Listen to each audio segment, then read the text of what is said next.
Democratic Party. Hey now, it's your boy Sitch here with another Sunday show with everyone's favorite Grim Reaper of the Democratic Party, Adam Frondin.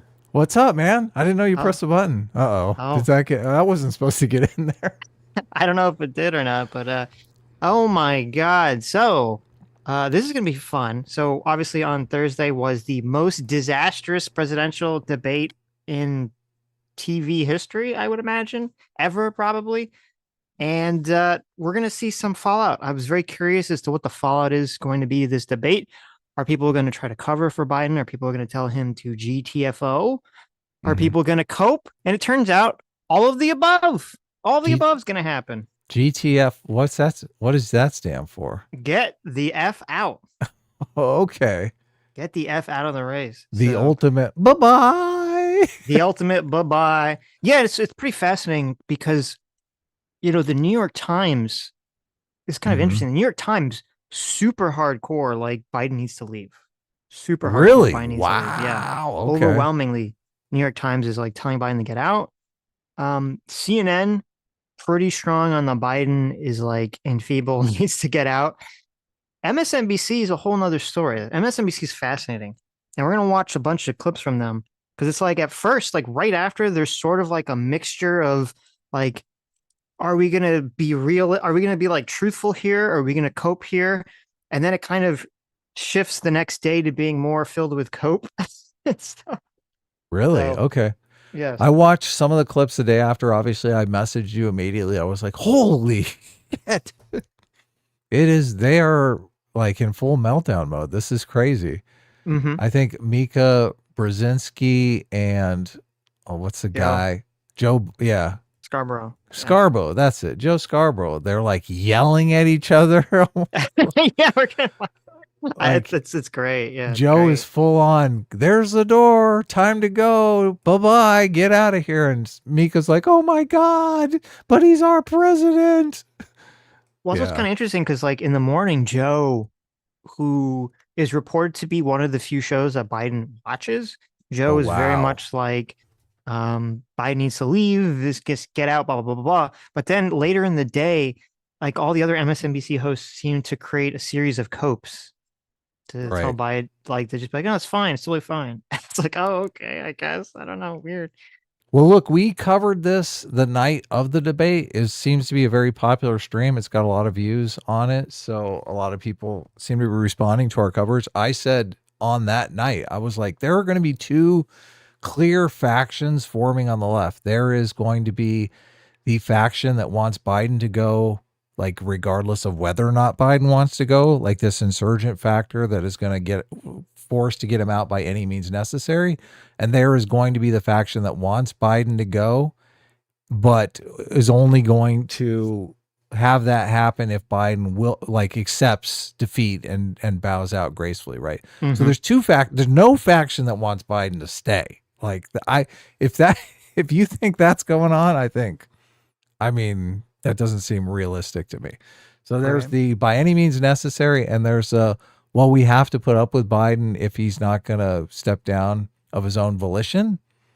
And I think obviously the Biden camp that wants him to step down of his own volition, if he's saying, no, I'm not going to, they're going to push hard for him to step down, right? So they're going to hit him with everything they've got. But as soon as he says, nah, I'm going to stay in, they're going to be like, okay, well, they're going to have to back. Yeah. There's nothing we can do. Yep.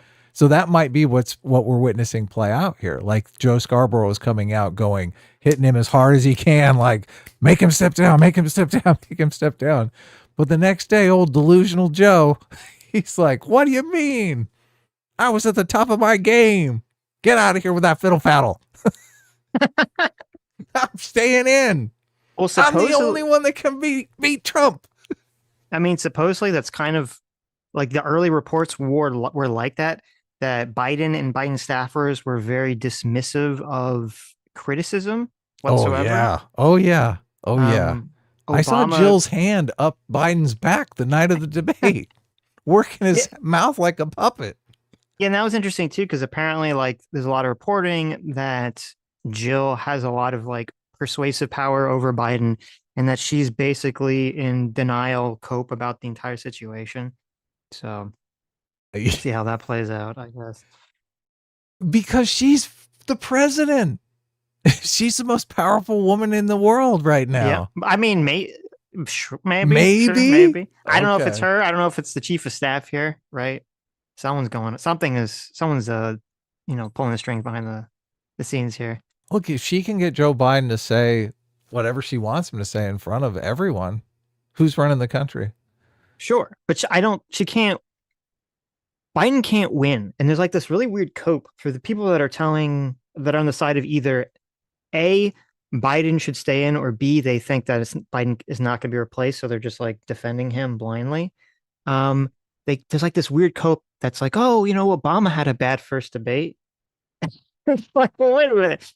There's a difference between having a bad debate because you didn't get in the right zingers, you stumbled over your words, you let the other person run over you in a debate. Like that's very different than no one in the first debate thought that Biden was like senile. No one in the first debate thought that that Obama was senile. No one thought that Obama, didn't have the literal mental capacity to be president in the first debate. They just thought he didn't have a good performance. Like this is not comparable to anything we've ever seen in American history, at least So publicly. true. Obviously, there's been, other presidents that have been in these situations kind of behind closed doors, but it's never been so publicly displayed in a debate like this. Yeah, I heard people talking about Biden came out and gave some speech or something that he seemed coherent. He did the next day. Yeah, Yeah. and we could watch parts of it. Like, and he definitely is way more energized and completely got it together.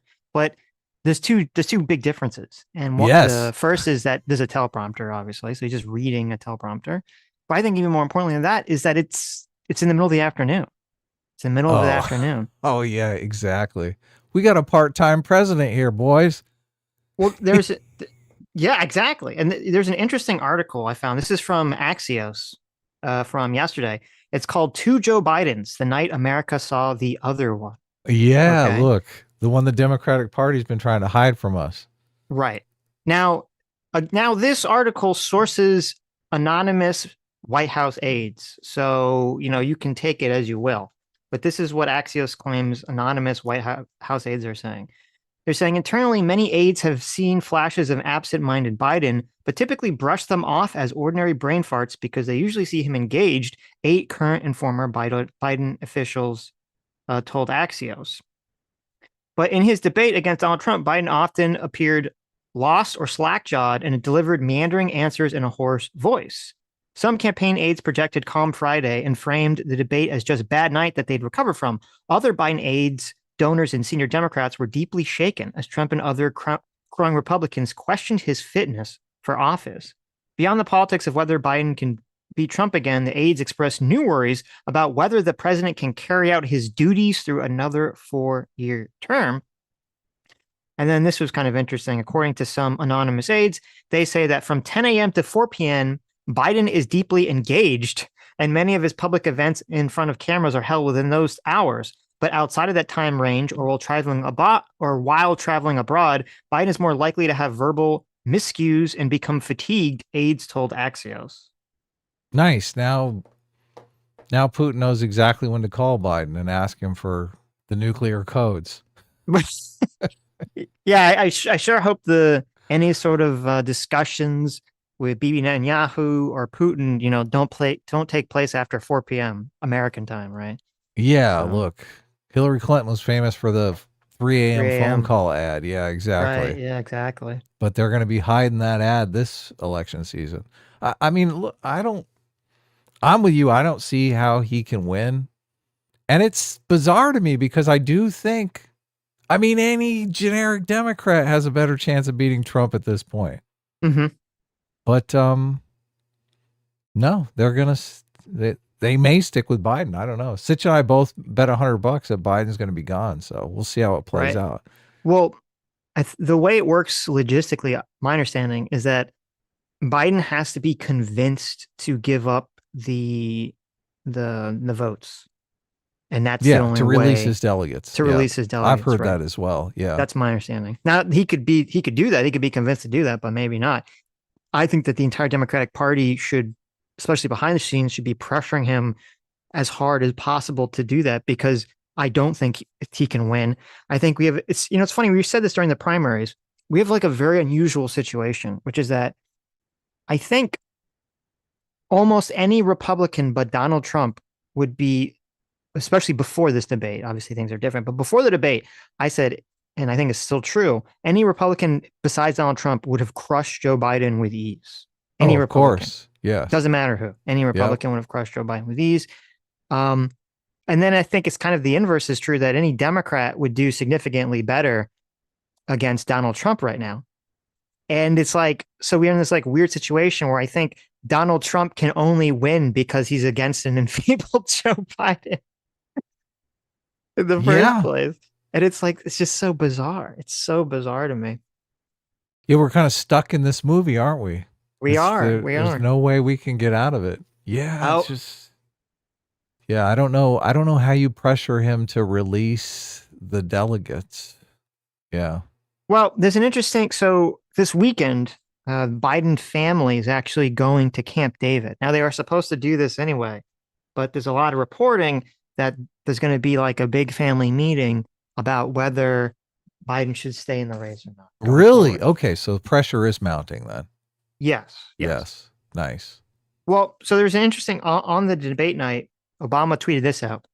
He said, "Bad debate nights happen. Trust me, I know.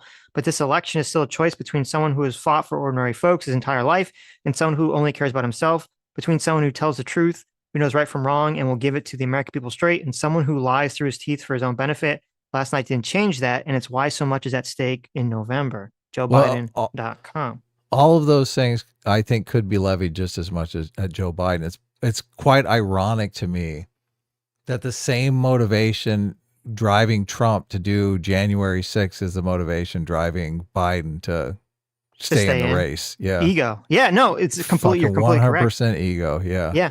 This is complete ego at this point. If Biden stays in, and that's interesting. But it's also interesting too, if you listen, or I guess look very closely at what Obama said, he's not really saying Biden has the mental capacity to be president. He's just saying like Trump's really bad.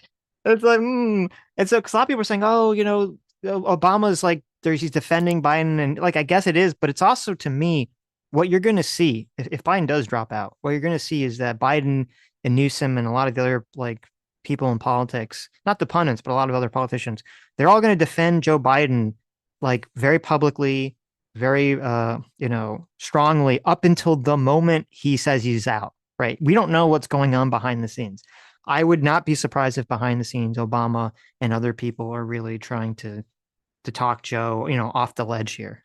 Yeah, so that's because of the dynamic that I laid out. Like they might be stuck with this guy, so they don't want to assassinate him. Right? Exactly. Yeah. They're going to defend him until they know that he'll drop out. Essentially. Yes, and then it's over. Yeah, it's Jover. It's Jover. So first thing I want to do is I want to play a couple minutes of his debate against Paul Ryan. This is in 2012. Okay, well, first thing I want to do is mention we have a new media channel. So there's a link, pinned comment you can click on, and you can also see it in the description. We're covering the Acolyte, Trash Fire, and other media stuff we're going to do. But we're going to do it on a separate channel. We're going to keep this channel just to politics. So yes. So what's going on with Paul Ryan and Joe Biden here? So I want to just play clips so people could sort of like get a feel of the decline of Biden. Right, the baseline. So like I was going to play a clip of Biden in 2012 against Ryan, then Biden against Trump the first time in 2020. Mm-hmm. And then now Biden against Trump in 2024. Just like kind of like get a taste of, how things move. Going to taxes who grew up in the middle class, the only way you can find $5 trillion in loopholes is cut the mortgage deduction for middle class people, cut the health care deduction for middle class people, take away their ability to get a tax break to send their kids to college. That's okay. I've seen enough, Sitch. I've seen enough. All right. No, keep it play. But you can see like you don't even really need to focus on the policies here, but you just see like the energy and everything. This is not the same guy. This is not the same guy we saw on Thursday. I mean, this was what, 12 years ago? So yeah. Look, you are coping if you think this is the same guy, okay? Right. You need to open your eyes. Yeah. That's why they Is he arrive. wrong about that? He is wrong about that. How's that? You can cut tax rates by 20% and still preserve these important preferences for middle-class taxpayers. Not mathematically possible. It is mathematically possible. It's been done before. It's precisely what we're proposing. It has never been done before. It's been done a couple of times, actually. It has never been Jack done Kennedy before. lowered tax rates, increased growth. Ronald Oh, Reagan. now you're Jack Kennedy. Ronald Reagan. Republicans and amazing. Democrats. Republicans and Democrats. So just okay. So you can see, like, This you know, is. yeah, like a normal. You know, I'm so glad you did this. yeah, yeah. No, just so people get a good sense of like how things were. Okay, so this is 2020. Oh, Oh oh no. no! Wait, I guess this is not 2020. Wait, maybe. Let's see if I can find this. Final presidential debate 2020. They're doesn't want to play it in the watch together. Yeah, I saw that. So unfortunately, when you look on YouTube, everything is like Terrible. well, no, everything is like the debate from yesterday. Yeah, here I'll read a super chat. You just keep hustling, keep working away at it. Already got it. Oh, look at this. Look at that. Okay, let me see. But there was a time I want to jump to. I think it was like the times are different, so I don't know. When Yeah. like We'll do our best. here. His plan to withhold the tax on Social Security. Social Security will be bankrupt by 2023 with no way to make up for it. This is the guy who's tried to cut Medicare. So I mean, the idea that Donald Trump is lecturing me on Social Security and Medicare? Come on. He tried to get 10 rid of, seconds, he Mr. tried to hurt President, and then I Social have to go to Security another years question. ago. Years ago. Go back and look at the records. He tried to hurt Social Security years ago. All One right, thing, let's move but on. this I'm is going to the move guy on. that Let me, when they Mr. announced President, I have to last move week, on to the next question. They said or the else stock we're not market going to have will time boom to talk about it. if I'm elected. If he's elected, the stock market will crash. Okay, let's biggest move on to the analysts are next saying that. question Let me respond. very quickly. Look, Wait a second. The stock market is higher than it ever has been. I thought the Be stock quiet. market was going to crash. you can't know the narrative. This is one thing that bothers me that a lot of the people on the right are doing now, that it seems completely dishonest. They're trying to act like this doddering old fool was the Joe Biden of 2020. So I'm glad you're playing this debate. This is No, I mean, 2020, like, right? Yeah, you can definitely see Biden is slowed down from 2012, obviously, but it's still light years away from what we Yeah. saw last night. Yeah, what we saw on I mean, I can't imagine seeing that in 2020 and Biden winning the election. No, Trump will well, be a two-term president, definitely. When people have these issues, the rate of decline is not consistent. It's like Right. they'll be kind of steady, and then all of a sudden there'll be like a huge drop. Yeah, it drops off a cliff. Right. Yeah, we're witnessing that. Right. Reagan had that in his second term. Exactly. Yeah. 'Cause Luckily, when, after he was elected, though. Like, right, because when during his debates he seemed fine, and then sometime in his last 4 years it just all crashed. Yeah. the idea that the stock market is booming is his only measure of what's happening. Where I come from in Scranton and Claymont, the people don't live off of the stock market. Just in the last three years during this crisis, the billionaires in this country made, according to the Wall Street, $700 billion more. $700 billion more, because that's his only measure. What happens to the ordinary people out there? What happens to them? Let's talk about what's happening on Capitol Hill. We're going to move on. 401ks are through the roof. We're going to move on. Stock are through the roof. All right. And he doesn't come from. So it's kind of interesting because, like, obviously Biden, there's a little bit of verbal slippage, but nothing like significant. Doesn't seem like he's having cognitive problems, at least in this little clip. And even Trump, you can see his energy is a lot more than it was last night too, or on Thursday, I should say. Right. So, okay, so let's go to. Oh no! Thursday. Oh no! Oh no! Let's go to Thursday. See what that's like. All right, look at this. Okay, where is it? Yeah, the Paul Ryan is obviously. I mean, that's like a standard. That's politician energy right there. Oh yeah. It's like really, with it, what you'd expect from your politician. Like in that clip, it seemed like, okay, he just seems like an older statesman who's a little slowed down, but like still, normal. And then we get this. The country is now coming together on this issue. It's been a great thing. Thank you. President Biden? It's been a terrible thing, what you've done. The fact is that the vast majority of constitutional scholars supported Roe when it was decided. Supported Roe. And that's this idea that they're all against it is just ridiculous. And this is the guy who says the state should be able to have it. We're in a state where in 6 weeks, you don't even know whether you're pregnant or not, but you cannot see a doctor, and have him decide on what your circumstances are, whether you need help. The idea that states are able to do this is a little like saying we're going to turn civil rights back to the states, let each state have a different rule. Look, there's so many young women who have been, including a young woman who just was murdered, and he went to the funeral. The idea that she was murdered by an immigrant coming in. They talk about that, but here's the deal: there's a lot of young women who are being raped by their in-laws, by their spouses, brothers and sisters, it's just ridiculous, and they can do nothing about it. And they try to arrest them when they cross state lines. Thank you. There have been many young women. Oh, oh my God. Bring up the meme of the kid with the dream. I love that meme.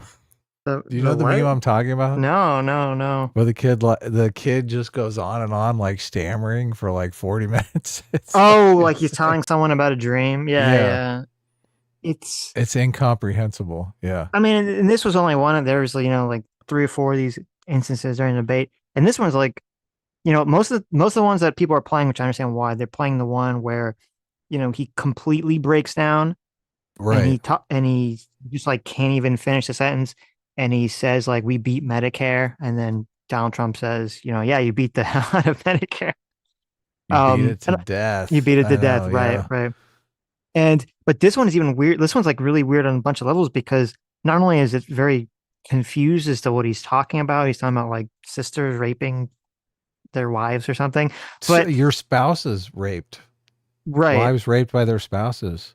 Right. But it's like the question was abortion. Okay, this was an abortion question, which is supposed to be, the Democrats and Biden's big win issue is to really be like, look, abortion. Most people in the polling, they want, some level of abortion access. And for some reason, Biden, unprompted, for literally no reason, changes the subject to a woman murdered by an immigrant. An illegal immigrant. Yeah. And then he says it in the most like bizarre, muddled, confused way. I don't even know what the fuck he's talking about. Yeah. And he says Donald Trump went to the funeral. It's like, right. What? Which, like, was that a bad thing? Like, isn't that a good thing? That's a good thing. Yeah, it's like, it's so weird. Yeah. This is just, a horror show. So I want to read, there's a part from this article that's very interesting. A lot of people were saying that, and this is weird because the media is saying this too. They're saying Biden wanted this debate. Biden's team won this debate. They chose this debate. And I was like, okay, I didn't really remember the order of events. So I went and I looked into the order of events of how this debate came into being. And it's weird because the way the media is reporting it, they completely, I don't know why, they've completely flipped the story on its head, at least when I looked into it.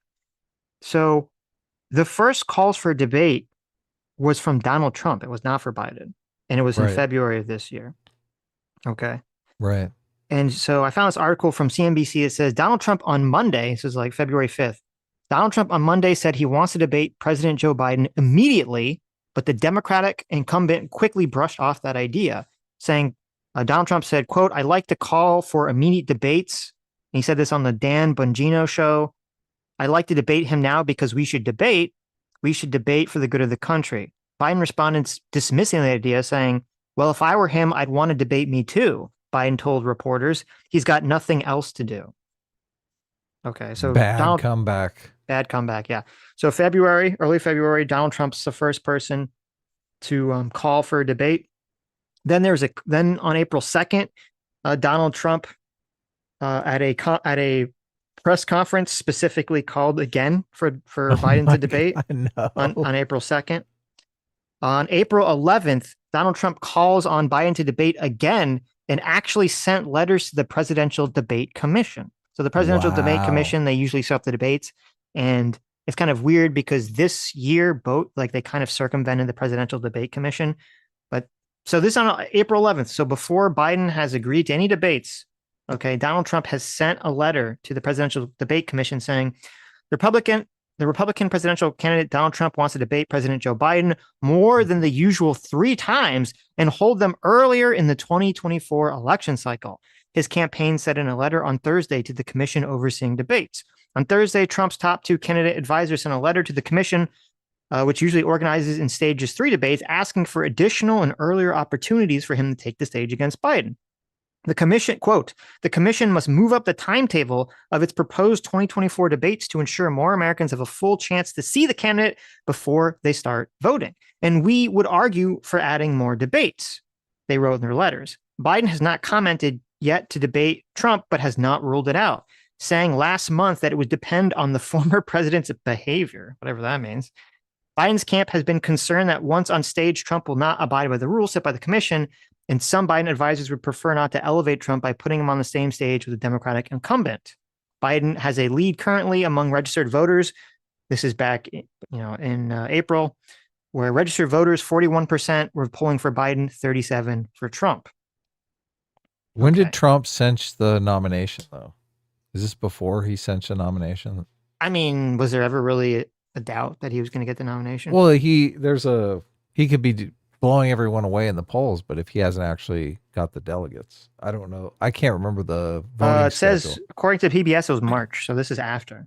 Okay, so as soon as he locks down the nomination, he starts going after him. Right. Yeah. Well, actually, you said he started in February. So he started in February. He continued through April, which was a month after he got the nomination. So March, he gets the nomination. Right. So that was April 11th that Trump sent this letter to the Presidential Debate Commission wanting more debates. On April 26th, Biden accepts finally in an article from NBC saying for weeks, former President Donald Trump and his team have been trying to goad President Joe Biden into debate over debates. In the end, it just took a simple memo and a couple phone calls to settle the matter quickly, as the 2 presumptive major party presidential nominees agreed Wednesday to debates in June and September. The Biden's team's surprise volley to try and settle the matter served 2 of its primary objectives at this stage of the campaign: to accelerate making the 2024 race into a binary choice, and to seize a rare opportunity to set the agenda in an otherwise Trump-driven national media environment. Howard Stern was the first person to get Biden to say he would debate Trump publicly during his interview. So there you go. September is the next debate? We're going to wait till September? You're going to wait. Yeah. Yep. That's insane. Trump campaign official told NBC News that contacts between the 2 campaigns related to potential debates began after Biden's interview with radio host Howard Stern late last month. This was in April, in which Biden said he would be happy to debate Trump. Afterwards, the Trump campaign official said some brief discussions between the 2 2024 teams took place.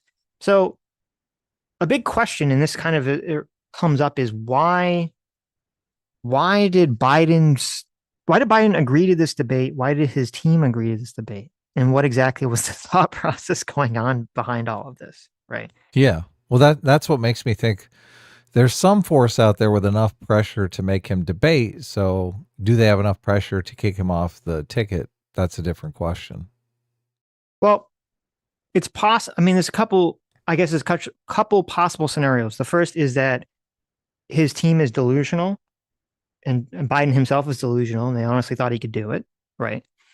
There's a possibility that people on his staff didn't think he could do it, wanted him to drop out. Biden himself doesn't want to drop out and is delusional. And so they said, oh, well, then let's do that. Like, if you can do it, like you're telling me, let's do a debate really early. Right. So kind of like let's see if you can sink or swim sort of scenario.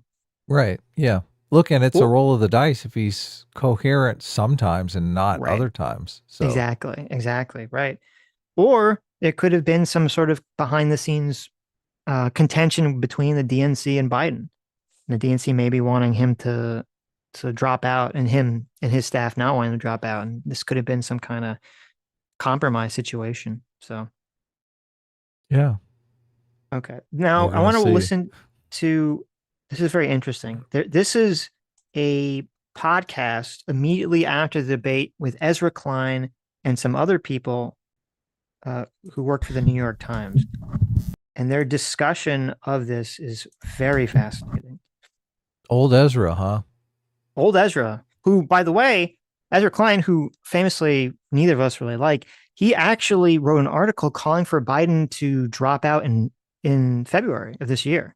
Oh, really? Wow. Yeah, he'd been on top of sort of saying that the decline of Biden was coming, which is kind of interesting.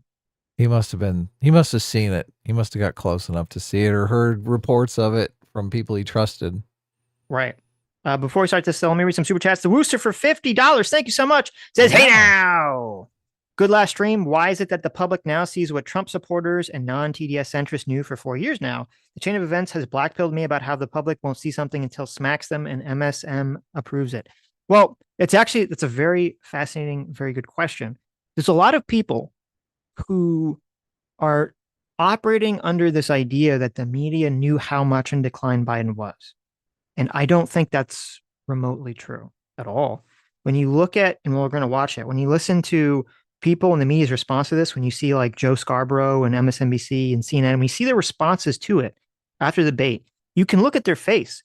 There's a visible, palpable shock on their face. It is at the same energy when Donald Trump won the first election, and you saw people in the left-wing media just like stunned, right? Yeah. This is that again. They did not expect this. People did not expect this. And I think what was going on is you have a couple of things. You had Biden was, and we can watch it. You can see, Biden had a press conference, campaign event the next day after the debate, and he seemed like a completely different person. He seemed energized. He had it all together. And I mean, maybe we should watch that first just so you can see like the comparison. But it's very possible, very likely that when he would speak to reporters, when they would call him up when he do these interviews, that they would time it so that they could get, reporters talking to Biden in these narrow windows where, he was cogent, where he was energized. Yeah. And so when they would see that, and then you have everyone has confirmation bias. So when you do see him slip up, when you do see him do the weird things, and they say, oh, well, that's not because he's like old. That's not because he's, senile. It's because he stutters. It's because he was looking at someone off camera, blah, blah, blah, blah, blah, blah, blah. People want to believe it so badly that they will. And they will, as long as they want to believe it, they'll believe it so badly until they're slapped in the face with it. So, yeah. And you'll see, there's going to be an interesting thing because you'll see a lot of people who are defending Biden now. They're only defending Biden now because they don't think there's an alternative. If an alternative is given, if Biden drops out, all those people are going to immediately be like, oh yeah, Biden was totally like senile and fucked up. Like we should support this other person. Like they'll flop on they'll switch on a dime.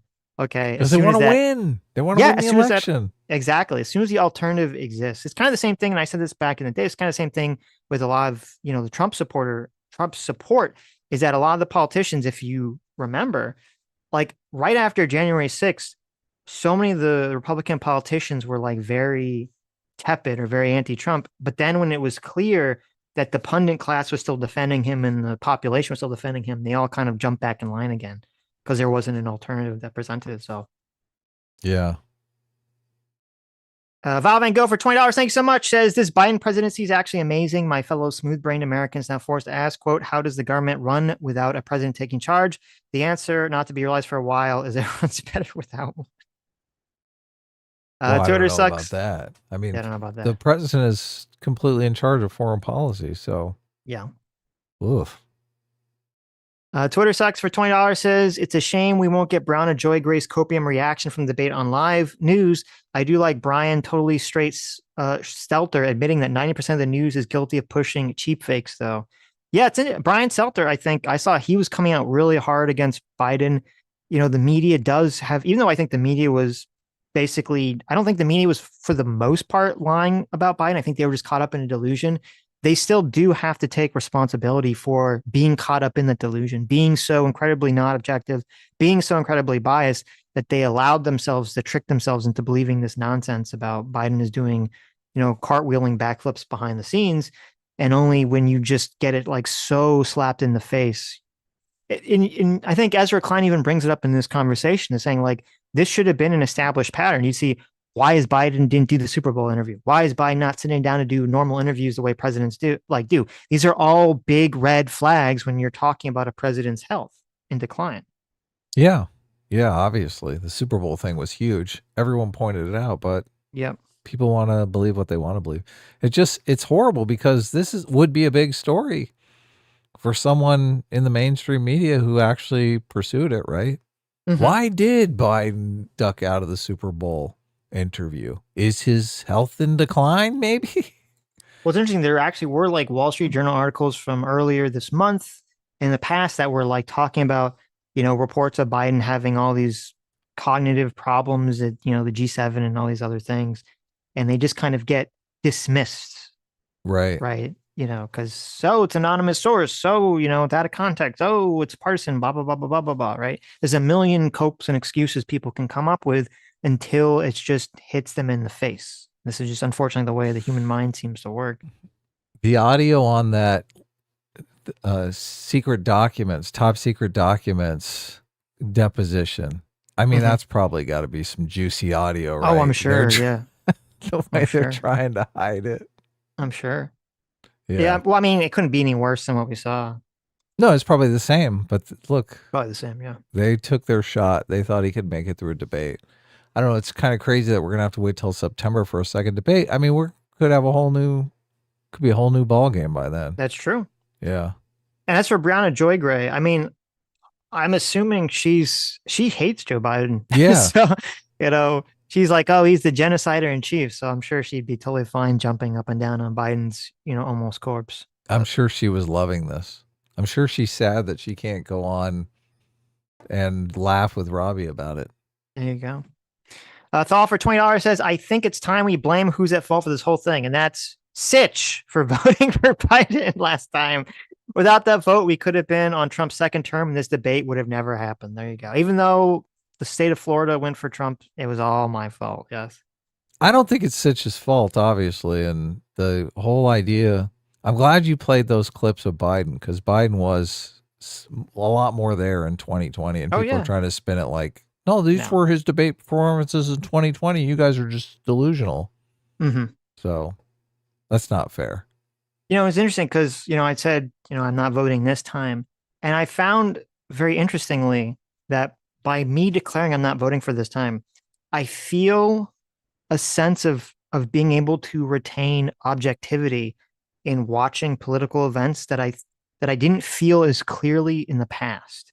Mm-hmm. So because of that, I've decided that as long as I'm commenting on politics, I'm not going to vote for a president anymore. Really? Because I just feel try like and remain neutral. It helps me personally, like, retain a better neutral sense in my mind. What's worse, Sitch voting for Biden now that he has his cognitive decline, or me voting for everyone's favorite Hitler lover, Kanye West? That's right. You voted for a Nazi. All right. I voted for the guy who says he loves Hitler. Yeah, she's terrible. Terrible. Yeah. I know. Look, we all make mistakes, Sitch. It's okay.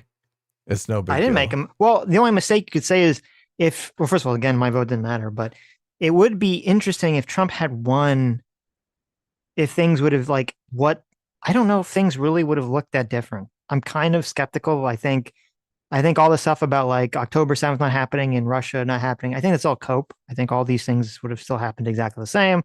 I think we still would have had inflation because that's really a product of coming out of COVID. I'm very skeptical that many things would really change, except obviously we'd have new candidates now and Biden wouldn't be on the ticket, neither would Trump.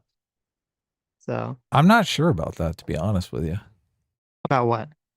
About the inflation? Because I think, Trump would nominate a completely different chairman of the Fed, right? Would he could put pressure on him Oh, it isn't? It isn't decided by the president? No, it is, but usually that position is like kind of, I don't know when the current guy was put in. Let's see. He was confirmed to a second term in 2022. So yeah, I guess it's possible. but that was his second term. He'd already been in there under Trump. Oh, Donald really? Trump put him into office the first time. Okay. Yeah. Okay. So this was Jerome Powell. Jerome Donald Powell, Trump yeah. put him in 2018. Who appointed the current? Yeah. Okay. So I don't know. So I'm probably would have been exactly the same thing, because if the chairman, the Fed chairman, is kind of seen as like supposed to be an apolitical position. So Yeah. he was. Of course it is. Mhm. Wink, wink. Yeah. Well, I know. I'm just saying. Well, no, because even look, the Jerome Powell, he was nominated to the board in 2012 by Obama, and then Donald Trump elevated him to chair Right. in 2018. So that's what I'm saying. Like these positions, this is one of those positions that seem to be like a nonpartisan thing. Yeah. No. You know. So. Yeah. Well, until he is responsible for massive inflation. Well, I don't know. Trump might have thrown him out and got someone else in there. Well, I don't know. Push down interest rates. Say no. I don't think the president can remove him from office. He can't. I don't think so. I'm not know. Sure. I don't think so. But the only difference would be that I agree that Donald Trump, if he was president now, he'd be pressuring the Fed to change their policy. I don't know if they'd actually do it or not. I feel like they probably wouldn't do anything different. But well, and the other thing was Putin, whether or not Putin would have invaded Russia or invaded Ukraine. And I'm not sure on that either.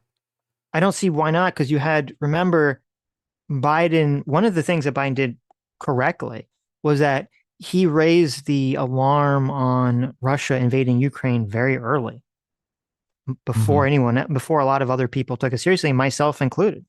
I really did not think Russia was going to invade Ukraine. It seemed ridiculous. And then they did. And, would Trump, like if Russia made all those moves, it's hard for me to imagine Trump would have been raising the alarm against Russia. He would have probably just seen it. I mean, I think he's even said I could have swore I heard him in interviews saying that he didn't foresee it coming. He thought it was a negotiation tactic too. And then obviously it wasn't. So now maybe the war would have ended very quickly, because maybe if Trump was president, there wouldn't have been political will to defend Ukraine at all. Who knows? But so yeah, it's interesting. Look, I'm going to look into this and get back to you, but there's a lot of, it's not completely clear whether or not the president can dismiss the chairman of the Federal Reserve or not. It's never been tested in court yet. Interesting. Here's an article on PBS says President Trump's recent criticism of Jay Powell, chairman of the Federal Reserve, has prompted questions about whether the president might be able to dismiss.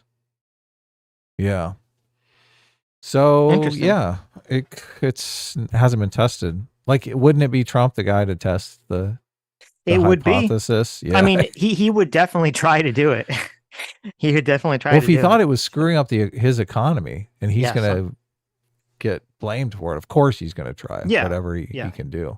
No, he would 100% try to do it. But I have heard Trump say some things that seemed very, like he had a working understanding of monetary policy that is the counterintuitive policy that we always espouse. I'm trying not to say it, but are you saying that you've heard Donald Trump be an MMTer? Is that what you're saying? Trump is in fact got an MMT understanding of the monetary system. Look at that. Yeah. There's even clips of him saying, "Look, we print the money. Like we're not going to run out of money."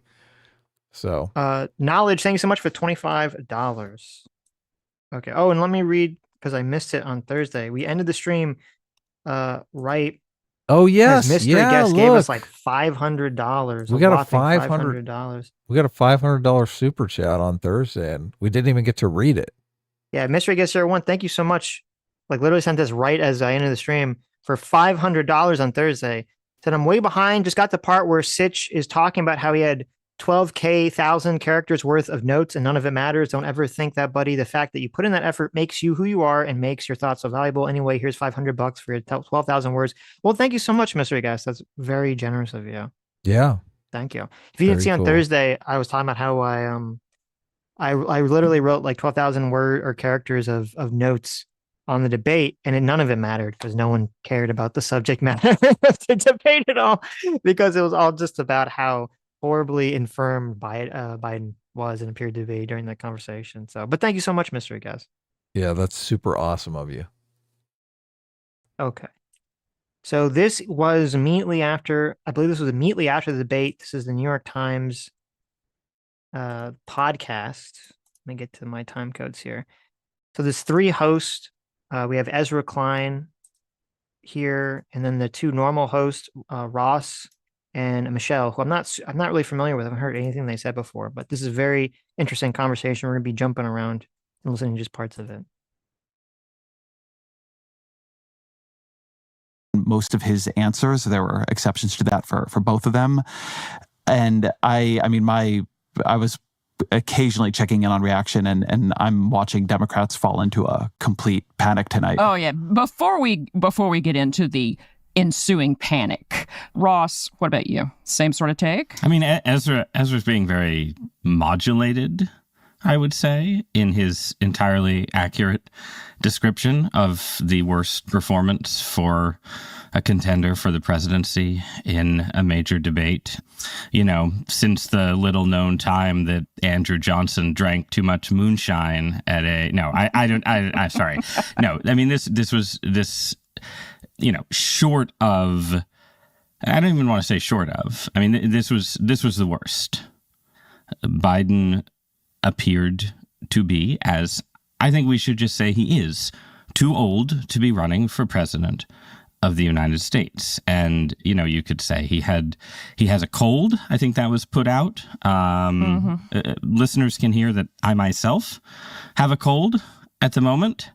I've had one for a little while. It's a bad cold. I'm also running on very little sleep. I have a newborn child, and I'm pretty sure that I am more equipped to be president of the United States than Joe Biden based on that performance. I honestly think, like, we can sort of dig into the back and forth of the debate, and I agree with Ezra that Trump was, by his standards, quite strong in certain ways. Some of his answers being, this being Donald Trump, were, ridiculous nonsense, wild exaggeration, and so on. I think you could say he did, he did his job in terms of prosecuting the case against Biden, saying, the world is less safe than when I was in charge. The border is less secure, and inflation was low when I left, and now it's high. I mean, that's his argument. He made it, but really, the Trump part of the equation is just not the important part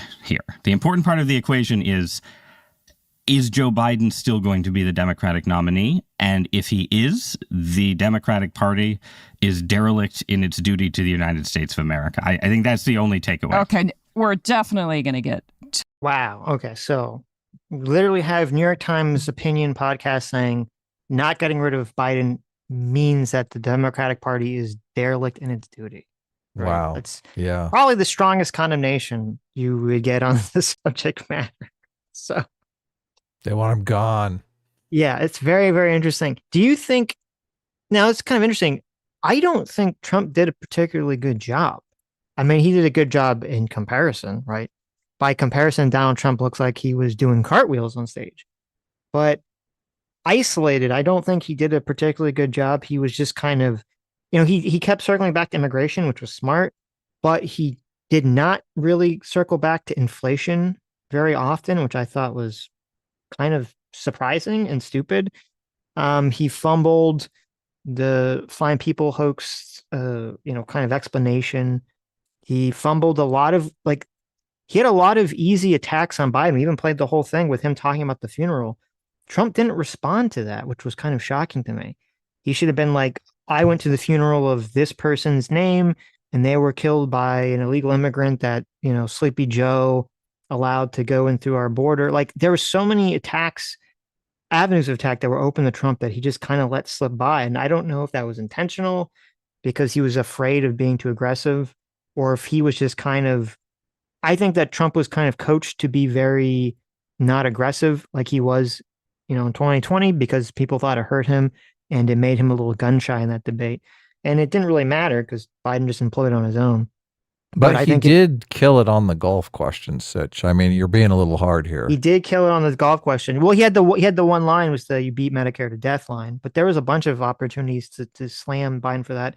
There's a bunch of there's weird like the optics of it too, because everyone talks about how when Trump was talking, Biden would look with like his mouth agape and look completely like out of it, and that's definitely 100% true.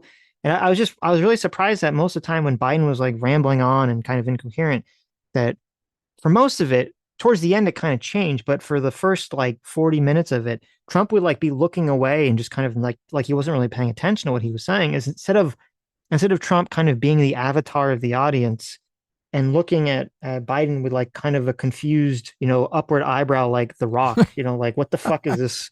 What the fuck is this guy saying? Right? That would have been so good if he was like, "What? What? Yeah, he had that. What is he talking about?" He had the one line about, I don't know what he said at the end there. I don't think he knows, right? But that should have been like the constant, like even if you don't want to just say it, that should be the constant visual. Is Trump speaking, Biden mouth agape, looking confused, and then Biden speaking, and Trump with an eyebrow raised, like, what the fuck is this guy talking about? Yeah, right? Exactly. Yeah, no, obviously it wasn't a great performance for Trump, but it's still hands and away, he's the winner. Nobody's I guess obviously one of the people's like a corpse. Like, it doesn't matter. It is funny that they keep sticking with the Trump's lies narrative. Like that's the narrative that they're really trying to push. Like Trump is a liar. Everything that he says is lies. I think Trump does exaggerate, but lies is a tough sell for me. So, and I listened to the list of lying that they went through, and I mean, some of them in there were like just opinions. I was like, how can you say that's a lie? It's an opinion. Yeah, there was the CNN. There's like the CNN guy going through the list. Yeah, he had like, they did fact check Biden, and Biden had like 7 lies, and Trump had like 30 or something like that. Right. But when he was going through the list of lies that Trump did, I mean, I swear there were some that were just. I mean, that's Trump's opinion. That's like, how can you say that's a not factual?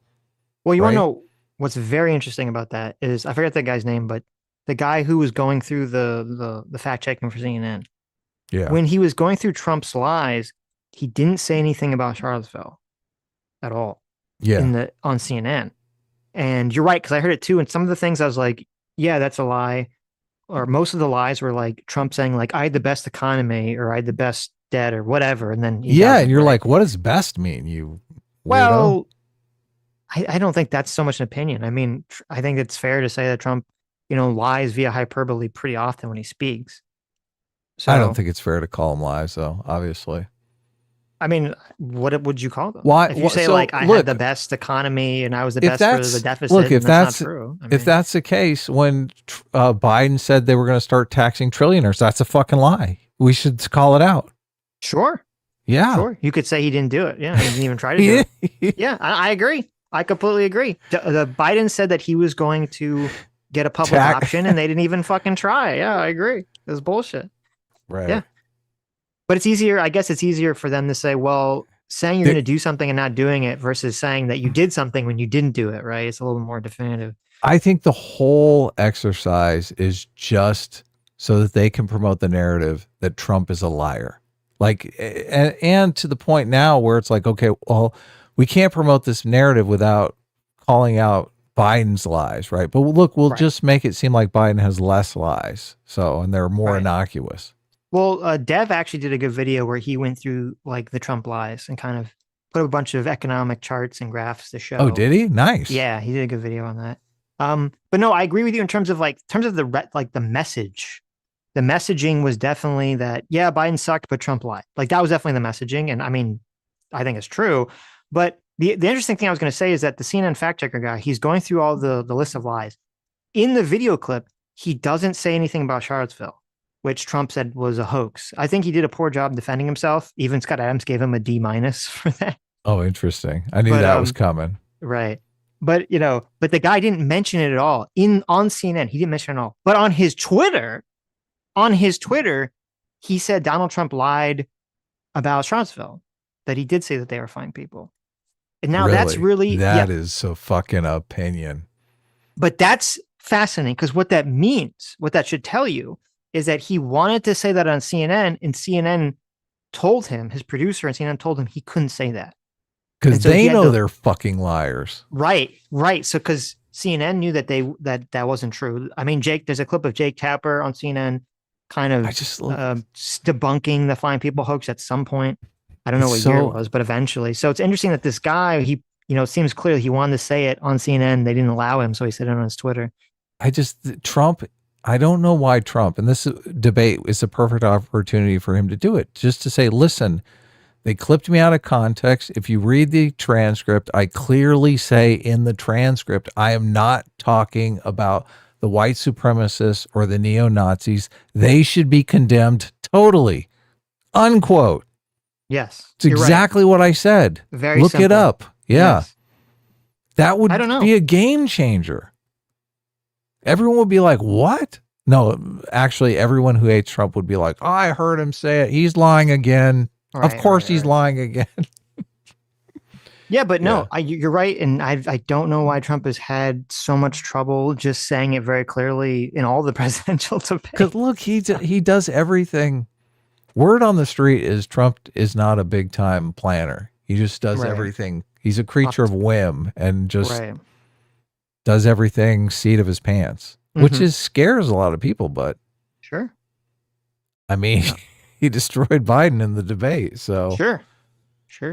But I'm pretty sure a Cocker Spaniel could have destroyed Biden. Yeah, I was gonna say, a nice, cute puppy.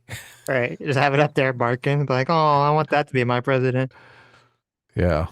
Oh, sad. To those questions. But I mean, I would like to disagree or be the kind of ray of sunshine in this discussion, but I can't. I've tried. I've sat here. I'm like, well, what can I say that's going to put a positive spin on this? So I do think that. See, all these people know their credibility is on the line now. They're like, when it was gray, I could kind of put a thumb on the scale. Now it's not gray. Now it's completely clear.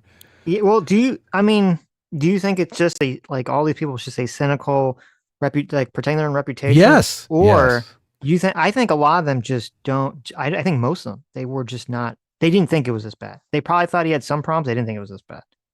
And they're just shocked. Look, I think they had to at least suspect that it was this bad. They might be able to tell themselves, oh, maybe it's not as bad as I think it is. Or as bad as it could be. Right. Maybe deep down they thought maybe it's that bad, but they were lying to themselves, I think. Someone close to Biden would say something.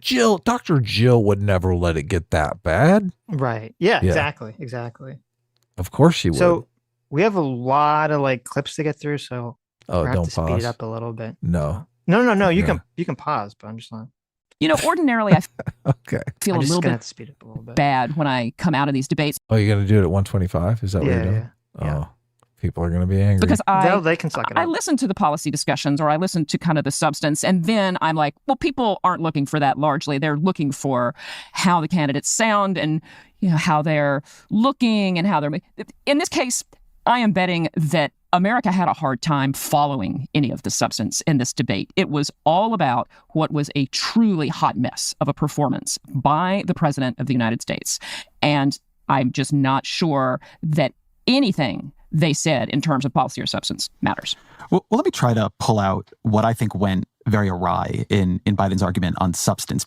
So I do agree with that completely. I don't think on MSNBC, when we watch the clips, there's going to be a lot of people, it's so stupid. On MSNBC, they talk to 4 random people, and those 4 random people were like, yeah, I'm never going to vote for Trump.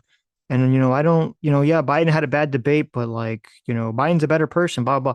And it's weird because they put so much faith into these random 4-ass people they got for this fucking panel. And it's are you kidding me? Just some random ass, people you just found on the street. And a lot of it is going to be, and I'm curious to see what the polling is going to look like on, next week when all the polling after this debate comes out. People are going to see what the public's reaction is to all this stuff. Yeah, look, I think independents are going to be breaking for Trump. I'm curious what Peter Zion has to say, because Peter Zion has been like, the independents, there's no way they'll vote for Trump. He's a convicted felon. Independents are going to break for Biden. He's been saying Biden's going to win the election for months now. Oh, that's a good point. I would like to hear yeah. after this debate, like all of a sudden, really now you think the independents, they're like, convicted felon, zombie. Yeah, he hasn't put out a video since, so I guess we'll Yeah. see tomorrow what he says. Look, convicted felon, that sounds horrible, right? Then Weekend at Bernie's sounds pretty bad too. Right, exactly. What's the alternative? I'm going to go with the guy who's alive. Or I think most people just are not going to vote. They're just going to stay home. It's going to suppress turnout. Yeah, definitely. Look, I think... Or they'll vote for RFK or something. I think independent voters, a lot of them are just low information voters. They see both candidates. They don't really vote on policy as much as they just vote on, oh, that guy seems with it. Yes, I agree. So I think Trump has probably got the edge now with the independent voters pretty easily. Right, because like, you know, if Biden had strong numbers before this debate and had a lot of public support before this debate, I'd be like, okay, sure, he's obviously mentally not capable of being president, but maybe people would still like not care, or the low information voters wouldn't know or care enough to do it. But when his numbers are already falling, they're already going down, falling below Trump's numbers. People are mad at inflation, whether it's Biden's fault or not. They perceive it as Biden's fault. They perceive immigration stuff as Biden's fault. Like, people are very bad at determining like whether things, people are really bad at determining like why something is the way it is. They can't really tell like why things are good or bad, but people are very good at determining, or at least feeling, whether something seems to be getting worse or better. And a lot of people, even though the economy is doing really well, they still feel that it's getting worse because they go to the grocery store and it's like 20% more. The economy is slowing down. Right. Yeah, they keep revising the GDP numbers down.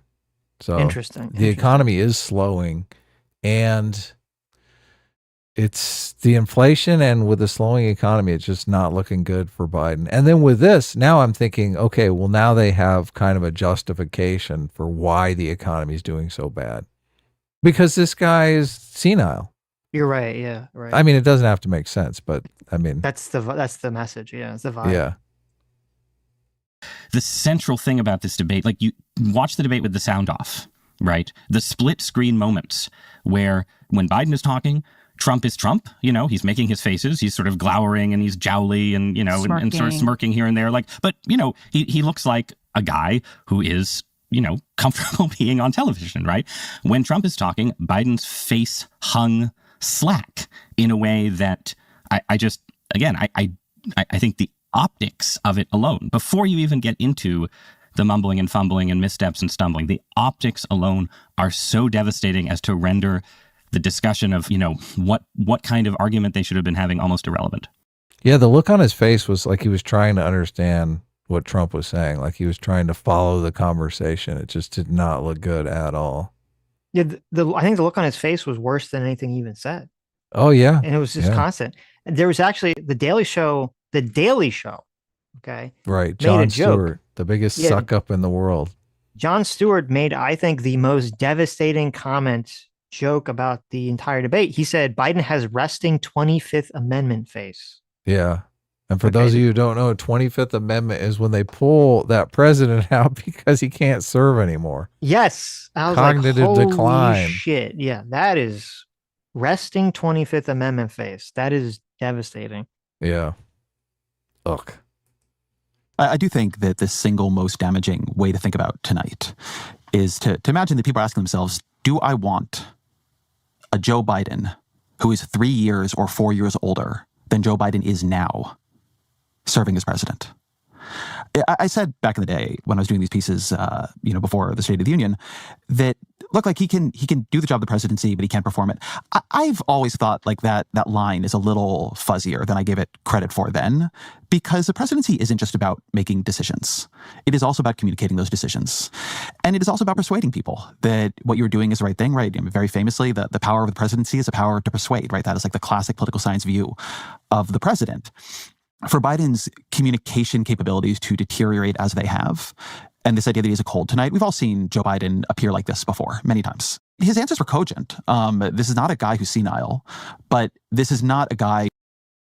Moment of silence for that comment. Oh I don't my agree God. with that at all. His answers were cogent? Really? Really? No. A couple of them were cogent, but a lot of them were not cogent. Yeah, a lot of them were not cogent at all. Who I think most people would look at up on the stage and say, I am confident that 3 years from now, he should be getting woken up in the middle of the night to handle international crises. That I am confident that 2 years from now, if you put him in a room with a bunch of wavering, moderate Democrats or possibly gettable Republicans, that he's going to be the guy who can make the argument to win them over. And so on that visceral level, that, would you hire this guy for the job or the other guy for the job? To me, that was the disaster of the night for Joe Biden. He did not look up to the job. Let's take No music. No music. Yeah. Yeah. Okay. Yeah. Ezra. Yeah. Now it's true. I mean, how is the next 4 years going to be? They're not. They're not. Yeah. That's the thing. I can't imagine. Look, partisans are going to vote for Biden regardless. And people are going to point to the partisans who are saying, he was fine. All the gaslighting in the world is not going to convince people that they saw something different than they saw at that debate on Thursday, right? Well, there's going to be two. There's going to be Biden had a bad night, but he's much better. It was like is answer one. And then answer two is it doesn't matter. Even if Biden is a corpse, his team is still better than Donald Trump is the second answer. October is going to be wall-to-wall ads with clips from that debate. Oh, yeah. There is no way. There's no way Biden is escaping this. No, I don't. I think it is so. If you hate Donald Trump, I don't know how you're not screaming to get Biden out. I don't think he can win. I literally don't think there's any way for Biden to win the election. Yeah, look. I think people were talking about the governor of Kentucky is a Democrat. Looks very presidential. I think this is a time for Democrats to be introducing someone new, and they've got a fighting chance. Yeah. I don't see how Biden makes it through that wall of ads in October. No, with clips from this debate. Anyone, Kamala would have 5 million times better chance of winning than Biden, in my opinion. Anyone, even Kamala, who's very not liked, would have a better chance. I think you're right. It's sad. It's sad to admit that you are right, because Kamala is like, what? I know.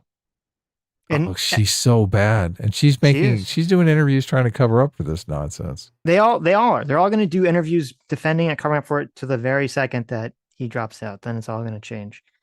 They did it was such a bad job placing Kamala Harris in that position to begin with, because she's such a monkey wrench in this whole problem, because everyone's like, she's got to be the person. Right. To pick up the slack. And she doesn't seem like she's capable of picking up the slack. But I can't believe that you would use such a racially insensitive word when describing monkey wrench. You've never heard of a monkey wrench? I've heard of the word. Yes. Why is that racially insensitive? Because she's a woman of color. Oh, but I mean, okay. I'm just joking.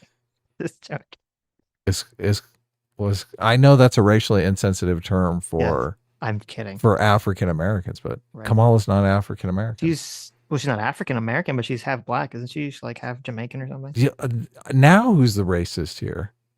She's like half Indian and half Jamaican. Oh, is she? Yes. I thought. Am I crazy? Oh, I thought she was half Indian, half Jamaican or something. Racial insensitivity aside, okay. The rock and the hard place that they're in with Kamala Harris is that it's going to look like a huge slight not pulling, if they pull her out and put somebody in that actually has could win this election relatively easily, they're going to suppress voter turnout because it's going to be perceived as like a racist thing by many people on the left. See, it's interesting because there's a lot of people saying that Democrats are in trouble because if they circumvent Kamala, the accusations of racism will come out, and that's true. But I think that's true. But if Biden drops out and someone picked up the mantle, you're Gavin Newsom, you're governor of Kentucky, you're a random white guy politician, there will be some of the woke people crying racism, but I think that's all going to get drowned out by all the other Democrats and Democrat voters bending over backwards to praise the Lord Savior of the Democratic Party, whoever this mysterious nominee is going to be. That could happen, or it could be a fight at the convention between Kamala Harris, who is the rightful heir to break the glass ceiling for women of color everywhere, against the Democratic governor of Kentucky, the straight white male. You're right. And this thing could go completely shit show. It could. There definitely could be a crazy convention fight. And Ezra Klein, he's actually going to go through and explain like the process of how that would all work if Biden were to give up his votes. Now, nice. There's a name that has been whispered in the darkest areas of the Republican Party. Okay. A name that whenever I heard it, I thought, that's fucking stupid. Okay. I always thought this was a terrible idea. I thought it was a stupid idea. I thought it was a completely insane idea. Can I guess the name? Wait, before you guess the name. Okay, before you guess the name.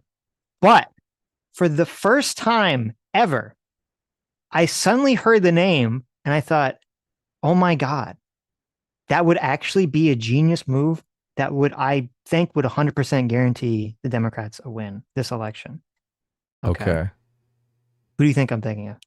Well, I've heard Michelle Obama. There it is. Yeah. Now, this isn't going to happen because I don't think Michelle Obama is even remotely interested whatsoever in running for president. But the reason I think I always thought this was stupid. I always thought this was really stupid. She's just the wife of a president. She doesn't have any qualifications, blah, blah, blah. But the reason I think it would work now is twofold. Well, it's threefold. Number one, she hits all the right demographics, right? She's a woman of color. Well, it does take away the Kamala Harris rite of passage argument. Yeah. Exactly. Right. Number two, unlike Kamala, she's very likable, charismatic. People like her. People liked her when she was first lady, right? She doesn't have any of the baggage Kamala has. Okay. Number three, one of the big problems with subbing out the person that's late in the game is getting the voters to know who the candidate is. Name recognition. Yep. And suddenly, if you have the name Obama on the thing, everyone goes, I know who Obama is. I liked Obama. That was before everything went crazy with Donald Trump. And it's like, holy shit, finally this stupid idea of Michelle Obama running for president finally makes sense. It only took the craziest circumstance of Joe Biden coming out and being senile during a debate performance and people talking about replacing him months before the election to finally make the Michelle Obama nominee make sense. So don't think it's going to happen, but oh my God, if that happened, I think Trump would lose pretty strongly. Yeah, I think she could pretty much destroy Trump. Yeah, that's I don't know that she'll do it, obviously. But no, I don't think she will. I don't think she has any desire. She's probably fielding phone calls from people in the Democratic Party who are like, you have to save America from fascism. Right? Where were you, Michelle, when the call came in to save your country? Yeah, exactly. We're going to have President Hitler for 4 more years. Michelle, you could have prevented it. You could have stopped this. Yep. Well, and actually, there's a certain level of irony here, too, which I don't know if you saw. The Young Turks did this interesting video. Oh, did that? Yeah, now, this is supposedly a rumor they were saying, or not like 100% confirmed, but so Barack Obama had been doing a lot of supporting for Biden, before the debate anyway. But Michelle kind of surprisingly hasn't been doing any campaigning or helping Biden. And there's like a question as to why that is. Right. And supposedly there's this rumor that Michelle was very good friends with Hunter Biden's ex-wife. Really? Yes. And when Hunter Biden and her got a divorce, the Biden family treated the wife very, very, very poorly. Despite the fact that Hunter cheated on her. Yes. Despite the fact that Hunter cheated on her and was, the drug use and prostitution and all this other shit. And so apparently because of this, Michelle Obama has a lot of bad blood towards Biden anyway, and the Biden family anyway. Wow. So this is great. So imagine like the not dramatic irony, but I guess it's like somewhat ironic situation, the drama of Michelle Obama coming to push old senile Biden aside to usurp his place after she has his bad blood between them. Like it'd be like the perfect, story structure. She puts Hunter Biden's ex-wife into her cabinet. That would be good, huh? Yes. No, she gets nominated and she like has like the Department of Justice go hard. I know, that's what I was thinking. That's what I was thinking. No, his ex-wife runs the Department of Justice. Oh, we're going to be looking. We're going to be looking into you, Hunter. Right. So from a dramatic story standpoint, I would love that to happen just because I think it'd be hilarious. But that would be great. Not going to happen. So I think. Why can't we dream, Sitch? Come on, it could happen. I think the most likely thing to happen is if Biden does drop out, it would probably just go to Kamala. That'd be my guess. The most likely scenario. I think she would have a much harder time beating Trump than Newsom or someone else, but I think that's what's going to happen. Oh my God, that September debate, just the cringe level. I know. Trump debating Kamala? Oh, please. That's going to be pretty cringe. Wow. 10 minutes in, people had stopped listening to the details. I mean, my phone was blowing up with people panicking. We're not going to sit here and talk about whether he's senile or, kind of the definition of cogent. His answers weren't comprehensible. They were not, much less clear during a lot of this. And so when Trump would... I mean, some of them were incomprehensible, so... Yeah. Fire off an accusation about you being the worst president or you're going to run this country into a ditch. After a certain point, people weren't listening to kind of what it was that Trump was accusing him of doing, running the country into the ditch. They're just like, yeah, this guy can't do this. He can't keep the country on track. And it absolutely pains me to say this, but that's all people are going to take away from this is that he is not up to the job. Well, and I mean, to link or attempt to link the substance of the debate, such as it was, to the nature of Biden's performance, a lot of Trump's argument on foreign policy, especially, was based on the idea that the world was more stable when he was president because other countries were a little bit afraid of him, that they thought he was kind of a tough guy. They didn't know what he was going to do. He was willing to take out Soleimani and so on, right? I mean, that kind of argument. And if you're watching the debate, that argument seemed to be vindicated right there on the stage. You watch that debate and you're like, yeah, the guy on the left, whatever his other problems, seems like a guy who would be more intimidating to the leaders of Iran, Hamas, and even his pal Vladimir Putin than the guy on the right. Like that was just a winning argument for Trump. Right. They get it. Yeah. They totally get it. Yep. I think that's irrefutable at this point. That was the best question Trump took all night too, though. Yeah. Putin got nothing from me. Even though it was in response to something that had nothing to do with that. Though. Yeah, but he hit it home. That was the one question that he genuinely did a good job on. Trump genuinely did a good job on. Yeah, that's true. It was just funny because I'm looking at my notes. It was in response. I forgot it was like in response to childcare or something. It was a response to like something had nothing to do with it. But you're like, well, he did good on the golf question too. No, the golf question was, I have heard so many people talking about the golf question and how the golf question just rubbed him the wrong way. Like they're going, I'm paying $8 for eggs, and these guys are arguing over who has a better golf stroke. Yeah, no, the who thought he did good on the golf question? I mean, nobody. Like Biden looked much worse on the golf question. Like it actually was a good idea only because Biden literally couldn't answer the question. Like his like brain turned to mush at the end of that exchange for some reason and made Biden look so horrible. But normally, yes, the subject matter is retarded that they're arguing over like their golf swing. Yes. Yeah. It's elitist. It's supposed to be a populist Trump. What are you doing? The question, the answer you're talking about, I'm looking at my notes here, was literally the next question after the golf stuff. Oh, yeah, I know. The question was, is political violence unacceptable? And so, Right. Trump does start it by saying that he says it is totally unacceptable. I said on January 6th. And then, but then he immediately says, I wish Biden was a great president. Then I wouldn't have to run. I'd be chilling at my club, which is what I said. And then he went to the whole, like, Russia didn't get anything from me. Yeah. Oh, no, he said, and then the question was, will you accept the results of the election? And then Trump said, Russia took land from Bush, from Obama, and Biden, but not from me. He didn't even answer the question of, will you accept the results? And then the commentator's like, Mr. Trump, you have 60 seconds left. Will you accept the results? Look, that is a brilliant answer, too, because he's communicating to Republicans, I'm willing to buck my party. He calls out Bush. Yeah. Well, they don't really like Bush anymore, though. Bush is... Yeah. No, it's a Bush neocon. is... Oh, okay. Over Iraq, yeah. Right. That's a good point. But I mean, he was funny.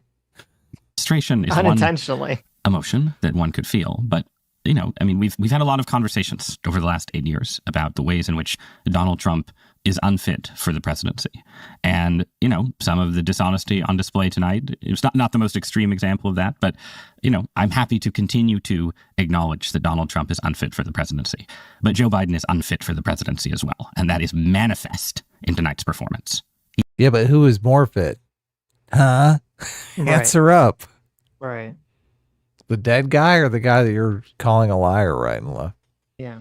Look, and he even said his lies were not as bad tonight. So he is unfit to be president of the United States.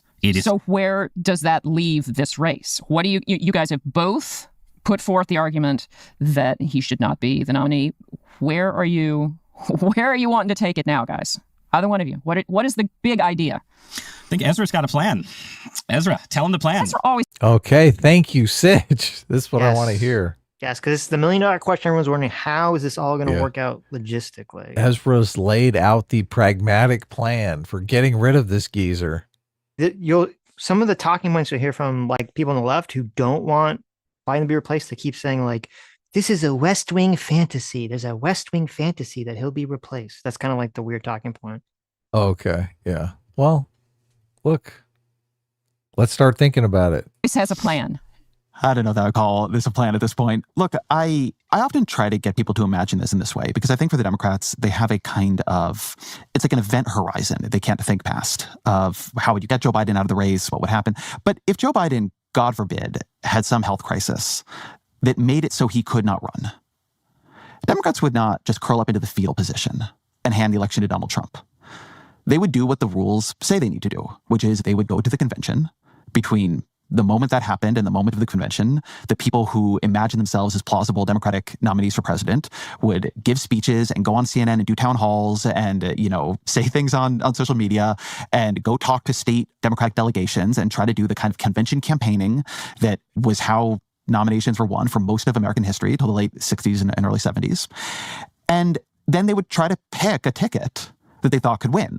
Maybe that would be Gretchen Whitmer and Josh Shapiro. Maybe that would be Wes Moore and Gavin Newsom. They have the issue that even though I don't think Kamala Harris is a strong candidate, I said back then, and I believe tonight was proof of this, that I think she's probably a little underrated. I would have much preferred to have Harris up on that stage tonight than Joe Biden. But because they don't believe Harris is a strong candidate, because they can't see a way around nominating her that they don't think would fracture the party, but there is nothing conceptually impossible about going to a convention. You have months, which is like how this used to happen. You have, I think, a fair amount of Democratic talent you could, try to have waiting in the wings. It is not a safe route. It is risky. It could blow up in everybody's face. But at this point, the Joe Biden plan is blowing up in everybody's face, right? I think you are very close to a situation, which is you can lose with Joe Biden or maybe lose with someone else. But if the fate of American democracy is hinging on this election, as Democrats are always telling me it is, and as I think there is a chance that it is, then you should do everything you can to win it.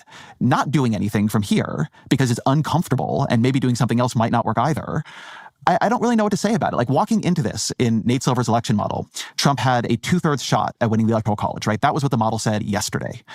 I don't think it gets better from here. What? It's going to be the convention speech that is going to resuscitate Joe Biden. It's going to be some other conviction for Donald Trump. It's going to be the second debate. Does anybody believe they're really going to have that? I don't. At some point, Democrats have to decide if they want to try to win this election, or it is simply too uncomfortable for them to do anything but be on this train as it derails. But he's saying the same thing I was saying on Thursday. There's plenty of time. There's plenty of time. Well, there's an This can interesting be thing. done. Yeah, definitely. And there's an interesting thing that he brings up, which I mean, I'm not familiar of, and you're not familiar with, but that, if the majority of American history, we didn't have these super long, multi-year presidential campaigns. Things were kind of decided, in the last couple months running up to it in the convention. Like, then obviously it's doable. Obviously, Way that's the doable. way, we did it for over 100 years. And I think he does bring up a good point, which is, if the Democrats really believe that Donald Trump is some existential threat to democracy, how could they just stand by and say, well, we're just going to let it happen because, it would be uncomfortable, right? To put Kamala and anyone else through the ringer. That seems so goofy. It's like, oh, I guess you didn't really believe anything that you were saying about Donald Trump then, because you're just saying you're going to just lay over and let him become president because, the alternative is that you're going to cause some conflict in the party, I guess. I don't think a lot of people believe that. And even Ezra Klein here says, well, it might be. I mean, this might be an existential threat, which means, well, it might not be. Right. So, but look, I completely agree that if people are saying that and do genuinely believe it, they have to do something, obviously. And at this point, they've got nothing to lose. I guess they can convince themselves that Biden still has a chance of winning, but I don't see it in any realistic way. People are going to, especially independent voters who decide most of these elections, they're going to say, look, I'm not throwing my lot in with that guy. Like, if he accidentally launches nukes, I don't want to be responsible for it. Yeah, I think there's too many people on the Democrat side who they're stuck in the mindset of I have to defend Biden until the moment he switches because they're afraid he's not going to give it up. And to me, from a strategic perspective, that's stupid in the wrong way to handle it, because I literally don't think it's possible for Biden to win at all. Yeah. At this point, I just don't think it's possible. And I think people need to just, on the Democrat side, they need to adopt that frame of thinking and say, listen, if Biden is going to is not going to give it up, we basically need to bully him into giving it up. We need every single Democratic pundit, every single person in the Democratic Party to just shit all over him until he gives up, until he gives it up. I wonder how much of this is their political bias, because they believe that like money decides elections. They believe in the power of gaslighting the public, the power of propaganda. Right. And there is a little bit of this. We're going to be complicit in this propaganda, this gaslighting. And what are the real limits of gaslighting? Can people watch this debate and this is the gaslight? This is the limit. Look, we've hit the limit of gaslighting. Yeah. Look, I think we're way past the limit of gaslighting. I actually don't think gaslighting is really that. I mean, this is why I framed it as kind of their political bias. I think they think gaslighting is way more powerful than it actually is. Like, and it goes on both sides. Like, they think Trump is gaslighting his side, and the only reason why people like Trump is because the gaslighting is working. Like, they don't understand why people genuinely like Trump. They think it's just gaslighting. There is a lot of gaslighting on the Trump side. Let's not pretend otherwise.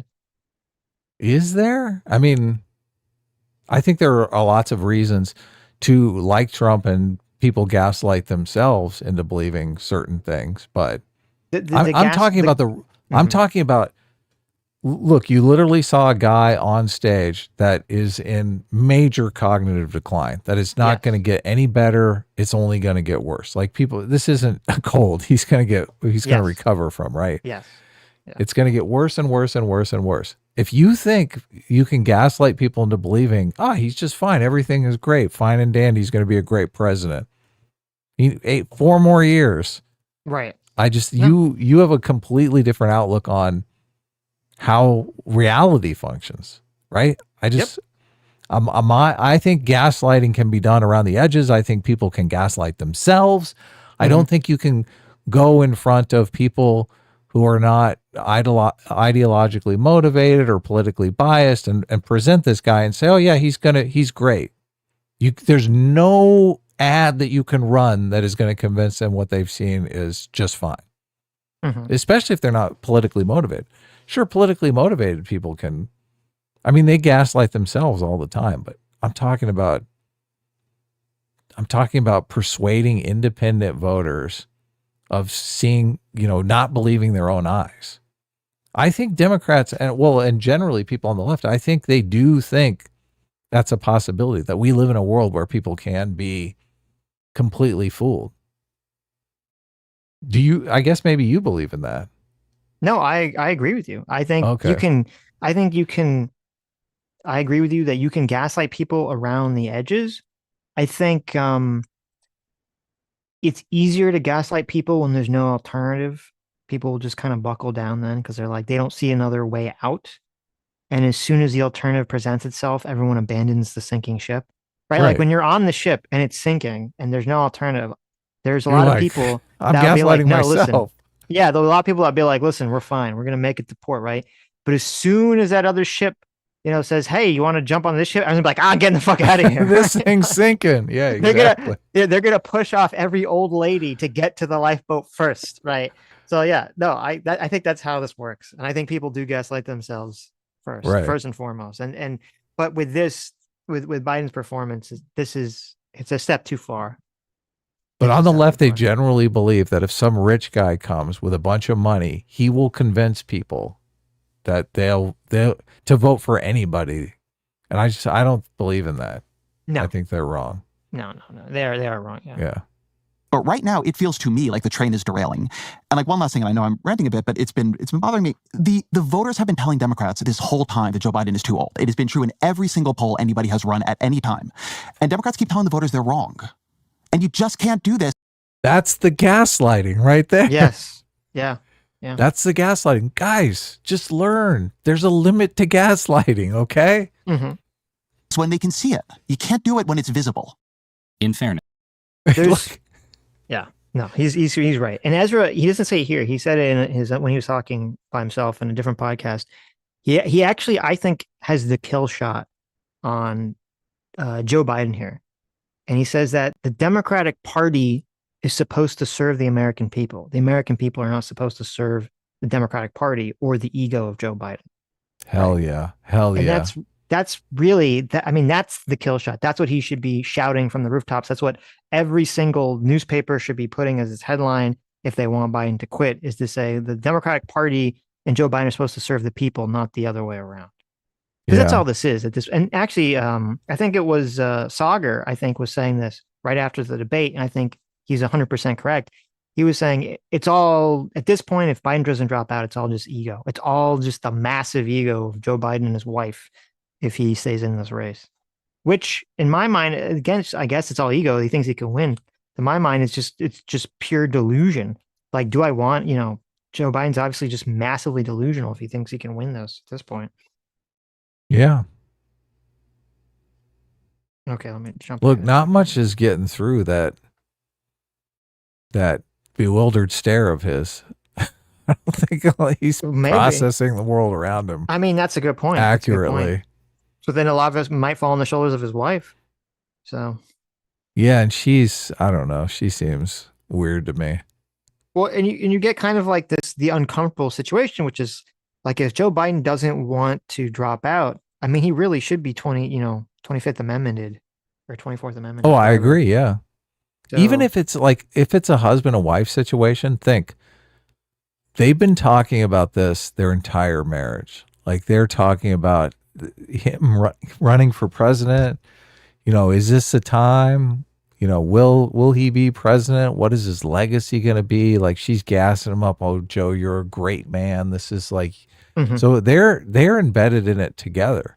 Yes. So if this has been his dream aspiration his entire life, I mean, she's not thinking clearly about this. No. She's thinking, I'm going to do this for the Joe Biden that I remember when he was all there. But and that's, which is retarded, because this is like, if Biden drops out, okay, even, and whoever takes his place, whether they win or lose, if he drops out, he can sort of protect his legacy. Because say, well, you know, if he drops out and someone takes his place and they lose, they're going to say, oh, well, they didn't have enough time, right? They're still going to blame Biden. And yeah, people will still say that. But it won't be so bad it won't be as bad if he stays in and just gets annihilated.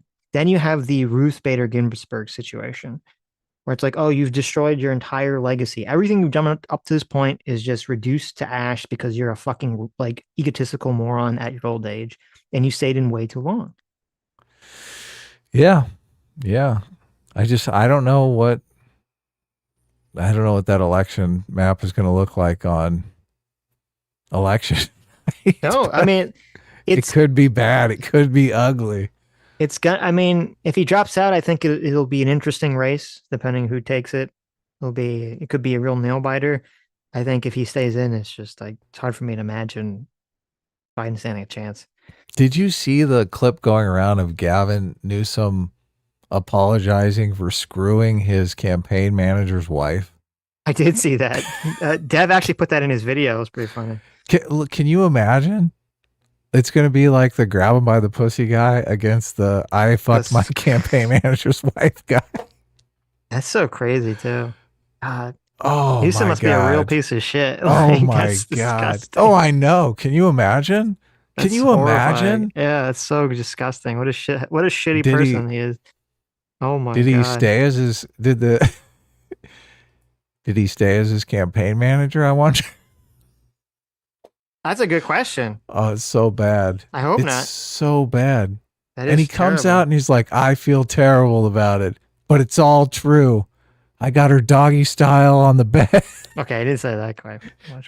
But look, he's the zeal which he apologizes is uncomfortable. It says so. This is 2007. It says San Francisco Mayor Gavin Newsom admitted on Thursday to having an affair with the wife of his former campaign manager, who quit a day earlier after confronting him. Oh wow! So there you go. That answers the question. Oh, oof. Was Newsom married at the time? Of course. What are you talking about? The woman Ruby Ripley Tork. Rippy Tork. What a weird name.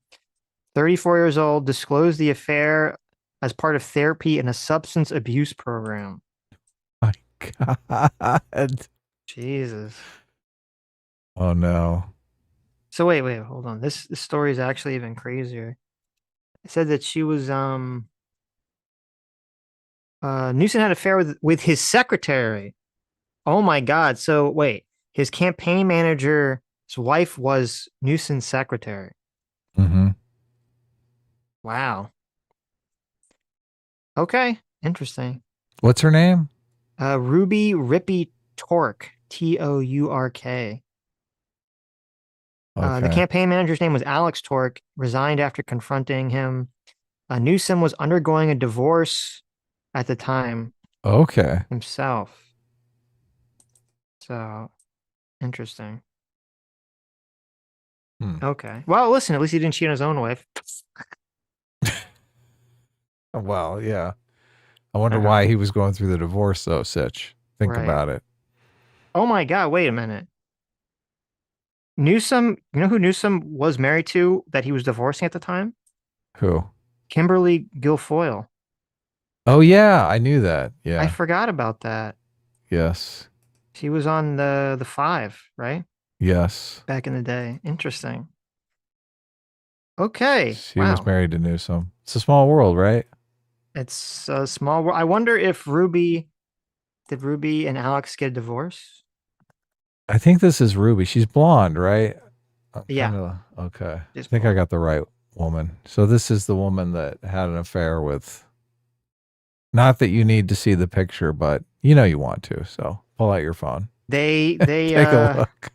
They filed for divorce the next year. All right. So there you go. Okay, let's continue. Strong pragmatic case, right, for how the Democrats need to, try to win this election, can't let Trump get in. Biden's going to lose. If he goes on like this, he's going to lose. But there's also just the same kind of case that was made against Republicans who went along with Trump should be made against Democrats who go along with Biden now. Biden is a different kind of danger to the U.S. than the instability of Trump, but it is a dangerous thing for the United States of America to consider re-electing the man we saw on stage to the presidency at an extremely dangerous moment in world history. It is morally bankrupt for the Democratic Party to go forward with this man as president. And that has to be said as well. But it's also funny. It's also a little funny. No music. Yeah, morally I think that's awesome. bankrupt. I think this guy, I don't know anything about this Ross guy. I think he makes a really good point, which is, the Democrats lose any moral authority they had against criticizing the Republicans for going along with Trump if they're going to go along with Biden with this. They lose it all at this point. Yeah, no. I mean, not that anyone cares about moral authority in politics anymore, but... Well, yeah, I was thinking that. But I do think the voters care about it. And voters do feel some sort of culpability. I mean, they don't want to vote for a corpse. A scumbag. The corpse bride. Yeah. Self-awareness and realism than he has. I mean, it was his decision to run again, and he shouldn't have made it. Does he want to be Ruth Bader Ginsburg, right? Who did amazing things for the country, did amazing things for liberalism, but wiped out that legacy and more by refusing to retire while Democrats still had the Senate. And people saw that coming. I was one of many people who wrote a piece saying Ruth Bader Ginsburg should retire, and she didn't. And the cost of that arguably was Roe. And Joe Biden, too, might end up in the same position. Like, if Trump is as dangerous as he says he is, then Biden has to help the party figure out how to beat him. And if that's not through him, then you help them figure out and you clear the way for whom it is. If you think Kamala Harris cannot win, then you try to talk to her about that. Right? Then I wouldn't want to do that conversation either if I was you. But if that is what they believe, right? If the thing a lot of people think about them is that they can't imagine doing it. How's that conversation begin, Sitch? Listen, Kamala, sweetie, you in. honey, nobody likes you, okay? The good of the country, you got to go get the fuck out of here. Listen, we brought you in because you checked the right boxes. But it turns out you're a shitty politician. Listen, you're a diversity hire, okay? We thought you could, fake it till you make it. Unfortunately, you've just been faking this whole time. You never made it. Yeah, exactly. Oh, God. They put themselves in this position. I don't know why. They need to stop the checking boxes routine. They really do. To be fair to the Biden campaign and the DNC, when they put Kamala in the VP slot, a lot of people thought she was a very competent politician. On paper, she seemed like, she checked all the racial, gender boxes. She also was a prosecutor, so you didn't think she'd be like soft on crime. She didn't seem particularly woke. She seemed like she was a competent politician. So on paper, she seemed good. But then when she was like out in the field, people were like, oh my God, what is this? Right? I don't remember it that way though. She ran against Biden in the primary and was out immediately because she sucked so bad. She was universally unliked in the primary. Like, she was one of the first people out. I don't agree. When she was running the primary, she couldn't gain traction. A lot of people thought she was still a smart choice, and they thought Biden was a wrong choice because they didn't think an old white man could win in the Democratic Party. My recollection of events was it was really only once she was in the VP slot that it became very apparent that she was woefully unprepared. Like, I remember because I think we covered it, we watched the Democratic primaries and she just seemed kind of like boring and not super charismatic, right? But that's something you can work on. Even DeSantis got better over time, and he started off as the charisma of wood. So, people thought, well, Kamala, she's a little rusty, right? She needs to learn how to be a federal politician. She'll learn as VP. She'll, gain energy. She'll gain competence, and she just never fucking did. Yeah, I think all that happened before she was nominated for VP, though. I remember Scott Adams saying she was going to be the nominee. Like, yeah, because she checked all the right boxes. She was going to be she was going to be the presidential nominee, he said. Right. He was going to win the primary. Yep. And then when the first debates came out, that she was just such a horror show that he was like, okay, I completely reversed myself. No, he never reversed because he said, oh, she's just really boring and lack charisma. But he said he kept claiming that he actually won that prediction because Biden is so old that he was going to die, and that's why they made Kamala the VP. So No, that I he was gonna be remember right in the that. end. But Yeah. Right. Oh, anyway. Anything because they're trapped by their belief that Harris isn't strong enough. Well, then they're the one who picked her. It's on them to figure something out. Like, is this important or is it not? Like, that to me is like the thing that keeps coming up. Like, is it actually okay if Donald Trump wins? If it is, fine. But if it's not, then what? Then you got to do something. It's not just about Trump here, right? Like Ruth Bader Ginsburg staying on the court. Had Trump not won, or had she, not passed when she did, and had she become incapable of being a Supreme Court justice, her clerks would have written her opinions for her, and wouldn't have been ideal, but it wouldn't have been the end of the world.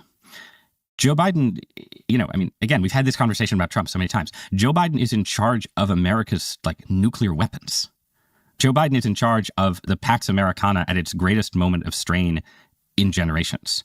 Joe Biden is in charge of, the United States of America at a moment when a bunch of, kooky but quite smart people think we're about to take some kind of quantum leap in terms of what artificial intelligence is going to do, right? Like, I'm sorry, if the choice is between the two men you saw on stage tonight, are you choosing Biden for that, guys? Between the two of them, yes, I would choose Biden for that. Absolutely. Oh my God. Oh,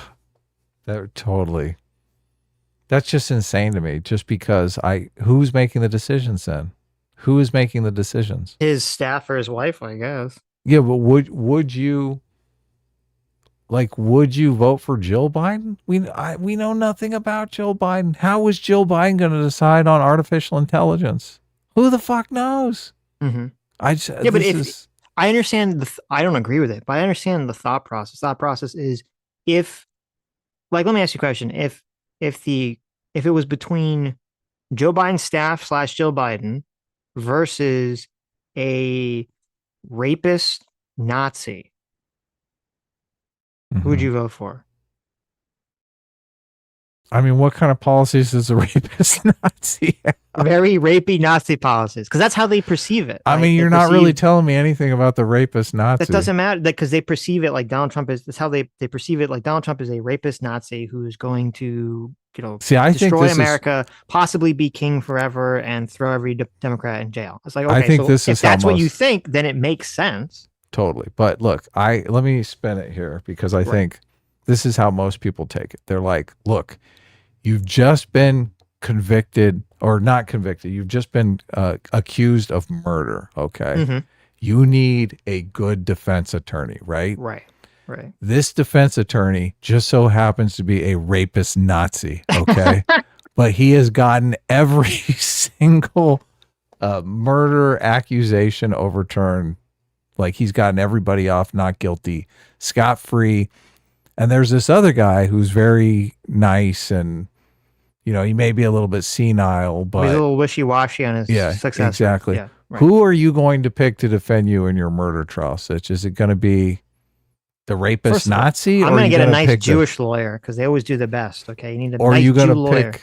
Are you going to pick the guy who's can't string a sentence together? There's a problem with your analogy, which is that I would agree with you if Donald Trump had some amazing track record.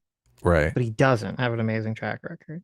He has a very incompetent and spotty track record. So you don't like the track record of getting people off, getting convicted, or accused. Well, no, I'm saying, because in your analogy, you're saying he has a track Nazi, record, but he has like 100% success rate. Okay, then you're going to go with a rapist Nazi, right?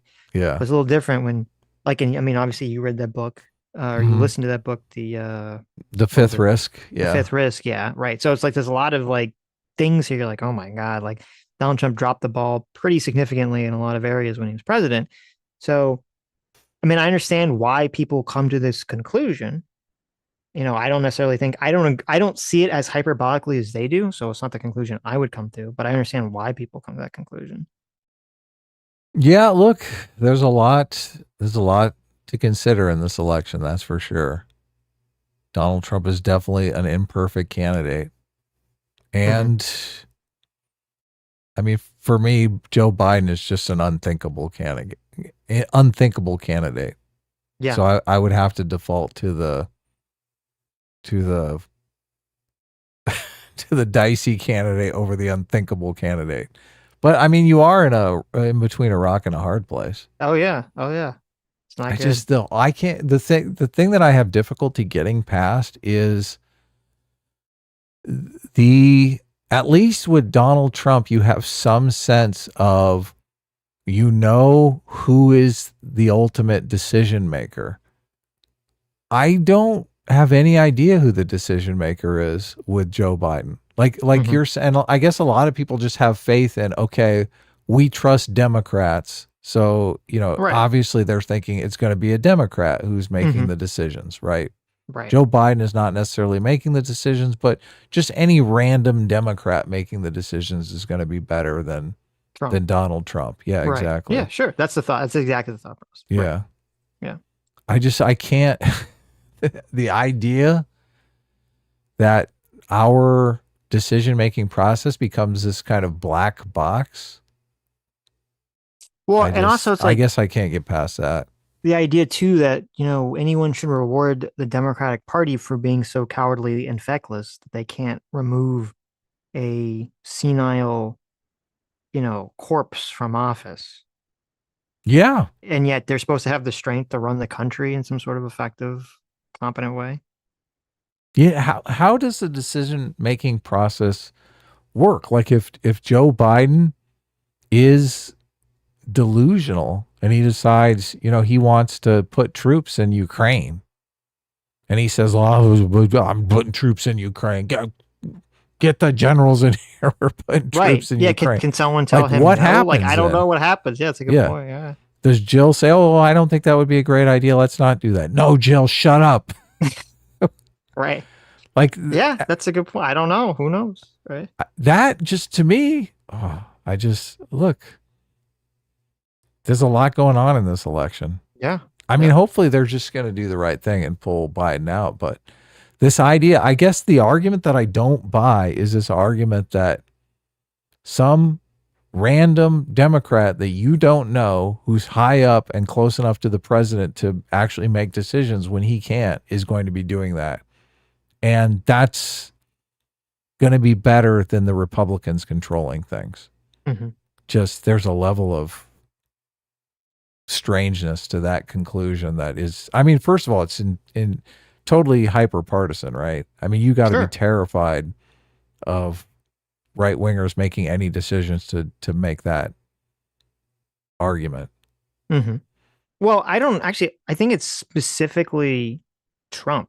Like if this was DeSantis or why I don't have TDS for Trump. Look, I read the fifth risk. No. Stop. I'm saying you said it's for people, it's hyperpartisanship. And I don't think it's hyperpartisanship. I think it's hyper anti-Donald Trump-ness. Because if it was DeSantis, if it was the lady whose name escapes me at the moment who was running, if it was anyone else, I think Biden would be like absolutely being crushed right now. And I think people would, there'd be a lot of like the Democrats be like, oh my God, we got to win. But it wouldn't be like this existential threat to them. They're like, well, if DeSantis wins or Nikki Haley wins or whatever, they wouldn't think it's like necessarily the end of the country. Right. I would like to imagine that, but obviously we can't play out this alternative universe. I suspect, though, that they would try to make DeSantis into Trump. They would turn DeSantis into the next Hitler. They would turn Nikki Haley into the next Hitler and just continue to move on. It would be like DeSantis is an existential threat to the nation as well. So let me be clear. When I said what I said, I'm talking about what people actually believe in their heart, right? Right. You're right. If it was Haley or DeSantis, some people in the Democratic Party would say that because they just want to win, but I don't think they'd actually believe it. With Trump, I think they actually believe it. So the hyper partisans believe this, right? Yeah. But I don't think it's based on their partisanship. I think it's based on them not liking Donald Trump specifically. Independents don't have TDS. They don't think Trump is an existential threat to society. Well, obviously they wouldn't vote for him if they thought that. Yeah, exactly. Right. Yeah, we're having a conversation about the super partisan people. Right. And I just think those super partisan people would think Nikki Haley is just as bad as Donald Trump? I don't 'Cause know. that's just how they roll. I don't agree. Okay. I don't think they would. They'd be like, I'd be more happy with a Democrat, but they wouldn't think it was like the end of the country if she won. Most of them. Right. I'm sure you could get some minority, but most people would. I'd love to see it. I'd love to see that play out. Well, I mean, we will see it in 4 years whenever who's next, because they're going to try to paint whoever's next is like the Donald Trump 2.0. They are, yeah. Yeah. Absolutely. I mean, for two reasons. One is that the thing you just said about Ginsburg is also true for presidents. I don't think Biden is senile, and I think in general he's been making good decisions, but they are surrounded by staff and they are surrounded by agencies, and who you nominate to positions matters. So one, absolutely. I've watched how Joe Biden has governed in the past couple of years. I saw how Donald Trump has governed. I also see what Donald Trump is proposing. I see what Joe Biden is proposing. I mean, Trump's 10% tariff on everything plan is genuine lunacy. No, but wait a minute. Donald Trump's 10% tariff on everything plan is a bad idea. Having the Joe Biden we saw on stage 2 years further on in the midst of a major world crisis seems to me objectively more dangerous than having... Look, so far in my view, Biden has not... I agree with that guy. Objectively more dangerous. Yeah. He's a target. He is a target for Putin. Look, you want to talk about, you know how the elderly are a target for scams? Guess who wants to scam us? Right. Fucking and Putin. Yeah. No, and I think a lot of the Democrats, they're kind of operating under what Ezra Klein is thinking, where it's like, well, even if Biden is out of it, those are staff that will basically just run things. But then I think the example you brought forward is a good one, which is like, well, what happens if Joe Biden is like wants to, send troops to Ukraine at like 3 a.m. because he's fucking delusional? Like, what happens then? Is he going to get 25th Amendment in the middle of the night because he's saying something crazy? Are the cowards who are too much of a pussies to push him out going to go along with it just because they're so cowardly now? Why would we expect them to be less cowardly then? I don't know the answer. Like, people don't know the answer to these questions. That is a great point. If they're too cowardly to push him aside before the election, how the hell are they going to be all of a sudden spines of steel when he starts doing crazy shit? Right. Yeah. And that's part of the problem too, is that we don't fucking know. No one knows. The public does not know what actually is going on behind the scenes. Yes. Right. Is it a situation? It's a Putin spy in there for all we know. For all we know. But I'm saying, like, even if it really was just a situation where Joe Biden would go in a lazy boy and go to sleep and his chief of staff would just do everything, right? I think people would feel more comfortable if they just knew who that was. But yes. We don't know if that's what it is. It could be a fucking delusional Joe Biden ranting and people trying to talk him off the fucking ledge because he's trying to do something crazy. Like, we don't know what the fuck's going on back there. Yeah, and there's no way to know, which Right. is Scary. the black box situation here. Well, and it's interesting because that's what the Democrats sort of pushed as the view of Trump when he was president. I know, behind the scenes, ironic. Yeah, behind the scenes, Trump was like crazy and saying all this like weird shit in these meetings and was like just, completely out of it, blah, blah, blah, blah, blah. And it's like, okay, well, I mean, how do we know that's not the case with Biden right now? Yeah, we know nothing. Look, I can't vote for Biden, not in a million years after that performance. I feel it in my bones. Right. That there are a lot of people saying the exact same thing. Oh, no, you're right. Yeah. You're right. Handled at all a major crisis. I mean, I have my disagreements with him on Israel policy. Look, Ezra, I've been an apologist for the Biden foreign policy. I think he did the right thing getting out of Afghanistan as badly as it went. I just interviewed J.D. Vance recently and tried to make the case to him that Biden's Ukraine policy has been actually pretty restrained and reasonable. I can make the same case that you're making. There is a role that the presidency plays in the world system that depends on the guy being there. And I think we're in danger of understating the extent of the limitations that we saw from Joe Biden tonight. That's all. And what it implies for, again, the morality of putting him back in charge, independent of the question of, like, how do you beat Trump? So you're worried that Vladimir... Okay. And yeah, there's a question is how, it seems obvious the rest of the world would take advantage of this if Biden wins, right? Mm-hmm. Take advantage of it right now as being. I'm sure they are. Yeah. Right. Last kind of thought is: do you really think any of this is going to happen? Like, I tend to think we can talk about this all night long. Ain't nothing big gonna shift. Like the Biden people are not going to, they're going to come out. They're going to say everybody's being too hysterical. These things don't matter. He's up for the job, blah, blah, blah, whatever. I think the Democrats are the party of the media and the intelligentsia. And it's pretty hard. Look at that. Just coming right out and say it. Send this clip to Destiny. Right? For a Democratic president to soldier on when he loses the media and the intelligentsia, no matter what his loyal staffers say. And my impression, it's 11:42 p.m. I'm just, watching TV and reading social media like the rest You're of just you. riffing. But my impression is that tonight Biden lost a really important part of his base, which is people who cover politics for a living. Ezra, give us some uplift. Oops, sorry. That's not, no, but wait, this is, I know we have to end, but if you want to be uplifted as a Democrat, couldn't that be the good news, right? They're going to. So this is basically happening on debate night. And they're saying, look, he's lost the media. That was my sense of it as well. And I watched feedback all the next, I guess we're going to watch some of that feedback. Yes. Yeah. Yeah. Well, the it's media interesting wants him gone. because, like, we're going to watch a clip of CNN right after the debate, and they're just like, it's over. We're going to watch MSNBC after the debate, and it's kind of like mixed. Like, you can tell that people think it's over, but they're kind of trying to softball it or hide it or something. Right. But then we can watch Morning Joe. Morning Joe is like really definitively like it's over, which is interesting.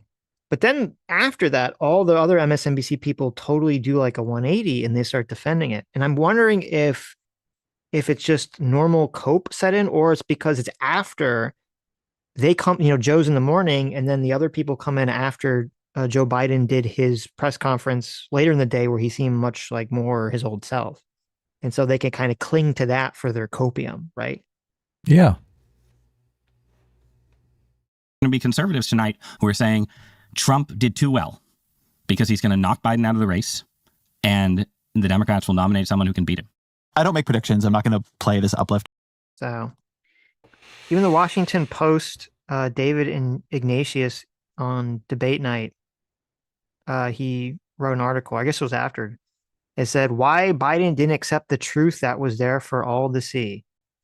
And he said, I have an unusual window on Biden's march towards the precipice. In September, I wrote a headline, President Biden should not run again in 2024. It shouldn't have got as much attention as it did because it said no more than what many Democrats were mulling through last summer, but perhaps because I've been a strong supporter of most of Biden's foreign and domestic policies, this call for him to step aside created a stir. In the months since, I've talked regularly with people close to Biden about why he stayed in the race. Their comments help explain the path to Thursday night and illustrate to how Biden's inner circle will be crucial now in encouraging him to step aside and let someone else take on former President Donald Trump. Biden's family played a central role, especially his wife, Jill. When my column appeared last September, I was told by people who know the Bidens well that the president was angry, but that the first lady was irate. She's his protector and advocate, always.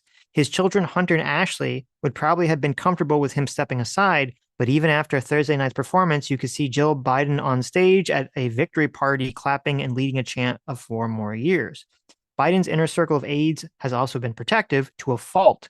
Biden is a stubborn and sometimes irascible man. He has maintained a remarkably disciplined White House with few leaks and minimal backbiting, but loyalty and discipline can come at a cost. In the days after my column argued that he should step away, I heard rumblings of agreement among insiders, but they were quickly squelched. Discipline prevailed. Biden's closest counselors, political advisor Michael Donilon, former chief of staff to Ron Klain, the first lady, had an obligation to be honest with him now. If he has the strength and wisdom to step aside, the Democrats will have 2 months to choose another candidate. It will be a wide open and noisy race, but that will be invigorating for the country. It's never too late to do the right thing. Thursday night has the sense of an ending. There was something Shakespearean about a gaunt, haunted face of Biden on stage squinting, as if to see in a dwindling light, struggling for words even as the nobility of his purpose remained. I am reminded of a passage in King Lear when Edgar advised his struggling father, the Duke, men must endure their going hence, even as their coming hither. Ripeness is all. Wow. That was the Washington Post. So just, Look, crazy. It's power, man. Power is intoxicating. Right. And the inner circle that is protecting Biden are the ones that are close to making the decisions. They're the Yes. ones that are influential in making Yes. these decisions. They're the ones that are in the black box that we cannot see. Mm-hmm. Of course they're going to stand behind them, because as soon as Biden leaves, their power is gone, and they don't even get credit as, you know, the heroes that bowed down and saved the nation. They don't get that credit. That credit goes to Biden. Right. At least if they're behind the scenes, in there pulling the strings, making the decisions, they're close to the action. Who wants to step away from the action? Who wants to say, "Oh, this will be good for the country, I should step away from the action"? Yeah. Well, and I don't know, like, I'm sure there's been articles about it. I don't know how Kamala gets along with Biden's staff, because sometimes there's a lot of tension. They don't get along at all. Sometimes they get along fine.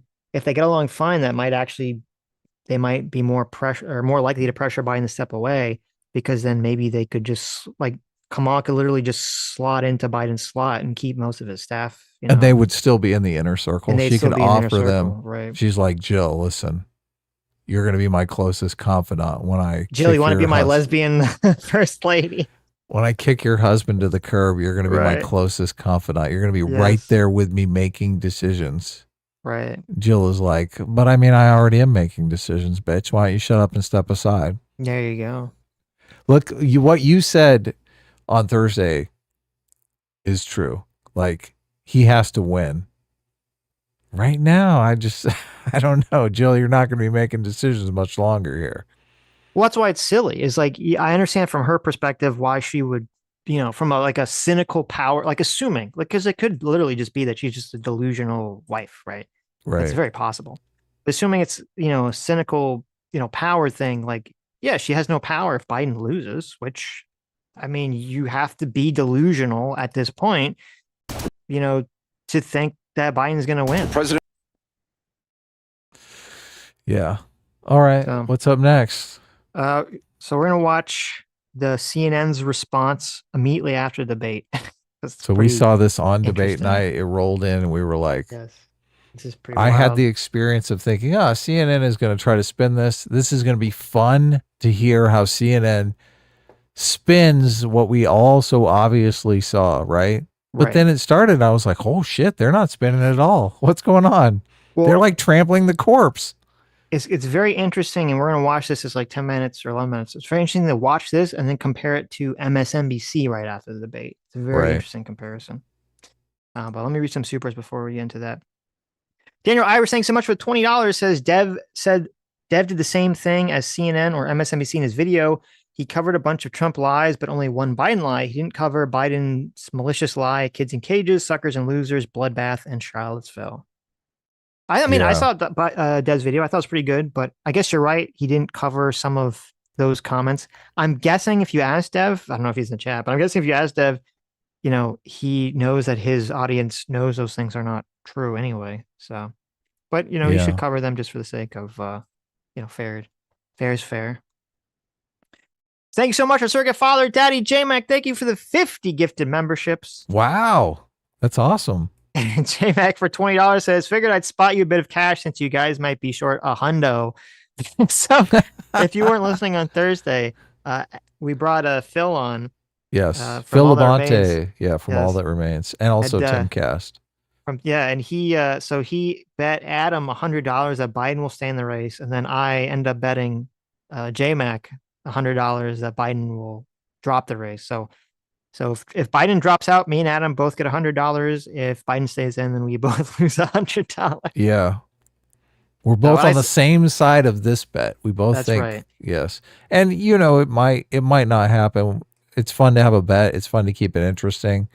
And I mean, at this point, I'm feeling pretty confident. Like Phil was giving me a hard time on Twitter saying, you know, you take half the money now, we could just end it at that. And I'm thinking, what? Hell no. I don't want to end this. Look, how brutal would that be if I gave him $50 and then Biden And then- ended up dropping I know. out? That's like, nah, A lot of I'm it. in this to win it. So I think a lot of it is going to really depend on what the polling looks like in this coming course. week. Of Because course. there's, like, if you listen to MSNBC, which we're going to listen to, there's like a lot of cope. where they're like, oh my God, all the pundit class are all hair on fire, but the voters, they don't actually care. They're not going to care. The voters aren't going to care. Blah, blah, blah, blah, blah, blah, blah. And if the polling comes out and the voters care, then that's going to have a very big shift in things. You know how when you get close to November, you can't turn on the TV or watch a YouTube video without it just being wall-to-wall political ads? They're like just beating you over the head with political ads. Yes. That's all going to be this debate. Oh, yeah. It's going to be, oh man, all those responses. It's going to be a compilation. I mean, you don't even really need it. You just need all the faces, all the mouth agape, senile faces, the resting 25th Amendment faces that Biden was making. Yeah. That's all you need. Just that visual. So like, look, is this Biden, who you want? You know, the face of America. Yeah. So Biden can come out and have a coherent speech afterwards. And it doesn't matter because this is going to be the last thing people remember before they go to the polls. It's guaranteed.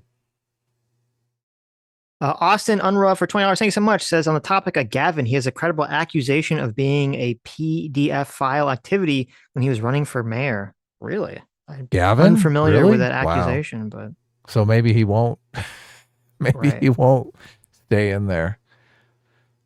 Everyone was saying Gavin is terrible. Obviously, I don't like Gavin Newsom. He's the governor of the state of California. I live in California.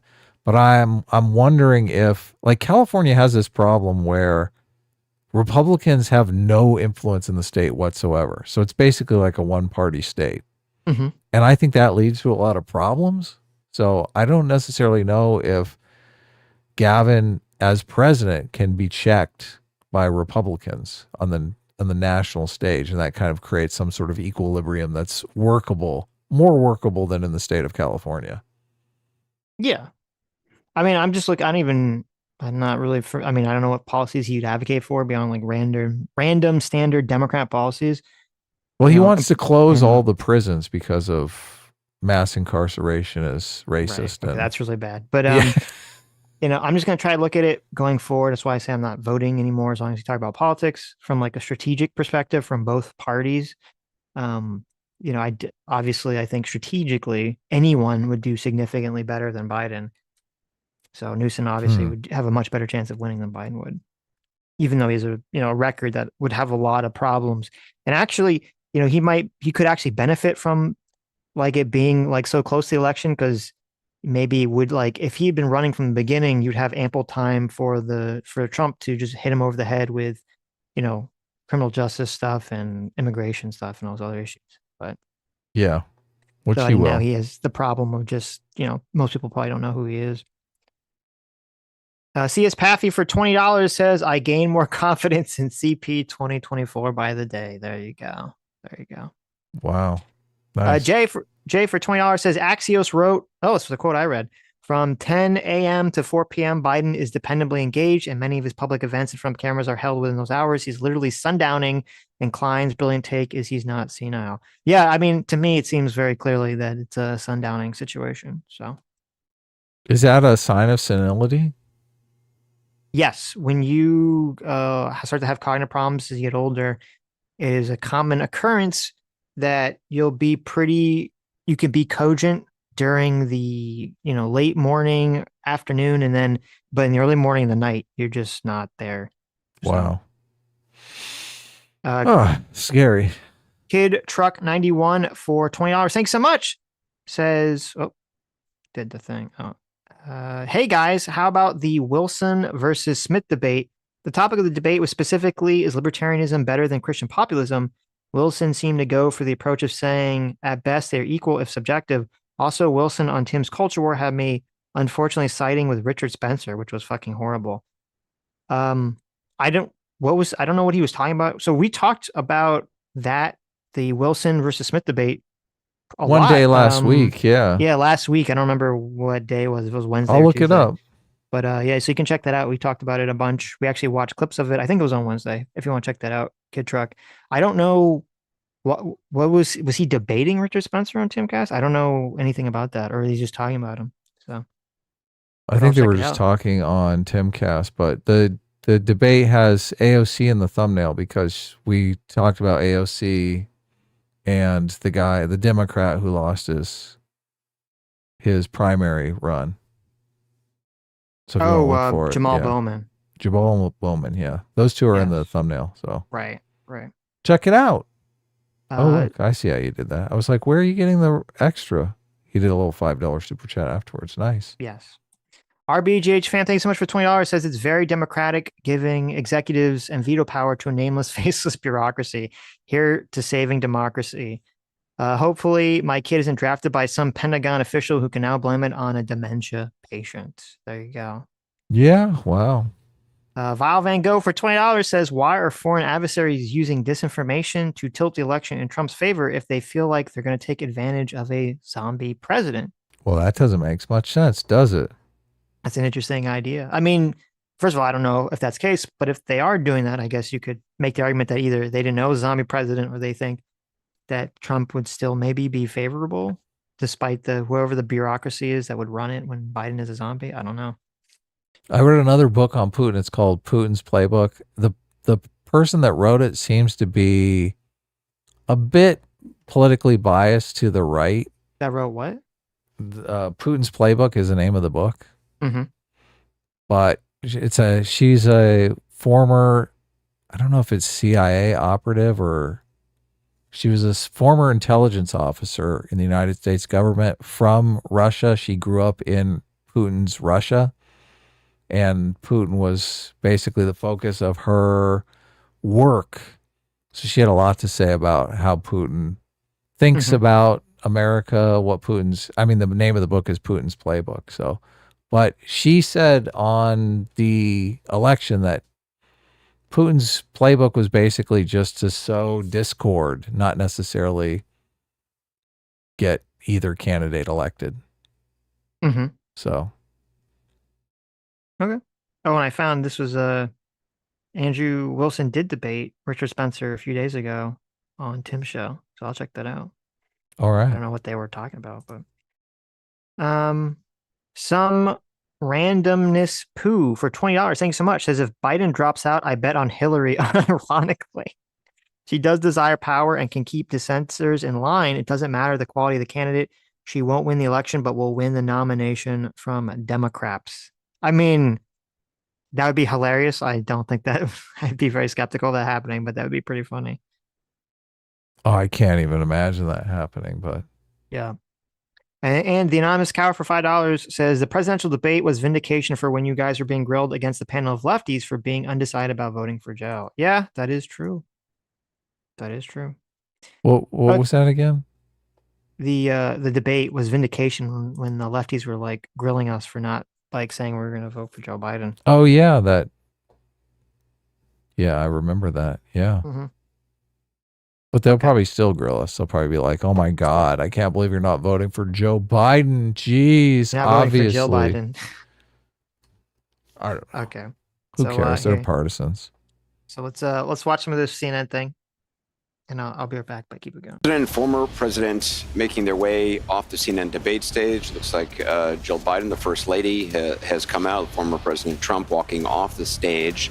The first debate of the 2024 campaign and the earliest presidential debate ever now in the books and in front of the voters. Tonight, along with Aaron Burnett, the first. Okay, you can see here, you can see Joe Biden tiptoeing ever so gently up to this step. Now, it looks like a lot of steps because I think those are reflections in the glossy floor, but actually I think it's only one step here. Here he goes. Let's see, ladies and gentlemen, let's see if he can make this step. Word on what those voters might make of it from our political. Okay, they're leaning off the precipice here. Jill is reaching down to kind of feel her way. Professionals from our CNN Flash poll. She's pointing. It's right here, Joe. And swing state focus group. Oh, he made it. We'll be talking to surrogates, including Vice President Harris, getting fact checks from our Daniel Dale and new reporting from inside both campaigns. With me here, CNN political commentator Scott Jennings, Kate Bedingfield, David Urban, Van Jones, Alyssa Farr Griffin, and Newsnight anchor Abby Phillip, and David Axelrod, and CNN chief national correspondent John King. John, let me start with you. Your thoughts. Anderson, this was a game-changing debate in the sense that right now, as we speak, there is a deep a wide and a very aggressive panic in the Democratic Party. It started minutes into the debate, and it continues right now. It involves party strategists, it involves elected officials, it involves fundraisers. And they're having conversations about the president's performance, which they think was dismal, which they think will hurt other people down the party in the ticket, and they're having conversations about what they should do about it. Some of those conversations include, should we go to the White House and ask the president to step aside? Other of the conversations are about, should prominent Democrats go public with that call? Because they feel this debate was so terrible. They do say, in moments in the debate later, the president got better and got his footing, but then at the end, even his closing statement was a little halting. The contrast. So that's basically asking, can we get him to step down privately, or do we have to go public and put the pressure on publicly? Right. Yeah. It's basically putting out feelers. And he's articulating their wants and desires. They're like, look, this could be very quiet. You know, you could come out and say, look, I've made my own personal decision. I need to spend more time with my family. I only have a couple weeks left. Right. Isn't like part of why I find this all very fascinating too is, you know, there's been this notion, people aren't like, there's been this notion from some people on the right that like, they kind of view the country in this very binary way, where there's the team Trump team, and it's like this unified force, and then there's like the team left team, it's like this unified force that has like the deep state and the media, and everyone's like working together in conjunction to stop Donald Trump. Yeah. And this to me really shows you that none of that is the case whatsoever. Yeah, that's a conspiracy. Yeah, that is not the case. You just have a bunch of people that all have their own interest, and a lot of them were deluding themselves about the health of Joe Biden. And when they see it in a way that is not dilutable anymore, that is undeniable, they all go into panic, as you would literally expect them to do. Which, if this was all like, if there was this all collusion, deep state conspiracy, everyone's working together, I mean, there wouldn't be panic. Everyone would know this was the case.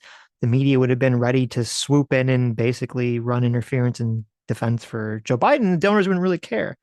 But that's not what's going on. True. Between the two candidates. Let me be clear.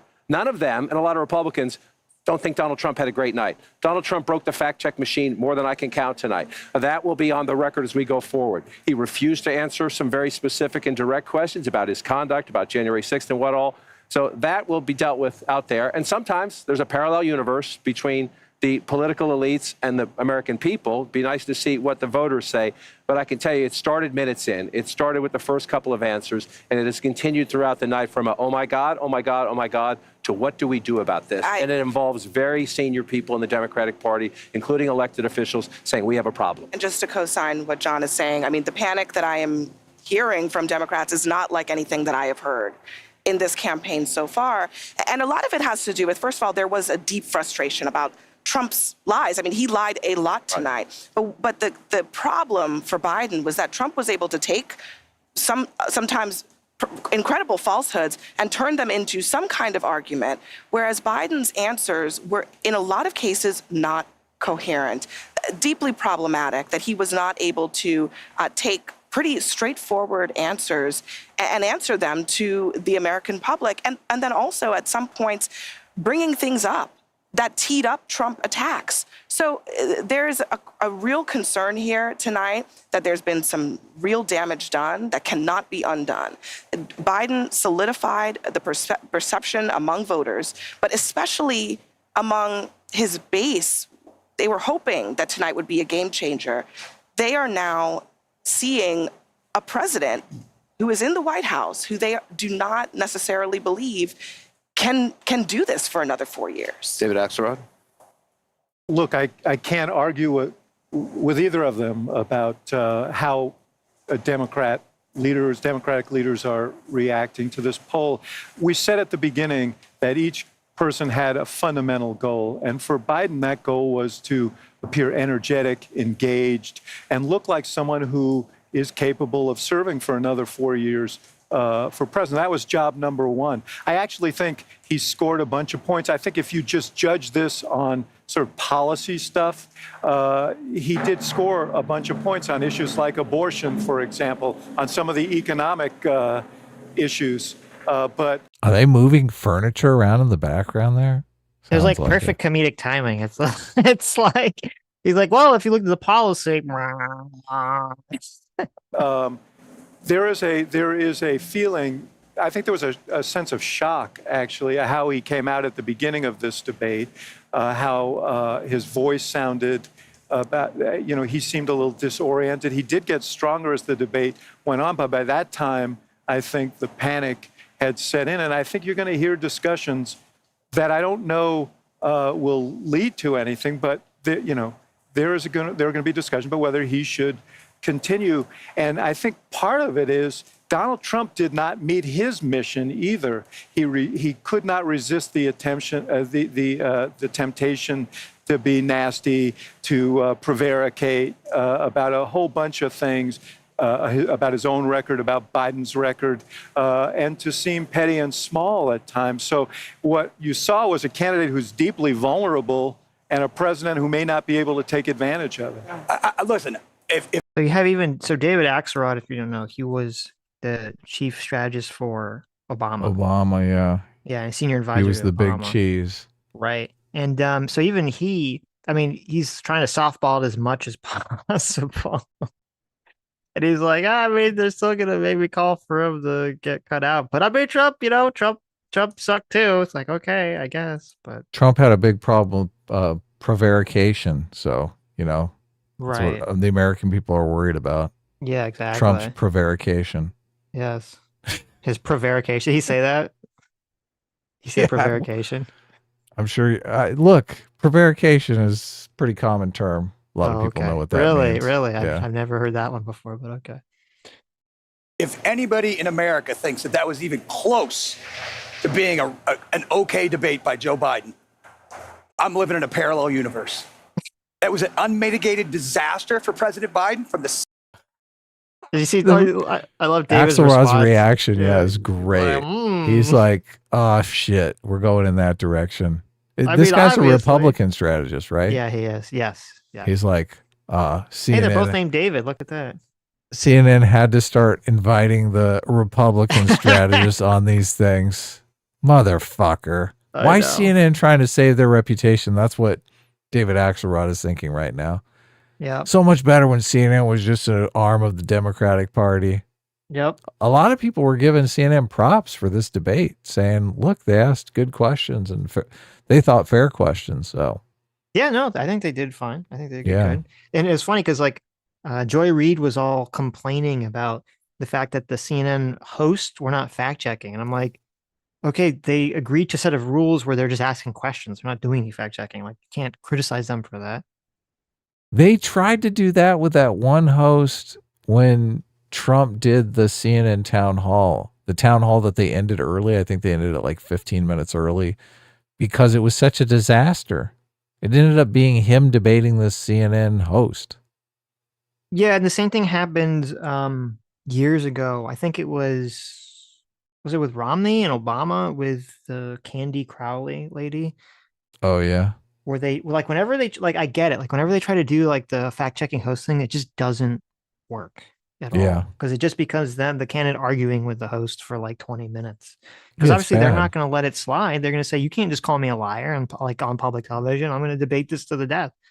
Yeah. Second he walked out to the closing statement. The biggest issue for Democrats is abortion. And he couldn't give an answer. He gave an answer, he couldn't even give a coherent answer on the biggest issue for Democrats tonight.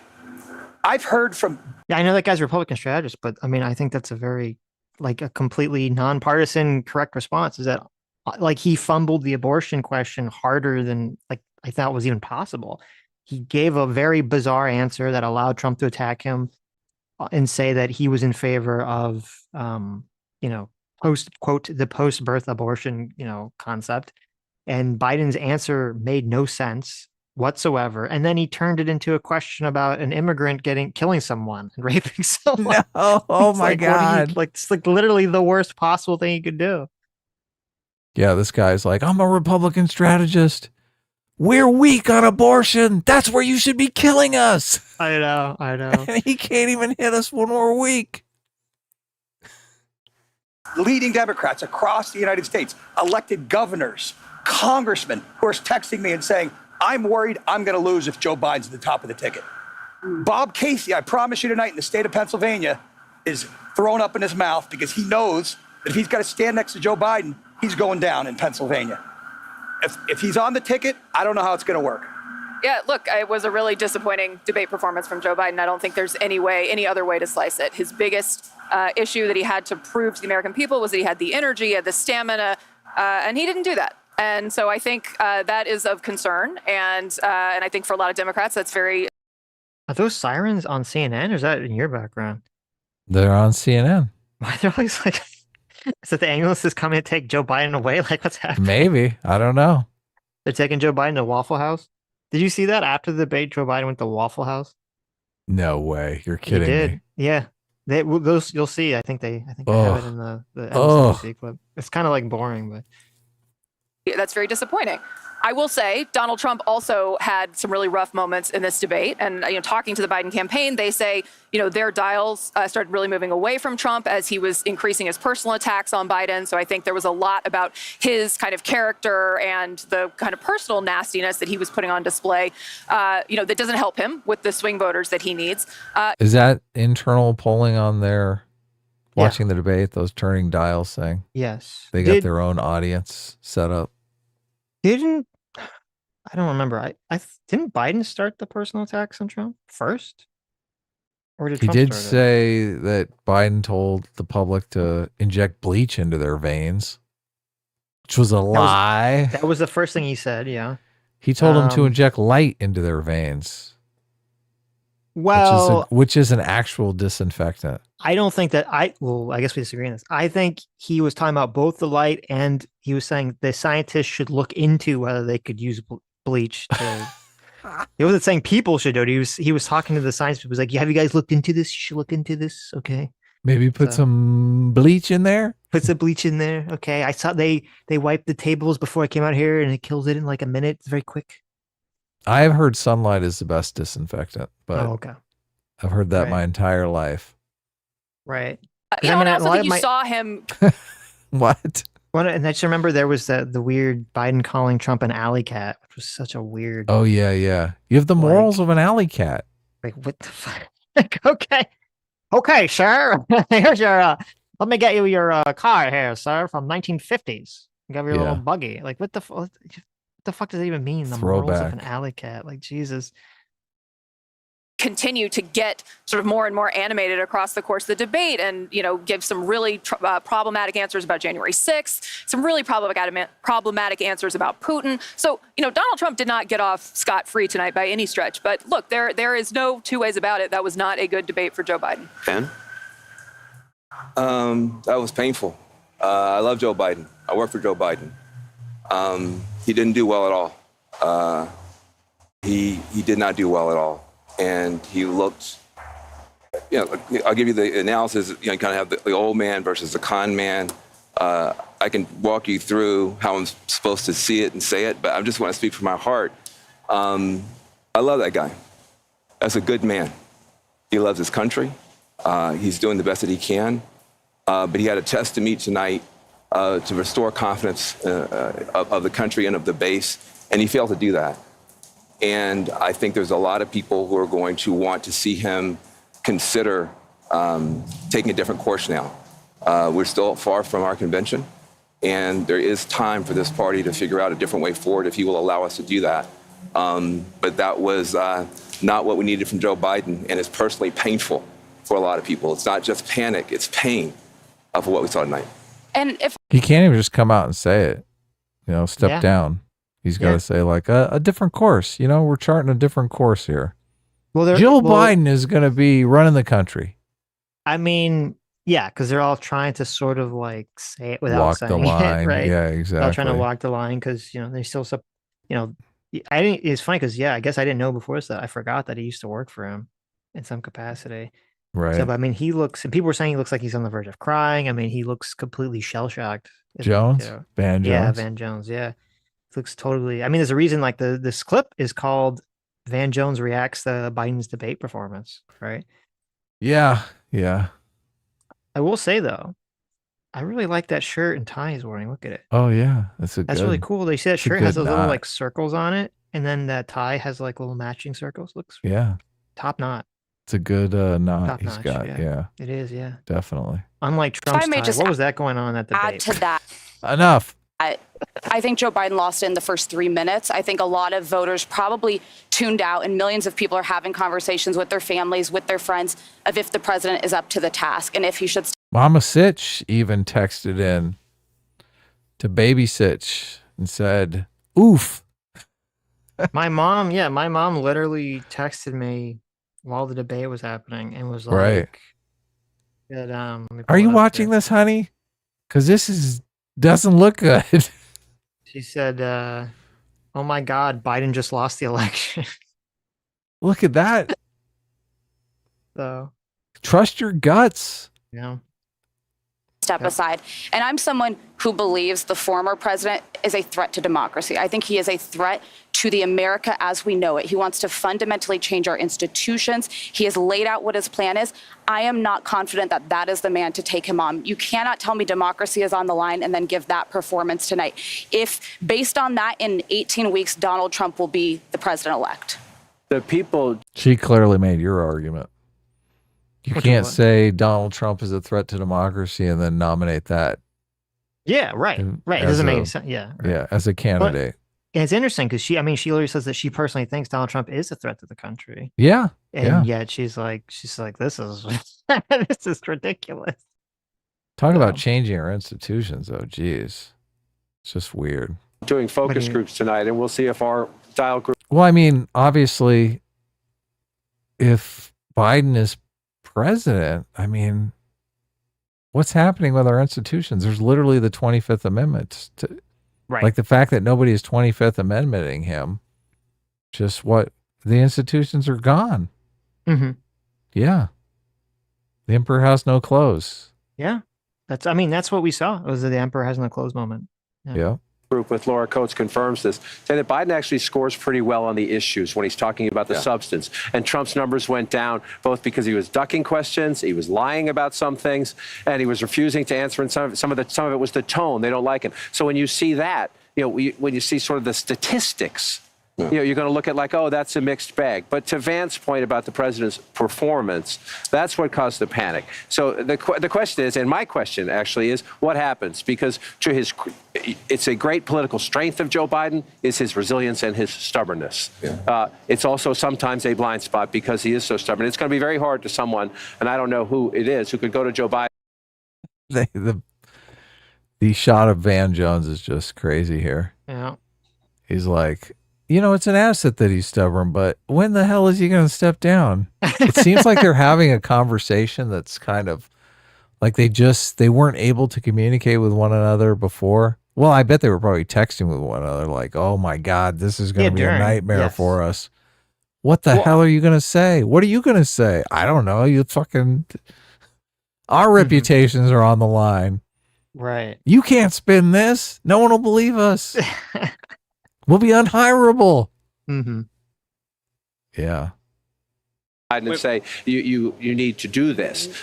Number one, and the question is again, like I'm just telling you, to Abby's point, I've been doing this for 30-something years, going on 40 years, and I have never ever had what happened on this thing tonight happen in the middle of a debate. It's Oh my God. Who's this? That's not Anderson Cooper. Who's this guy? No, I don't remember. I don't know his name, but Anderson Cooper lookalike here.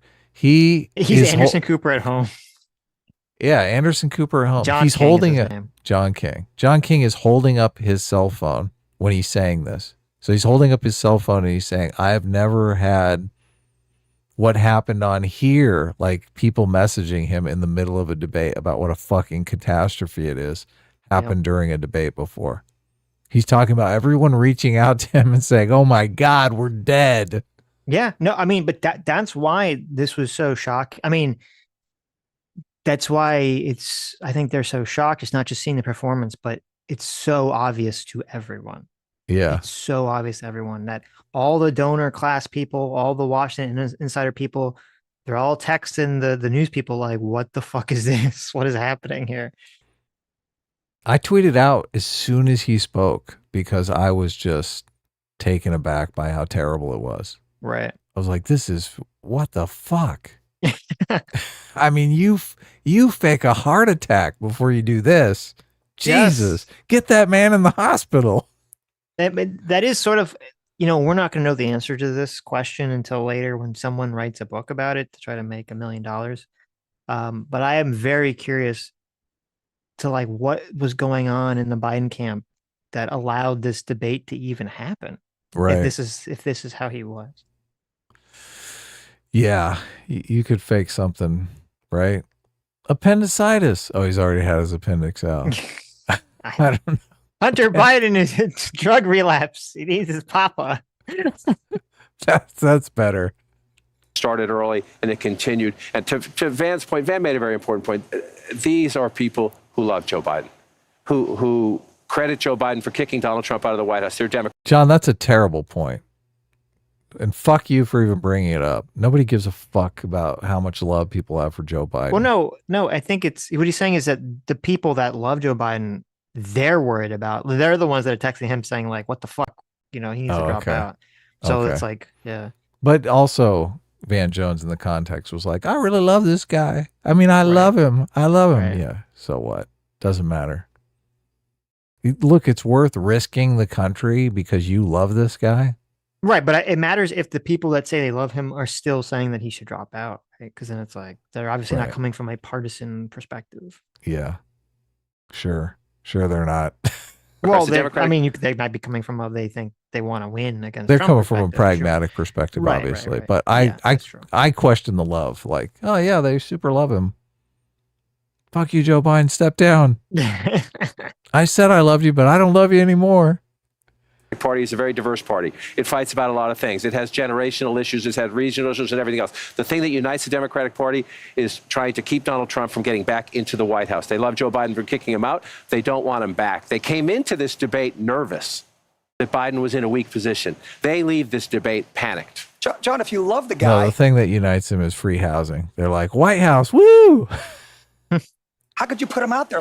If you love him, if you love Joe Biden... God, I love this guy. I love this guy. That's a good point. If you actually cared for him, if his staff cared for him, if his wife cared for him, unless they're just literally delusional, how much is possible? How could they let him go out there? Yeah, if you love this guy, how do you make him make a complete fool of himself? Yeah, you love him. That was my father. You don't put a guy in that situation. It's a great point. These guys know this better. These guys know this better because they talk to them. There's this legacy in the Democratic Party. You don't challenge the incumbent because when it's happened in the past, they haven't beaten the incumbent, and then the incumbent has lost the general election. It was actually Donald Trump that helped make Joe Biden the nominee because there was a feeling that if there were a primary, that would weaken, that Biden would probably win, but it would weaken him in a general election. And so there were people who could have run and didn't run because the history of that is bad. The point is now he is the nominee of the Democratic Party. This isn't the 60s, okay? Voters choose the nominee. He is the nominee. Only he can decide whether he's going to continue. And as you point out, and as Kate knows very well, this is a guy with a lot of pride and who believes in himself. And the idea that he's going to say, you know what, I had a bad debate. I think I'm going to walk away from this. I find it hard to believe. There's going to be, so you guys are going to see, like, coming out of this, there's going to be so much finger pointing, no matter how this goes, whether Biden stays in or drops. There's going to be so much finger pointing on, why did his staff allow him to run again? Why do they not have an open primary? Why do they not have debates? Like, there's going to be so much finger pointing at, like, the utter failure of the top levels of the DNC and of the Biden administration for allowing this all to play out the way it did. The finger pointing, you really think there's going to be finger pointing if Biden steps down and someone more competent comes along and beats Donald Trump? There's not going to be finger pointing. Yeah, They're going to be like, look, this was executed flawlessly. Well, they won't say that, but if Biden steps down and someone wins, whoever the Democrat is wins, then there'll be finger pointing behind the scenes and people will argue, but it won't be like this huge public spectacle. But if either Biden stays in and loses or steps down and loses, it's going to be this massive spectacle of, what the fuck went on, behind the scenes. And you're you can have all these factions break apart, and people are gonna come out of the woodwork and start writing their books and doing all this other stuff. If we have time, we should listen to a speech of the Kentucky governor because he looks competent. I don't know anything about him. Sure, we can. Maybe they could introduce him. And look, if Biden steps down and the Democratic Kentucky governor storms the convention and beats Donald Trump, I mean, there's going to be no finger pointing. It's going to be like Biden saved the nation. He stepped down at the perfect time, and the governor came in as the cavalry, and we saved the nation from fascism once again. Oh my God, there's going to be so much. There's not going to be finger pointing. They're going to break a shoulder patting themselves on the back. Oh my God, we're amazing. Sure, but you got to win first, right? Yeah, look, it's far more likely Biden is going to stay in. And it's going to be a shit show debate in September. There's going to be wall-to-wall ads about Biden not being cognitively fit. Right. And Trump is going to win by a lot. Yeah, I mean, it's probably the more likely scenario. Though, I don't know. I still think there's a good chance he'll get pushed out or he'll drop out. And it's a very But then chance. then you will get the finger pointing because there's going to be the people who wanted Biden to stay in are going to point the finger at the people who wanted Biden out. They're going to say, look, Biden could have won if you hadn't beat him up so much, if you would have just got behind him. Yeah, that's all if everyone delusional, would have united, he'd be president right now. The people who wanted Biden out are going to say it's your fault. They're going to blame the people who wanted him to stay in. They're going to say you ran a senile candidate. It was obvious from the first debate. It's like then the finger pointing is going to take place. Yeah, there's going to be in finger earnest, pointing, right? Yes, but well, first of all, if he stays in, he's going to lose, and then there'll be massive finger pointing. But if he drops out, you're right. There will be massive finger pointing if that person loses. But it's just to me, it seems just so the position seems so inherently weaker. This idea that like people would be like, oh, he should have stayed in. He could have won. It's like, oh, I don't know what fucking reality that's coming from, right? Right. Like, okay. But you literally have the New York Times saying he needs to step down. There's like, there's like a screenshot that I think they pull up at some point. It's like 5 articles from New York Times telling him he needs to step down. There's Washington Post articles telling him he needs to step down. If CNN is like, whoa, you have Joe Scarborough's telling him he needs to step down. Like this is wild. Scarborough was a Republican congressperson, I believe. So I know, but he's been so vehemently anti-Trump since for 8 years, right? Right. Yeah. He's an ever-Trumper. Right. Let's see. Before we get into this, let me read some super chats. Jay for $20 says, when I talked to my wife about the debate, her response was, quote, Trump is senile too. I needed it for. Really? Oh my Jay. Wow, that's interesting. She's watching David Pakman. Watch out. I mean, I think Trump, obviously, he looks like his energy is much less and he kind of meanders and shit, but obviously he's not comparable to Biden's mental decline. I mean, his lower energy is probably an asset, though, at this point. Well, I guess too aggro on other debates. So crazed. Yeah, maybe. I mean, that is, but an issue is, it's like, I mean, Trump is really old too. Either one of these candidates, how's Trump going to be looking in the next 4 years? Yeah. Who knows? Toxic Mix, thank you so much for the $40. Says, need to push back a bit. We've seen too much of Biden in the state for the Dems to just have been delusional. It's more likely that they just know they can't keep gaslighting, given it was on display for normies to see. Might be on an island here, but I find this constant threat to democracy narrative highly dangerous. If Trump wins, what exactly is the walkback strategy after telling millions the country is doomed for years? Well, the first part, I don't agree, because it depends who you are. Obviously, the people that are close to Biden, his family and his immediate staff, they know the truth. But all the other people, you don't just like walk in to have like time with the president. You have to schedule meetings. And the staff is going to be who you talked about, Adam. The staff is all, trying to maintain their own power base. And so they want to go into they know the election's coming up. And presumably, they'd all prefer for Biden to continue to be president, just from a cynical perspective, to maintain their own power. And part of that is to have the rest of the Democrat politicians and journalists on a narrative point to say that Joe Biden is, mentally competent and capable to be president, and those are the people scheduling Biden's meetings. Yep. And so they're going to keep setting things up so in a way that, people only see Biden's on his best foot. And then when you have the situations where, you see like the weird things of Biden stumbling in speeches or him like walking off to talk to supposedly paratrooper people or whatever, like acting weird on the videos that we're seeing, they're going to go, oh, that looks bad. But these people want to believe that Biden is capable. They want to believe that he can beat Donald Trump. And so it's very easy to sell them a narrative that, well, these are just the quote cheap fakes. These are just things set out of context. Yeah. The con man always, the most easy con to sell to people is the con they want to believe. So, yeah, that's the case right there. Right. As for if Trump wins, what exactly is the walk back? I mean, I guess I don't think there'll be a walk back. They'll just shrug. They'll just shrug and say, or be the walk back could be like, oh, well, we stopped him, right? It's like the same walk back that when people said, hey, if we have government shutdowns for COVID, the government's going to come and take over the country, right? And we'll forever be locked down. And then obviously none of that happened. Where was the walk back? Well, there was no walk back. Either people forgot it or they just said, oh, well, us complaining about it prevented it. So the same thing will happen with Trump. I mean, look, they're going to carry the threat to democracy up until the last day narrative of his presidency. They're going to carry it to their grave. I mean, they're never going to give up on that. So it's going to go all through his presidency. He's going to be super chapped about it.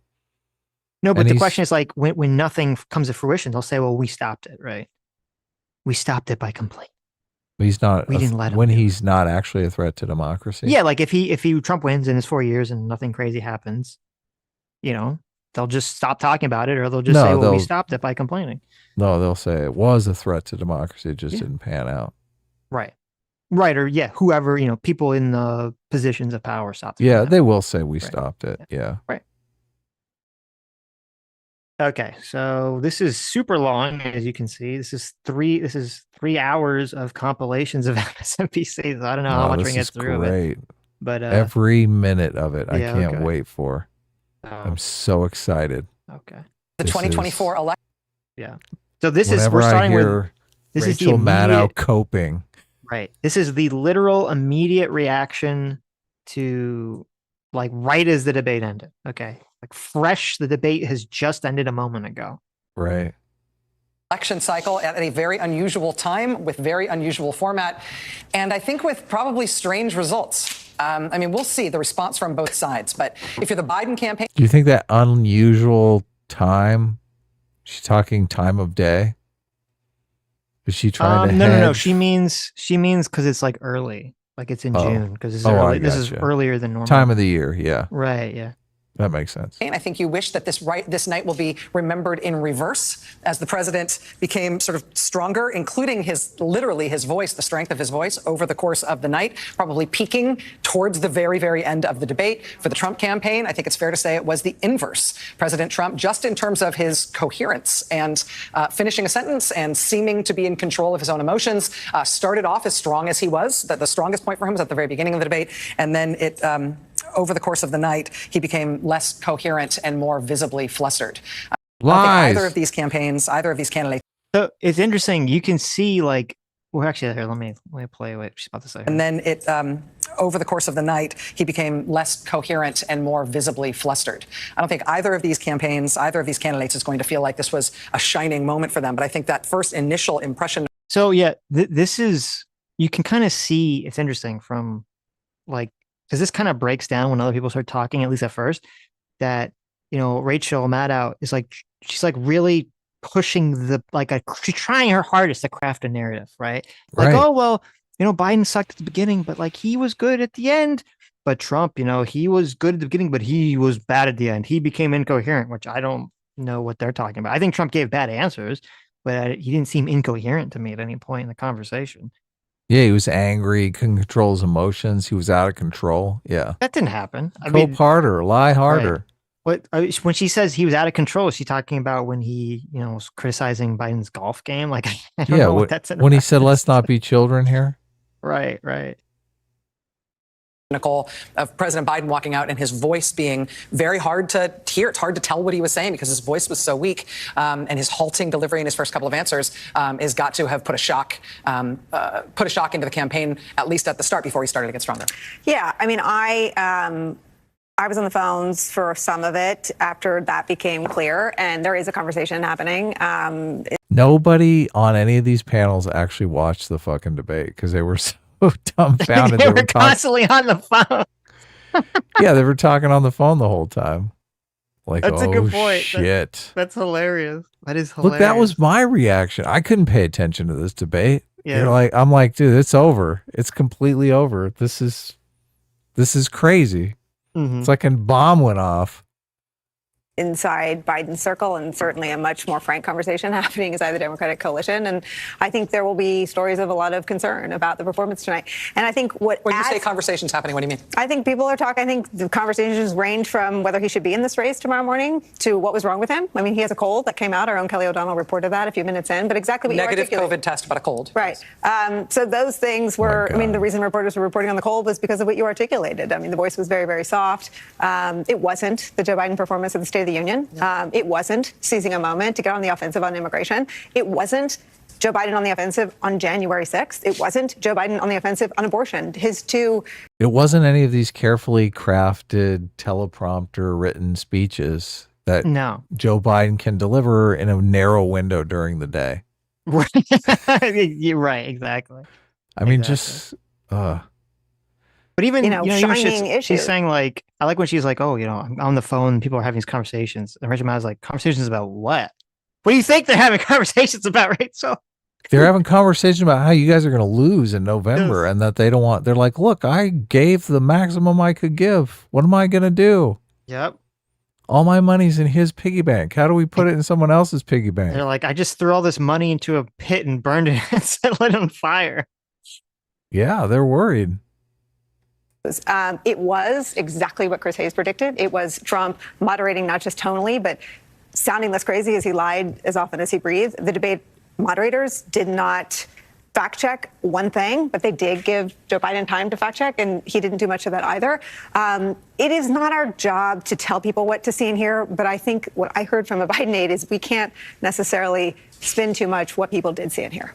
Joy. Yeah, I can relate to having a cold. That's a weird line. What does she mean by that? She means there's not infinite ability to gaslight the public. Someone finally admitted it. Right. She's like, look, I'm not a fucking hypnotist here. I can't like, I don't have one of those zappers from Men in Black. Okay. This is out there in the world now. Does it have a neuralizer? Yeah, exactly. Does it have a big, MSNBC should have like a big spiral come down behind all of them. That, okay. Yeah. Went on Exactly. is like, listen, you will forget what you. Well, yeah. What you just witnessed did not happen. As well, so I understand not feeling well, and obviously Joe Biden comes in, put a shock into the campaign, at least up in here. Joy. Yeah, I can relate to having a cold. I have a negative COVID test and a slight cold as well, so I understand not feeling well. And obviously Joe Biden comes in with certain deficits. He has a stutter. It is more difficult for him to communicate for that reason. So there's a lot to mitigate the way that he speaks, and you can understand it. And we've observed him for a long time. That said, I too was on the phone throughout much of the debate. I too was not watching the debate. With Obama world people, with Democrats, with people who are political operatives, with campaign operatives. My phone really never stopped buzzing throughout. And the universal reaction was somewhere approaching panic. The people who were texting with me were very concerned about President Biden seeming extremely feeble, seeming extremely weak. And, I'll just reiterate what I said earlier. President Biden had one job tonight, and it had one primary job. And yes, it was to litigate Donald Trump's, criminality and all of those things. But he had to settle his own party. Mm-hmm. He needed to settle Democrats. Democrats, they always talk about Democrats are bedwetters and Democrats are always panicking. Yes, Democrats are always panicking. They're always scared, right? They're always thinking. You think bedwetters is the right image to put in the... In people's mind about Democrats? Like, yeah. You think this is the time to be talking about Democrats being bedwetters? No, when you're talking about, yes. Well, not generally, but even especially so with Joe here, because you're like, does he, can he control himself? Oh, he wets the bed too, huh? Right. Oh, unfortunate. They're going to lose. Like, Democrats are very pessimistic. This is just neurotic. Who they are. They're neurotic. But Joe Biden's job was to reassure them tonight. There's this weird narrative, and you'll see it throughout this and the other things that we're watched, where it's like, oh, well, the left has this problem because the left is just neurotic by its nature, which to some extent is true-ish. The left is more neurotic than the right, probably on a personality test. But you can't look like if Donald Trump, like if the situation was reversed, right? If Joe Biden walked out and he was Joe Biden of 2016, Joe Biden of 2012, Joe Biden of even 2020, and Donald Trump was like doing this, like what Biden did, where he just couldn't finish sentences. He was just saying random fucking shit that made no sense, and just was completely out of it. I mean, you get all those same phone calls, like all the right-wing donors would be calling up. They'd be in full panic mode too. They'd be like, what's going on? Like, what's happening here? So this isn't like a question of like, oh, the Democrats are more neurotic. No, this is a question of people having eyes that can see. Yeah. Your secret's out. Yes. His job was to calm his party, to make them feel that, yes, I can do this. I have 4 more years in me. I have the ability and the stamina and the strength to do 4 more years. He did not do that. He did the opposite of that. He made them more panicked. The people who were texting me were even more panicked. They actually expected it to be better than it was. And now they're in I won't say a full-fledged panic, but it's getting there. And are people that you're talking to who are expressing these concerns, are these people who are involved in Democratic politics, or are these liberals watching TV? These are not liberals watching TV. These are part of the panic has to be that not only that he didn't live up to the performance they were expecting, but the fact that he thinks he lived up to that performance. Like he still thinks, oh yeah, I'm doing great. I'm still in it. Ugh. Well, he did immediately after, like in his speech the next day, he said that he did shitty, but. Oh, he did. I didn't listen to the I didn't listen to the speech. So. But at Waffle House, he was like, "I did great." Oh yeah, I did see that. Yeah, not the Waffle House, but I saw his Joe Biden thing. Yeah, well, they actually play that, embarrassingly enough. Campaign people. These are people who are either Democratic operatives. These are people who are former, sort of Obama world administration people. These are people who are in the business. Okay. So the civilians are also panicking. They're also texting me, but I was trying to kind of ignore the civilians and really talk to the campaign folks. People are, they're worried, and there is, it's not a full drumbeat yet, but there is talk of, look, here's the thing. I know a lot of politicians. I just happen to know a lot of them at a lot of levels. They all believe that they have a unique ability to run the race that they passionately want to run. And I know for a fact that Joe Biden passionately believes that he is the only person who can beat Donald Trump, and he has evidence of it because he did it before. Right. He knows that he has certain demographic strengths that Donald Trump cannot counter. He is the real working class white guy that's actually Donald Trump's base, so he knows how to talk to them. He believes that he is the only person that can do it. I mean, that just seems so, like, your head's stuck in the bubble. You think Joe Biden's talking to the Trump voting base? Oh, yeah, that's what I was thinking. I was like, the working class guys, they're the ones that say, look, this vegetable, sure, I think he should be my president. Working class guys? Come on, get out of here. Get out of here. I mean, yeah, but even when Biden was like more cognizant, right? Even when he seemed normal or more normal in 2020. Well, look, I do think he could pull with the working class. I mean, that was kind of his brand for years and years and years, but I mean, I don't think working class people are going to be. No. Oh yeah, let's keep him in the bedwetter. Well, I think the problem is that that's just not the direction the Democratic Party as a whole is going. Even if Biden could potentially talk to those people, courting working class voters. Yeah, look. Yeah. That's a bygone era. Right. When he was courting middle class voters. Right. Yeah. So it is delusional for her to think that he could. Middle class white male voters specifically. Right.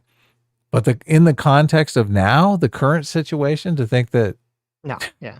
I mean, it's even more laughable. Yeah. Right. The problem is after his party doesn't believe that.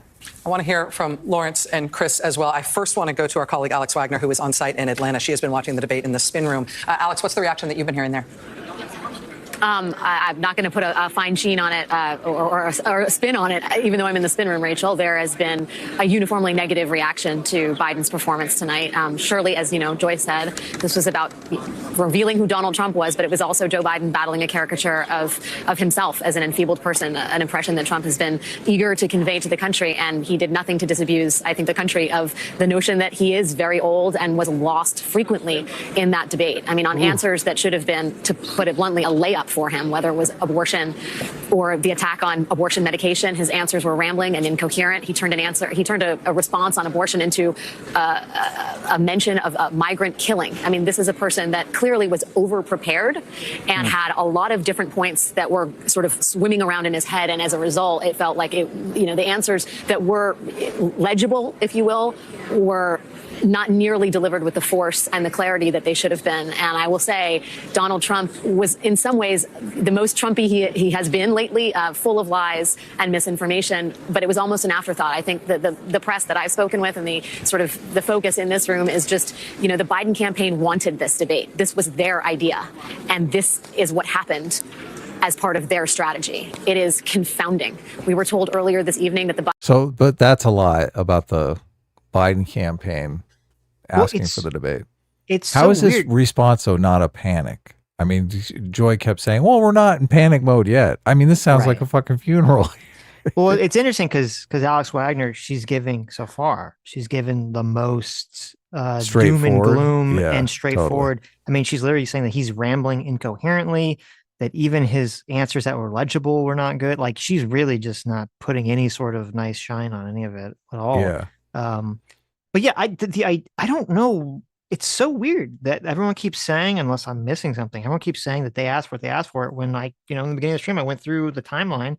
It was Trump campaign that kept pushing for Biden to have the debate, and they agreed behind the scenes. I don't know if there was some reporting about behind the scenes what happened. I think the Biden team actually did one of the few things they did that was smart publicity, which is once they decide, maybe this is what's confused the issue, is that once they decided that they were going to do the debate, Biden came out with his little video challenging Trump to throw down, right? Which maybe made people think it was Biden's pushing from the beginning when it wasn't. It was actually Trump pushing for the debate from the beginning. Set the narrative with the press, which they pretty much control anyway up until now. Right. But then even then it's kind of backfired because it's like, well, why the fuck would you ask for this if this is what the performance is going to be like? Yeah. Looks bad. Biden spin team would be only making brief remarks in the room. And I don't know whether that is indicative of a group of people who understood the weaknesses that their candidate had in advance of this debate. But you can surely understand the logic of that after the fact. Look, the Biden spin team is not even taking questions. They're like, no comment. Right.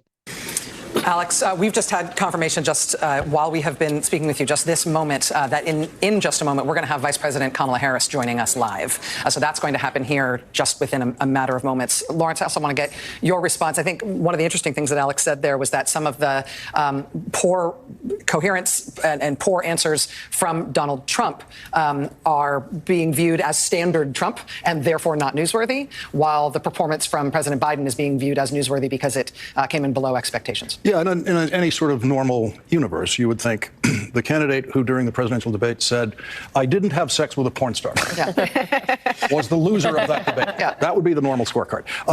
Hey, that was so far.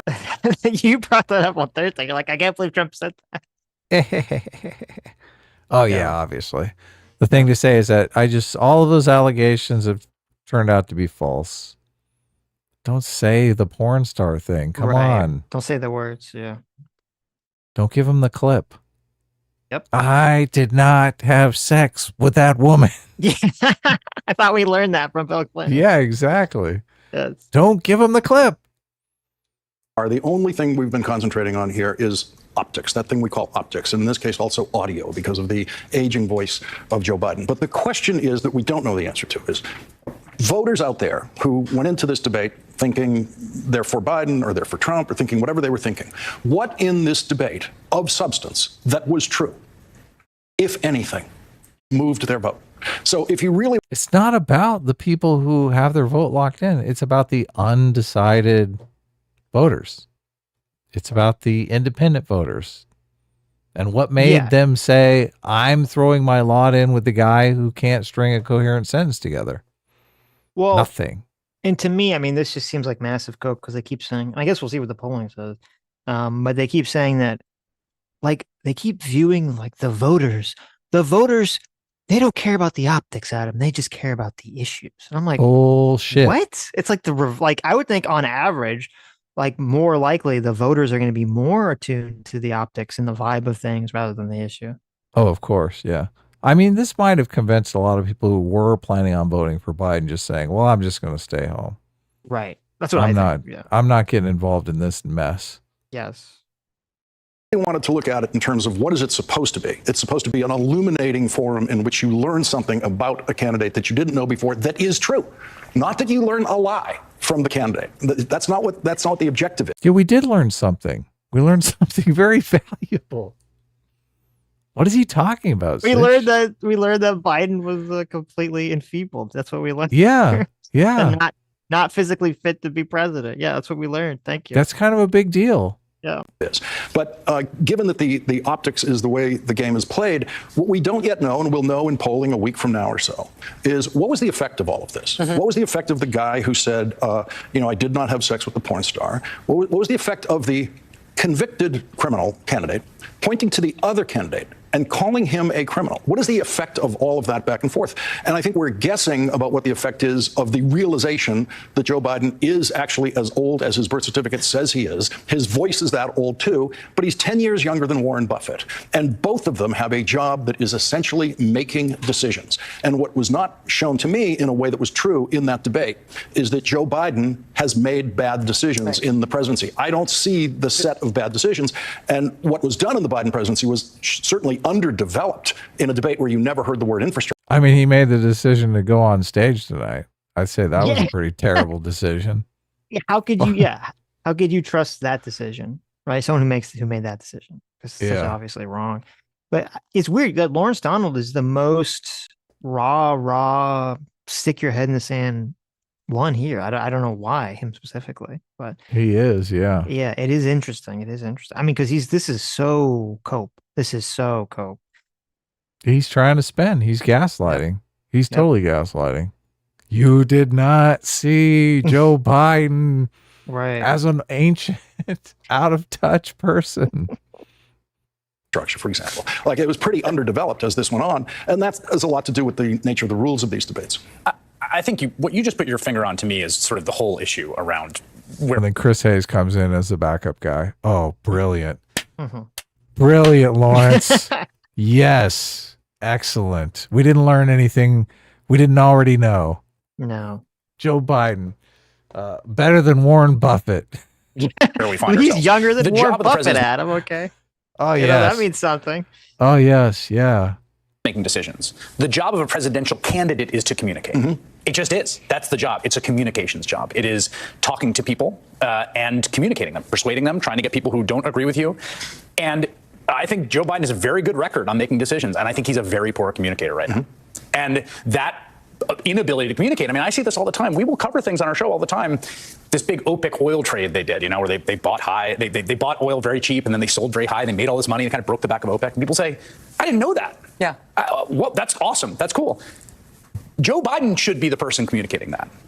Joe Biden is not good at communicating his own record. And in the context of a campaign right now, his job, number one, is communicating. So that, and I don't disagree with you. I mean, I think you're right about the decision making. But I think the reason that there is all this, anxiety and all this stuff is because ultimately, and particularly in the television age, a lot of the presidency is communicating, but particularly when you're running for re-election, when it is the thing that is the most important thing. But there's another job of the and this is even. Well, it's interesting because there's just a focus on communication, which, I mean, that's all true, but there's a complete ignoring this is you're saying that he's making good decisions. Why would you think that? You could say that you think his staff is maybe making good decisions if you agree with the policies, but there's no indication that these are Biden's decisions on a personal level, that he, the president, is the decider. Yeah. I mean, who broke the back of OPEC? Can't Trump just hire those people? I mean, why do we need Biden? Right. Pre the television era, there's a reason that FDR was never shown in his wheelchair.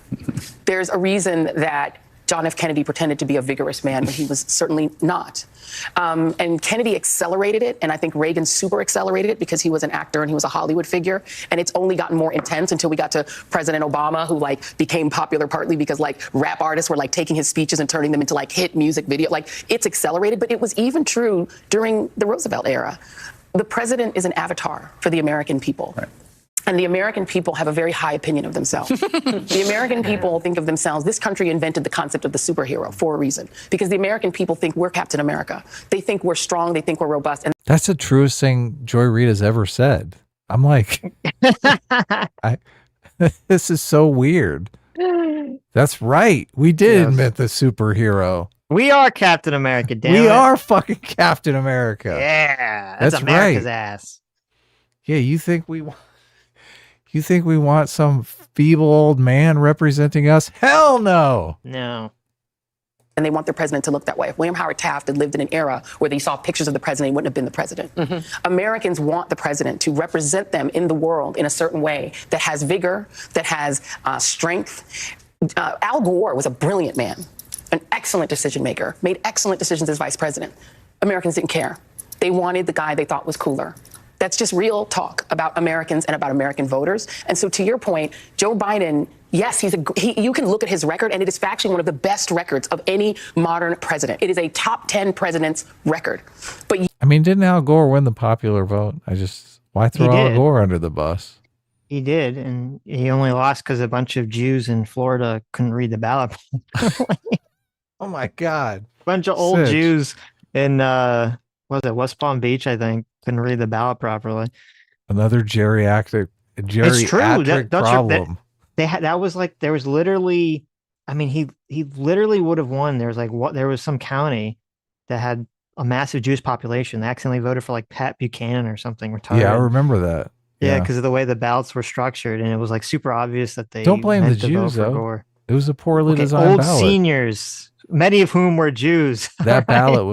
was poorly designed. Everyone It was a knows poorly designed ballot, yes. But and again, this is interesting because she's like this massive focus on the optics, which obviously that's important, but it's not just optics. Like I don't know if you remember, I watched recently.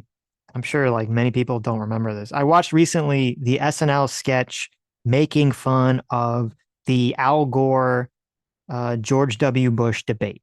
I don't know if you remember this. Yeah. And you had Really? I forget. The Was it lockbox. Dana Carvey or what? Yes, you remember, right? I do remember that, Dana yeah. Carvey as Gore, and you had what's his name, Will Ferrell as Bush, and it was just like Gore talking about the lockbox. I'm The gonna put it in lockbox, the yeah. lockbox, right? And Will Ferrell going, I don't know what the fuck this guy's talking about. Right? and like there's a difference between a debate performance where Al Gore comes out and Al Gore was very boring, was very dry, was very uninspiring. He had negative charisma in that conversation. Because, okay, he had definitely an optics loss there, right? Against George W. Bush, who came out seeming like a funny guy, seeming like a more like, people would say, and I remember in 2000, people were like, I feel like I can go have a beer with that guy, right? Yeah. That was sort of like the attitude. That's so behavior different. test. Right. And it's like, okay, sure, that's an optics loss. That's not the same as like Al Gore came out and you are worried that Al Gore doesn't have the physical, mental capabilities to literally be president. That's a completely different question. That's not just optics. This is spin. Yeah. Saying that it's only optics is just trying to downplay the severity of the situation, obviously. Right. Like, yes, this is far more than optics. We're in a Yes, whole different yes. category here. Right. But it's just weird because like these people should be pushing for, like, I would think if they think that, I'm assuming these people honestly believe that Donald Trump is an existential threat. I mean, they talk about it every day. I think they believe their own hype that they spin.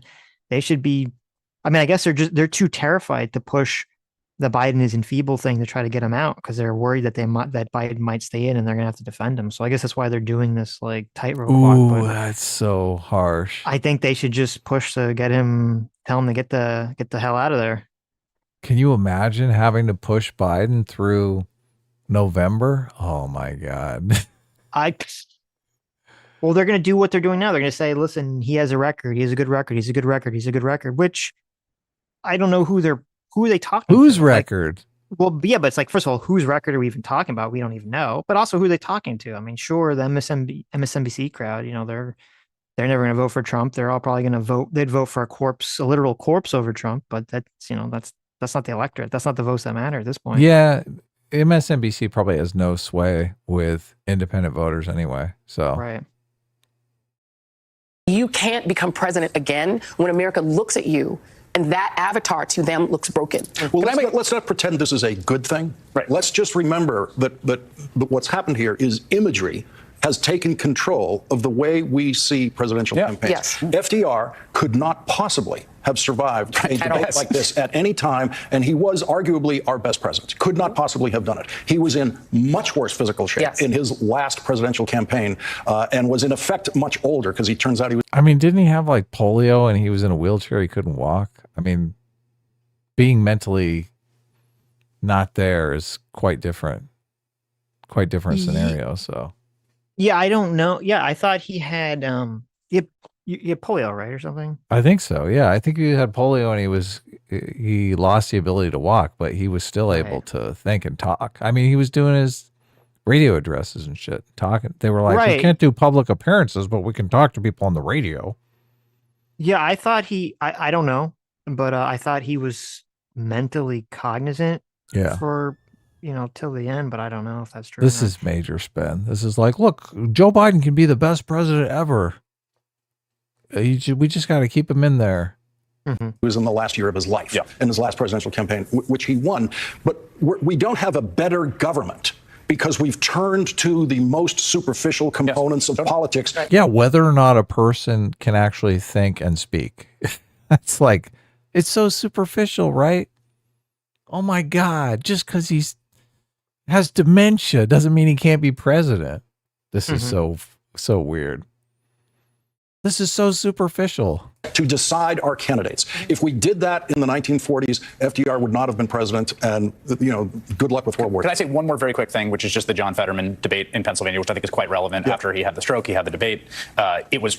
He had a really hard time communicating. The man was recuperating from a stroke. Oh my God! Now they're comparing Biden to a stroke patient. Good job, guys. It's all just optics. No, he does say that people expect Fetterman to recover. You don't really expect Biden to get better. Yeah, what's he gonna do? Get younger? Right. Yeah, exactly. He says that. Yeah. Oh, does he? There was a sense, people watching it being like, this is a disaster for the Fetterman campaign. That was universally the judgment of people, and not wrongly. I mean, the man was dealing. Fetterman beat Dr. Oz. That's crazy. Like, isn't Dr. Oz a big TV celebrity? He is, yeah. He got beaten by a guy who had a stroke patient. Yes. How do you recover from that, Sitch? Oh, your ego would blow forever. That's demoralizing right there. With speech issues after stroke. Polling turned out that people thought he did all right, and he won that race. So again, just to everyone to check themselves a little bit, to your point, Lawrence, about what people will say out there. Well, I don't know. I can just tell you about it. The only thing I would add, though, is that the record of the decisions, and I love what you said at the beginning, that a debate is such a false contest, right? Because the president is about being in a room surrounded by the smartest people, if they'll come work for you, and making decisions. The smartest people around Biden made the decision to do this. So I think there is a fair question about the performance and about the smartest people around Biden who thought this was a good idea. And who thought that putting him on the right, rather than just small things like that. Why would you put him on the right? Because that meant for the camera, because Biden likes to look over at the moderators and to look away. Had he been on the left, he would have been facing Donald Trump. Oh, you meant he looked like he was looking off camera? He looked like he was looking off camera. Every decision they made oh my God, exacerbated the problem. Spiral. But now that there is this problem, what does the campaign do? Well, look, that's Kamala when Harris. you work, that's Kamala Harris. We will in just a moment. Her comment is literally, if they just would have puppeteered him a little bit better, made him look a little more lifelike, everything would have been just fine. To be oh no, don't do it. To be don't be charitable, Sitch. No. Come with me. Come with me. Why must you be charitable? To be somewhat These charitable are the to people Joy. that are trying to put a dead man in office. I know. What she's don't saying be charitable to them. What she's saying is because the question was that the other woman whose name escapes me was that she brought up a very good point, which is we're supposed to if we're supposed to believe that the staff is competent enough to run the Biden administration, yes, okay. Why would they put Biden in this situation where he looks so awful? And Joy was adding on to that, saying they even couldn't face him the right direction, right? Right. Yes. Which you is had a minor one thing. job, right. Puppeteer the dead man, exactly, and you couldn't even get that right. Exactly. Oh, it's just I can't stand the idea that this is even happening. It just seems like there was a time in America when partisanship would have immediately dropped aside and everyone would have said, oh shit, we need a new candidate. There's no way that we can put this guy up. But no, I think Trump kind of ended that era. It's Trump's fault. I don't know if it's Trump's fault. I think it's Trump's presence that ended that. Or maybe it's just their lies about Trump that have painted them into this corner. They're like, look, we've been gaslighting and gaslighting and gaslighting. Mean, look, I think this. Do you think Trump is literally an existential threat to democracy and all that? I don't think that. No, yeah. I don't think that. But I'm saying in terms of like, when you say we had a time where we'd be partisan to like, for people to say, okay, we need to get rid of Biden, right? Mm-hmm. There, like, look at the aftermath of January 6th was very interesting, if you recall. Was the Republicans overwhelmingly did not support Donald Trump. And they were almost going to impeach him. And they basically only didn't impeach him because they didn't think he was going to run again. And they thought it would just look bad for the reputation of the Republican Party. And Mitch McConnell couldn't whip up, the amount of votes he needed. He was on board with doing it. And they only kind of switched on January 6th. People forget this. They only switched on January 6th because the pundit class and the MAGA voters didn't turn on Trump after January 6th. And that's when all the narrative changed on January 6th to be like, oh, it's not that big of a deal. It's just people, blah, blah, blah, blah, blah. When it happened, it was just pure chaos. It was pure panic, pure chaos from the Republican Party when it was happening. But people don't remember that. So that's, to me, this is like that. This is like the Democrats' version of that. It's just like, are they going to fall in line or are they going to kick them out? I don't know. Yeah. And there's some culpability with the public. I mean, there is a bottom-up process happening. Obviously, I do remember Mitch McConnell coming out and giving that impassioned speech about how what Trump did on January 6th was terrible. Mm-hmm. But the public didn't reward him for that at all. They kind of went in the other direction. They called him a traitor, and we're like, right, yeah, and I think it's for two reasons. One, I think it's because the pundit class didn't go that direction. The Republican pundit class didn't go that direction. They kind of played a wait and see. Well, I don't think they couldn't. I don't think they could because we live in such a bottom-up media environment now. No, exactly. That's what I'm saying. They were too audience captured. They were afraid. They had a wait and see attitude. And Trump, since he had kind of crafted the narrative, the defense for his entire presidency that like he is the populist candidate of the people and everyone else is part of some elite out to get him, including the Republicans. It played like that defense plays perfectly in his favor. To that narrative, yeah. To that narrative, right. Yeah, interesting.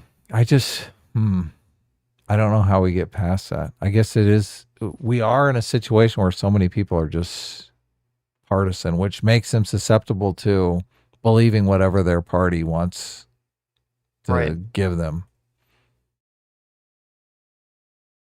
She's not here yet. Thanks, though, Chris. I'll tell you, I work on campaigns, and it is the job of a campaign to take the hit, right? I mean, it is the job of the campaign to take the blame. Yeah. And that is a better scenario than it being the candidate. Because, you can't change the candidate, but you can. I mean, there were people talking tonight about how that process works, and that conversation is live and active at the highest levels of the Democratic Party. Well, let's bring in somebody who has operated at the highest levels of the Democratic Party and still has many, many contacts there and has been talking to people for us so we can find out what's happening in those circles. MSNBC political analyst, President Obama's campaign manager in 2008, David Plouffe is with us. David, I know you have been talking. Oh, the Plouffe guy. Everyone used to love this guy. I don't remember this guy at all. I can't, if the campaign came out and said, look, we're fully responsible here. If we just would have put Joe Biden on the right instead of the left, it's like people are going to think you're crazy. If we had just timed Joe Biden's Adderall correctly, Yeah, no. To some muckety-mucks in Democratic politics, including what we gingerly call the donor class. What was your personal David Plouffe take on what you saw tonight, and what are you hearing from the people you've been speaking with? Well, I think consistent with your reaction, Rachel, and others on the panel, it's kind of a DEFCON 1 moment. I do think Lawrence and Chris give a very important caveat. Listen, I've been deeply involved in presidential campaign debates. Some went well, some didn't go well. The only thing that matters, and you won't really know for 3 or 4 days, is how the voters that will decide this election will react. I would also add, I have deep suspicion that Donald Trump with swing voters bombed as well. And that's the tragedy, because I think Joe Biden, the biggest thing in this election is voters' concerns, and it's both swing voters and base voters with his age, and those are compounded tonight. So what the campaign's going to do is try and... I don't know. I guess we'll see from the polling. I don't know if the swing voters were persuaded by Trump in that debate, but they sure as fuck weren't persuaded by Biden, right? And that's the problem. Like, if this was a situation where Biden was ahead and Trump needed to pull votes, you could be like, well, maybe you can make this argument, right? But it's the reverse of that.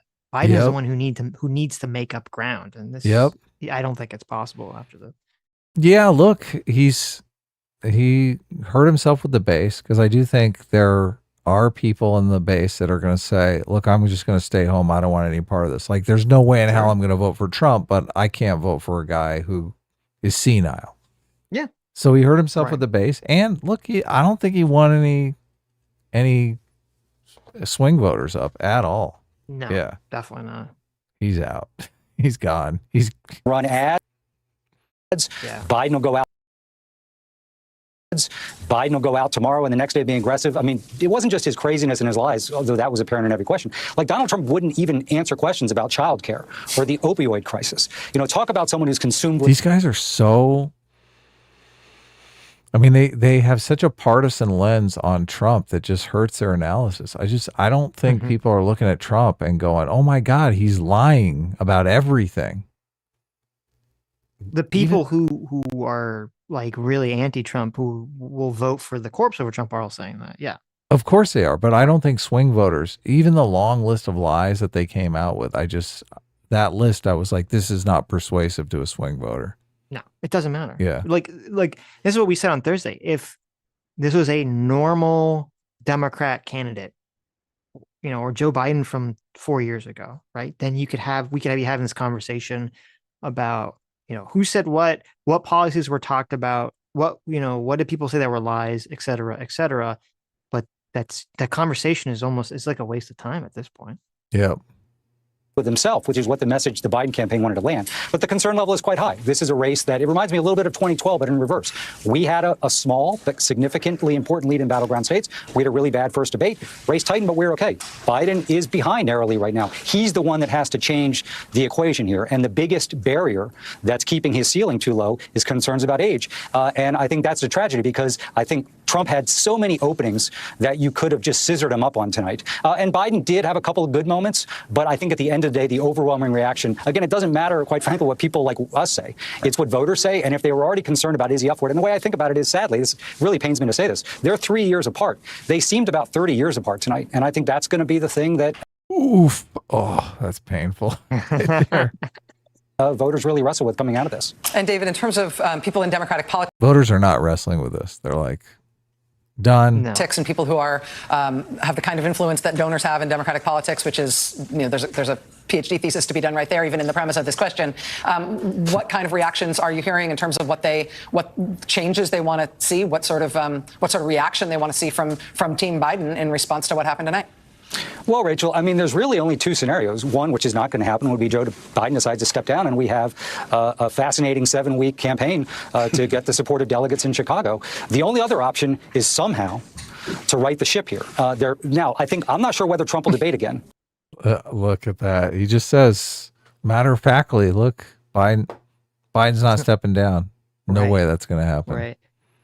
Well, that's motivating all of their behavior and how they talk about this conversation. Like, if Biden steps down, or they thought that he was going to, I think so much of this so much of this conversation would be completely structured differently. Yeah.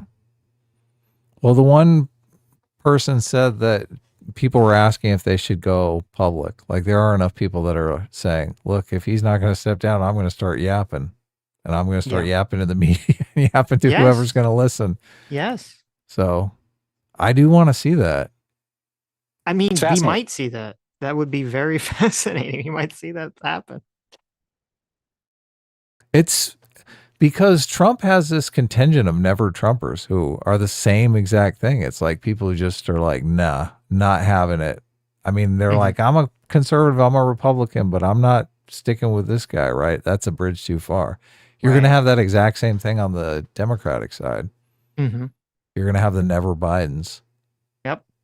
He may think this one will work for him. He wants another one. You could certainly see him saying, I'm done. I'm not going to do this again. So that is a huge question mark because Biden needs that next debate now. But all you can do if you're a Democrat is ask yourself what I can do, which is, yeah, we missed an opportunity here tonight, a significant opportunity, but it's still a close race, and you're running against Donald Trump. And again, I think this will come out. But, you know, I've talked to people who are doing dial groups and focus groups with swing voters. And as much as they were concerned about Biden's performance, and they were, you know, they weren't, no one was saying, I'm really excited about Donald Trump coming back to the presidency. He reconfirmed all the reasons they voted against him in 2020. And again, I look at that as a huge missed opportunity because he really provided a lot of openings, I think, for Biden or any candidate to really exacerbate that. So I think Democrats will spend 24, 48, 72 hours, you know, in some state of crisis, but then we have to find a way forward. But, you know, this was obviously a significant moment. It's the most important 90 minutes of the campaign, and therefore was a missed opportunity. You think you're going to get more reluctant Trump voters or more reluctant Biden voters? You're going to get more reluctant, way more reluctant Biden voters. No, I think, I mean, more people who are going to reluctantly vote for Biden. That's what I mean, yeah. Okay. Right. People who say, well, like, Biden's, like, completely out of it, but, you know, I'm still going to vote for him because Donald Trump's, like, bad. Yeah. Okay. You think there's going to be more reluctant people like, I don't really want to vote for Trump, but Biden is, like, a corpse? I guess I'm sort of thinking about independent voters, just the people who are going to swing the election. I think you're going to get a lot of base voters who are going to stay home on the Democratic side. The base of the Trump is obviously going to come out. And I think all the cases against him, all the criminal cases against him are going to energize him even more. So I think his base is solid. And the independent voters, I think you're going to have more lean to Trump who are like, I don't really like Trump, but I'm going to vote for him anyway, then you are going to have, you're going to have independent voters who are saying Biden is a corpse, but I'm going to vote for him anyway. Like just that is the thing that doesn't make up, and maybe this is my own political bias or whatever, but just the idea that like this guy is not doing well now and 4 years from now, oh my God, like what the fuck what are we even talking about 4 years from now, right? He's going to be the one that's making the decisions for the country.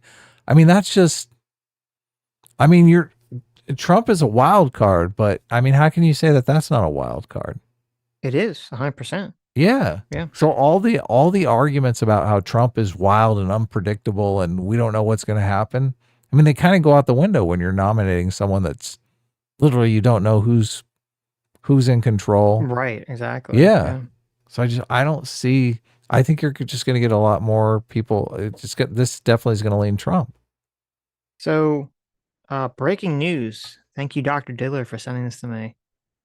New York Times article, Biden's family tells him to keep fighting as they huddle at Camp David. Yeah, of course they're going to. Look, I've been saying this since Thursday. The debate night. Yeah. They're the ones making the fucking decisions. Oh, this is a very interesting article. President Biden's family is urging him to stay in the race and keep fighting despite last week's disastrous debate performance, even as some members of his clan privately expressed exasperation at how he was prepared for the event by his staff, people close to the situation said on Sunday. Mr. Biden huddled with his wife, children, and grandchildren at Camp David while he tried to figure out how to tamp down Democratic anxiety. While his relatives were acutely aware of how poorly he did against former President Donald J. Trump, they argue that he could still show the country that he remains capable of serving for another 4 years. Mr. Biden has been soliciting ideas from advisors about how to proceed, and his staff has been discussing whether he should hold a news conference or sit for interviews to defend himself and change the narrative, but nothing has been decided yet. The campaign do that. Yeah. Just off the cuff interviews and sit for news conferences. That would be a great way to do it. That would be the move, but I think there's no. But he can't do it. There's no even if he could do it, listen, even if theoretically, I don't think this is true, but even if theoretically, oh my God, he had a bad night because they gave him some wacky cold medicine and he had a bad reaction to it, right? Let's just say that's theoretically what happened. I don't think there's any coming back from this. Well, look, if I think if he sits down and does those interviews, off the cuff interviews, it's just he's gonna be digging deeper and deeper and deeper and deeper. No, but even if he did the interviews and he did like amazingly, like that would help, but I don't think it would fix the problem, right? Because people would just say, well, you know, that's a different situation, right? It like there's too many clips, there's too many pictures. It's just it's over at this point. Yeah, I don't believe it will actually go fine. So, but I know, I'm just saying theoretically. I think theoretically, if it did go fine, I think it would be like the more he was able to do it, the more the argument that it was an off night will seem credible. Yeah, but even if Right? it's credible, it's like, do you want a president who has off nights like that? No. Yeah, exactly. That's the problem. It's like, if it's an off night, you're like, okay, that's still bad. Like normal Right. people don't have off nights like that. Yeah, no, but I just, of all the horrible strategies, that's the best one. Like if he does 20 of these things and he has one that's bad, you're like, okay, well, I cannot imagine him doing 20 different off the cuff interviews and them not going just as horrible. Mm-hmm. So this is interesting. One of the strongest voices imploring Mr. Biden to resist pressure to drop out was Jill Biden, Dr. Jill, his son Hunter Biden. No way. Whom the president has long leaned on for advice. Oh my, he should not be president just if that's true alone. Said one of the people informed about the discussion, who, like others, spoke on conditions of anonymity to share internal deliberations. So, I mean, this is all anonymous, so maybe it's all bullshit. But Hunter Biden wants America to see the version of his father that he knows, scrappy and in command of the facts, rather than the stumbling, aging president Americans saw on Thursday night. So I think one of two things happened. Either A, Hunter Biden is still doing drugs. Okay. I think that's either what's going on. He's still doing drugs, and he's like, listen, Dad, you gotta go out there. You gotta show him. You gotta show him that you could do it. Right? He's just totally coked up. Or did they ever find who had the cocaine at the White House? I don't think they did. I don't think they ever did. That's true. Or B, Hunter is like terrified that if anyone else becomes president, that he's gonna get annihilated by the Justice Department or something. So yeah, you shouldn't really have drug addicts be the ones who are relying on for advice of whether you should run for president or not. I know that's a shocking take, but Dad, you're the big guy. Everyone knows it. You're the only one that can beat him. We need the big guy now more than ever. Other family members were trying to figure out how they could be helpful. At least one of the president's grandchildren has expressed interest in getting more involved with the campaign, perhaps by talking with influencers on social media. Oh, that's really going to help move the needle. The anger among Democrats who was made evident on Sunday when John Morgan, a top Democrat donor who is close to Mr. Biden's brother Frank, publicly blamed the advisors who managed the president's debate preparation, citing among them by name Ron Klain, Anita Dunn, and Bob Bauer. He said, quote, Biden has for too long been fooled by the value of Anita Dunn and her husband. Interesting. Wow, I don't know who these people are. They need to go today. The grifting is gross. It was political malpractice. I mean, you know, it's interesting. Trump had that line to Biden, which I actually thought was Trump's best line of the night, or one of his best lines was, how did you not fire anyone after the disastrous pullout in Afghanistan? How did no one get fired for that, right? There's no culpability here. And it's kind of, I mean, this is the same thing. Like, how does no one get fired after this? Yeah. Campaign shakeup. Yeah. If you fired people in the campaign, you could at least have some scapegoat. You could say, look, it's their fault. I mean, I was sick and they made me debate, right? Sure, I guess. I don't know. Well, you change the narrative at least, right? I don't know if it'd be that helpful, but I understand what you're saying. It'd be something. All right. He elaborated in a subsequent interview, quote, it would be like if you took a prize fighter who was going to have a title fight and put him in a sauna for 15 hours and then said, go fight. I believe that the debate is solely on Ron, KLEIN, Bob Bauer, and Anita Dunn. So there you go, Adam. That some of the big donors would buy that. So yeah. Members of Mr. Biden's family were likewise said to be focused on the president's staff, including Ms. Dunn, a White House senior advisor, and her husband, Mr. Bauer, the president's personal attorney who played Mr. Trump during debate rehearsals. They're asking why Mr. KLEIN, the former White House chief of staff who ran the preparations, would, in their view, allow him to be overloaded with statistics. And that was a problem. If only Biden wasn't overloaded with statistics. And they were angry that Mr. Biden, who arrived at the debate in Atlanta with a summer tan, was made up to look pale and pallid, said one of the people who had been in touch with several members of the family. Oh, I mean, listen, if only Biden had a tan on Thursday, right? Then it would have, that would have really fixed it. Give him some nice orange. Right.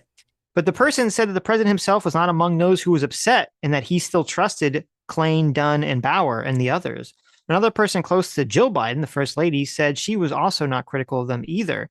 And a White House official later denied the other family members were mad. Other Democrats said it was unfair to blame the staff for the president's own failings. Well, that's true. Dismissing what they call typical second guessing and scapegoating aimed at diverting fault away from Mr. Biden himself. True. Who were those people? Can we get some names here? A couple of Democrats point out that neither family members nor Mr. Morgan or other critics attended the preparation sessions and therefore have no idea how they went. One member of Mr. Biden's circle said that no one was happy with how the debate turned out and that it was human nature to look for someone to blame. I mean, I do want an explanation of what the fuck did his debate prep look like? Yeah, that would be great. Someone recorded that shit. Did they just do the debate prep during the afternoon and it was a lot better? Maybe. Yeah. KLEIN, Dunn, and Bauer made no comment about debate preparations, but KLEIN said that it was 100% certain the president would stay in the race. Quote, he is the choice of the Democratic voters. I mean, is he? Well, he's a choice before they saw this performance, so. Right. KLEIN said, quote, we are seeing record levels of support from grassroots donors. We had a bad debate night, but you win campaigns by fighting, not quitting in the face of adversity. I mean, okay, so this person's a liar now. This person's just an objective liar. He recalled the primary debate in 2019 that went badly, but did not stop Biden. Yeah, okay, blah, blah, blah. That's bullshit. In the days since the debate, Biden has privately and publicly acknowledged that he did not do well. That's the understatement of the century. He has been calling trusted advisors, including John Meacham. Oh, okay. But 3 people familiar with Mr. Biden's call said that they were more about checking in to see what people were saying rather than to seek advice about reassessing his future. His tone was described as measured. One of the people on Mr. Biden's phone tree said that the president wanted to keep campaigning hard to drive a contrast with Mr. Trump, a convicted felon who tried to overturn the last election and made numerous false statements during the debate. Campaign advisors have been burning up the phone lines all weekend with major donors angry about the situations in hope of heading off a wave of defections. I don't think it's going to happen. Defecting to who? I don't know. That's a good question. While the campaign has forcibly rejected advice that Mr. Biden step aside from another candidate just week before the roll call vote to formalize his nomination, many Democrats, including some working with the president, said they don't think the door was yet closed on that possibility. But Mr. Biden is a proud man, and they said they believe that the odds of him trying to gut it out were still 4 or 5 to 1. That doesn't look good for our $100. The only way they said they could imagine him reversing course was if he could be afforded a dignified way out in which he could claim credit for ousting Mr. Trump in 2020, restoring the country and serving as a transition to the next generation. I mean, he could do that. If someone, it sounds like everyone around Biden are the wiltingest pussy bitches alive, and no one will just tell him the truth that he can't win. The polls are going to tell him the truth. As soon as they start polling any Democrat, and they are whomping Trump, that's his out. Like, he doesn't want to get out. If he gets out and the Democrat that goes up loses, I mean, he's going to think, A, I could have beat Trump myself, and B, I'm going to be responsible for the loss. They're going to blame me for it. So but they're going to blame him more if he doesn't. Well, if he loses on his own steam, it's bad as well. But if they can show him a Democrat that has a clear path to victory, if he steps aside, you're right. Yeah, then it's everyone is going to be bending over backwards to congratulate themselves. You're Biden right. comes out a hero. He's going to be like, yes, I stepped down at the right time. Democrats are in control. I saved the nation. Biden steps aside, but it's got to be someone. They have to have a clear indication that this person is going to destroy Trump. Yeah. It's got to be Michelle Obama. Michelle Obama could do it. Yeah. Would they run polls on Michelle Obama? I guess it would be. All of these campaigns have internal polling apparatus so that they can run polls on anyone. I mean, the way the media usually does it is they start polling, like they'll run a poll on Michelle Obama versus Trump and just put it out there to kind of put it out in the ether, get people talking. So I do think we're going to see some of these polls over the next, probably next week, over the next few weeks, definitely, where we're going to see random matchups against Trump. And if those polls look promising, it's going to put a lot of pressure on Biden. Yep. Especially if his poll numbers continue to drop. Like he's been losing in all the swing states against Trump. Yep. And that was before It's before this. happened. Yes. Yeah, exactly. So, yeah, I don't know. I don't know about It's weird because if they're running a poll against, look, and I said, someone in our chat mentioned the Democratic governor of Kentucky, and I just looked up a picture of him. I haven't listened to him speak. I have no idea how many skeletons this guy has in his closet, right? And what you said about name recognition, if it's not Michelle Obama, how are they even going to conduct a poll? Like, are they just going to show a picture? They're going to say this guy's name versus Trump. Trump's going to destroy, right, in that poll. Yeah. There's no way. That's a good point. Yeah. So they got to walk this line where they start introducing people. It's funny because I do like these rumblings had to be going on in the Democratic Party because, and the tell is that debate, that weird debate between DeSantis and Newsom. Yeah, I agree. Because that was an attempt to get Newsom into the public eye. Yep. Yeah. 100%. So we're going to start seeing more weird shit like that. Like, how do we get the Kentucky governor in front of everyone?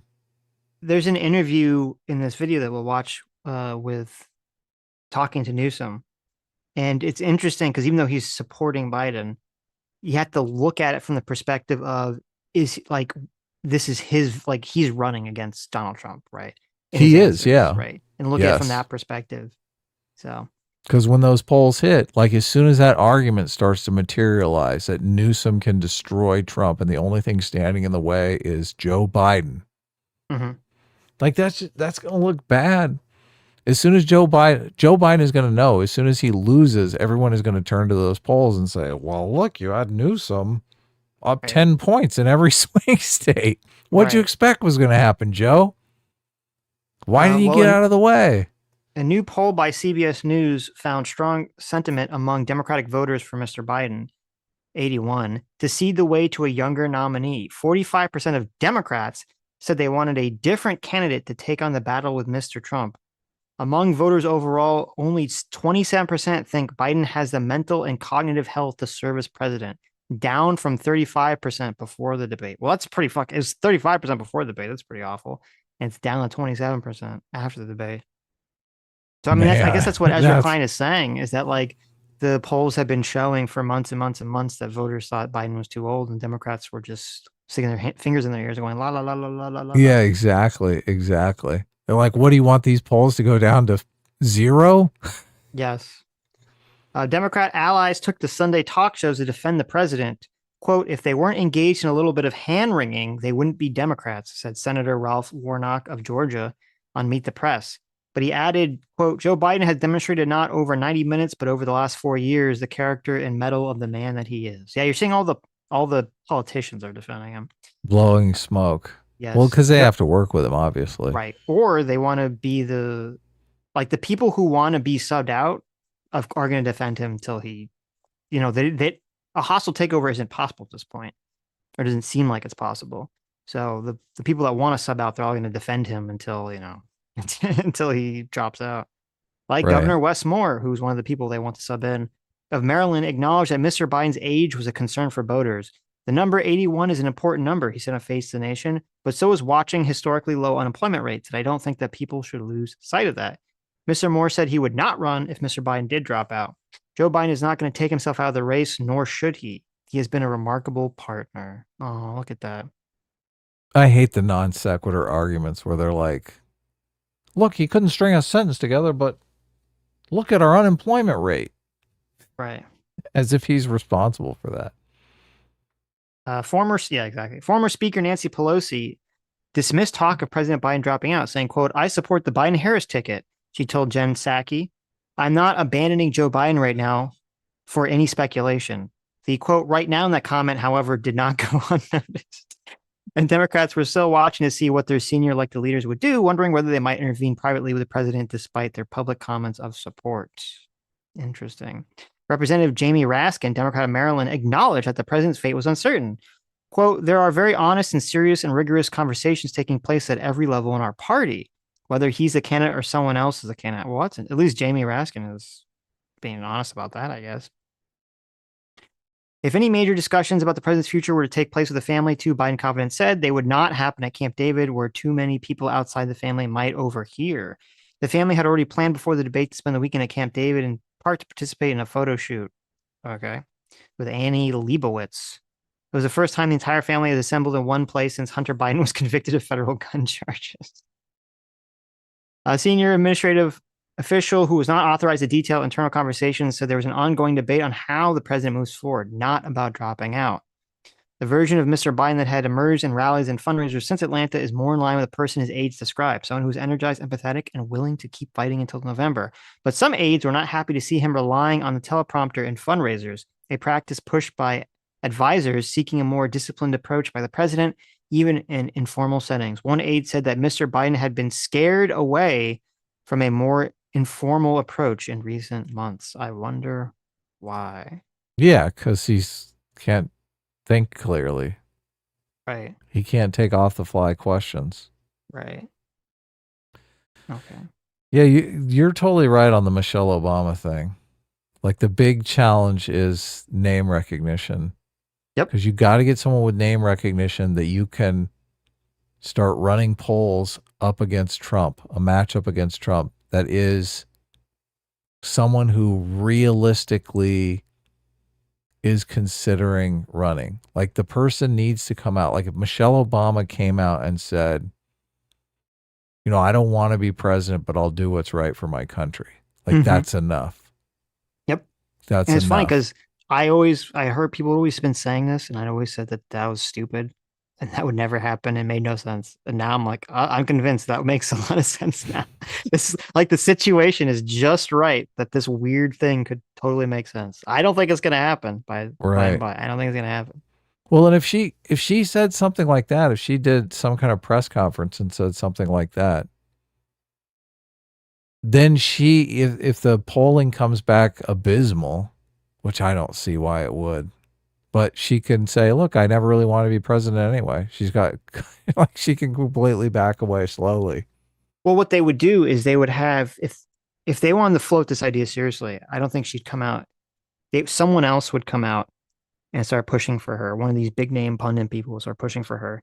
Yeah. Just so they could start doing the polling to give her an excuse. Like if it's poor to say, oh, right, was you saying, oh, this is just a lark. I never intended to do it. Right.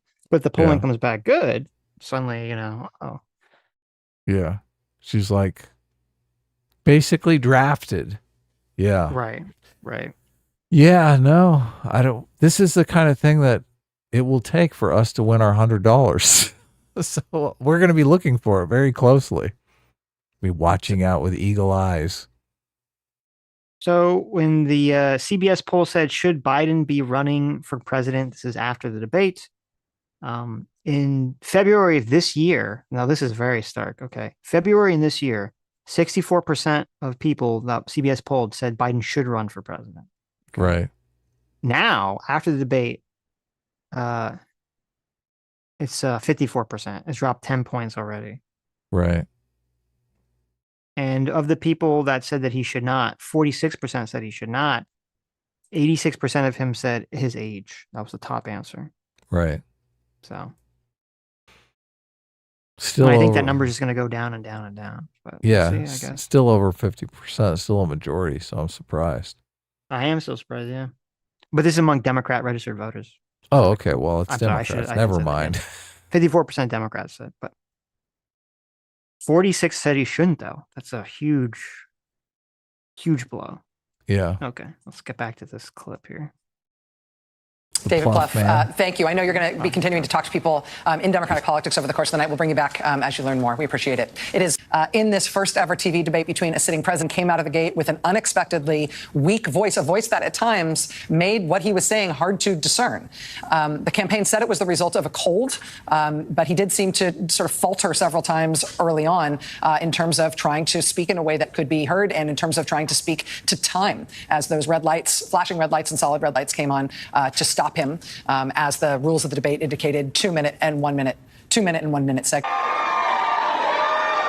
Okay, I kind of cut up here, but so yeah, so here live, they're gonna go to the Jill Biden thing. This live. clip is such a horror show. I know.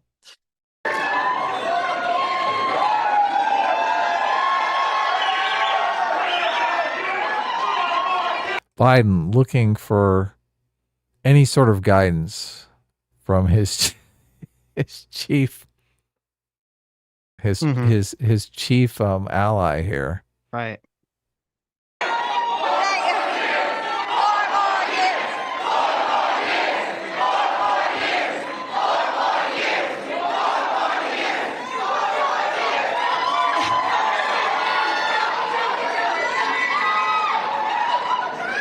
I can't thank you all enough for staying and for being here and for all your support. How much are those people getting paid? Yeah. Joe Biden does not move like a human being anymore. He moves like the Tin Man from Wizard of Oz before he gets like the oil. Well, I can't. I wonder if he has like a brace or something under his coat or break. I don't know. It's weird. Maybe. Joe, you did such a great job. You answered every question. You knew all the facts.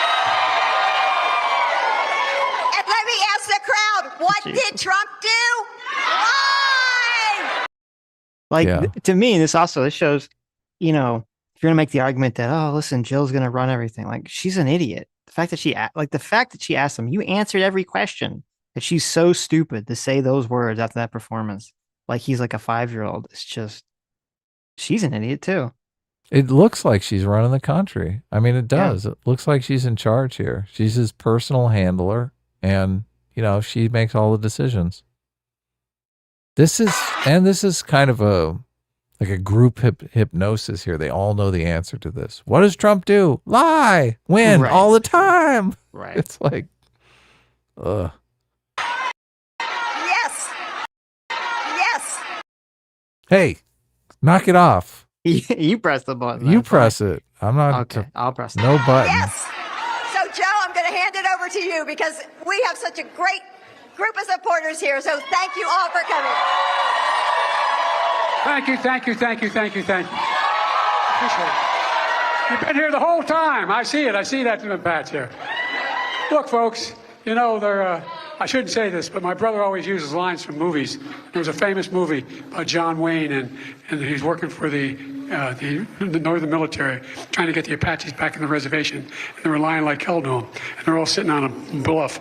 And John Wayne was sitting with two. Okay. While he rambles about John Wayne, I want you to watch Jill Biden in the background, right? All right. Trying to get the Apaches back in the reservation. And they were lying like hell to him. And they're all sitting on a bluff. And John Wayne was sitting with two Indian, they were Apaches. I thought she just seemed like, oh my God. She's like, oh my God. She's Just bringing up the John Wayne. Shit. No. Not the John Wayne story again. No. Come on, Grandpa. We've heard this one. And one of them looked at John Wayne and said, these guys are nothing but lying, dog-faced pony soldiers. Is that where that comes from? That's actually from a movie? It's from a John Wayne movie. These guys are lying dog-faced pony soldiers.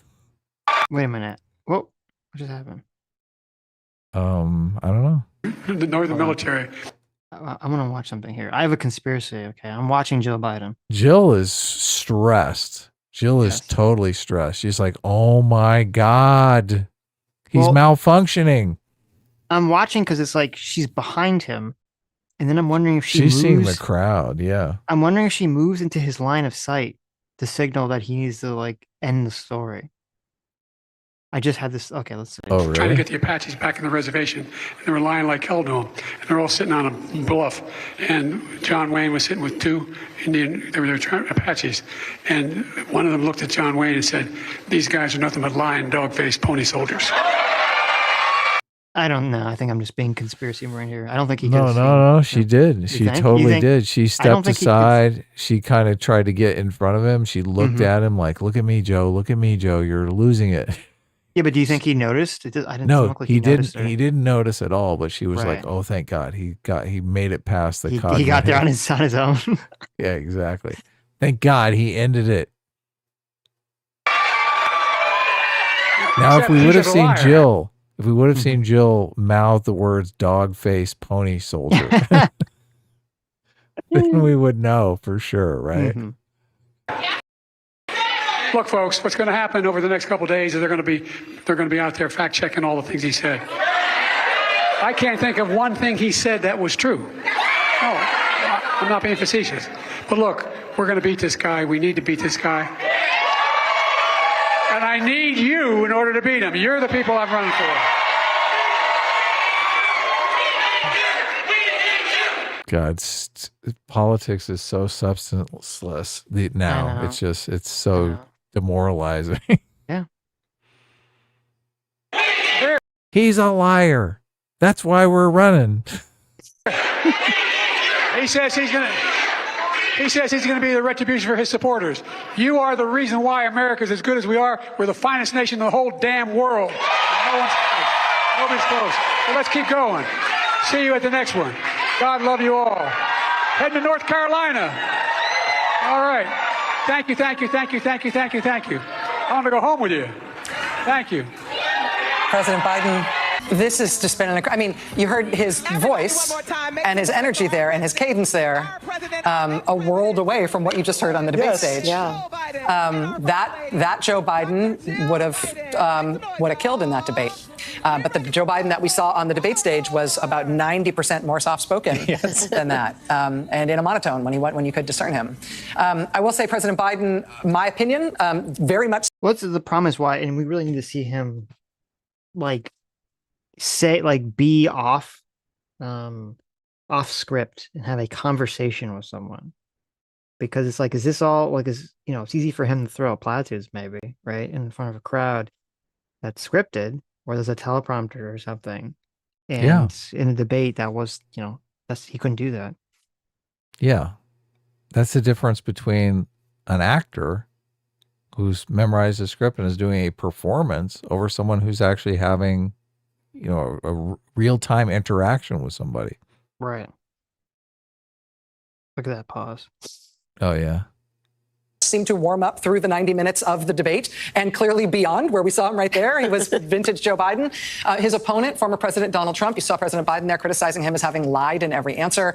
I think I would describe former President Trump's performance, as having been very confident and sort of coherent, meaning that he was speaking in sentences and saying things that could be understood whether or not you agreed with them at the beginning of the debate. And over the course of the debate, he became much more aggressive, much less coherent, and repeatedly failed to answer questions posed by the moderators, which people debating always do. But it became embarrassing when they would reiterate the question and reiterate the question and reiterate the question. And he would go back to, in many cases, points from earlier in the debate where he had come off very badly, or on points where he had lost. For example, calling members of the military who'd given their lives in service to the country suckers and losers. It was Donald Trump who brought that up over and over again over the course of the debate, which probably not only was not smart, but confusing.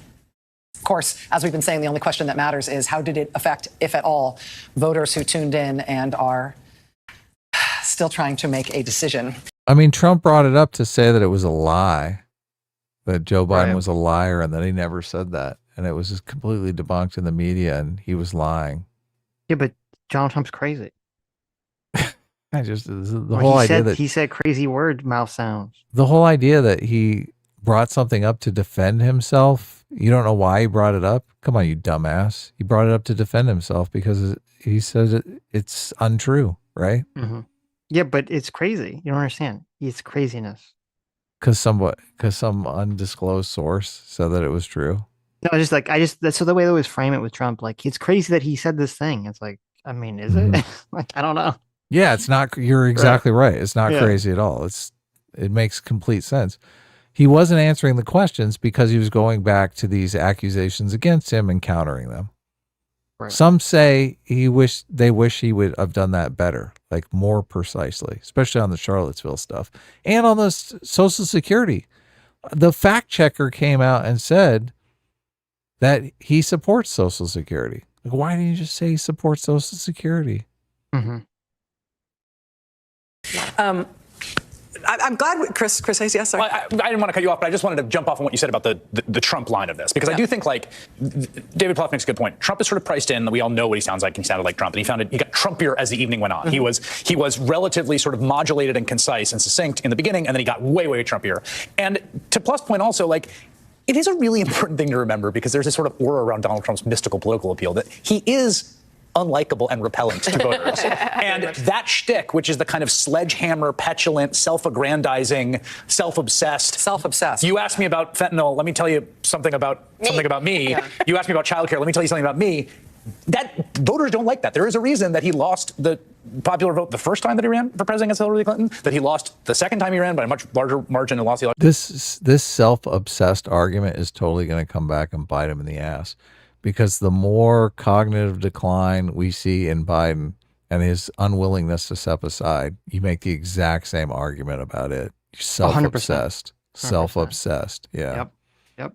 100%. Electoral college. And it was very much a reminder of that. And I think that reminder grew, to your point, more and more acute over the course of the evening. The more he kept kind of crawling up into his own previous references as the night went on. And also, I mean, yeah, Trump lost the popular vote both times, but he won the first time, the electoral vote, and it was still close. He didn't lose by like some astronomical margins. Right. It's it does feel to me like the weird sort of left-wing intelligentsia cope to just never understand the appeal of Donald Trump and never try to understand the appeal of Donald Trump. Yeah, I wonder how much of it is just that need to gaslight, to constantly keep their side hypnotized about Donald Trump being the next Adolf Hitler. Maybe. Self-referential people incessantly do. And it is so easy to just sort of be mired in the Biden of it. And I think a lot of, because, my phone is mired in the Biden of it, but it's right. You cannot leave out of this. Number one, I thought the egregious lack of fact checking. And I know it isn't the moderator's job to debate Donald Trump, but he was allowed to say a series of lies that I know on our programs we're going to be playing a lot of it with a slew of fact checks. I mean, he literally denied the words he literally said on camera in Charlottesville. Yeah. Like we heard him say, it's not like Sitch. Sitch. Moment of silence. God. Now she's going to lie about it. Joey Reid's still on the fine people Charlottesville thing. We heard what he said. He called them fine people. Yep. Even though he said, I'm not talking about the neo-Nazis or the white supremacists, because they should be condemned totally. No, but we heard him say it. He said fine people. Those words, fine people on both sides, they did leave his mouth. Okay. Right. Joy Reid thinks, well, never mind. It's you literally can't win this debate. It's just funny. No. We didn't hallucinate that he did that. And he said, well, that's a lie. He said Nancy Pelosi took full responsibility for everything that happened on January 6th, and that there's a documentary. See, look, could she say that? Look, my analysis is Trump should be ready for this question because it's come up in every single debate. How many debates does he have to get this question in and not be prepared, right? He should memorize what he said on the actual day from the transcript and say it. If he said that, do you think Joy Reid could make this? Oh, I guess she would make it. She'd say he was lying. He didn't say that. She could say it, but it is weird. It is very strange to me that Trump's inability to have himself or his team craft some kind of not retarded response. Like, and the response to him in the debate was really bad. He's like, it's debunked. They said it was debunked. Everyone's saying it's debunked. It's like, okay, but it would be so much stronger if you just said the actual words, right? Yeah. And said that it was cut out of context by the fake media or whatever, you want to say about it. Because look, go ahead. I don't want to cut I was you gonna say, off. like, even though the Nancy Pelosi line about January 6th, it's like, well, there's like a kernel truth there. It's like a half truth because it's like, okay, like he did talk about wanting additional troops there, and there was, and then that kind of got dismissed.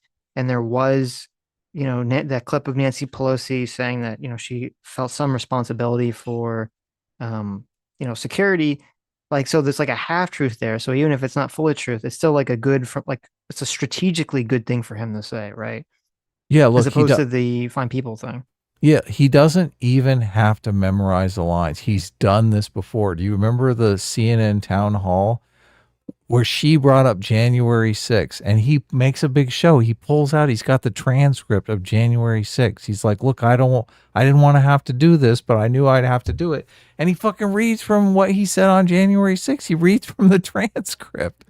Why couldn't he just do that? Yeah. That was, yeah. Why couldn't he do that? I don't know. He could have the fucking he could have the Charlottesville transcript. He's like, I have the transcript from the fucking interview right here. Mm-hmm. Where I say, I'm not talking about the white supremacists or the neo-Nazis, because they should be condemned totally. And then he could hold it up in victory. Right here. Right. Yeah, oh my God. Make a big show of it. Do it like that. Why wouldn't he? Oh, look, in this debate, they're not supposed to have any notes or anything, so he couldn't do it in this debate. They did. I thought it looked like they had paper. Nah, they weren't allowed to have any notes, so he actually couldn't do that in this debate. Interesting. But he should have that whole thing prepared for the next time this comes up. He should literally have that prepared. It should become like a regular routine that he does, where he makes fun of them for lying so badly. Right. And it's so weird because I don't think Donald Trump is a racist. It just doesn't seem like a racist to me. I mean, he seems like a racist the way that someone his age is racist, if that makes sense. The way someone is 70, 80 years old would just be naturally racist, like because of their age.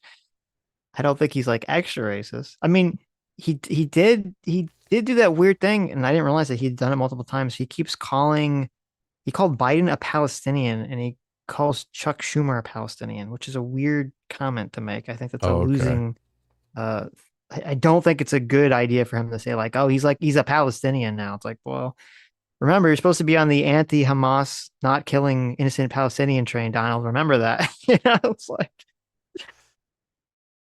Anytime you say Donald Trump is not a racist, you get people who trot out. They're like Charlottesville. They trot out he called all Mexicans rapists and murderers, which he never did. That's like ridiculous. Yeah. Can you imagine? Like that would be political suicide if he literally came out and said that. Mm-hmm. Well, so bonkers. I agree with you. Anyway. No more. Who cares?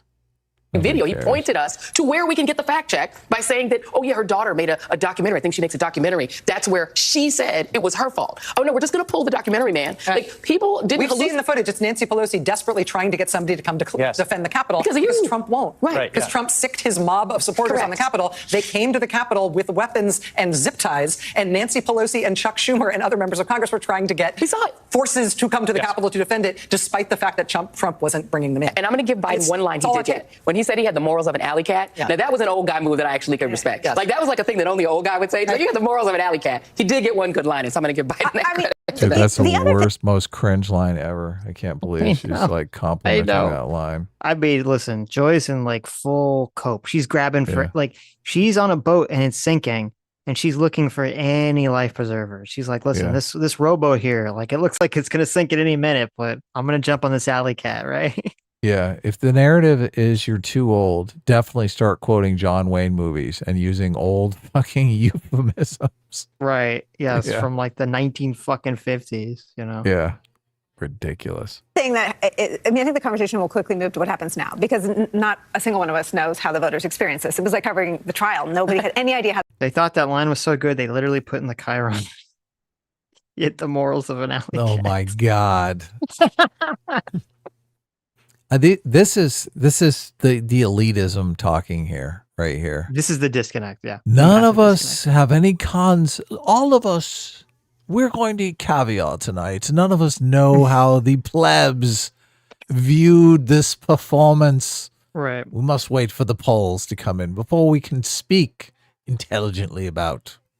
Well, I don't know why, like, went. if all the donors class are like calling in like panicked, why would you think that those people will, like, would you have to be like a super big brain, rich, intelligent person to look at Biden's performance and think he looked like he was not physically capable of being president? Like, Yeah. why would you think that?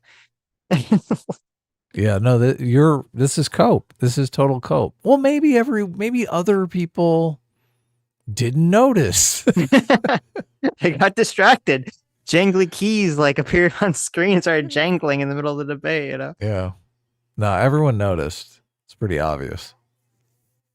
How the jurors were experiencing anything. And so, we could live or die by Pecker's description of the collision, right? But we had no idea what a single juror thought of it until the verdict. We have no idea what the voters think. We'll start to see some polls. But an unpopular incumbent, based on Kornacki's chart, has a single mission when they're running for re-election, and it's to make the election a choice and or a referendum on the other guy. If the Biden campaign can launch a brutal and true and deserving attack on Donald Trump by the time the sun comes up, this washes out more quickly. It doesn't erase the fact that there are conversations going on at the highest levels of Democratic supporters and people close to this president who don't just like him but love him, who think that they should seriously explore him getting out of the race and putting someone up at the convention. That is also happening. But the campaign can do itself a lot of good by making a salient and powerful, by having a powerful endorsement, someone that saw Donald Trump up close in the morning, and that will go a long way toward washing this out of the cycle. So this is the way the voters are going into the 4th of July weekend, with whatever they've divined with from that. this. Yeah. And remember, most voters were completely unaffected by this because their minds are made up and unchangeable by this debate in any way. But when we come back from the 4th of it doesn't matter. It doesn't matter. Yeah, totally. July. I love how they're openly talking about brainwashing now. They're like, what is going to wash this out of their brains? Right. What can we do? The next thing on the campaign calendar is one of those candidates who was out there tonight is going to be sentenced by a judge on July 11th, sentenced for 34 felonies. And we don't know how big a day that's going to be in the campaign in terms of what do the polls look like a week after that. So there are events coming up here that are uncontrollable, like the sentencing of Donald Trump. It's not going to be a good day. He might get a fundraising bump out of it in that perverse way that they do. But that's not going to help him with any of the voters who he needs to get to win, who he doesn't yet have, who he needs to get to win. The issue that you were talking about, Nicole, in terms of whether or not President Biden's position on the ticket is safe, David Plouffe saying, of course, that's not going to happen. Like that's a fantasy, saying that's, you either need to right the ship or do the thing that's not going to happen, which is to replace him on the ticket. I don't think that's an option. But the fact that people are talking about it, if it's not an option, only seeks to further weaken the perception, weaken the standing of President Biden. The question is whether you're hearing that it is an option, that there is some viable legal. means of doing it. I spoke to a. So this is like a super key point here, because this is like, this really shows you that a lot of the pundits that talk about this, it's not about what's real. It's not about what makes the most sense, what's logical, or even what's moral. It's about the politics. Because it's true. She's like, well, if it's not possible or unlikely, we shouldn't be talking about it because it'll just hurt Biden more, right? And that's the attitude a lot of people are going to take. And they're going to totally, if Biden digs his heels in, this is what I think is interesting. If Biden digs his heels in, he's expecting, and his team is expecting, everyone to fall in line. Everyone shut the fuck up. Yeah. To shut the fuck up and fall in line. But I don't even know if that's possible, because when you have the New York Times come out so publicly and say Biden needs to leave, if they fall in line afterwards, then they've destroyed their entire credibility at that point. Right. So like once they come out and they make a public statement, and that, we talk about the psychology of this. Once you come out and make a public statement, it's so much harder to back down from that public statement. And so the more pundits that have come out and said this is absurd, those people will probably not fall in line. Yeah. Where the MSNBC panel here, they're kind of waffling enough that they can do, they can see which way the wind blows in their mind. It's ironic because it is the total inverse of the Trump situation, right? The New York Times is becoming the never Bidens, and these people are becoming the MAGA Republicans. They're like, well, yeah, the stick with Biden until he sinks the ship. Essentially, yeah, right? exactly. Yeah, exactly. That's a good point. He has That's too much yeah. political power for us to step away. I mean, he is almost dead. No, that's a great point. That is really interesting, and it kind of plays Yeah.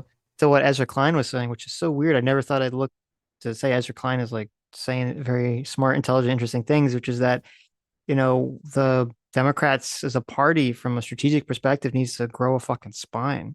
And the Democrat punditry class needs to grow a fucking spine. Well, look, all these people will glaze never Trumpers all night long too, and completely look down their noses at the people who stayed with Trump because he had political power with the voters. But they're doing the exact same thing. They're like, oh, You're right. fuck. Biden has political power with the voters. We got to shut the fuck up and fall in line. Yep. Even though he's terrible for the country, even though Hunter Biden is his most trusted advisor, stay in. Come on, Stay in, Dad, Dad. you're the big guy. I don't want to get I need arrested. a job. Yeah, exactly. I don't want to go to jail. I don't want to go to jail. I want to keep milking my painting career. Listen, Hunter knows.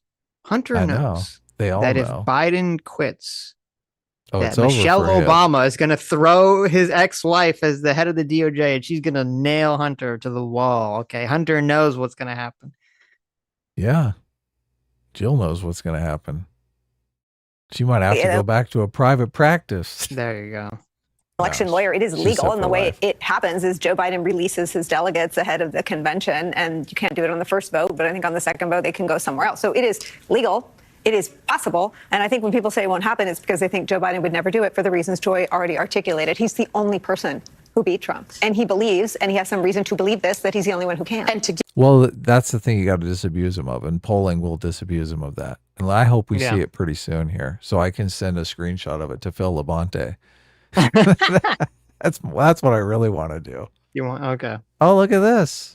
To amplify that, someone actually sent me the rules, and so the rules are circulating. And so people are, and this is again, this is not us saying that this is going to happen. No one is saying it's going to happen. It's very unlikely. But just to know that the Republican convention has 110 unbound delegates. The Democratic Party has 771 unbound delegates. Now that does not mean that those unbound delegates will do anything. There are 3,000 delegates that happen on the first ballot. It takes 1,951 delegates to win. Yeah. I'm sorry, 1,976 delegates to win. It's all a numbers. I mean, but doing the math of it only matters if it's going to happen. If it's going to So happen. the question is whether it's going to happen. And I think No, well, I think we should do the math of it. I wish it was clear what she was talking about. They have close to 800 unbounded delegates, which means they could vote No, for the anyone. Republicans. The I yeah. No, the Democrats. The Democrats do. But she said they needed 1,900 to win. So that 800 isn't like enough on its own. Yeah, it is though. If in that 1,900 are the 700, so it was like 750 or something like that. Like if just abstaining, Joe Biden doesn't have enough delegates to actually censor the nomination, then they control the power, even if Yeah, but- they're in the minority. Yeah, but why would they? To so force the them reason, out. No, but the reason people are saying it's like seems impossible. It's not technically impossible. It seems practically impossible if Biden doesn't drop out. Is that the Biden campaign is the people that chooses the delegates. So you'd basically have to have a coalition of people handpicked by Biden's team. You'd have to have hundreds and hundreds of people turn against Biden at the convention, which seems unlikely. Well, you have 700 people who have the ability to turn against him. No, Those no, are the even unbounded delegates, right? But even the bound delegates, right? Does he They're have chosen. 1,900 bound delegates? That's what it sounded like they were saying. That's the question. Right. Yeah. I don't know. He said there's 3,000 total. Yeah. I think that David Plouffe's take on that is probably correct, and I think that Joe Biden's had to take bet, on yes. that is correct. My colleague Alex Wagner is standing by right now with California Governor Biden surrogate Gavin Newsom. Alex, I cannot wait for this conversation. The moment we've all been waiting for here. Well, it's fascinating. Like even even Rachel Maddow here is doing like massive damage control cope. She like is like, I can't wait for this because they're all like, what is Newsom gonna say, right? Like, Yeah, how is he exactly. gonna handle this from a political position? And so I would say, like, when you're watching this, like, he's gonna obviously say, you know, oh, I support Biden, blah blah blah blah. Don't look at it from that perspective. Look at it from the perspective of, is he trying to answer questions in a way that people say, I wish he was on the debate stage against Trump? That's the way you should perceive this interview. That's exactly how you should perceive it. And he's going to really say, look, I am definitely not running for president. Wink, wink. Right. Look at Alex. Well, neither can I. Well, you guys can't see it, but there like all of Trump's shortlist VP nominees are walking around on the ground. Nobody wants to talk to them. It was like human piranhas descending on the governor after the end of this debate. Governor, let me just, I mean, It's not a good sign for Biden's team, right? Look at him. Everyone wants to talk to Gavin Newsom. Gavin, can you save us? Alex is like, I just got done holding him up on my shoulders and delivering him down into the chair. Right, right. reaction to what we saw on screen. Well, not on the substance, he won the debate. I'm old school. I'm old fashioned. That's what matters to me. I thought the lies, I was taking notes about all the lies. I ran out of paper. Donald Trump, no accountability on those lies, talking down the American economy, talking down our democracy. That was alarming. This is a world we're living in now. Donald Trump created where 13-year-olds have to deliver the child of the person that impregnated him. This is a world that Donald Trump has created. And so for me, it was daylight and darkness. And I'm very proud of the president's record, and I'm very proud for his vision of the future. I mean, let's talk about the substance, though, because I feel like on the signature issue that Democrats have, which is abortion, the president's response was garbled and undirected at best. Yeah. Do you feel like he did what he needed to do on an issue that could motivate voters in the polls? I think it's significantly insignificant because it's de minimis, because the American people have made up their mind. They don't support the policies of Donald Trump. They certainly don't support his policies or his assertion somehow the American people always wanted this to be states' rights, which was laughable and absurd. So from that perspective, I don't think that will matter. You saw it in all the elections since Dobbs, where Democrats are overperforming. We keep winning. We have to keep our mind. So I think for all of us, worry less and do more. We have the opportunity to turn the page. We have the opportunity to put our heads down. We have the opportunity to universally have the back of this president who's had our back. You don't turn your back. You go home with the one that brought you to the dance. 100% all in. And I was very, very proud that he was able to articulate the work that he has done and lay a foundation of understanding of the lies and the deceit that continue to come out of Donald Trump's mouth. You were out there getting a chorus of questions about whether Biden should step down. There is panic that has set in. There is panic that has set in among people who have watched this debate, who are Democrats, people who are strategists, and some even inside Democratic campaigns. Yeah. Do you think it's unfounded? Well, I think it's unhelpful, and I think it's unnecessary. We've got to go in, we've got to keep our heads high, and as I say, we've got to have the back of this president. You don't turn your back because of one performance. Well, what kind of party does that? It's been a masterclass. 15.6 million jobs. That's 8 times more than the last 3 Republican presidents combined. The only thing the last 3. So 2 things. First of all, I think Newsom is doing a really terrible job selling himself. Yeah, like, I completely agree. Really awful. And remember, this is sped up. This is 1.25. He's really dry. He's really boring. He's not charismatic at all. This is the time, you know, if he wants to pin himself as the alternative, he needs to like really shine and be like, he needs to kind of posit himself like, if I was on a stage versus Donald Trump, I'd be the shining star. Look how well I can articulate all these arguments effectively, and he just is not doing any of it. He's just doing very poorly in this. Yeah, he barely touched on the abortion issue when he brought up the 13-year-old girl. Right. You know. Yeah, no, this is not good. He's totally trying to hit the loyalty foundation, which, I mean, people on the left score pretty low on the loyalty foundation already, but he's got to walk the tightrope, because all the people, if Biden if Biden does drop out, whoever Biden gives his blessing to would probably be the person who wins. And so that's why they're doing this. You know? He's begging. This is him begging for Biden's blessing, right? Right. So he's got to walk this weird tightrope of defending Biden to his dying breath, but also selling himself as an alternative, which is an unusual dance. I just think he's doing very poorly at it. But I pause it because that line he gave about, like, you know, you shouldn't turn your back. Like, I want to play this because this to me is kind of like very insulting. Well, I just want to say before you do I mean, I think the move here for this dance that we're talking about is to say, I support Joe Biden, and here's Joe Biden's position on abortion, and lay out Joe Biden's position on abortion, but you're laying it out, articulating it like, That could've showing been, yeah, people that's how a good- well right. you can articulate the position, right? Right. Yeah. Right. Or just say the position, not Joe Biden's position, right? Well, no, To he say- could say Joe Biden's position. Why not? Like, he should know Joe Biden's positions, right? I guess. Like, what's Joe Biden going to do? Come out and say, oh, I'm in favor of them pulling the baby out. I'm sure. Right. I'm sure he can get close enough to Joe Biden's position, right? Right. My position is there's 3 trimesters. The first trimester is between the woman and her father-in-law. The second trimester. Yeah, come on.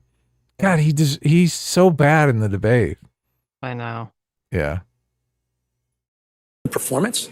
Look, not only that would be such a Chad move for him, because this is what all the people watching right now, this moment, are salty about. Like, if Gavin Newsom could articulate the Democratic Party position on abortion and make it sound good, oh God, it would be like viral clips the next day. Well, I wonder if he's trying to avoid that. That's why it's kind of hard to calculate. Oh, because you think what he'd is the outshine move. Biden? They'd be like, oh my God, this usurper. Right. Like that's what I'm saying. He is in a You're very, right. You're he's in right. a super weird position because it's like he's can't outshine the master. That's exactly what I was going to say. I was going to say the very next day he outshined the master. Fucking Right. rule 1. Right. Can't outshine the master. So it's a very, so I'm saying like this is a very precarious situation for him to be in. So it is interesting to watch this sort of dance, this tightrope walk. I don't think he's doing a good job of it, but maybe, I don't know if there is a good job that you could do, right? Well, sucking up to Joe Biden is essential for this, and he's there with the knee He's doing pads that well. on. He's doing that well. All right. He's sucking up to Joe Biden very appropriately. He's on both knees, he's got his mouth wide open. He's doing that part fantastic, right? Joe Biden is there egging him on. But the difficulty is he's got to suck off Joe Biden, but he's also has to present himself as he's sucking off Joe Biden as the alternative. As the alternatives that the donors see, and they say, I want that guy. Right. Okay. That guy could articulate the points with his mouth full of Joe Biden's cock. That guy could articulate exactly the position I want to hear. Why am I with the guy who's the corpse when I could have that guy on his knees sucking? Sucking the corpse off. Exactly. Exactly. Yes. Wow, this is an intricate dance. This is difficult. I see what you mean. Politics is a dirty business. It's unnecessary. We got to go in and got to keep our heads high.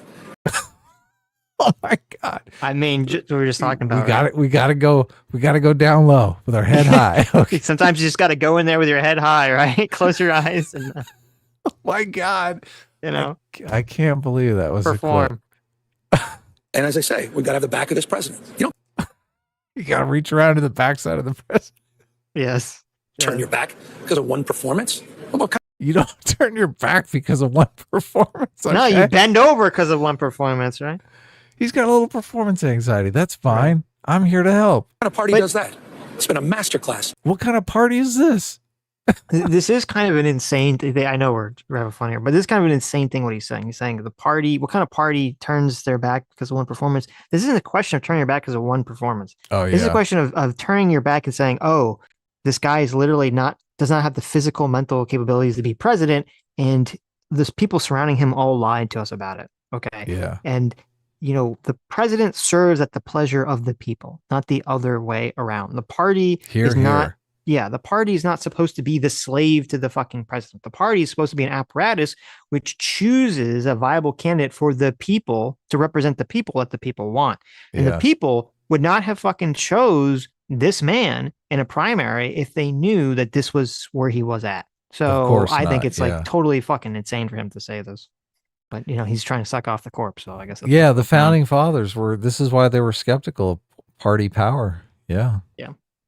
15.6 million jobs. That's 8 times more than the last 3 Republican presidents combined. The only thing the last 3 Republican presidents have in common is recessions. Democrats deliver. This president has delivered. We need to deliver for him at this moment. With all due respect, the more time we start having these conversations, go down these rabbit holes, it's unhelpful to our democracy, our fate and future of this country, the world. They need us right now to step up, and that's exactly what I intend to do. Not to belabor the point, but I mean, this was a Biden campaign strategy. This was their idea to do this debate now. And I wonder what you think they got out of it. What was Biden's strongest moment from this debate in your mind? Well, again, back to the substance. He got stronger. He had more stamina over the debate. But was there one moment that you think sticks? You know, it's difficult to assess. I need a little bit more objectivity and time away from this. In the Alex, putting him on the spot.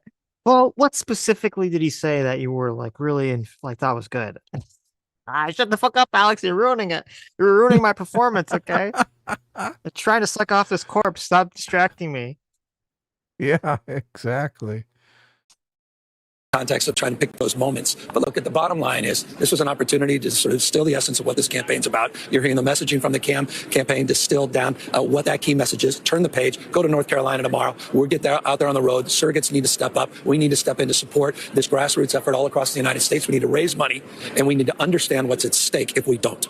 We need to understand what's at stake if we turn our back at this critical time. There's too much. If Biden and Trump are remembered for any particular line, to me it seemed like it would be the line, "I didn't have sex with a porn star," which is not something we've heard on a debate stage before. No, when you use the words "I didn't have sex with a porn star," you're not winning, you're losing at that game. Yes, Absolutely. I know our friends in New York have questions for you, so if we could go back to New York City, Rachel. Hey, Governor Newsom, it's Rachel Maddow here. Thank you so much for taking time here. When you said worry less and do more, do what? What do you think that people who support President Biden, people in Democratic politics, people who are planning on voting for him, who are worried that he seemed older than they expected tonight, that he didn't seem to reassure people on stamina issues, as Joy was saying before, what should people do?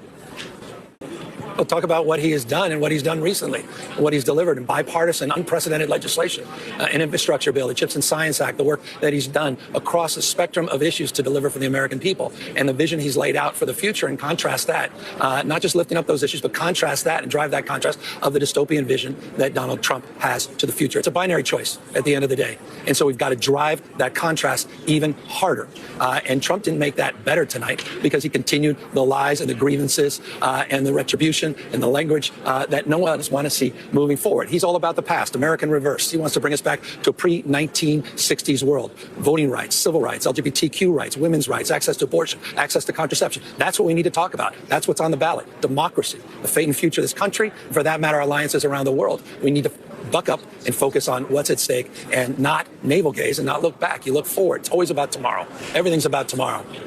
In terms of there's kind of this interesting twofold thing kind of happening in that answer. The first is Rachel Maddow asking Gavin Newsom, how should we spin this? Right. That's like that's the first thing that's happening. The second thing that's happening is what we're talking about. This Gavin is basically laying out like the undercurrent, or I guess I would say the undertone of the question is, Gavin, if you were running for president, what would that look like? And so he's kind of laying out his strategy. If I was running against Donald Trump, this is how I would operate. Right. Yeah. Yep. Of bucking up and not navel gazing and moving forward. If you were to advise the campaign how to turbocharge, how to kick up into another level, I do think they're going to have to make up ground they didn't previously have to make up because of this debate performance. What can they do that they're not doing? Should they do the second debate in September? Should they change course in some of the ways that they are trying to communicate? I hear you making a very strong case for President Biden's record, but I don't know what they should do to make that case more strongly than they have been. Gavin, if you were running a campaign, what would it look like? How would you do it? Well, I think you just double down on what we're doing. I'm about to go out to 6 states across this country. I'm just doing my small part. There's hundreds and hundreds of us that will be going out. We have a clear message. We have a clear contrast with Donald Trump and his performance tonight and his doubling down on lies and deceit. We have the opportunity to build a grassroots, to get people to recognize what's at stake if we don't unify as a Democratic Party. And again, it's a choice. This is a choice election. And so, look, all I know what to do is wake up tomorrow and do more and do better and worry less. It's about action. It's about passion. It's about purpose. And it's about having the back of a president that's had our back. Well, let me tell you what I would do. Governor Newsom, it's Jen Psaki. I wanted to ask you, you've talked a lot about President Biden and his performance and his accomplishments. If voters out there could see one answer from Donald Trump tonight, or one moment that stuck out to you where you thought people cannot elect this man, what would that be? I mean, what should people out there who have social media platforms who like President Biden be pushing out there that was damaging and terrible from Donald Trump tonight? The way he talks about immigrants offends me. I live in the most diverse state in the world's most diverse democracy. 27% of my state is foreign-born. It's not a question of tolerating that. We celebrate it. It's a point. What? Really? 27% of California is immigrants? It's kind of crazy when California is one of the biggest states. Mm-hmm. And a pride. We practice pluralism. The way he talks about immigrants, the way he talks down to the American people in terms of what makes this nation so great. And that's our capacity to live together and advance together across our differences. These are fundamental. It's not about one quick clip. It's about all of the things stacked together that represent not only what he said tonight, but what he said over his entire career. He doesn't have your back, period, full stop. We must have the back of the President of the United States, Joe Biden, at this critical moment and focus on tomorrow, focus on the future, focus on the vision, a compelling vision that will unite this country moving forward, and talk about the stakes of falling short. Liberalism, illiberalism, daylight, darkness. So do you have your 1,200 character notes? Was he asked a question about immigration, Donald Trump? I don't even recall. I mean, Trump brought it up like a lot. Immigration, really? Yeah. I mean, he kept pivoting to, the immigration problem at the border. Yeah, the immigration border crisis. Problem. That was what he pivoted to more than any other issue. Right. Okay. Beyond Biden obviously bringing it up for no reason. I see illegal immigration as something completely different than immigration, than legal immigration, obviously. So I don't remember, and I didn't write it in my notes if he made it specifically about illegal immigrants or not. I don't remember. Because I remember I did write in my notes. They asked him a question. They said, "Will tariffs drive up the price?" And Trump's response was, "We need more corporate tax cuts to help the economy." Then he kind of talked about how more people died under Biden from COVID, and then he said we've become a third world country because we're letting in like too many illegal immigrants. Right. And that was like pretty early in the debate. So, I mean, yeah. And that's Biden tried to force through a bill, and the Republicans ended up cock blocking him on sealing up the border. Of course, because they wanted to be an issue. Yeah, exactly. They wanted to be an issue for the debate. This is standard Democratic fare to frame it all as racism.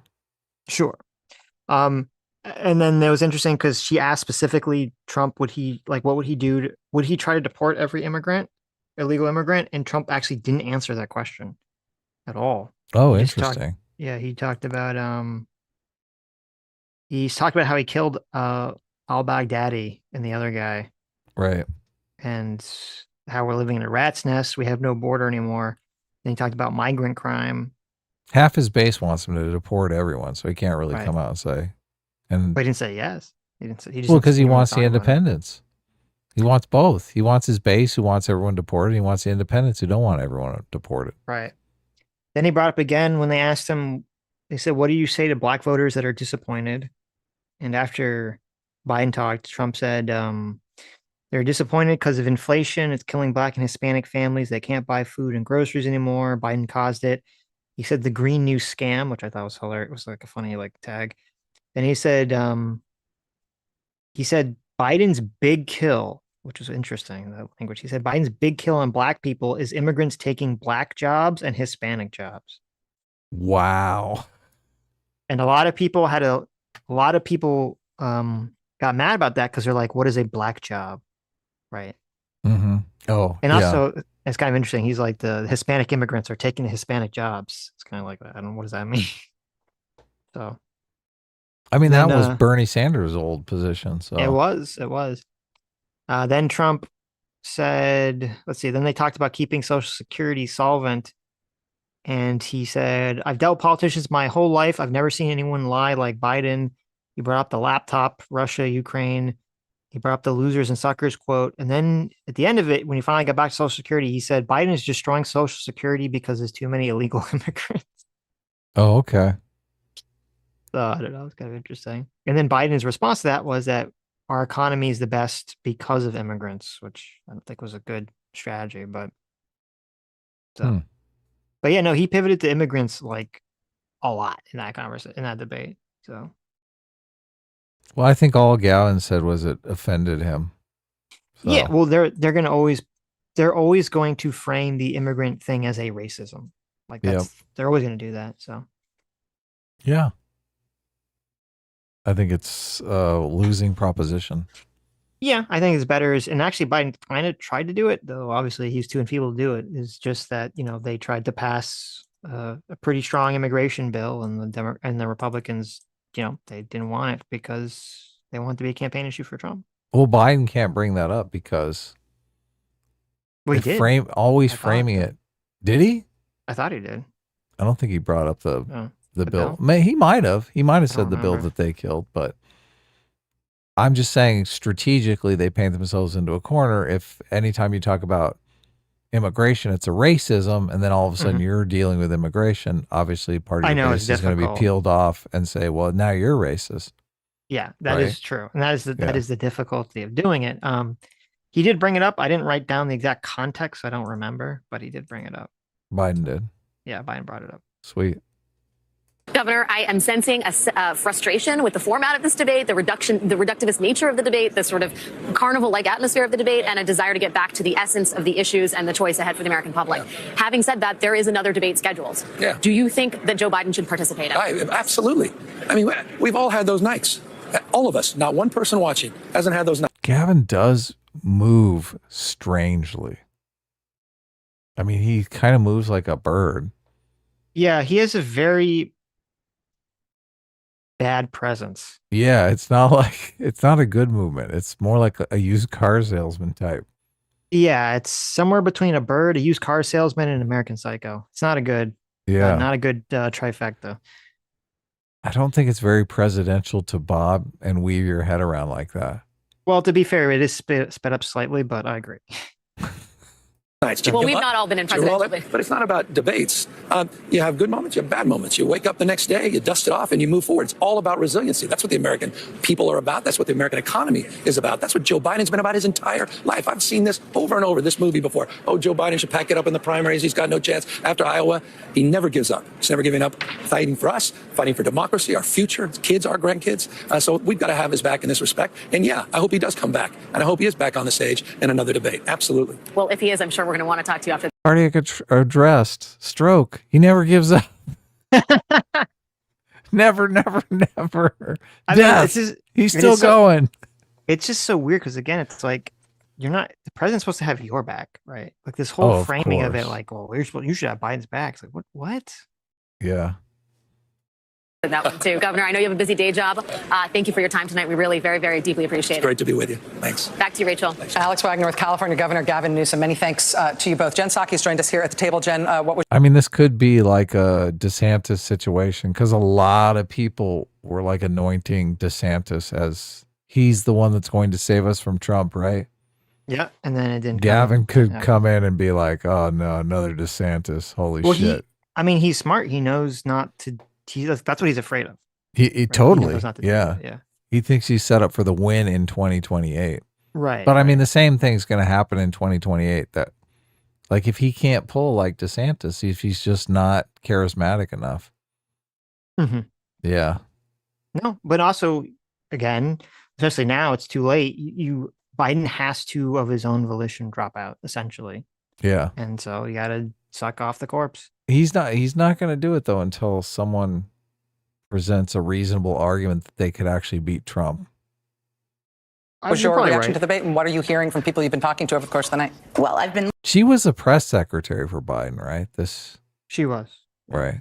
Listening to what you all have been saying, and I don't think we should sugarcoat this. This was not the debate performance that the Biden campaign team wanted or needed from this debate, in part because they wanted to do this debate as early as they did to change this up, right? Mm-hmm. To bring the Joe Biden who is at the State of the Union to the debate stage. That's not the Joe Biden who showed up at the debate stage. You could see inklings of that or wrinkles of that or whatever you want to say at the post-debate event, right? In the very last answer of the debate, and all of a sudden it was like, oh, he's warmed up. Yes, yes. And as you said, Rachel, he did improve as the night went on. They keep talking about like the Biden at the State of the Union. Biden I don't think he did very good in the State of the Union. It's just that he seemed like he wasn't feeble. So it's bad in my mind that that's where you're trying to hit is like, we just want to make sure Biden doesn't seem feeble, right? Like they're not really saying that they want Biden to be good. He just needs to seem normal, right? He needs to seem cognizant. Yeah, they've lowered the bar so low. Right. They're like, come on, just hop over it. But this time he tripped on the bar and fell. Yes. And broke a hip. His voice improved, his answers improved. He had a couple of moments. I thought his answer on calling out Trump's criminality was pretty good. He was a little garbly on abortion. If you're the campaign, you're going to push out the best moments. There were a couple on social media, but it's not the debate they wanted. I think the biggest challenge for them, Nicole's been talking about this a little bit, and we've sat in similar chairs, is how distracting all of the chatter is going to be, which we're all getting on text, on email, about whether he should be replaced. That chatter is happening. People are asking questions. I don't mean it's from the American public writ large, and we don't know how they feel, and we won't know for some time. And if you look at history, this may not impact them at all. But the chatter is very distracting, and it's going to be very consuming. You okay? What happened? My cat fell. Oh no, is the cat I'll grab okay? Oh no. For the campaign, should he be replaced? They're going to be answering that question instead of breaking through on attacking Trump. May I ask? I asked Joy a version of this too. Is the chatter from the peanut gallery or is the chatter from deciders? It is largely, it depends on who deciders are, right? Because the deciders are really the public. I have not heard that from campaign operatives, but I have heard it from members of Congress. I have heard it from people who have worked many Democratic campaigns, who are working in interest groups, people along those lines. What do we do now? Can he still be replaced, right? Now, is that chatter the same chatter? I think Lawrence made this point earlier this evening. In 2 weeks, when Trump is sentenced, and if Joe Biden goes out and has a strong couple of weeks, it may not be, but it is incumbent upon the campaign to now dig out of this hole. And that's not where you want to be coming out of a debate. I will also say, I worked for President Obama in 2012 as his traveling press secretary when he absolutely bombed the first debate. Face planted and if he's watching, I'm sorry to say that, but it is a fact. And that prompted him. Anybody who's running for president is competitive. Joe Biden's a competitive person. Barack Obama's a competitive person. When their back is against the wall, maybe he will bring his best self forward. And we saw that in the post event. That's what they need to do. But the distraction and the chatter is a headache for them. And what would you, I mean, if you were just not, they keep trying to compare it again and again and again to Obama's bad performance. When Obama had a bad debate performance against Mitt Romney, no one thought Obama didn't have the mental capability to be president. They thought he just had a bad debate performance. This is completely different and on a level that we have not seen before in American politics at all. Like, on the campaign now, and you have all this chatter, you're hearing what we're all hearing in our texts. What do you think in the next 24 to 48 hours would you do? Well, what I should think he do? You've seen aides do this, and you saw Governor Newsom do this a tiny bit at the end. I mean, he said at the beginning he won the debate. I don't think he's an excellent surrogate, by the way. Let me just say, A1. But he's sort of at the end. Even they're like, listen, when they say surrogate, what they mean is like he's an excellent,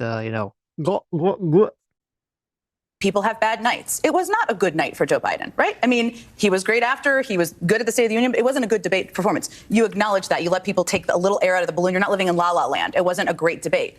You have to have him out there and active and doing a lot of events and being very visible, right? And Nicole said this earlier. The best thing you can do as a communicator, if you're advising him, is change the subject, right? Is there an announcement you can make? Is there a big surrogate? Is there a Republican who's a surprise? I mean, if Chris Christie is waiting in the wings to endorse tomorrow is the day. I don't know what they have up their sleeves, but that's what they need. I will also say, and I don't know the answer to this, so I'm posing it to you all know, I don't know when the vice president agreed to come on MSNBC. I don't know if it was long before the debate, perhaps. If it wasn't, you don't send the vice president of the United States out if you won the debate, typically. So they are, I think, starting to think about. We knew we were going to get the vice president before. Well, we thought at least we were going to get the vice I president. post that, but I do think that. So I know that like she's just talking about the strategy of what Biden's campaign should do, and I agree. Like from a strategic perspective, like I guess, they should try to distract the American population with some jangly key. Say, listen, we have something to distract you from my terrible, enfeebled debate performance. But from her position on being on MSNBC and being a pundit and all this other stuff, I mean, I feel like they're just doing themselves. And if they really believe that Donald Trump is an existential threat, they're doing the country a massive disservice for not just pushing as hard as they can to get Biden out. They're like operating under the safe choice. They're going to march along into the safe choice because they're too afraid to take, to be leaders at a time when leadership is required. Yeah. Spineless. Right. Which is kind of interesting because when we watch the Joe Scarborough clip, which we can skip to in a minute or two, I mean, he comes out pretty strong against Biden. Right? Yeah, he's like, it's over. Yeah. Don't delude yourself, Mika. Right. Right. You'll see her out there more. I think. Oh, Wormy's okay too. He's fine. Okay, that's good. He just knocked down a bunch of my stuff.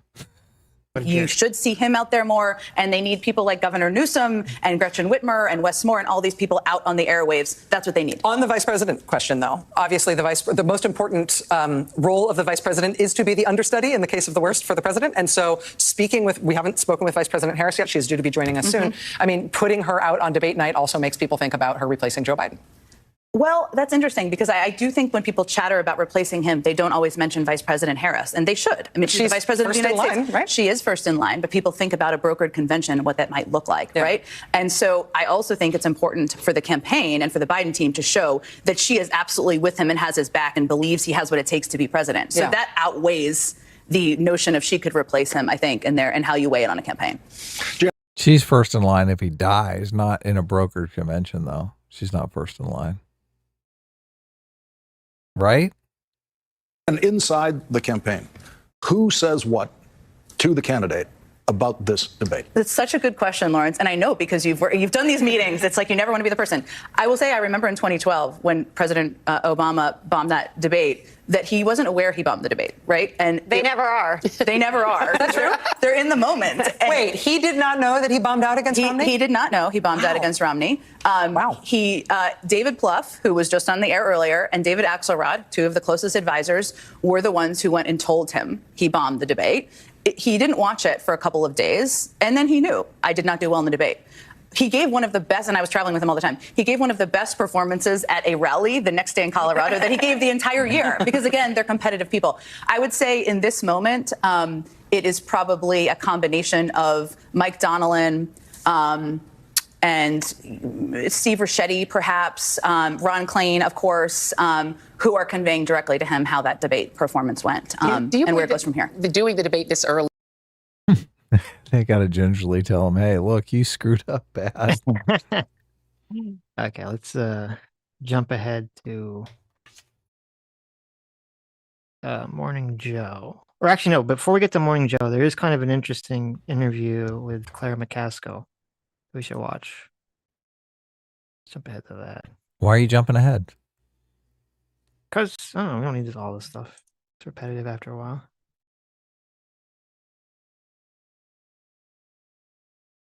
Oh, good old Claire McCaskill. Yep. McCaskill. Oh, my God. Okay. Edward Sr., thanks so much for the $20. Says old Joe Biden is resisting stepping down, but he might be persuaded to choose a more popular VP. In my opinion, the contenders are Governors Newsom, Whitmer, and Shapiro. No, Michigan and Pennsylvania are crucial to the Electoral College count. It's interesting. I don't know if I don't think it would be, I mean, I guess it's technically possible, but I don't think they'll replace Harris. I think that ship has sailed. But that's just, how can they do that and not? I mean, it admits that they chose unwisely in their last VP pick. It also opens them up to charges of racism. Mm-hmm. Yeah, exactly. Sexism. Like, it just, it just seems impossible. Yeah. Yeah. Detectives, man, the Democrats really fucked themselves jumping on the DEI train because they did contend with all this nonsense now. Yeah. Detective Stabler SVU for $20. Thank you. Says best part is there was a bipartisan consensus for longer than I've been alive that Biden's poll record was awful and he was a lying dolt. By the way, Woodrow Willie was a #veggie president. Wife took over and basically ran the executive branch. Oh, really? Wow, another one of those. Everyone remembers Reagan. Nancy Reagan ran the country for like 2 or 3 years. Well, it was the most recent one, so yeah. Well, before this, I should say. Rogue Elephant for $20. Thank you so much. Says, suppose that VP's Harris unpopularity is complicating the Democrats' next step regarding Biden. What's y'all's opinion on DI identity politics waning with the Dems where it counts, i.e., real positions because of current troubles? I don't think I don't think any of that the woke stuff's going to wane because of that issue specifically. I agree that 100% that Harris's unpopularity is complicating the issue in some Democrats' minds. But I wonder if I think a lot of it is just a cope. Because again, at the end of the day, if it all is on Biden's shoulders, that none of that stuff really matters. Like, I think they're just too spineless to come out and to tell Biden that he sucks and can't win. And so they come up with all this like, but Harris, but blah, blah, blah. When at the end of the day, even if Harris got passed over for someone else, there would be woke people that complain about it. But I think if it was someone that people thought could win, people would just be so, oh my God, thank God this Messiah came from the heavens to save us from Donald Trump. Like they would just ignore the woke stuff. If it was a white guy, like Newsom or something. Yeah, I could see that happening.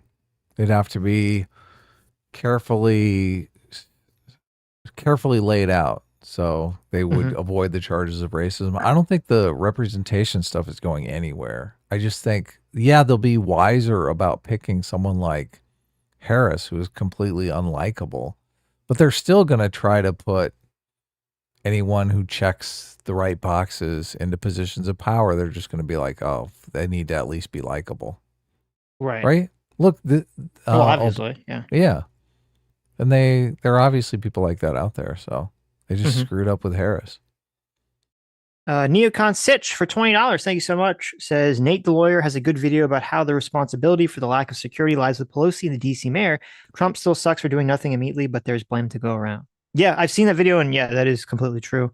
Because Donald Trump, what he was saying was true, that he wanted more people, and the DC mayor was against it. And part of the policies of why there was a slow response was because they had changed policies regarding how many people could be there and how many people with weapons could be there in terms of security and police. Because of, they did that in response to the police kind of breaking up the protest when Donald Trump was at the church beforehand. And so they definitely have responsibility for that. But then, as you said, and Donald Trump definitely has responsibility for when it was going on. He, didn't seem to call anyone to do shit really. And it fell on Vice President Pence's shoulders to eventually call, the federal government to say, hey, can you send help? Which is kind of insane. Right. So. Okay, let's see what Claire. I mean, they were screaming "Hang like Pence," so. Well, it makes sense that Pence would, be in favor of that. That's not what I meant. I just meant that Trump should have got off his fat ass and done something about it before then. But the Muffin Man for $50. Thank you so much, the Muffin Man. Do you know the Muffin Man? The Muffin Man. He says, "I'm here to announce my imminent arrival to deliver on Adam's." No, to deliver on Adam's precious generations theory. You'll know me by my works. Wow. I don't know what that means, but it sounds intriguing. I dig it. Look at this. The saculum is real. Sitch needs to get his act together. He needs to understand the power of the turnings.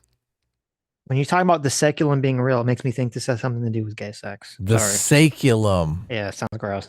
Ask Gavin Newsom about the saculum. Yeah, he knows all about it. Okay. It's been smacking him in the face for the last hour. Exactly. Don't be gross. Can I just say that her office should have let us go 20 minutes with her? Yes, I agree with that. I mean, you only get what you get from the wife. But no, come on. It's emblematic, though. I have to say, it is emblematic of the staffing, is that she... Oh, this is kind of interesting. Let me go back. So actually, their conversation with Kamala Harris was super boring and uninteresting. And it just further cemented the fact that Kamala Harris is a charisma black hole. Right. She can't do anything right. Yeah. But there's some massive cope going on here that you should listen to. not super comfortable talking about abortion rights beyond his strong defensive row. That is not where Chris is nodding here. I mean, that's the understatement of the century, but yes, continue. It's clearly, she is very comfortable. He's very Catholic. And he's very Catholic. She is very comfortable. She's passionate. I mean, she almost got a tear to her eye, which, by the way, is how millions of women are feeling across the country. They should have her out on every morning show. I know it's midnight, so I'm sorry, Vice President Harris, but they should have her out on every morning show tomorrow. Yes. And I think early on, not because it was warranted, she was not confident in her own ability to do an interview like the one she just did, or to go do a round of morning shows. She clearly can do it. She's a very strong communicator. And what her message on abortion rights, to Joy's point, is exactly what she's been doing around the country. It just hasn't been covered nationally. Can I just say that her office should have let us go 20 minutes with her? Yes, I agree with that. I mean, you only get what you get from the White. But no, come on. It's emblematic, though. I have to say, it is emblematic of the staffing. Is that they'll give you 10 minutes with her when they should give you 30. Because they need to start really trusting Vice President Harris to cut her own path. Absolutely. She does. Kamala Harris can fill 20 minutes. Get out of here. I don't. Nobody buys that. Like this. Well, this is the delusion that these people are operating under. They think Kamala just needs to let her, the staff needs to just get out of the way so she could spread her wings and fly. And I'm like, oh my gosh. Right. No one can handle that much boredom. Very, very well. And the more you get of her, the better it is. That's right. Is our beloved pal, former U.S. Senator Claire McCaskill of Missouri. Claire McCaskill. How come she looks like Mr. Magoo? Wow. I mean, she is attacking an old lady. All right. Can't believe you. Let's bring up a picture of Mr. Magoo. I think we need like a side by side. Side by side. I mean, she's definitely got the That Magoo is vibes. Mr. Magoo. Right. 100% right there. Yep. I saw the Biden debate and he did exquisite. Also, an MSNBC political analyst, Claire. Anymore. Nobody knows. Okay. I know. I sound as old as Biden right now. It's awful. I'm dying to know what you thought about how things went tonight and what you've been hearing since. Well, first, the easy part. Donald Trump is a liar, a flawed character, mean, a jerk, very unlikable, and that was obvious tonight. Now, the hard and heartbreaking part. I have been a surrogate for some presidential candidates in my time. I know what the job is after a debate of a surrogate. I've never wanted to be a surrogate more than I do right now. Because when you're a surrogate, you have to focus on the positives. But I think she's saying she really wants to have Joe Biden's baby, right? She wants to be a surrogate for the Bidens. Is that what she's saying? She's lying to our face. It's so ironic that she just said, oh, Trump is a terrible liar. Here, let me lie to you for 4 minutes about how badly I want to tell you that Joe Biden did terrible tonight. I have said very clearly and very plainly on this network, and my job now is to be really honest. Joe Biden had one thing he had to do tonight, and he didn't do it. He had one thing he had to accomplish, and that was reassure America that he was up to the job at his age. And he failed at that tonight. Now, does that mean that my phone blowing up with senators and campaign operatives and donors, big donors from all over the country, does that mean that Joe Biden is not going to be the candidate? I don't know that. I think we'll know a lot more in a few weeks, how this plays out, how the polling plays out. But I think a couple of things are going on right now. I think I'm not the only one whose heart is breaking right now. There's a lot of people who watched this tonight and felt terribly for Joe Biden. And it is interesting. You had Gavin out there like, we got to defend Joe Biden. We have to have his back, blah, blah, blah, blah, blah, blah. And it's interesting, Claire, who obviously not running herself, she's in a completely different headspace. She's like, oh yeah, is Biden going to be the nominee? I don't know. We'll see. She completely is like, I don't know. It's all up in the air. We'll see what happens with the polling. So that's kind of interesting. It's interesting how much politics really is like audience capture. She's like, of course. Yeah. Something happened tonight and the public needs to digest it. And we have to see how the public responds. And then we'll know what we're going to do, whatever they want us to do. Right. It's funny. I've, in the Watch Together, the chat, people can't see this, but there's ads in the Watch Together, banners. Mm-hmm. My banner just changed and it says, if you have mild cognitive impairment or mild dementia, oh my click God. Here to learn about its treatment. We should watch I must know what we're watching. We must watch that. Yeah. You have to ask, how did we get here? How do we get to the point that we're spending a whole lot of time talking about Vice President tonight? You lied. That's how we got here. And I don't know how the rest of this story is written. I don't know if things can be done to fix this. They might. And, Trump is so terrible that this might heal itself. But based on what I'm hearing from a lot of people, and some of them are people that are in high elective offices in this country, and you might guess where they serve, there is a lot of... Who are those people? Who are the high elected offices? It's like Senate? The president. Oh, wait, I don't know. I mean, the president's the highest office, so... Sure. Who are these people? I mean, most of the people that come out to defend Biden have all been the people that are still in elected office. I don't know if you're going to see any of those people coming out against Biden publicly. Right. Behind closed doors. Another story entirely, but... Of more than hand-wringing tonight. I do think people feel like that we are confronting a crisis. Claire, I want to talk to you about this in very nuts and bolts terms. Given what you are describing, the kind of reaction that you're describing among people in the kinds of positions that you're describing, or at least alluding to, what can be done? What do you personally think should be done? Well, I think, listen, this could be a situation where everyone talks it out over the next few days. I do think that this is a time that Ted Kaufman and Ricchetti and Donlin and Ron Klain are going to have a heart-to-heart with the president about his ability to exude strength. And listen, nobody is a bigger fan of Kamala Harris than I am. And Gavin Newsom did a remarkable job tonight as a surrogate. And what he said, it's not that I disagree with anything they're saying, but those two people are signaling to a whole lot of Americans that are paying attention, how come they're not running? How come the Democratic Party doesn't have them at the top of the ticket instead of using them to shore up what have become, after tonight, some pretty glaring weaknesses in our president? I mean, it is fascinating. Claire McCaskill very blatantly saying Biden should not be the presidential nominee. She's like, get him out of here. Get him out of here. So yeah, it's great. I love it. Very interesting. Specifically, though, given that we are 130 days out, and the Democratic convention is very, very, very late, and President Biden has been confronted with these kinds of questions from the very beginning of this campaign, actually from before the beginning of this campaign. As soon as he was sworn in, people started talking to him about say now that you won't run again, and he's been firm that he's the guy, and if he's not going to jump, nobody's going to push him. The type of crisis, in your words, that you're describing has to have a resolution, and if the resolution is not going to be that President Biden is going to leave the ticket, what else can be done? What else can be changed about the campaign? Are you saying the only solution? Spineless, man. I can't stand it. So spineless. I know. So spineless. What else can be done? Look, we got to suck it up. We got to fall in line. We got to lose this thing. Mm-hmm. All because we have zero fucking spine. Yep. Look, and just, it irks me. Is Totally it funny that irks Claire me. McCaskill, you have this old lady here. She's like, you should replace him. Right. He is more of a spine. Yeah, exactly. Of course. I'm going with Mr. Magoo here. Jeez, at least she's got a fucking spine. Yeah. Solution is to take him off the ticket? No, I don't know, honestly, what the solution is tonight.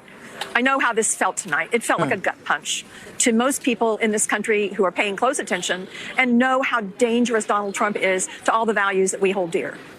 And so I think it'll take a couple of days for people to recover from the gut punch, but there will be leaders that have the ability to talk to the president. I think the president's family would get involved if it actually got to that point. It may be. Can't they just get up early from Camp David and leave Biden there? Is that not an option? Does he know where the White House is? I mean, that's how the Native Americans used to do it, right? You just get up early and leave the old people behind. Oh, okay. They'll rough it out. They'll figure it out. I see. Leave him with some ice cream in the freezer. He'll be good. There you go. There you go. That you can repair this damage. Maybe he can come out and show more vigor and show the ability. This is audience capture right here. Maybe he can't. Look, obviously the audience is very upset right now, okay? Right. And maybe we can win that audience back over by gaslighting them a little longer. Maybe Jesus will descend from heavens and bless Joe Biden. I know. Reinvigorate his life for us. I don't know. Who knows? Anything's possible. Is that why they're fishing around for what they're supposed to do. Rachel Maddow is like, listen, my job is to gaslight the public. But if I don't know which way I'm supposed to gaslight them, what am I supposed to do here? Yeah, I think that's part of it is Rachel Maddow doesn't know what to do. She's kind of trying to feel out from all these various people. She's like, look, I'm ready to lie to the American people. Just tell me what the lie is. Let's all get on the same page here. Right. Need to really stay on track. But, you know, there were some moments tonight that all of us were holding our breath. And that's not the kind of thing you want to happen 130 days out from an election when you've got Donald Trump on the other side of the equation. Right. Senator Claire McCaskill, very good to have you with us tonight. Thank you, my friend. Keep talking to people. Keep letting us know what you're hearing from inside Democratic politics and those people in high elective office who will never ask you the name of. I have been talking. Because those are the people we're supposed to, you know, put their message out there into the world. Thanks. Right. Right. Weirdos. Okay. Talking to current Democratic lawmakers, former lawmakers, but more than anything, donors, and they're really frustrated tonight. Frustrated. And they're upset and not frustrated. Is this still Rachel Maddow? Going, oh, Joe Biden didn't do a great job. Maybe I'm going with Donald Trump. Absolutely not. They're frustrated because they said Donald Trump gave us exactly what Donald Trump does. He showed up and he told fact-checkable lie after lie, and we already knew CNN wasn't going to fact-check him. So they're especially angry with Joe Biden's team. They're very happy with all the policies Joe Biden has put forth and made happen over the last 3.5 years, but that he and his team made a decision to put him in that position where Donald Trump got up there, told those lies, but it was about performance, and he came across vibrant and strong. And President Biden, at times, was inaudible, at times was inarticulate, didn't land a punch, didn't counterpunch, and sort of gave Donald Trump a free show. And so what we're hearing tonight out loud is what's been whispered in Democratic circles over the last year. Is he up for the job? Yesterday, I interviewed. God, it's so interesting how the Democrats completely represent the wealthy elite now. It's like this whole thing is framed as donors are frustrated. Like, fuck the voters, fuck the American people, right? Who cares what they think? Well, it's the fucking wealthy elite. They're upset. Well, it's actually like, it's interesting. So like a lot of them are focusing on the donors because that's who they have contact with directly, right? Like that's the people, like that's who's calling them on their phone. And they're sort of, and you'll see, you know, after, you know, the next day, they kind of do the opposite. They all start to say, fuck the donors. We need to have faith in the American people, right? So they kind of they do like a 180 from that. You know, they do? they're like, oh, okay. But it's mostly around the idea because no one knows what the voters' response was yet. They're waiting for the polls. Yeah. They're waiting for the polls. So they're kind of like holding out hope that the polls will save them, essentially. I can't wait to see the polls. Oh my God. Do they really think the polls are going to save them? They do. They do. They really? They really think the polls are going to save them. Yeah. It's interesting. I don't think the polls are going to save them, Sitch. What do you think? Well, no, I don't either. Both do it. There's nothing sacrosanct about the current Notice debate what, schedule. Biden could. What Joy Reid said also about, you know, some civilians, they're calling me too, really, but they're the little people. Fuck them, right? It's the donors. Those are the people, the political class. They're the ones that I care about. Right. God, it's just so, it's so strange as someone who grew up with Democrats being representatives of the working class, right? The blue collar America. Right. And Republicans were the party of big business. Yeah. It is interesting how things have changed significantly in the last, you know, decade. Weird. Argue they should have even more debates and go around the country and play back and prove it back up if it was an unusually bad night. And they should but this also is what look at happened. voters' response rather than the commentariat's response, too. I mean, we saw the voter focus group that we saw tonight with Gotti Schwartz in Phoenix was the most positive response that the Biden campaign has seen all night. And that was from real people and not folks like us. See, so I cut it out because it's so boring and stupid. They literally had some voters they asked. It was like 4 people. And they were like, they're putting all these stock in 4 people's responses. It's kind of insane to me. 4 people who are like so excited that they're on MSNBC. Yeah, I mean, they all said that Biden did poorly, but they all said, well, Trump is like, you know, evil incarnate, so I'm still going to vote for Biden. And they're like, oh, thank God. They're so excited that they bought the MSNBC gaslighting. Yeah, it's really silly. It's like, okay. Okay, so here's Morning Joe. So this is how they open up Morning Joe. What I'm going to do is fix it. For example, oh wait, it's sped up, so it actually sounds normal. Let me play it at normal speed. Scotty Schwartz in Phoenix was the most positive response that the Biden campaign has seen all night. Totally. And that was from real people and not jerks like us. What I'm going to do is fix the tax system. For example, we have 1,000 trillionaires in America. I mean, billionaires in America. And what's happening? They're in a situation where they, in fact, pay 8.2% in taxes. If they just paid 24% or 25%, either one of those numbers, they'd raise $500 million, billion dollars, I should say, in a 10-year period. We'd be able to wipe out his debt. We'd be able to help make sure that all those things we need to do, child care, elder care, making sure that we continue to strengthen our health care system, making sure that we're able to make every single solitary person eligible for what I've been able to do with the the COVID. Excuse me, with dealing with everything we have to do with. That's a good look. I mean, Trump just looked over at him and was like, "That was a good what look." the fuck, Grandpa? Speed it up a notch. I know. Trump He's does kinda look shaking his head. bored. He does. Yeah. You're like, this is boring. Oh my god, this geezer again. Look, if we finally beat Medicare. Well, I know, it's just like, wow. Look at Mika's face. Mika's like, I know. Joe, I'm gonna cry. I mean, yeah. Joe, this is my worst nightmare. It is. Okay, I sped it up again. Why? We got too much to get there. We finally beat Medicare. No, look, I like hanging out with you, Sitch. Just let it go regular time. It's fine. I don't like hanging out with you. We got like 2 more hours of footage that we could like potentially get through. Okay. Why did you do a 3-hour compilation? I sent you like 3 10-minute clips. Because there was too much cope. There was so much cope, and I didn't have enough time to like edit it all out for the best parts. Okay, I didn't have the time. There's too much meltdown. There was too much cope. Okay. Has there been a poll released of Gavin Newsom yet against Trump? I looked. There has been 3 polls already, but they were months ago. I don't. But they do have a baseline. Trump was destroying Gavin. I wondered if any of those polls were after the Ron DeSantis. They probably were all after the Ron DeSantis. I would imagine. Because that's when they were interested. So, I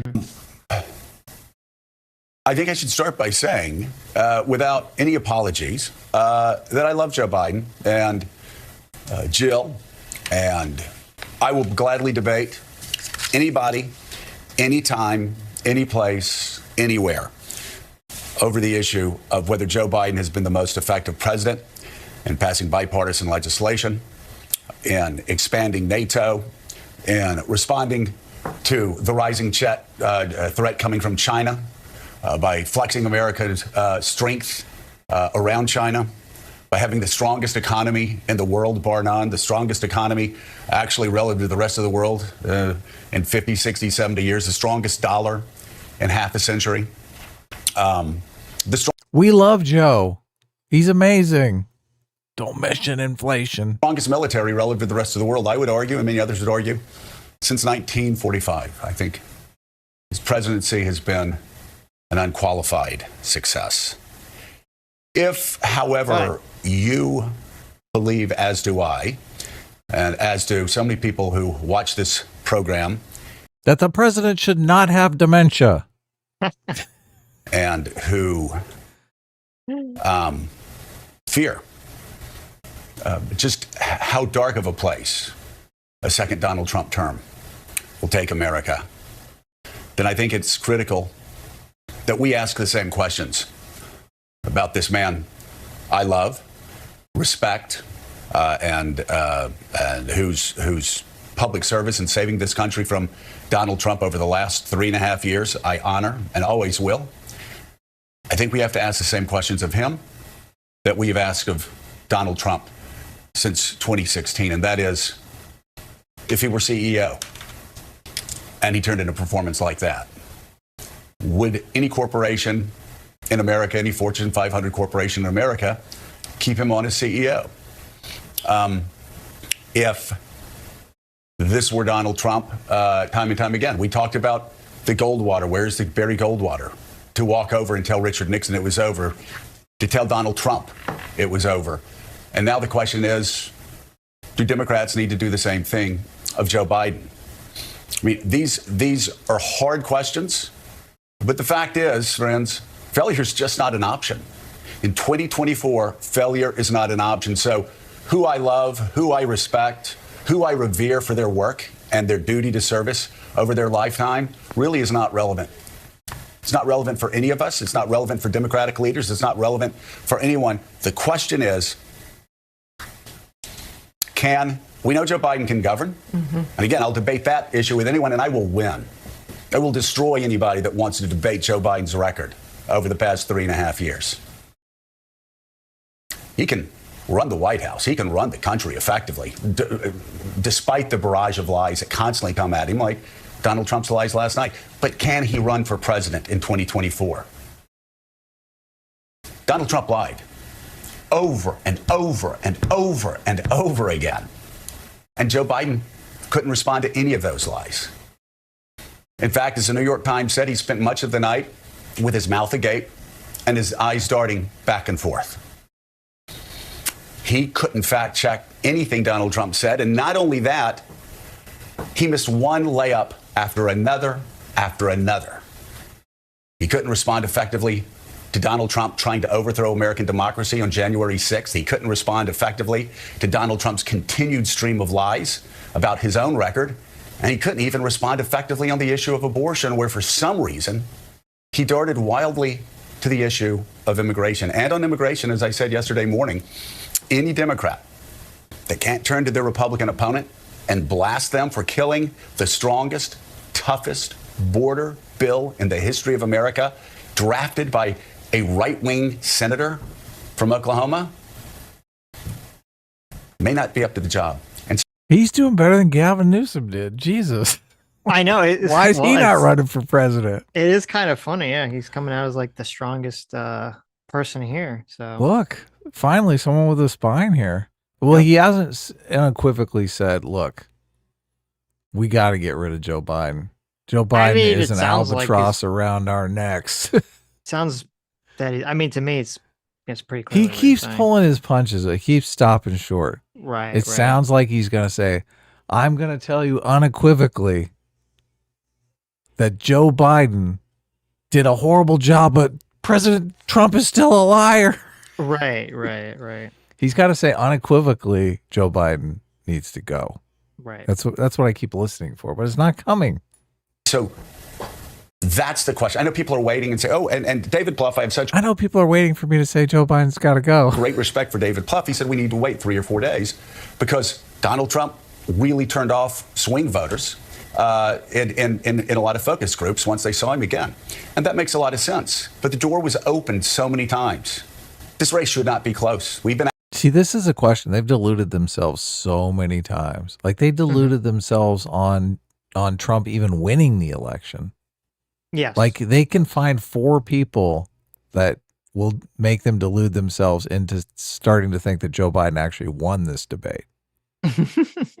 It's going to be a shit show. It's very possible that could happen. Yeah, if there's some like wacky polling or something that comes out. Yeah, they're looking for that. Yep. I'm asking, why is this race close? We have no idea why this race is close. We saw last night why this race has been close and why I fear Donald Trump will be the next president of the United States unless things change. And I will say, Mika, the one thing that I know that you believe it may have been because he was sick, and I'm open to that fact because I'll just say, as I've said on the show, I spent 3 hours with this man, maybe back in March. 3 hours, cogent, on top of the issues, on top of every issue around the world. And last night, he simply was not on the biggest debate stage ever. And I think what surprised me and what surprised a lot of people very close to Joe Biden is the fact that this man always rises to the occasion. And last night was sadly for him, and I believe for Democrats in this country. And again, if you believe what's at stake at this election is what we believe is at stake. I'll even use the word tragically.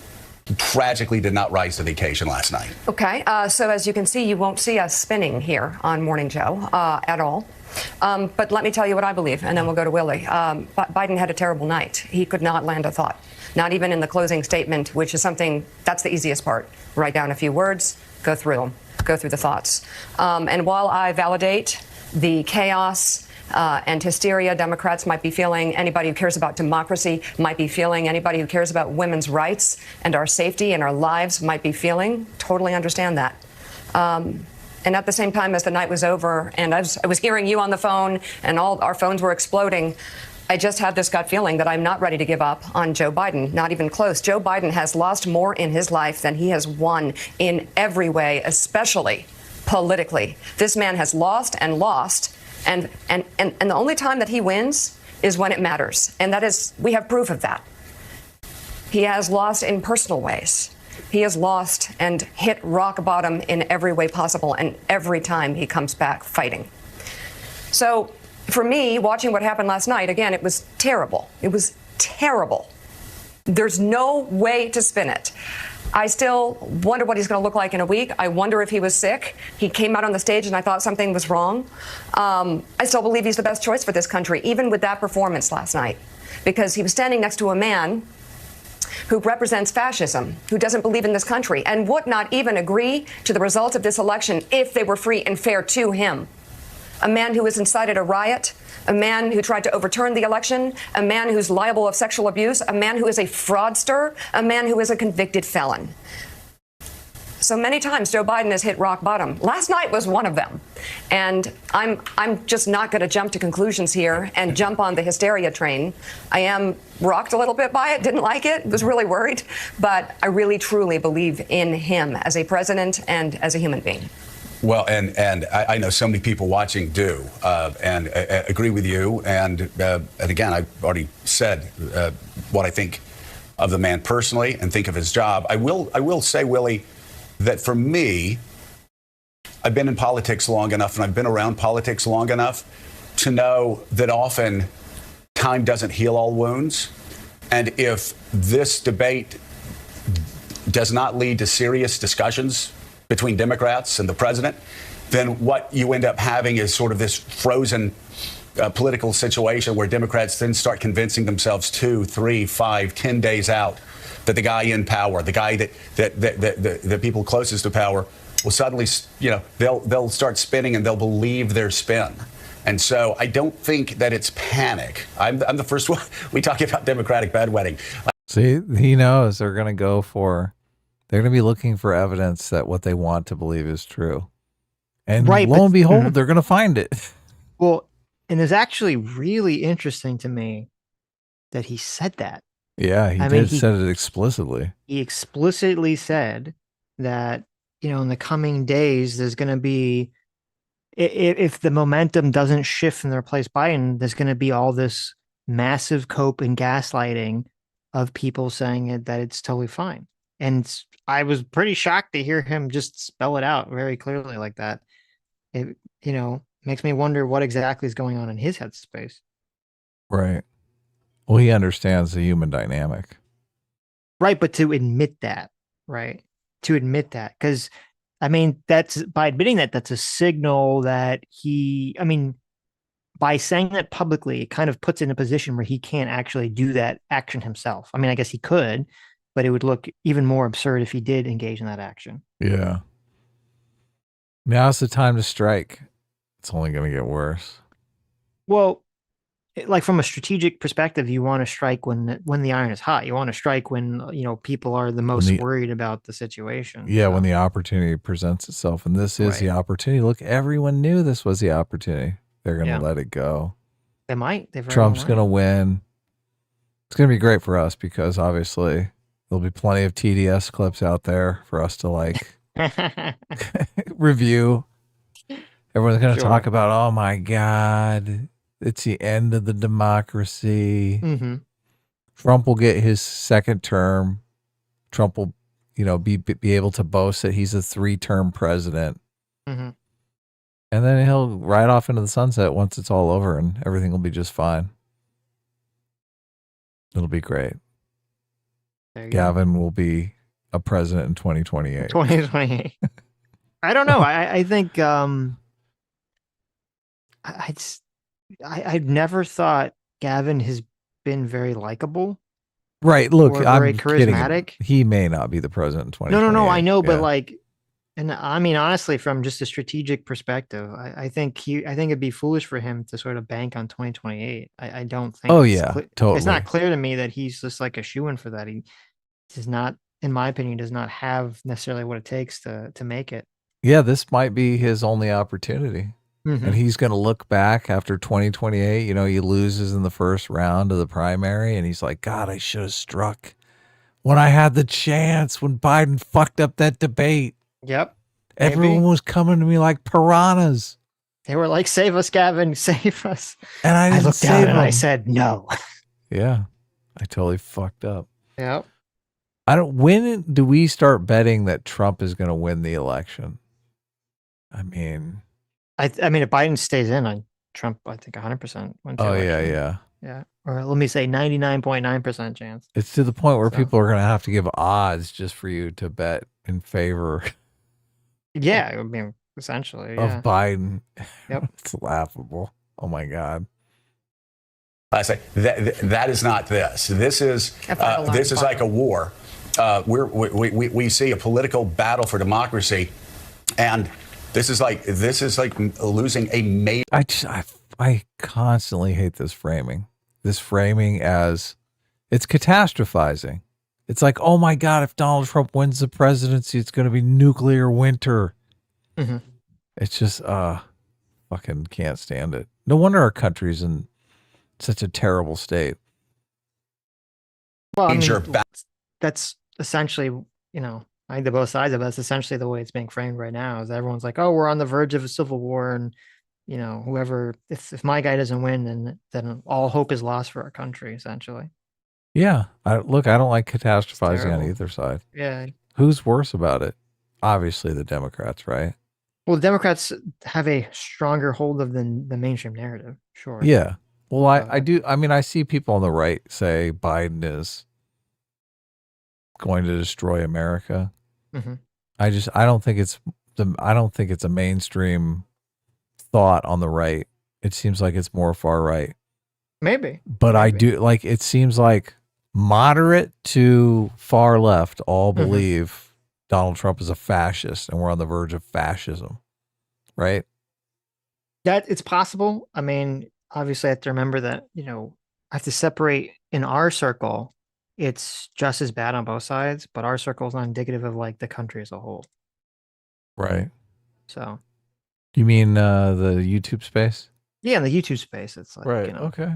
if Biden wins, this is, you know, we've lost democracy. You don't Civil- think you know, many, civil you war. don't think everyone on the left has TDS, basically is what you're saying. No. Okay. I literally didn't say that at all. So I don't Oh. know where you got that from. Do you think how much of the left has TDS? Like 95% of them. Okay, so we agree. We totally agree. Right. Right. How much of the right do you think has BDS? Like 90%. Really? Oh, Yeah, it's okay. pretty Maybe high. it's me. I think it's like maybe 40%. I mean, the mainstream, you know, Republican narrative from the Republican pundit class is that, you know, Joe Biden is selling his influence to China through his son Hunter, you know, and everything. I guess you're and right. Like Using you- the DOJ as his personal, you know, not piggy bank, his personal law enforcement arm to throw Donald Trump in prison because, you know, we live in a banana republic. Right. Yeah. Look, mainstream Fox News has that narrative on all the time. Yeah, you're completely right. So maybe it's just my political bias. Battle. Is it panic after All these people suck. That's my takeaway. a war where a major battle is lost? To say this general, don't know if this general is up to leading the troops the rest of the way. But I mean, again, these are just things that Democrats are going to have to answer over the next couple of days. I'm curious your thoughts. Yeah, we'll talk a lot about the substance over the next few hours of the show about last night. Donald Trump did what he does. he lied. He lied about having the greatest economy in the history of the world. He didn't, of course. He lied about his role on January 6th. He lied about immigration, what happened during his administration. He lied and he lied and he lied. That's all true. The problem is, the American people were watching to see if Joe Biden, in this moment, we talked yesterday about how people have sort of tuned this out and they will tune in at 2, 3, 4 big moments. Last night was one of those, to see if he was up to the job. And the resounding answer, last night anyway, was no. And it happened within the first 10, 12, 15 minutes. And there's been a lot of talk in the last 12 hours about how elected officials, Democrats, insiders, campaign strategists, people who also have to run on the ballot this fall worried that they're going to lose if Joe Biden's on the ballot. And also donors, that they're concerned. I think the bigger problem is, that's all a conversation we'll have in a minute and what that means. The bigger problem is that regular people who don't watch cable news every day, people who are not on Twitter, people who don't absorb politics the way we do, they watched last night and said, my God, I don't think he's up to this. They did tune in last night. Many of them Democrats hoping for the best, and instead their worst fears were confirmed. And I, like you guys, I heard Kamala Harris's name a lot last night. I heard Gavin Newsom's name a lot last night. I heard Governor Josh Shapiro's name last night. He'll be a guest on our show in just a little bit here. I heard Wes Moore's name last night. People who desperately want what you just laid out, Joe, which is to prevent Donald Trump from being in the White House again. Last night, becoming convinced, and maybe their minds can be changed, but it didn't feel like it last night, that Joe Biden now cannot beat Donald Trump. That is the message, not just from party insiders, but from regular people who will decide the election. Well, and the thing is, Mika, this is not because I don't think any Democrat would want anything to be about power or about personality or about a personality cult. None of this is personal. Because I remember telling Newt Gingrich when he was shocked that we were voting to remove him as speaker. I said, this is nothing personal. If we believe in what we believe, I would do this to my mother. Mm-hmm. I would do this to my mother if I believed she was standing in the way of our goals. And in this case, we were. There you go. You heard it first. Joe Scarborough would throw his own mother under the bus. Just, he hasn't said step down, Joe Biden.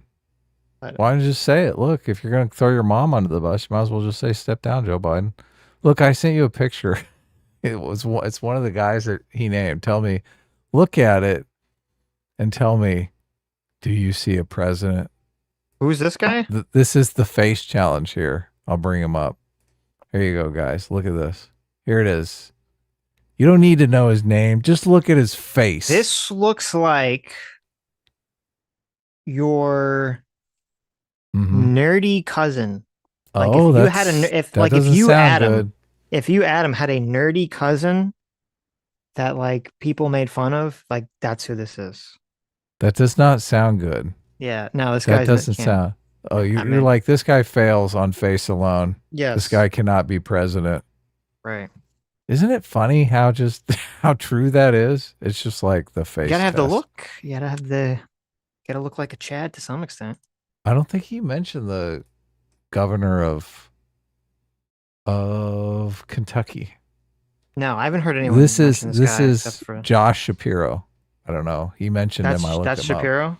Yeah, this is President Josh Shapiro. I don't know anything about Shapiro, but you know, okay. Look, I had the same exact inclination that you did. Like, okay, right? Nah, not going to be a president. All right, continue. Talking about a balanced and smaller and more effective government back then. Now we're talking about Mike Barnicle democracy. And again, I'm not saying that everything happens today and maybe we wait a week. I'm just saying personal feelings, personal admiration, love, respect, honor, all the things I talked about in my feelings about Joe Biden, Jill Biden, and their family, that Mika and her family have felt about Joe Biden for 50 years, that I felt for as long as I've known him, that you felt about Joe Biden, that cannot play a role in any of this. This is a battle for the future of American democracy.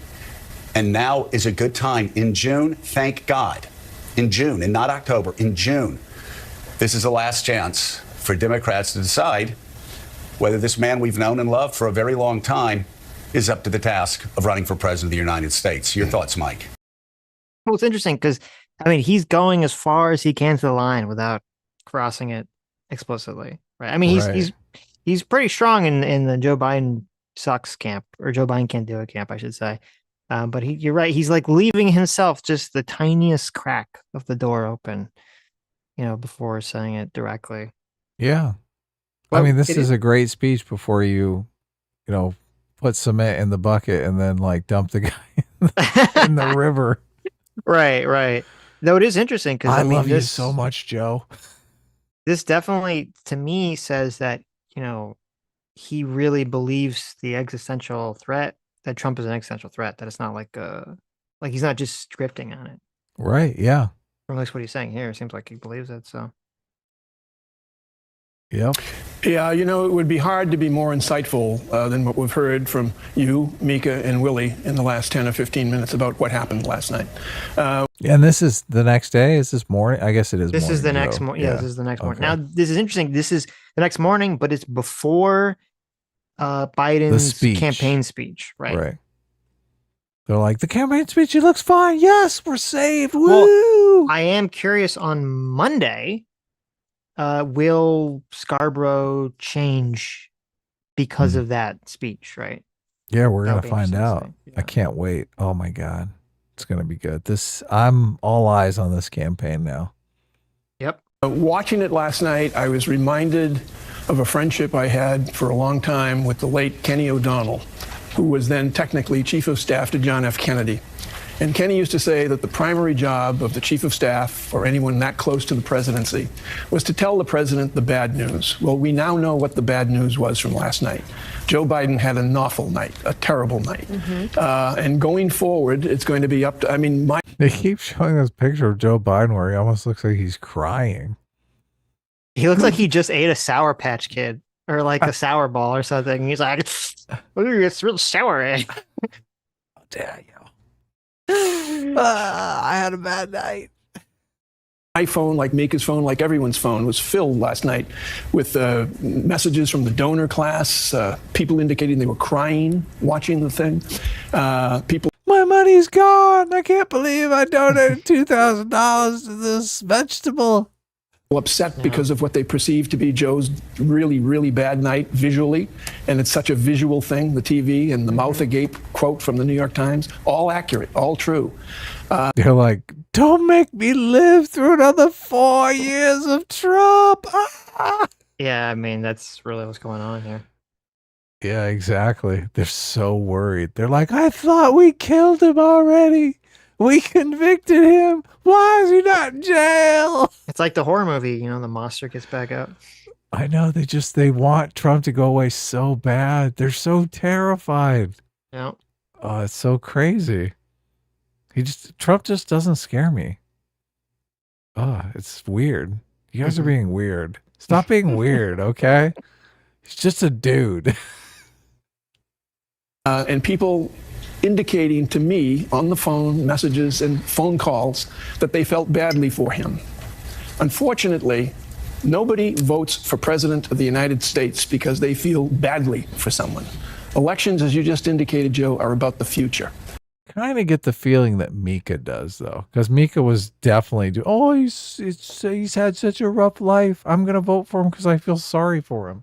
That was kind of Mika's whole line. That was kind of, yeah, no, you're right. That's I think feels like it, yeah. I think there's a Mika constituency out there a bit. There is. I really do. I don't know if it's going to translate though for anyone else. Oh, it's not going to win. It's not going to move the polls or anything, but it's definitely. And the panic is now in full bloom, I assume, among the Democrats, people who put together these tickets, who vote for delegates, who will go to the convention. Full-blown panic. There's no doubt about that. The interesting aspect, and it's the only perhaps hopeful aspect of all this, is what are the polls going to show on Sunday or Monday, an in-depth poll about finally, you saw Donald Trump for fully an hour and a half lying about every single issue that impacts people's lives, lying about abortion, lying about taxes, lying about the economy, just full-blown lies. And unfortunately, last night, President Biden let every fastball hanging out over the plate go right by for a strike for Donald Trump. So that was an indication again, that he was just not up to it last night. Okay. Hold on a second. That I agree with everything you said, except I don't know. To me, it's hard for me to imagine. I guess we'll see. It's hard for me to imagine that the voters are like, oh man, you know, Joe Biden looked like he was dying, but those lies from Donald Trump, that's really what triggered me. Like, it's just, I don't know. Maybe I just don't have the confidence, right? Like the way like the normal person watches these sort of things. For the last part of it, everybody calm down, and I'll tell you why. I mean, it's fine to not spin what happened last night, and we're not going to. But Again, by the way, he had a terrible night. Mika, everybody's calm here. No, you're the only one raising your voice. No, Everybody is calm here. But again, I love this part. I love this part. Oh no! Oh Baby, you're being hysterical. This is why you don't do TV shows with your wife, okay? Oh, they're like a couple? Yeah. Oh, You didn't know that? really? Are you Oh, being they're married? Those two have sex? Is that what's going on? That's what's going on, yeah. Really? Well, they're not going to be having sex tonight. Oh my god. You said I was hysterical on TV, Joe, you jerk. I can't believe you do such a thing. Ah. Scarborough. Is it? They have different names. They can't be married. Oh, that's What are you exactly- talking about? Yeah, there you go. again, it's the let's just immediately pull this. Let's end this. Let's find someone else. That's not what Mike said. That attitude toward this is what I am saying slow down on, because again, there's no spinning it, but let's be balanced. Let's for once show some balance in a media world that is so shrill with imbalance that we've become inured to the difference between these two candidates. So let's put it this way. Gene Robinson, I'll go to you. Well, wait. I just have to stop you. First of all, we always show balance. We are, yeah. Secondly, nobody's panicking. I said these were questions that Democrats and Joe Biden needed to ask themselves. And Mike said he missed one pitch down the middle after another and wasn't up to it last night. Right, okay. He said, wasn't up to it last night. He said last night. So I will say that it's not panic. I mean, it's not being panicked to understand what's at stake at this election and understand the window is closing very quickly. And if Joe Biden is not up to doing this, and if last night did not reveal that to you and other Democrats, then it needs to be revealed pretty soon. Mike, finish your thought. Alex is asking me to go back to you to finish your thought. And then. What's up, buddy? What does this say? Check your DMs. Oh, yeah. Too maybe much 'cause we left the clip. MSNBC. Maybe too much MSNBC, yeah. I don't know. Let's read some super chats. Okay, let's read some super chats.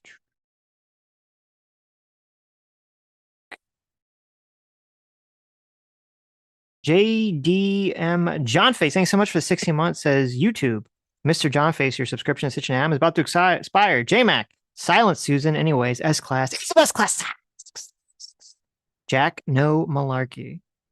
There you go. Did you go back to the top? I did. Yeah, you did. Nice. Perfect. Christian Balla for $5. Christian Ball for $5 says actor Justice Warrior brought up a good point that if Newsom replaced Biden, then Kamala would have to be replaced too, since they're from the same state. Well, I mean, that's like a benefit, isn't it? That's a benefit. That's not a that's not a bad thing. I'm under the impression if Newsom took over, he would pick a new vice presidential candidate. Like yes. Kamala would not even be in the running. So yeah, but I mean, she literally can't be. But yes. Burger Dan for $2 says Dems should swap Biden for Cenk Uygur. I love it. Let's do it. Let's do it. Let's see how that polls. Everyone's going to be like Trump against Cenk Uygur. Right. Ooh, that's not going to look good. I don't think so. CT for 27 months says, happy anniversary. What did you get me? We got you lots of cope. Oh, yeah. Lots and lots of coke. Got you this beautiful compilation that Sitch put together. Yes. Gallus Janice, thank you so much for 27 months. Says, bunch of hand waves. Thank you. That's waving the Biden on his way out. Ooh, bye. Done.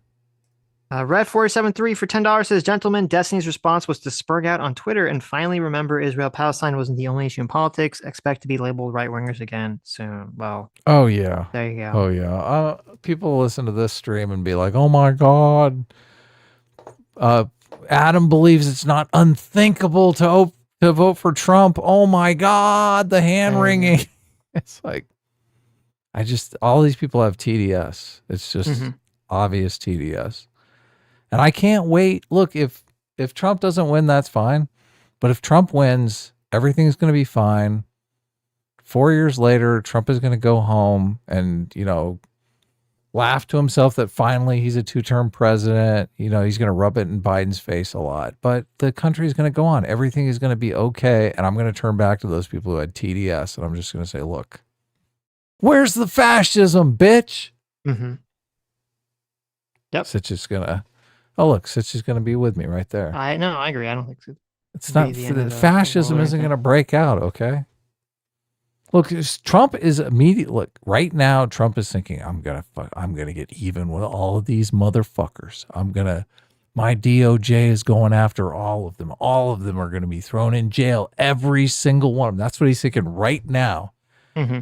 But I guarantee you on election night, when he wins, he's going to be like, whoa, I'm a 2-term president. Let's all celebrate. And he's going to forget everything. He's going to be like, I'm not going after anyone. Look, I'm a 2-term president, bitch. I'm worried about my legacy. I'm lowering taxes. I'm cutting regulation. I got to get inflation down. I got to get gasoline down to $1 a gallon. I'm fucking Trump. That's what he's going to do. Do you disagree, Sitch? I mean, I hope so. I hope so. I don't know how successful any of these things are going to be, but he's going to try. Actually, I don't agree with you. I think that if Trump wins, he's going to make a big mistake right off the bat, which is that he's going to appoint someone to be the attorney general who is going to go after Biden and Obama and maybe even Hillary or other Democrats with charges. And I don't think any of those charges are going to stick, mind you, but it's going to mire the first 2 years of Trump's presidency in just this controversy of him going after people and completely suck a lot of the political energy or waste a lot of the political energy in that vacuum. I think that's what's going to happen. I hope you are wrong. And I think a lot of it, I mean, for the sake of the country, I hope I'm wrong, but I think of course. Yeah. It depends upon maybe how close the election is. Mm-hmm. Like if the election is a blowout and Trump is like overwhelmingly the winner, it's hard for me to imagine that he would tarnish some achievement like that by going after his political rivals. Because it would ultimately tarnish it, right? If he got a complete mandate from the country, I think he'd be on firmer ground if he was just magnanimous about it. Yes, that's right. I stomped Sleepy Joe Biden, Dementia Biden at the polls. He would. I agree with you. Yeah. 100%. But there's two issues. Number one, the first is there's a lot of the MAGA crowd is like so bloodthirsty. Right. Yeah, they're so bloodthirsty that if Trump did that, they'd be so fucking mad and triggered themselves that Trump didn't go after anyone, number one. And then number two, I don't know if Trump has the maturity to just be like, I won. I'm going to let it go. I want to fix the country and move forward and kind of have the foresight to know if I go after them, it's really going to harm and hamper my ability to really get things done after that. So, well, I like this line of thinking because this is going to be soon. I mean, this is like next year. Well, obviously we'll only see if Trump is actually elected. Yes. I fear if Trump is not elected, that Trump is not going anywhere. Like he's still going to be a rabble rouser and, oh God, he's still going to be tearing down faith in our democracy. Mm-hmm. God. Well, it depends. Horrible. Like, if they sub him out, I mean, I guess if they sub him out, people will cope. I can see if he gets subbed out or if Biden gets subbed out. If Biden gets subbed out, yeah. I mean, I think it doesn't matter who. I think it's very likely Trump could lose. I don't think Trump is. I do agree that I don't think Trump is super appealing to people, who haven't decided or the swing votes or things of that nature. But if they don't sub, Trump, Biden out and Biden wins, then obviously, yeah. I think he will say it's going to be he will scream that suspicious from the rooftops. And oh yeah. I think people will be more inclined to believe it at that point. He's going to say the election was stolen. Right. If Biden wins this time, he's going to say the election was stolen, and people are going to believe it more than they did last time. Obviously, yeah. Right. So, but if they sub him, if Gavin Newsom beats him, he's not. He's still going to be. well, he's going to say it, but it would be irascible. less believable to people overall. So. Yeah, but he's still going to be a thorn in the side of the democracy. Yes. Yes. Forever, I don't for think. ongoing. Yeah, he will still complain and be a thorn and continue to tear down American institutions. I don't think he's going to run for president in 2028. You know, Right. the energy decline we've seen, you know, I think it'd be even more significant in 2028. So Yeah, just be too old by then. But that's a long way off, so it's Yeah, hard to yeah. say. Yeah, I think right now I'm leaning on Trump is going to win, and we're going to find out if he's magnanimous or not. So that'll be interesting. yeah, I think the big issues are I don't think he's going to be magnanimous. I think he's going to go after people legally. And then also I think it's going to be kind of the fifth estate problem where, you know, there's going to be a lot of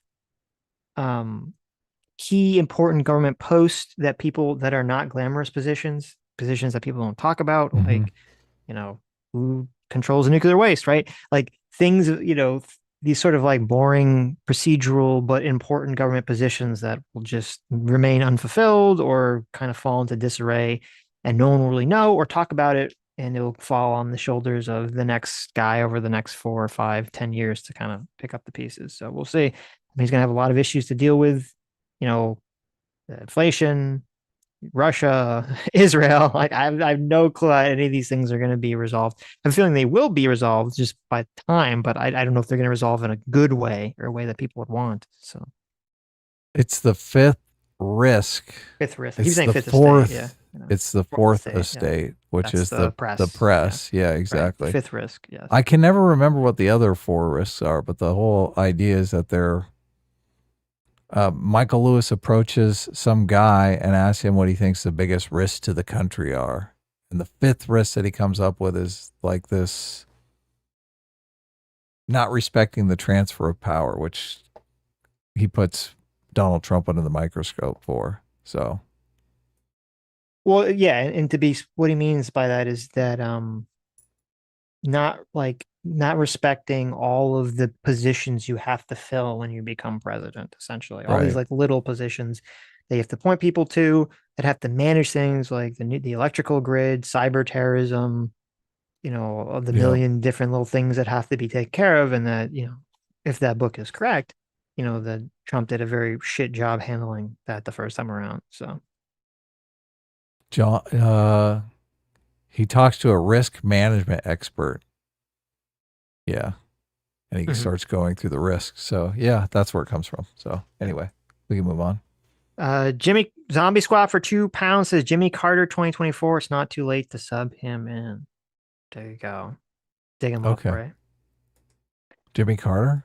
Jimmy Carter, yeah. Oh, yeah.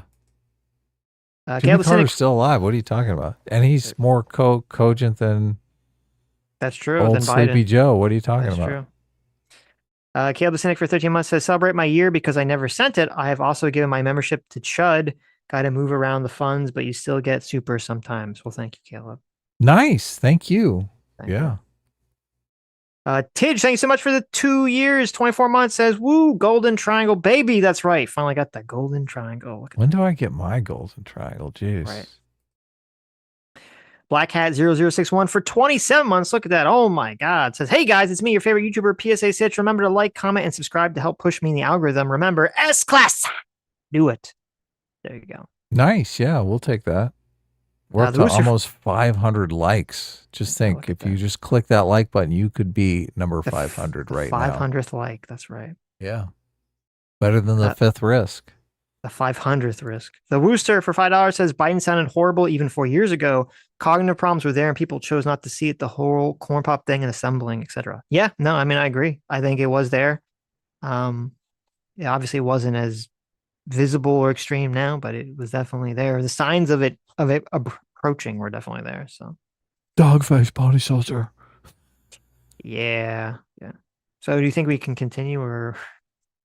I mean, it popped up again with me. So we're getting some message that's like, you are watching too much MSNBC and making fun of the leftist elites. We don't like that. It popped up again when?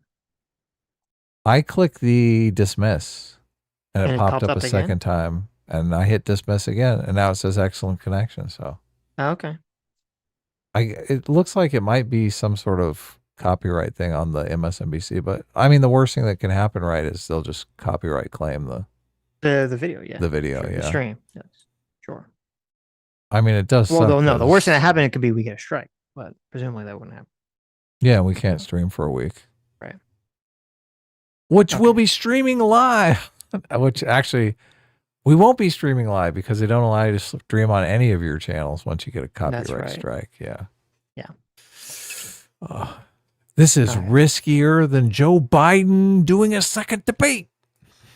This is riskier than Joe Biden doing a bump of coke off a hunter's naked ass Oh my God. on top of a Russian laptop. They probably all were doing cocaine together, right? They had a whole family get together at Camp David. You think at Camp David they're all doing? I don't know. I'm Hell skeptical. yeah.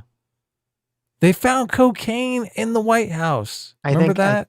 I do remember that. Yes. Nobody knew where it came from, but everyone knew where it came from. They don't have cameras in the White House. Where the fuck did they find it? Who knows? No one knows. Yeah. And back to Mika. Last night, if it's on the ballot, you have the chance to vote for a good man or a bad man. There is no contest here, not even with last night's performance. Joe Biden is the good man. Joe Biden is the decent man. Boy, stunning political commentary here. Good Who man, cares good. about who cares about the actual policies? Good man or bad man? I Man do who like- lies, man who can't think straight. I do like good man, good, bad man, bad. It's like, okay. Like, all right, I guess. Jeez. Sure. Okay. This is all just raw politics, just tribalism, root tribalism. Donald Trump is the opposite. That's your choice going forward. Right. We all So, agree. Gene Robinson, Biden will hear the bad news. And Yeah. knowing Joe Biden, he has tremendous perspective. He will take it hard, and he will also know how to manage through it. What I'm talking about when it comes to balance, and I'm wondering what your thoughts are here, in this media landscape that we are living in, not on this show, but in the media landscape that we have to join, and many of them are pro-Trump networks or whatever, Donald Trump has had 1,000 days where he has said something, done something, said many things, including last night, where he appears to be completely unfit for office, completely oblivious of what the office entails, of what service means, and is out for himself. Joe Biden had a horrible night. I hate these people, Sitch. I just hate them. I hate everything Why? about them. Why do you hate them? It's just they're not basing their argument on anything. They're just No. they don't Well, like Trump stylistically. This is why, it's interesting when I was watching through this. It's annoying because so much of political commentary, and this is true on YouTube too, It's just it's all- bullshit. It's just bullshit cheerleading, essentially. Yeah. And it's just cheerleading, or like, let me give you an argument so you could argue with your neighbor about politics. Like that's like 90% of the political space, unfortunately. So Yeah, I can't stand it. I can't stand it because it's bullshit. It's like, look, he's a liar, this and that. right. I just Okay, let me can't jump take ahead it. here for a second. Good. Start here. The stakes of this election. The stakes of the People- election couldn't be higher.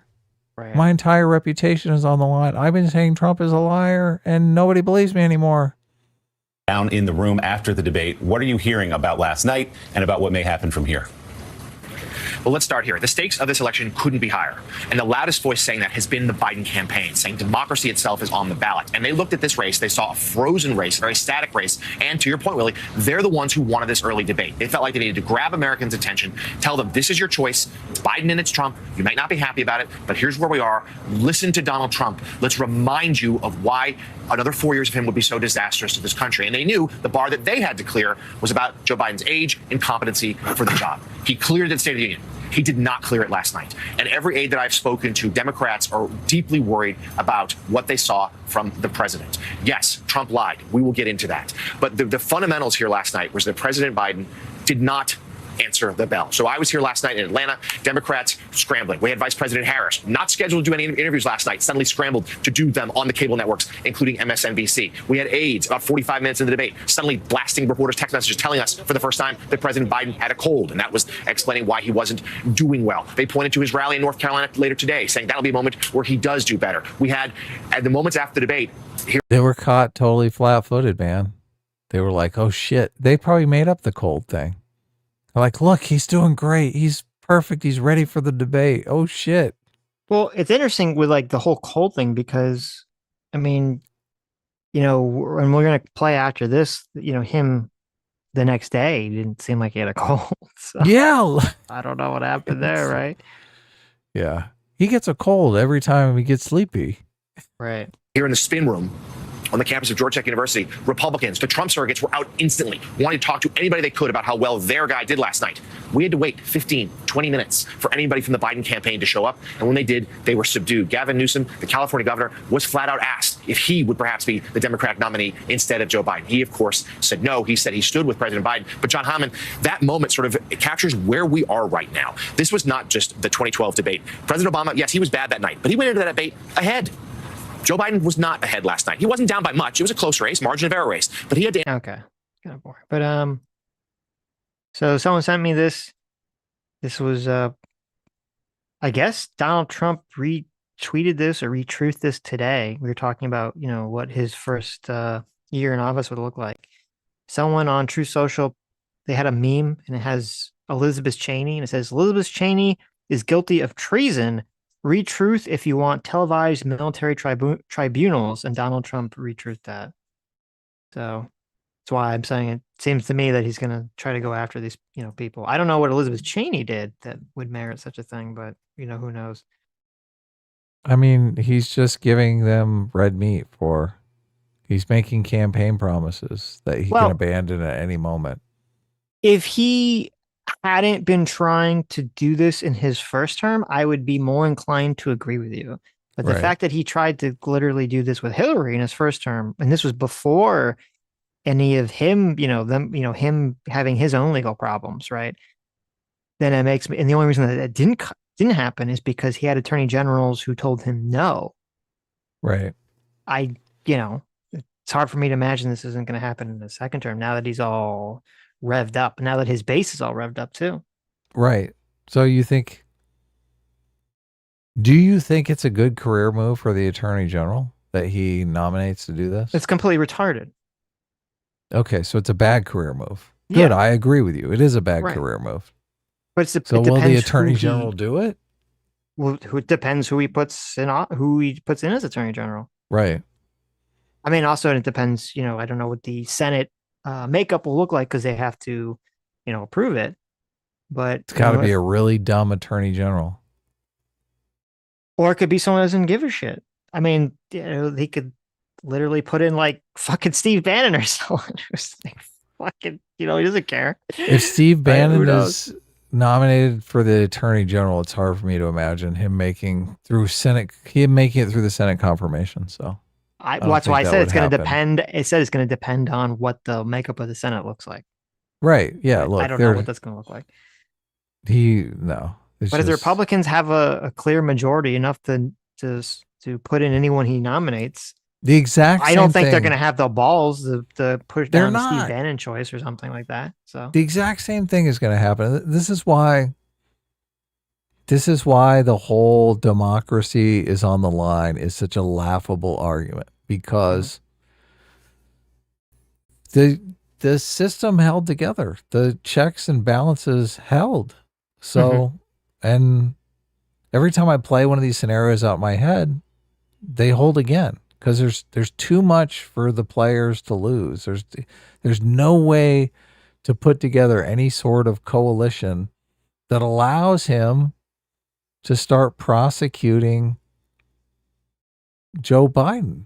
I mean, the only reason why the Democrats are in a position to prosecute Trump is because they control so many of the institutions, like the media, right? Well, and I'm not sure I understand what you're saying. I mean, as I said, I think it's very, very plausible. In fact, I think it's the most likely scenario that if Trump wins, he will get someone who, for attorney general, who will go after Democrats legally. That's going to be the number one thing I think he's going to ask the nominees that he gets. Are you going to go after these people? And if they say no, he's not going to put them up for the job. I don't think they're going to be successful because I don't think there's anything to go after them legally, but I think he's going to try. I would be completely shocked if Trump just says, oh, I'm just going to fix the country and we're not going to go after anyone. The DOJ is not going to go after everyone. I'd be completely shocked if that happens. You think Biden is responsible for these people going after Trump? No. Or do you think they're just they're going after him of their own volition, right? They've made campaign promises that we're going to get Trump. From the New York State stuff, that's just all those people want to inflate their own status. Right. That's what's going on there. Is there anyone that would do that against Biden? I'm sure I've been in any of these red states. Yeah. I don't know if they have I don't think they have any jurisdiction in any of the red states. I don't think have any jurisdiction to go after Biden for anything. So that's why it hasn't happened. If they did, then they would. Why are these local agents going after Trump? Because it helps their career. They perceive it as helping their career. Right. But they also, in New York, yeah. I think they also have the social acceptability to do it because they perceive him as the next Adolf Hitler.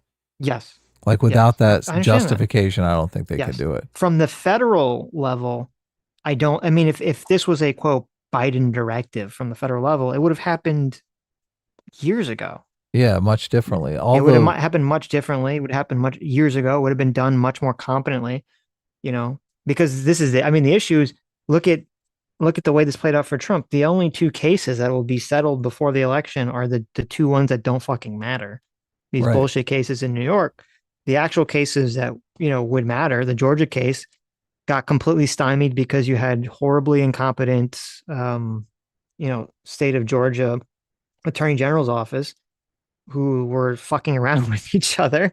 And you have a judge who's slow walking the whole thing. Like the whole thing is just like so slow walked and, not going forward. And then you have the federal case was definitely slow walked by the DOJ's office because it was, to me, it seemed like they were very tepid to do the thing in the first place, which is, I guess, good. You want them to be tepid the same way that's the my FBI question. was the same way the FBI was tepid about going into Mar-a-Lago and basically had to be forced into doing it by the DOJ because this is all like, they're all very afraid of creating this like very bad precedent. Yeah, they're trying to protect their institutions and their own butts from at the federal level. That's why I guess my question is really, can Trump prosecute his political enemies from the federal level? And you're saying, even if Biden wanted to prosecute Trump from the federal level, like he didn't have much success doing that. The only prosecutions against Trump that have stuck are these local people, these state prosecutors. Mm-hmm. And I don't think they could go after Trump if there wasn't this narrative floating around that he's like the next fascist president. He's going to end democracy. Yeah, I agree. But and that narrative doesn't exist for Biden. It just doesn't exist. But that's because Biden, from a federal level, Biden put in Merrick Garland, who I think is a person who is concerned with his reputation, is concerned with the institution of the Attorney General's office and the various institutions in America. And I'm saying is that if Trump wins, then he's going to specifically look for people who will prosecute Democrats. That will be the criteria. Yeah. And the question is whether or not he can find them. And if he does find them, if they will get the cooperation necessary within the agency, aside from just that. They might not, but it will just be this. The practitioner's veto, they call it. Right. I mean, that could very well happen, but then you're just going to get another problem with Trump, which is you just start getting these massive layoffs for entire federal offices, which will take decades to restaff. And a lot of Republicans will just clap it on because say, oh, the government's too big, blah, blah, blah. We don't need any of these people, and they won't care. Yeah, look, it could play out this way. It could. I mean, I'm fascinated. I mean, now I kind of want Trump to win just so I can see if this plays out this way. Yeah. Sure. I mean, from an interest level, I guess that'd be a little more interesting. See what we happens. live in interesting times, right? We do. I mean, it's between that or, the black box. We don't know who's running the country. Joe Biden is like, gone basically 2 months into office. Yeah. I mean, Biden's only going to get worse, obviously, going forward. Yeah. This election is interesting either way, man. You said earlier when you were talking about sort of the, the institutions held, which they did, and I'm happy they did. And they held, they held because you had, what's his name? You had the first attorney general who removed himself from all these cases, and Trump was livid about that. And then you had Barr, who interestingly seemed like he was really big kind of Trump simp, but then, there was a couple bridges too far that he wouldn't cross. And then you had Pence, wouldn't cross that bridge either. Good for Pence. Now, the question is now, obviously going forward with the second term, I don't think they're going to get any of those same people. I think people are going to go into it knowing that they're going to cross these bridges. That'd be my guess. He's going to ask them explicitly if they're going to cross the bridges, right? Yeah. And I think they're going to get those people. So, because I think the people that don't want to cross those bridges aren't going to be involved with the Trump administration on that level anyway. Well, look, there was a time when I would have bet against you. There's no way that will never happen. That just can't happen. But I would have bet against January 6th too, and that did happen. So I mean, I would have bet against January 6th happening too, obviously. Yeah. Look, who knows? I would have bet against lots of things. I would have bet against, the elector stuff. I would have been like, no, Yeah, it's just bluster. exactly. It's all just bluster, but it's not. So that's the problem. Yeah. Trump's pissed. Look, Trump has every right to be pissed. I don't think he has every right to destroy the country because he's pissed. That's where I think.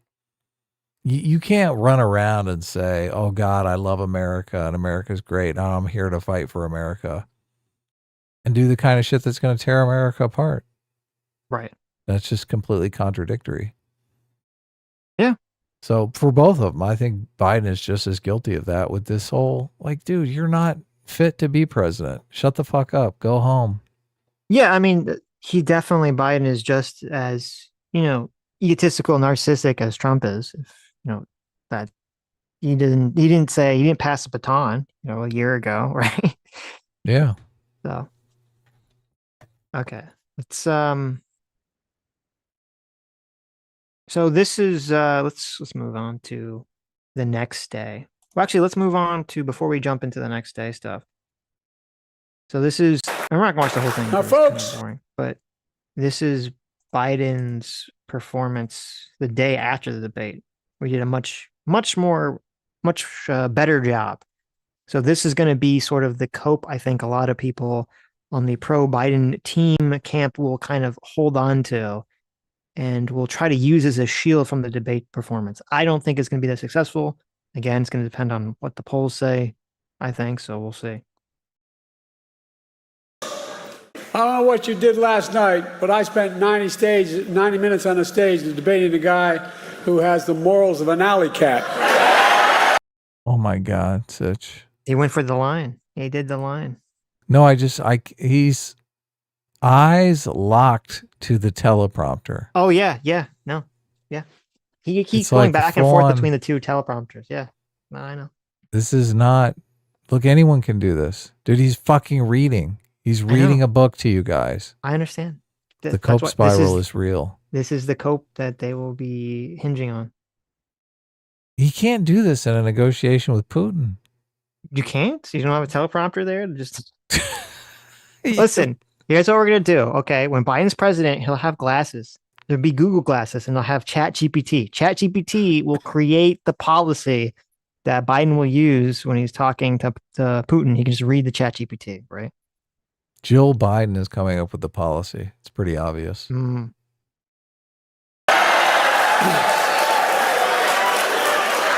Did you see Trump last night? My guess he said, I mean it sincerely, a new record for the most lies told in a single debate. He lied about the great economy he created. He lied about the pandemic he botched, killing millions of people.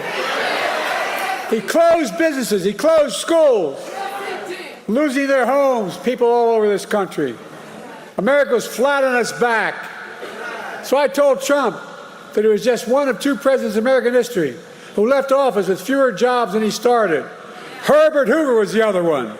This is not something to, this is not the kill shot that you think it is, Democrats. No, but obviously he's significantly more performatively cogent by leaps and bounds than he was debate. He's stumbling even reading. I understand that, but he does I'm not saying understand going the thoughts from that he's the saying. I understand. Yeah, I'm just saying okay, going from the debate, which was like, oh my God, there's an old senile man who somehow wandered onto the set. Like Right. this is like, oh, this is more like an aged politician. Like they're back in the realm of aged politicians. So. Nowhere near the clip that you played at the beginning of this live stream. No, right. Okay, nowhere near that. But also like Biden's team is retarded. Okay. They are retarded because he's opening, this is written for it. This is a written speech. The opening thing was that retarded alley cat line, which is so stupid. Yeah. Okay. You're trying to distract the public away from Biden's age. And they open with the alley cat thing, which makes him sound like he's from the fucking 50s. But then listen to this next insult, this next zinger insult that these fucking retards came up with. This really shows you, like, I don't know if it's a young people thing. I don't know if it's a DI thing. Whoever is like managing his shit, they're literally, I bet you they're having Twitter run his campaign. And Twitter is retarded. Yeah. And I said this on Wednesday when we covered Jabal Bowman. Jabal Bowman had 300,000 followers on Twitter. The guy who beat him had 6,000. And he destroyed Jamal Bowman. Twitter is not real life, and people need to get that through their fucking head. So listen to this zinger. Listen to this amazing zinger, okay? Oh, I'm ready. I'm ready. So I told Trump that he was just one of 2 presidents in American history who left office with fewer jobs than he started. Herbert Hoover was the other one. That's why I call him Donald Herbert Hoover Trump. Oh, man. Oh, burn. He's going to call him Herbert Hoover. Oh, Right. There's about 10 people that know what the fuck that means. What the fuck that reference is. Yeah, because he lost a bunch of jobs because Oh, my God. there was a worldwide pandemic.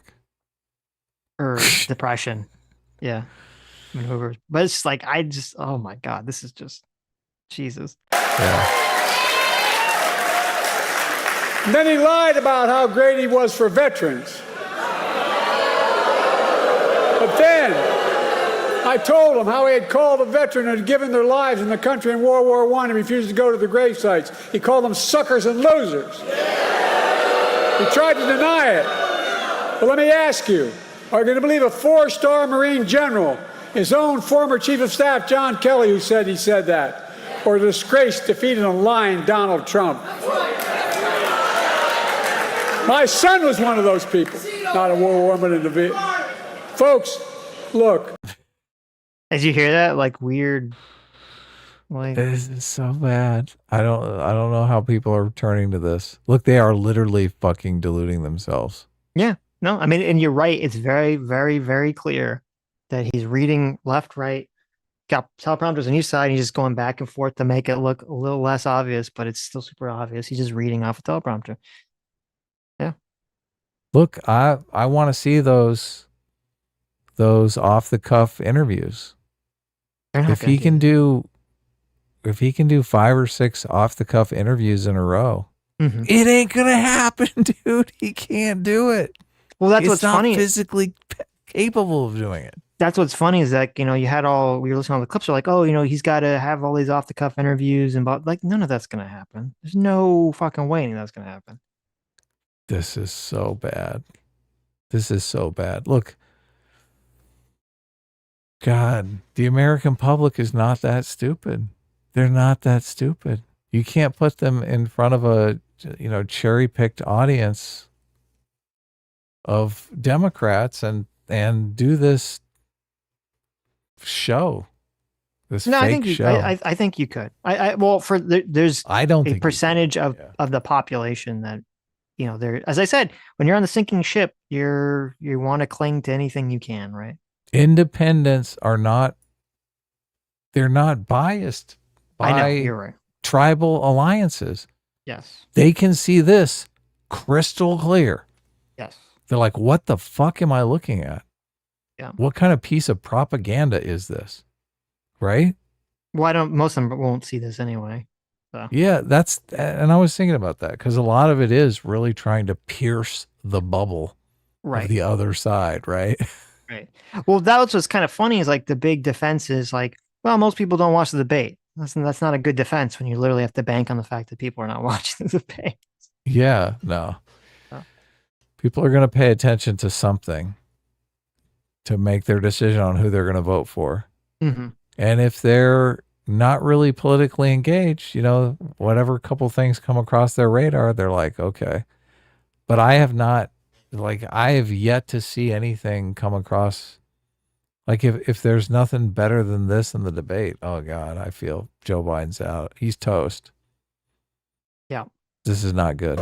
How about the it's funny because I set my expectations higher for this because I guess he did okay in the State of the Union. Like we were expecting it to be bad in the State of the Union. It wasn't great in the State of the Union now that I think back to it, but no, it was like this. It was like this. It was exactly like this. It was Just reading better off than teleprompter. this. I think it was better than this. I mean, I guess, he had the spooky red lights behind him and everything, but There was a couple moments, but I had much higher expectations for this, just how people were talking it up. That's because it's all comparative, right? It's all comparative. I don't see this as much better than the debate, to be honest with you. I mean, you're like, it just is. It is much better than the debate in terms of what's actually happening. It's not that much better. It's not indicative of what's actually going on because he's just reading off a teleprompter at 1 o'clock in the afternoon. Right. Right. And it's just he's not doing a good job at that. Like it's the thing that he's not doing the debate performance, which was on a whole nother level than this.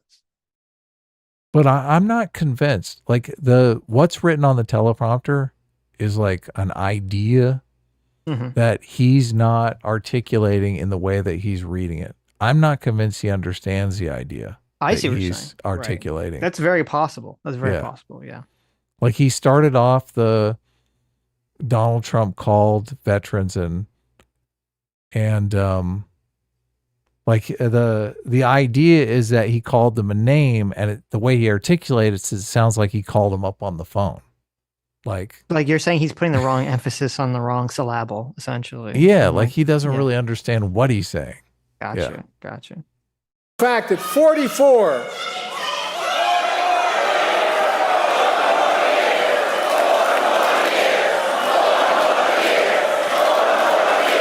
He's like, bitches, I'm trying to concentrate. Shut the fuck up. Now, this part I did think was pretty weird. So you have people that are shouting 4 more years, and he should smile and be like, yeah, but he's just sort of like confused. He doesn't know how to react to it. He literally is thinking, bitch, I got to concentrate. This is hard shit. Yeah. How about the fact? That's okay. How about the fact? Yeah, see, I mean, I thought that reaction was really bad. I was like, oh no, it's very telling to me. Yeah. He's thinking about, I'm going to have to work another 4 years. Oh my God, I'm ready to retire. I need a fucking nap. I know. This is so bad. He's like, why is my wife working me so hard? I don't understand. I just want some cake. Yeah. that 40 out of his 44 top advisors, including the vice president, aren't supporting him this time around. The people who know him best, 40 of them said, I will not support the man I work for this time around. It tells you a lot about the person who knows him. Look, he lied about how great he was on crime. Had to remind him that he oversaw a record increase in murder rates in 2020. On my watch, violent crime has hit a 50-year low. There's more to do with a 50-year low. And then I pointed out.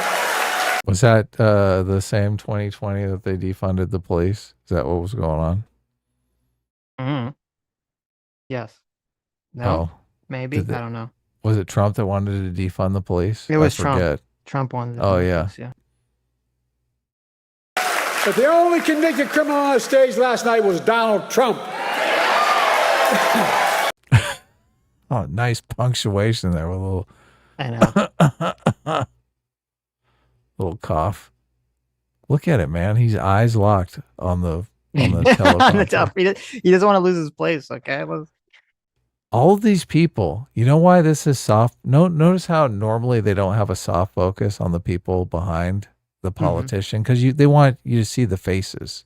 Yeah, you're right. That's a good point. Yeah, why is it? They have a soft focus on here because all of these heads would be looking back and forth at the teleprompter because the teleprompter is so fucking huge.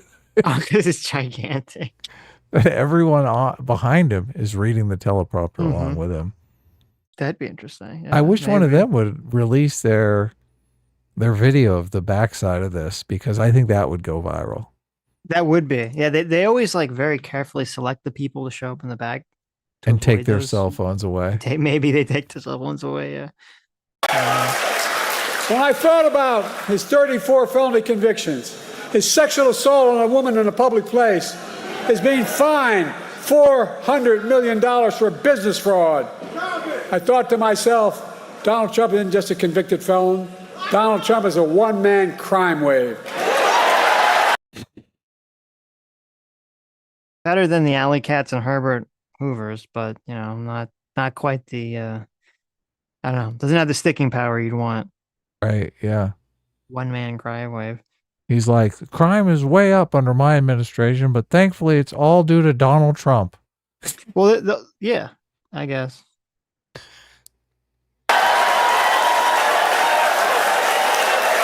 He's got more trials. He's got more trials coming up. Oh my God. That's not good. That's not good. Oh my God. That's not good. All they talk about is Donald Trump's lock 'em up of Hillary Clinton, all of his campaigns. Yeah. And now they're doing it themselves. What fucking hypocrite. This is why I don't have faith in like the general public. Okay. They're too stupid to be like, he should be shouting lock 'em up. That doesn't look good optically. Well, how's he respond here? Time for that. Look, the thing that bothers me maybe most about him. Yeah, it was interesting. He was going to make some kind of quip and then he didn't, right? Yeah. He stopped himself. He was going to say the time for that is after I win the election. Yeah, just something like that. I know that would have been really bad if time for that is later. You know, it's like, oh God. The time for that is once I'm in office for a second term. Exactly. Oh my God. Respect for women or the law. He doesn't. And then his biggest lie. He lied about how he had nothing to do with the insurrection of January 6th. We all saw with our own eyes. We watched it on television. We saw thousands in his direction attack the Capitol. We saw police being attacked, the Capitol being ransacked, the mob hunting for Speaker Pelosi, gallows literally set up for Mike Pence. And then he told them as he sat in the dining room, the private dining room, one door off my Oval Office. He sat there for 3 hours watching the TV. He did not a single thing to stop it. Nothing. Nothing at all. And now he wants to pardon all those convicted and criminals. But folks, for all his lies, We learned some important truths about Donald Trump last night. We learned he's still proud of being the person who killed Roe v. Wade. We learned, we learned he's still proud about the pain and cruelties inflicted on America's women. We learned he still believes that politicians, not doctors and women, should make decisions about the woman's health. We learned that if he's elected again and the MAGA Republicans pass a national ban on abortion, he will sign it. Did he say that? That's not true. Did he say that? See if I have it in my notes. That's not I true. don't remember him saying that he would sign. That would be totally reversing his position on abortion. Trump said he would. This is my notes say. Trump said he would not block abortion medication. He said the justices voted in favor of killing Roe v. Wade, which I thought was a very poor choice of words. His position is the state should decide. I didn't write. I talked to. He pivoted to late term abortions. I think he didn't. I think he was kind of vague. If I recall. Well, he correctly. said before he has said a national ban would be like suicide for the Republican Party. And I agree with him. Yeah, no, it would be a huge mistake. And he's been the one that's tried to kind of moderate him. And in the CNN town hall, he said, "Oh, it's going to be great. I'm going to negotiate a deal on abortion. Everyone's going to love it. They're going to be so happy." That was his tact. I remember because we talked about it and we were saying, yeah, that's probably good. Because then everybody can imagine that's the scenario that they want and think, oh, yeah, Trump is going to negotiate that. Yeah, right. Even though everyone's obviously got very contradictory positions. So anyway, Biden lie. Why does Biden lie so much, Sitch? God, I don't see how people can delude themselves into thinking that this guy. Well, I guess I do. They think the administration just has better policy decisions. Donald Trump says he thinks overturning Roe v. Wade was a beautiful thing. I think it was a nightmare. No, I really mean it, a nightmare.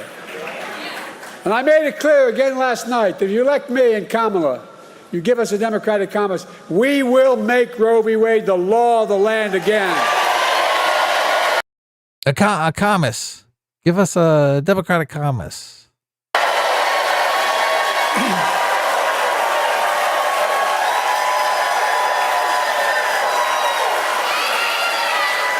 There was this like weird TikTok that was making the rounds, which was a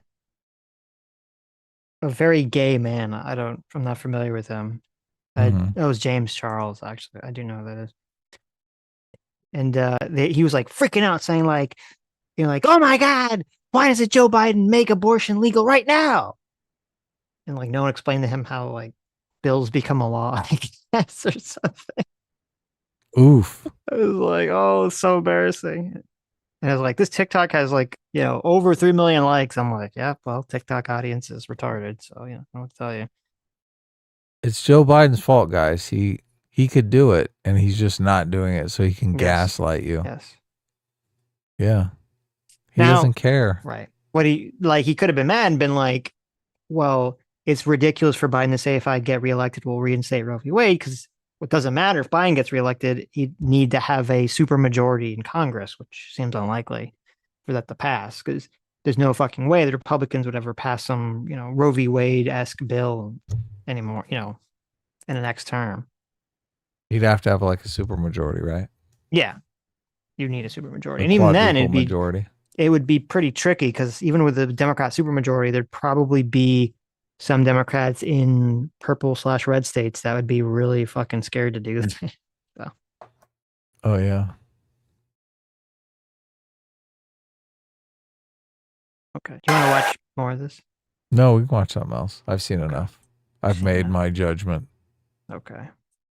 I'm voting for Kanye again. I don't care if he loves Hitler, okay? No, you can't do it, Adam. Can't vote for Kanye. Debate of the 2024 Look, it's impossible. I don't know if you know this, but Kanye is black. Okay. Yeah. He can't be a Nazi. Oh, okay. It's just impossible. It's impossible. Yeah. I mean, he totally believes in the Jewish question, but I mean, that's unfortunate. That's just an unfortunate thing we just have to accept. There's got to be a good third party candidate. Can you think of anyone that doesn't sound like they have throat cancer? I can't now. Oh, Cornel West. My brother. My brother. I can't vote for Cornel West after that abortion of a debate he had with Jane On Piers Huger, Morgan. on They called Piers Morgan a racist. Yeah. Right. Where he was playing the race card a little too hard for me. So, yeah. Okay. So this is the next day. Let's see what Ari Melber says the next day. Okay. Oh yeah, he's gonna a good suck up for the Democratic Party, right? Right.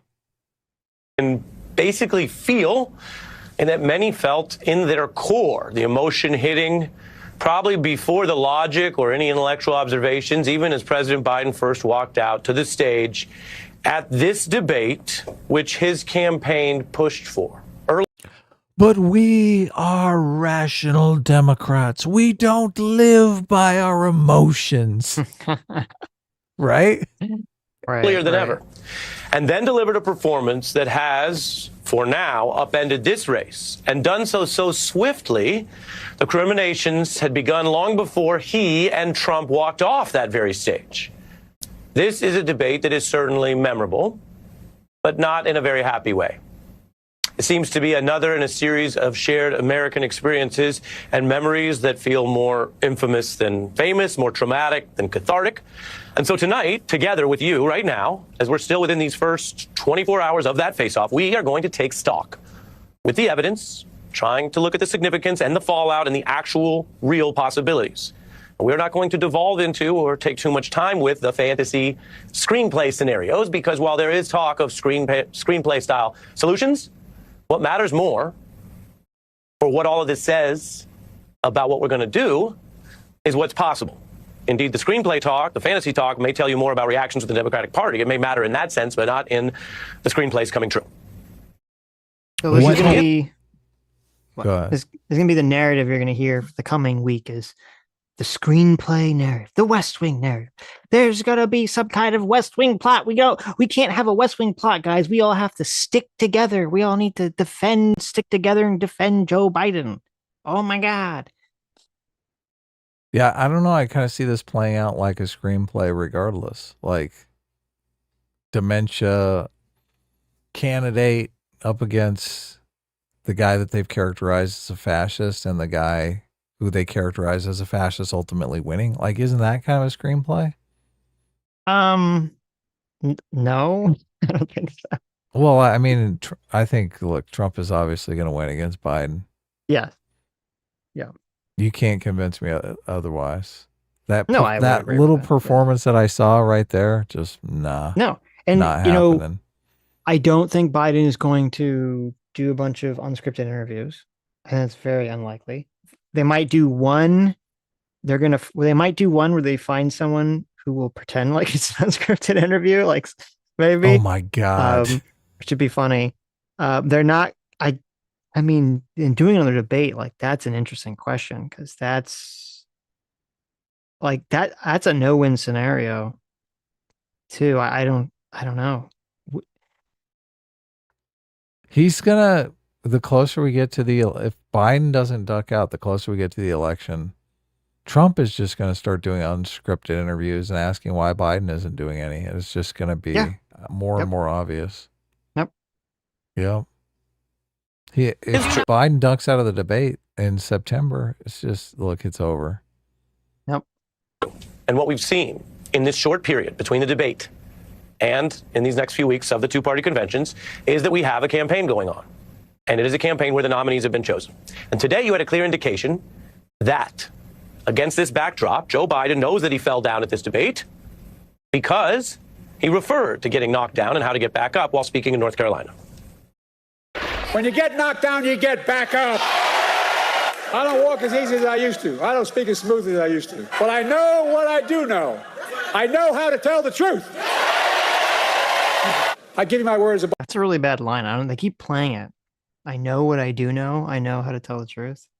I mean, okay. I know what I know. Like, all right. Biden, I would not be running again if I didn't believe with all my heart and soul I can do this job. And the heart, it can never be wrong, Sitch. No. Ugh. First, Biden knows how he did and how it was viewed. He just referred to it. He is the one using the analogy of being knocked to the ground.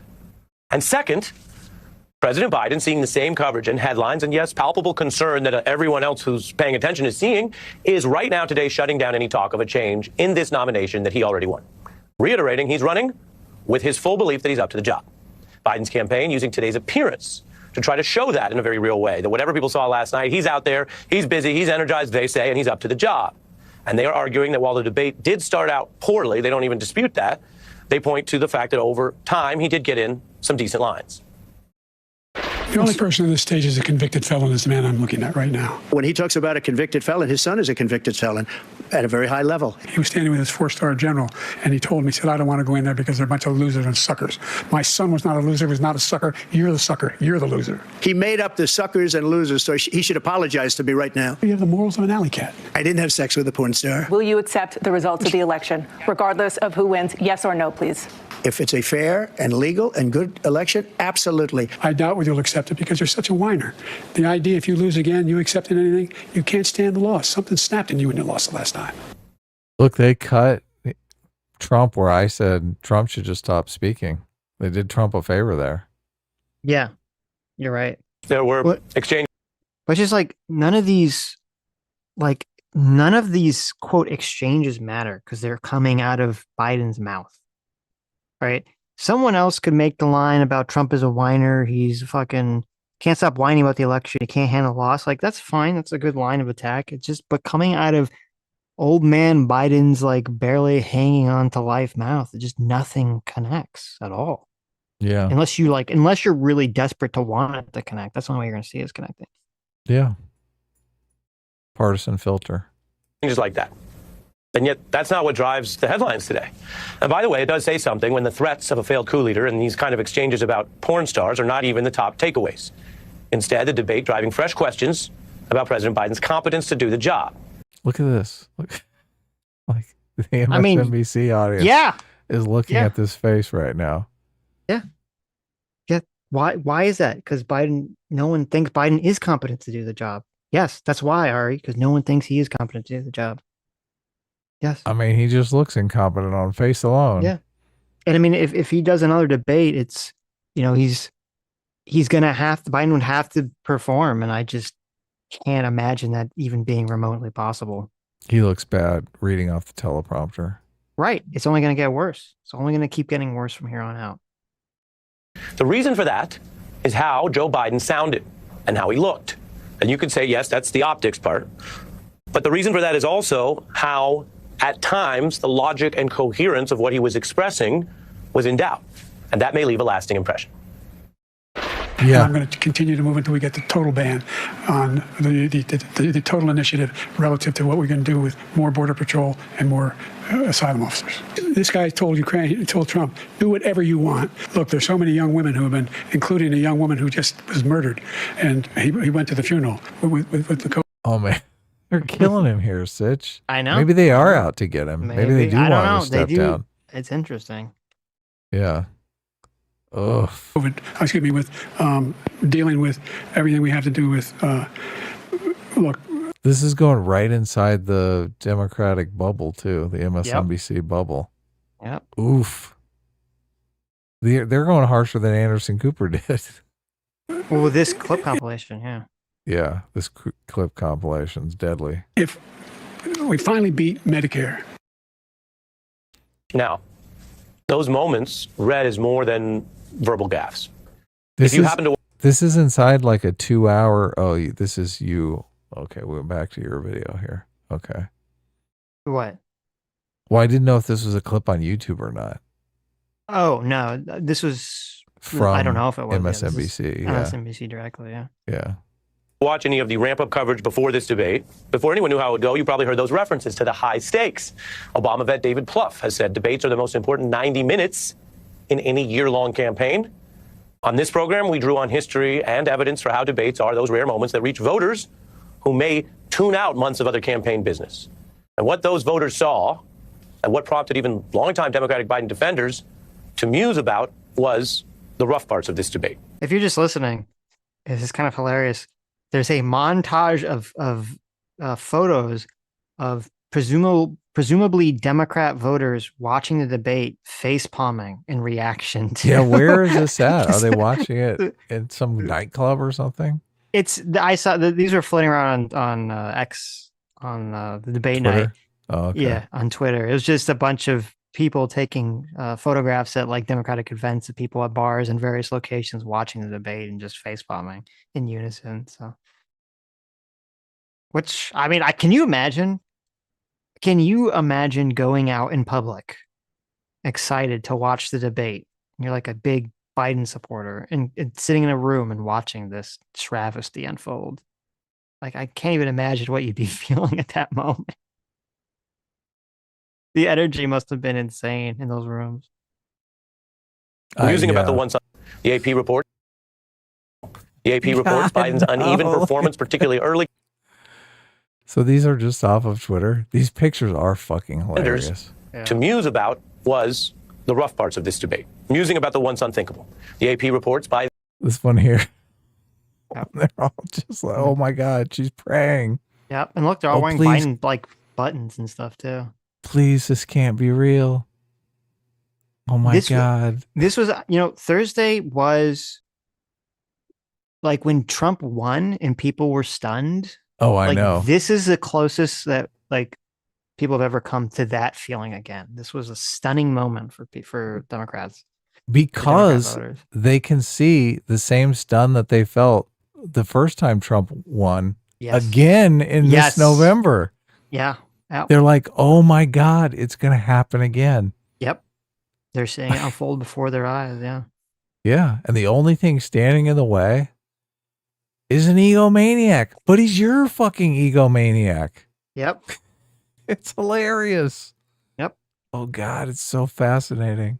I mean, if Biden stays in it when he loses, I mean, he's going to become the most hated fucking man. Oh, he is. He totally is. He totally is. Yeah. Biden's uneven performance, particularly early, crystallized the concerns of many Americans that at 81, he is too old to serve as president. It sparked a fresh round of calls for the Democrat to consider stepping aside. The New York Times dubbing it a halting and disjointed performance, which prompted a wave of panic among Democrats and reopened discussion of whether he should be the nominee at all, end quote. And nowadays, people don't always watch an entire debate. Heck, people don't always finish the articles that whiz around online. But today, people are seeing the headlines, even in quick snippets. However they get their news, online, social media, clips. The headlines were as tough as those quotes. A fumbling performance by a halting president, a panicking party. The Wall Street Journal, the LA Times openly speculating about replacing Biden, a Democratic insider proclaiming he is, quote, toast.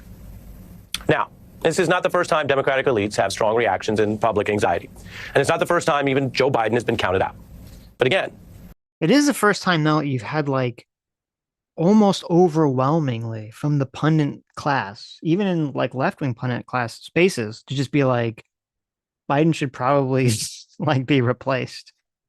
Like, that's what was kind of, to me, the most interesting thing is I thought there would be more, there's some, but I thought there'd be more defensive Biden and more spin. And they're just really, there's some, but like overwhelmingly, it seems like it's calls for him to get out, even or tepidly like sticking their toe in the water of maybe he should get out.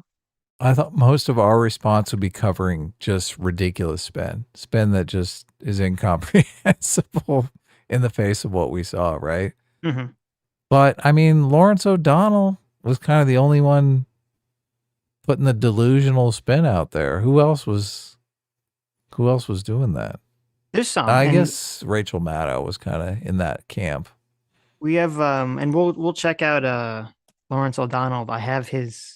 He does some pretty big cope the day after, but I also think This whole idea that Biden has had gaffes before, this ain't a fucking gaffe, dude. He's 81 years old. This is the first time he's been 81 running for president. This is a new situation here. Right. So quit spinning it as if, oh my God, this was just some gaffe that he had. Yep. Following the evidence tonight, this is measurably wider and deeper than some of those other moments. We checked, and if you look out in swing states, you see some pretty rough local headlines. One of the largest papers in the key state of Nevada, everything that was discussed, all the policies, all the exchanges, their headline for their readers was Biden shows his age. So that's out there. Just kind. Biden's problems also distracted away from Trump's huge and outrageous lies and claims last night. Now, some other papers around the Can't Biden get it together? Come on, we have a narrative for Trump. Why can't he stick to our fucking narrative? So evil. country, I want to tell you, did hit both candidates. Detroit News talked about how they lobbed insults in Pennsylvania, key state. You have headlines about them trading barbs. In Colorado, there was a comparison of Biden's fumbles to the implication of Trump's falsehoods. And you can be the judge of whether you'd rather have an occasional fumble or a serial liar. Now, any reliable gauge of how this affects millions of voters? Just an occasional fumble, Sitch. That's it. Just a... Yeah. A little oops. Listen, he floofed the goof just a little tiny bit. Right? a little goof floofing, right? Goof the floof means genocide, Sitch. I don't know if you know that, but... Goofing the floof is when you try to describe something that's a massive fuck up, but make it sound like it's no big deal. Oh, right? so it's not necessarily a genocide? No, I mean the So original genocide is the is a goof the floof. Yes, genocide was the original goofing the floof. That's why the term became in my mind. I get it. I get it. That makes sense. Yeah. Right. This was a goof the floof moment. This was That's a goof for the sure. floof moment. Yes. If it affects them at all, will take some time. So you have to keep that in mind with all the snap reactions. But the snap polls, which I wouldn't say are super reliable, do register something, kind of an instant take. And the take was overwhelmingly a view that Trump won. Remember, to get to 67%, that includes a lot of people statistically who have never voted for Trump, who didn't plan to vote for him, who aren't Republicans, saying, well, he won. Anecdotal interviews have also captured a flavor from last night as people felt disappointment with both candidates and thus with the current choice.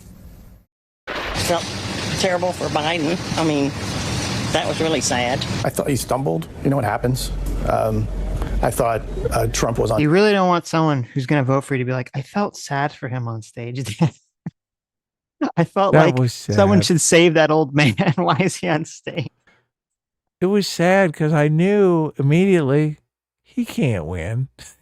Well, no, I mean, it was sad beyond that. I felt the same way. You watch him up there and you're like, Jesus Christ, like, it's fucked up.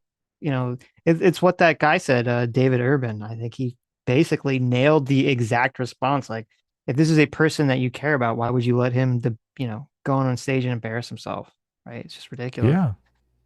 Yeah, because you want to be decision maker. That's why. Unhinged for 90 straight minutes. I was so disappointed in Biden. He was hoarse. He was pale. He looked really frail. And Trump just lied through his teeth the entire time. Double frustrated. Double frustrated. How about you? Double cringe. Trump did his litany of lies, and Biden was a disappointment. We have two candidates that I am embarrassed to say are running for president. Oh, we're doomed. Doom. I like that guy. Yeah, we're Yeah, doomed. I like that picture of the woman there. Yeah. They're both like, oh no.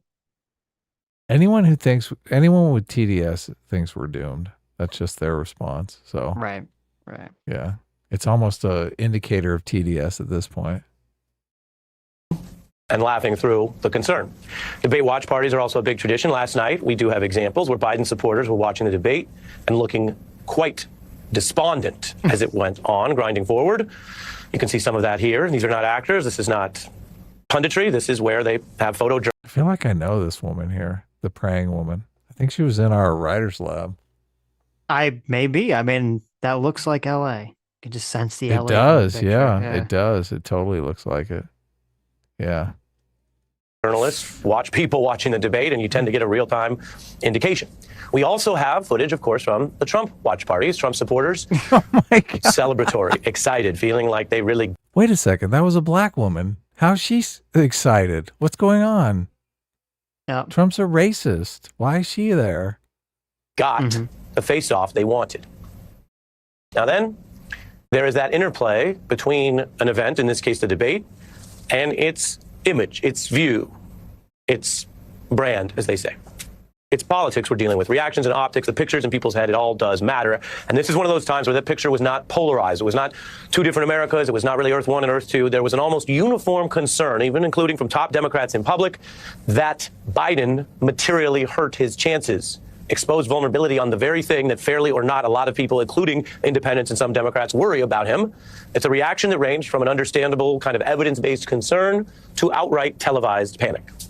It is interesting that we are finally, listen, we've talked a lot about the country being divided, Adam. And Joe Biden, when he ran for president, he said he was going to unite the country. He did unite the country. He finally has. Joe Biden's finally united the country. As one, everyone said, holy shit. He did. He cannot be president. He is not fit to serve as president anymore.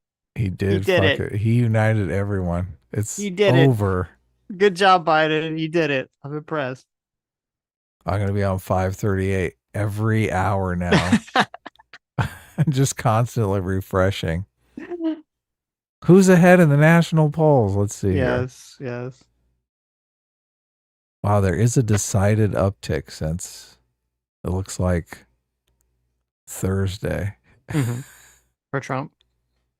Oh, yeah. Yeah.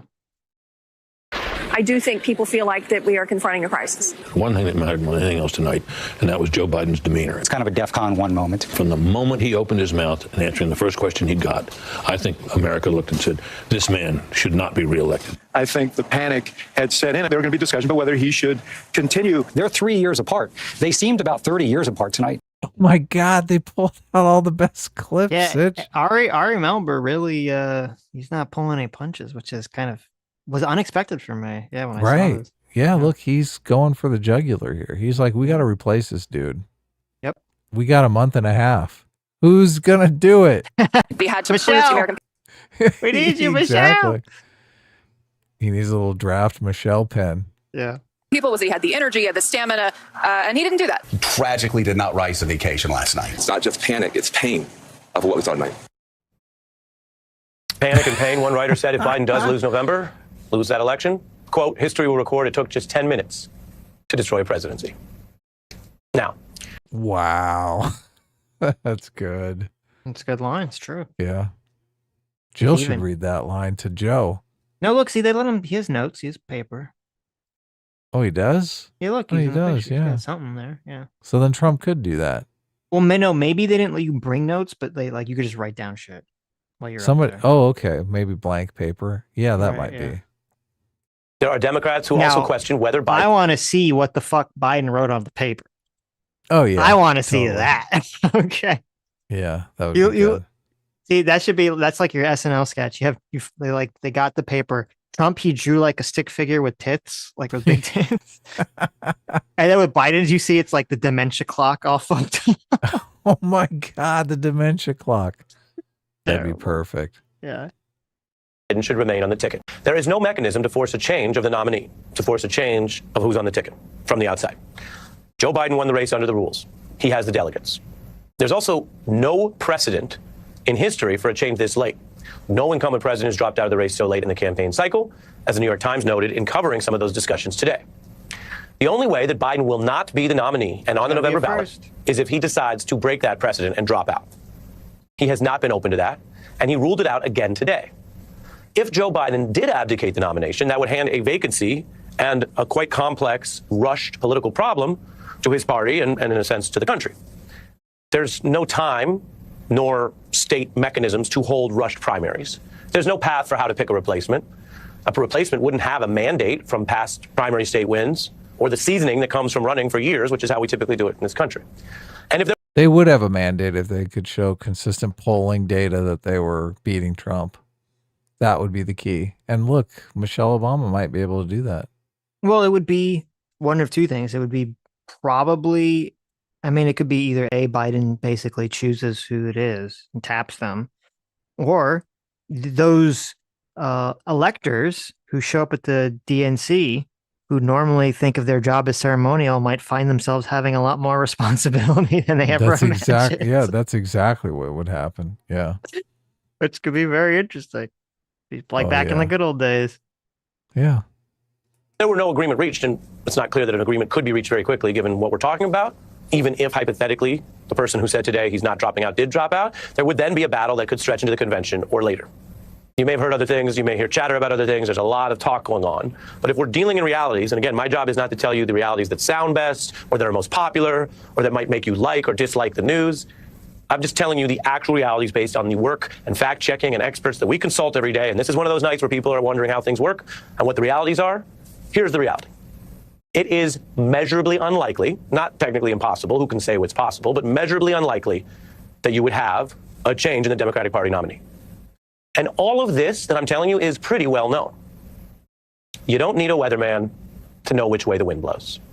And you probably don't need an anchorman to remind you of these things I just mentioned, because if you follow the news or politics, you know all this. You know the primaries are over. You know he has a delegate convention lead. You know that he said he's running. And now you know today he reiterated that, even well aware of the views of the debate performance.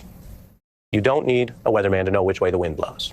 You know, I really don't like Ari Melber. I'm not a big Ari Melber fan at all. But I do, I guess, have to give him credit here, credit where credit's due, that even though he thinks it's very unlikely that Biden will be replaced, I mean, he definitely wasn't afraid to throw the compilation out there, the Biden fucks up compilation, make Biden look really awful. So I have to give Ari credit for that. You know what I heard? Not impossible. That's Right. what I heard. Is that what you heard? You heard not possible. Okay. Look, and the thing that makes it more possible is that compilation. True. That's that true. compilation pushes us more in the possible direction than in the impossible Right. direction. Well, right. And that could be his motivation, but I definitely give credit for at least people look, trying to move things as opposed to sitting and cowering on the sinking ship here. I'm with you. Look, Ari showed some spine here. Right. I'm very pleased. I'm very, very pleased. Yeah. Political winds are blowing against President Biden today. And he already won the nomination, so under the rules, he is the only person who can release and abdicate his nomination. Oh, right. The debate may have changed a lot today, tomorrow, next week, even next month. But it has not changed the core choice, which we know so many in our country and our nation already revile, much as they revile Congress and the Supreme Court and other things. You like that they have, Trump's like jail picture where he looks threatening. And you have Biden looking like he's about to pee his pants. Yeah, no, he's doing this because he's showing you the stakes here. He's like, Right. do you want to see this in the Oval Office in January? Yeah, Or- Biden looks like he's like cowering in fear of like Trump's image here. All your worst nightmares are about to come true. You sure you Yep. want to go down this path? Yep. Things. And here's the choice. It is between an incumbent who does face real questions over his professional competence and a challenger who is a failed coup leader, convicted felon, facing real questions over his ethical competence. 59%, I'll put that up, 59% of adults before the debate said... Obviously, I did a bunch of cutting here, so that's why you'll That's see some okay, harsh no cuts. worries. Yeah, you'll see some harsh cuts. Good. I didn't have time to add fancy fades or anything. They I were hate not just those fades. Those are gay. Wow, Jesus. concerned, but the higher measure, quote, very concerned about his age. How does that number play into what's happening today? I mean, this has always been Joe Biden's weakness, something that has been the topic of conversation. His style over the substance for the past year, even longer. He did little to allay people's concerns. We all know that every single pundit who went on TV last night, either formerly of the Biden administration, former Obama people, former Biden campaign people, they didn't do him any favors by taking their panic attacks straight to national television in those moments right after that debate last night. It's clear that Joe Biden has a problem here. You don't need me to tell you that on top of all of the other voices. But I think what has been really interesting to watch is They keep saying this style over substance thing. I mean, not having the cognitive abilities to be president is not a style issue. No, It it's is a not. substance issue. It Okay, is that's the hugely a substance issue. That is like the baseline substance issue. Is someone have the mental capacity to be president? Yeah, look, you can't convict someone who doesn't have the mental capacity of a crime. I mean, Right. there's just, yeah. And it really kind of, that comes back to her report and the sort of like, I don't think that they could convict Biden because he's like a doddering old man. It's true. Think of and that. now you see this and you're like, oh, I see what that guy was talking about. Like that's is completely true. He doesn't have the cognitive ability to convict him. Right. He doesn't know what he's doing. Right. The way that the rest of the party has been so reactive to this. We saw this again last night. We saw it on Capitol Hill this morning, although there were some voices out there who were saying that when you're panicking, it might not necessarily be a good time to talk to the press, that people need to take some time to think, that Democrats need to be a little bit more like the Republican Party in this respect. When you saw... Yeah, translation, keep your cope spiral to yourself. Shut your mouth. Yeah. Don't worry about it. Get in line and vote. That's Fill out your mail-in ballots. That's what's so like obnoxious is about all this stuff is like the cheerleading kind of media cycle. Like people should be talking about what actually happened and what their experience was. Of course, yeah. Yeah. This idea that you should just pretend none of this has happened, none of this is happening. Yeah. Horrible advice. Mm-hmm. Donald Trump, get convicted of a felony in court just last month. You didn't see the rest of the party running to television, running to reporters and criticizing him and potentially calling to oust him as the Republican nominee. Yeah, because it made his poll numbers go up, obviously. Right. Yeah. Yeah. You didn't see that as well, even during the Access Hollywood tapes. Like, can you imagine if Biden had this horrible performance and his poll numbers went up? People were like, listen, we want to have a fucking enfeebled guy to be president. That's exactly what we want. You'd be like, oh, okay. That would be crazy. Advantage also. Yeah. Yeah, that'd be crazy, but we wouldn't be having these conversations about how he's going to lose. We'd be like, oh, I guess, yeah. They're all idiots. Yeah. Perhaps his worst point as a presidential candidate back in 2016. There were some people who remained quiet, but there weren't too many people calling for his removal and replacement. Well, I think that the difference of the two parties is best summed up by a joke from The Simpsons, where it had the Republicans and it had a slogan that said, "We hate Democrats," and then it had the Democrats and a slogan and it said, "We hate ourselves." And I think that tells you a lot about the differences between the two parties. Democrats are always like this. There's no question about that.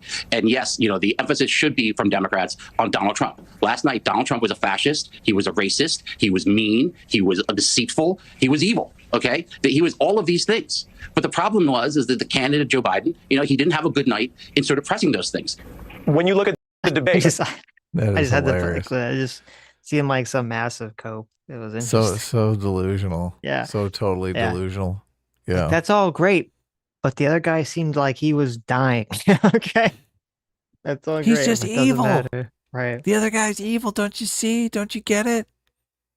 And I mean, there's always it's a completely different question of like the moral question versus the capable question. If Donald Trump was having all these like health problems and seemed to be in the same boat as Biden is, I don't think he'd have. I mean, there would be a lot of like diehard supporters, but I don't think you have a lot of people saying, "Oh shit, we got to do something about this."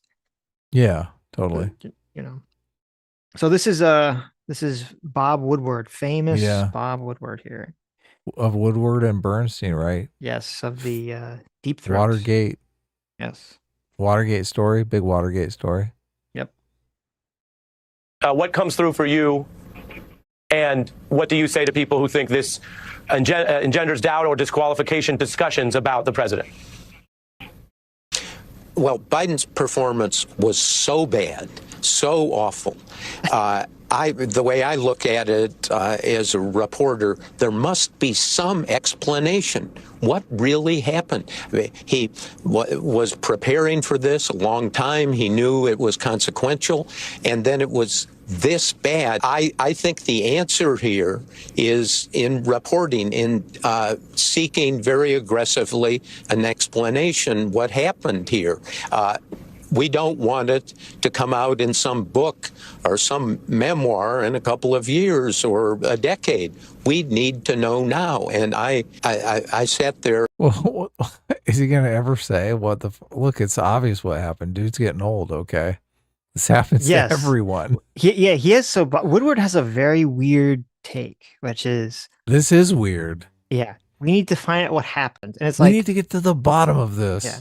we know what happened. And I don't know if what he means is like, we need to find out like what he mean. Maybe he meant like, why was this allowed to happen? Like, why did he not bow out, or why did they allow him to do the debate in the first place? Which is interesting, but it is weird that he's framing it this way. Yeah. Why did we let the public know that he was incompetent before the election? Yeah. It's like, right. okay. Yeah. And watch. I mean, the point of debates is to figure out, to measure the candidates. Yes. To measure before the you level make of your competency. decision. Yeah. Right, yeah. And I could not believe it. I said, not only is this a political hydrogen bomb for him and the Democratic Party, what happened? What happened? It wasn't just the president and those rally crowds. Biden. So that's it? Yeah. What happened, Adam? What happened? He never comes to the realization of what happened. No, he just keeps saying what happened. Has he not ever seen a senile person before? I don't know. Everyone in America knows what happened. I mean, listen, Bob Woodward's getting up in age too, all right? So I don't know. Maybe we know what happened. All of those people face palming and praying. Yes. All of them knew what was happening. Every single one of them. No, and they were praying that it wouldn't happen, but it is. Yeah, I mean, and you saw, Joe Biden's reaction faces, which were I think even worse than anything he was saying, and he looked confused, afraid. It's just didn't work. Yeah. Daniel Irish for $20. Thank you so much. Says Dev did the same thing. Oh no, I read that one. Wait. Whoops. Where was Daniel's Let me read from the bottom. Jay for $20 says these people deserve exactly what they're getting. All these snakes lied to everyone's face about Biden's mental health, despite what was patently obvious. The party didn't need to nominate Biden. This is what they wanted. Yeah, I mean, that is, there was a lot of people just lying, deluding themselves, coping about this. And, you're going to have a Joker, you get what the fuck you deserve, feeling about a lot of this stuff. That is so true. Yeah, that is so true. And that's why a lot of people, I think, are reacting the way they are to this, is because, look, they should have done this during the fucking primary process. Oh, wait, no, he they didn't have one. And so it's they funny didn't because have one. Yeah, exactly. This is, they fucking hid him from the primary process. It's not just Biden's, responsibility. Obviously, ultimately, it's Biden's responsibility and Biden's staff responsibility, but also the responsibility heavily lies at the DNC for not forcing. I mean, actually, I don't know. I thought they had the power to force a primary. So, they didn't really seem to push the issue. They did. And you're right, because this would have all come out like you could have had a situation where, you had They should have just forced this earlier on. Right. Yeah. Earlier on. Yeah. They've been hiding him and they got caught. No, so there's someone spamming like crazy in the chat. Okay. Get rid of him. I got rid of him. Duke Norton for $20 says, I'm just realizing that the issue with this election are the people that make their entire personality about the candidates. Far lefties and righties are making the whole thing unbearable. S-class. Oh, yeah. Yeah, it's kind of like, I've said it's a bad idea to make your entire personality about your like identity, whether it be your gender identity, your race identity. It's the same thing with politics. You shouldn't make your whole identity about your political position or candidate. So, yeah, your identity shouldn't be wrapped up in the fact that you have TDS. Yes. JMac, thanks so much for our surrogate father. JMac for $20 says also, you guys. Oh, wait, let me read the first one. Thank you so much, JMac, our surrogate father, for the $70. Thank you. Says my brother, not the politician, went to a post-debate event at Mar-a-Lago where he told the crowd, quote, I could come up here and yell at you about how we're going to win this, but I want to hear from you guys, and basically held an AMA. Oh, really? Fascinating. Wow. Yeah. Is like a video somewhere? Because I'd be curious to see it. And also, JMac said, also, you guys should watch the show. Never know how to say this channel name. The Schmo Yo-Ho debate song with special guest Weird Al. It was pretty great. Well, first of all, Adam hates Weird Al. Yeah. Not a big Weird Al fan. Right. But oh, they did it. Wow, I didn't even know that they were still doing content. Well, I'm curious. I'll check this out.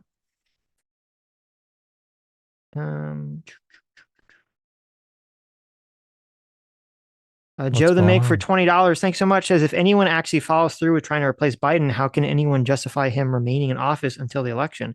Running a campaign is exponentially less complicated than running the executive branch. That's very, very true. Very true. Okay. So let's see what Joy has to say about all this. Surrogates like California Governor Gavin Newsom and Transportation Secretary Pete Buttigieg and even former President Obama have been out in full force today, rallying around the president and trying to refocus nervous Democrats, op-ed writers, and the social media universe that whatever you thought of Biden's debate performance last night, a couple of things are just true. Thing one is that Joe Biden is going to be the nominee. Replacing him as the nominee, while it is a topic of heated conversation in many a group chat and many of our phones, is not happening. And thing two is that in all Trump is going to be the president. Oh, is that not what she says? of the uproar over Biden's performance, what has gotten lost, admittedly, including by those of us in the media, is the other guy who was on that debate stage last night, the convicted criminal who, with zero fact-checking or journalistic pushback from the moderators, said stuff unimpeded like this. He's blaming the moderators.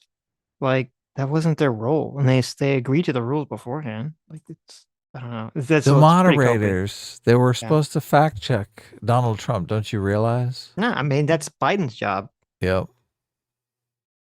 I just won 2 championships, not even senior, 2 regular club championships. To do that, you have to be quite smart, and you have to be able to hit the ball a long way. And I do it. He doesn't do it. He can't hit a ball 50 yards. He challenged me to a golf match. He can't hit a ball 50 yards. Look, he looks just bewildered. So crazy. Many billions of dollars do you owe in civil penalties? I don't know if whoever Joy Reid's producer is like fucking with her. She's like complaining about the moderators not fact checking. And the first clip they played to, as an example, is like Donald Trump talking about winning golf tournaments or something. Like that was the clip he went with, really. Did he not win some golf I tournament? don't fucking know. Who fucking I'm cares? assuming you won some tournament at a Trump club somewhere. So it's like, who gives a shit? That's like the most lame thing to focus on. You have to be very smart. For very molesting smart. a woman in public, for doing a whole range of things, of having sex with a porn star on the night while your wife was pregnant. I mean, what are you talking about? You have the morals of an alley cat. Give me a minute, sir. I didn't have sex with a porn star. Okay, so out of all the accusations that Biden laid out right there, I probably would have protested the one and say that I did not molest a woman in public. But, that's just me. Instead, we have a former U.S. president saying on live TV with millions of people watching as the fate of our country looms that he did not have sex with a porn star. Not the rape stuff. He didn't deny that, just the porn star. Keep trying. Keep trying. Keep trying. So fucking weak. Welcome to American politics, everybody. In terms of the hand-wringing, the fretting, and the fallout, it is easy to just listen to the professionals, the pundits, the op-ed writers, the screaming headlines, and those of us on the TV. But it's also important to listen to what regular people say and what they want. Here's the thing, I think, in many respects, that has to happen. Folks need to just calm the hell down. Democrats need to check themselves. All this talk about replacing him is not going to happen. Joe Biden is not going to make that move. The First Lady is not going to encourage him to make that move. At least that's my assessment at this point. So then the question becomes, what do you do? Well, you turn to guys like David, you turn to guys like Harville, you turn to seasoned veterans who understand what this moment is like and what it is about, but most importantly, what it is not, right? This is not a capitulation. What's up? Those warnings. Oh, yeah, I saw it earlier. Yeah. The stream's so fucked. Look, we're still up, right? We're still up. Still up and running. Still up and running. Got close to 1,500 people listening live. So, yeah, look. We'll see. It is what it is. Not a capitulation to the right. This is not a fall down by the president that absolutely breaks his chances. It's the president's. That's not true. That's there's no way. There's no fucking way. People are not, and this is what's weird too. There's been all, Biden is losing to Trump already. And Biden is losing in key demographics he needs to win to Trump already. Trump is able to pull from demographics people didn't expect him to pull from. And then this comes out. Like, what fucking fantasy world are these people living in at this point now? Yeah. Says today, I'm back up. And he looked the country in the eye and he said, okay, that was really messed up last night. I don't walk as well as I used to, and my words sometimes slur. But I'm never going to lie to you. I'm never going to put you in harm's way. I'm not going to turn the flag on my home upside down. You already did lie to us, buddy. You said Yeah. you were competent enough to actually serve as president when you're completely mentally deteriorated. So I looked at 538. Every single poll, okay, like they're dead even on the poll before the debate. Mm-hmm. Then they have a bunch of national polls after the debate, like June 28th, Right. June 27th, June 29th. Every single one. Trump +5, Trump +7, plus Trump, Oh, Trump shit. +3, Trump +3, Trump Right. +2, Trump Yeah. +3, Trump +3, Trump +3, Trump +3, Yeah. Trump +3, Trump +2, Biden +1, Oh, there Trump you go. +2, Trump +4. You got one of them. Yeah. Yeah. No. They're going to start seeing, I think we're going to start seeing a pattern here. Yeah. And it's going to get worse. It's gonna Yeah, get because worse. It's he's not gonna the get better. only way he can fight this is if he does more off the cuff interviews, and he's just not going to do them. No. He can't do them. Nope. Yeah. He's got to turn this narrative around, and the more he tries to turn this narrative around, the fucking deeper the hole is going to get. Right. And it's unlikely he's going to do better in the second debate. In Either. September? Yeah, in September. Hilarious. No. All these are going to be like Trump +20, Trump +21, Trump +22. Well, I don't know if we'll ever get +20, but it'll probably Trump be +50. +10. Sitch, I think it'll go be with it. +10 range. You got to Yeah. understand the power of hyperbole. Oh, Okay? okay. It's Okay, I beautiful. forgot. It's a Yes. beautiful thing. What time? Here's the real question. Let's see. Let me look up. What time of day is the second Trump Biden debate? Right. Is If it earlier? Trump- Is it like 6? Is it 6? Is it like 3:00 in the afternoon? Like that's what he needs. Look, there's no way Trump is going to agree to that. Of course. Of course. Ugh. I'm not going to run roughshod against your values, your culture, and your lived experience in this great nation. And I think that's a powerful message for him. But the party's got to rally around that message and let him do it. Damn it, get out the man's way. Let him make the little mistakes. This is like postmodernism all the way. It's like, don't believe your eyes. Reality bends to your will. It's what your lived experience of the debate was that matters. Well, it's interesting because so if you guys don't know, Michael Steele used to be the head of the RNC. Oh, yeah, you're right. He literally was the head of the RNC. And now, like, he's giving the purest form of copium I've ever seen on the topic to Joy's audience here. And Joy Reid's audience here. And it's like, I don't know. At first, I'm like, how's he doing this? But I'm like, oh, I guess he's used to it being like, being like very in the political machine. So maybe he's like the perfect person to give out this level of copium. Because this is crazy. Like, you just need to get out of Biden's way and let him fly. That's what's going to solve this problem. Like, are you insane? Just get out of his way. Yeah. Just let him debate how he feels he should debate in his heart. It's completely incomprehensible, incoherent even. He sounds like a mumbly disaster. Mm-hmm. But let him fly. Yeah, weak sauce. Free him up. He was free today. Last night he was prepped to hell with He had a teleprompter. He was the opposite of free, dude. He couldn't have a free conversation with anyone to save his life. data and information that he was sitting there. You could see him processing. Okay, was it 40% or was it 3 donuts? I mean, it's crazy. It's crazy. So let the man just do his thing because the country needs him to do it. You know what? There's an excellent threat on the other side and the country needs him to do it. Just let him do it. You can know what? actually see him thinking.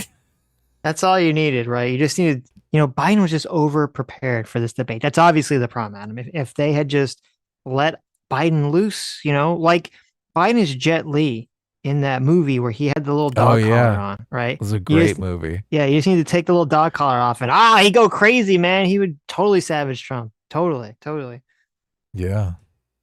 This is wild. Michael Steele, man. What happened? You know what?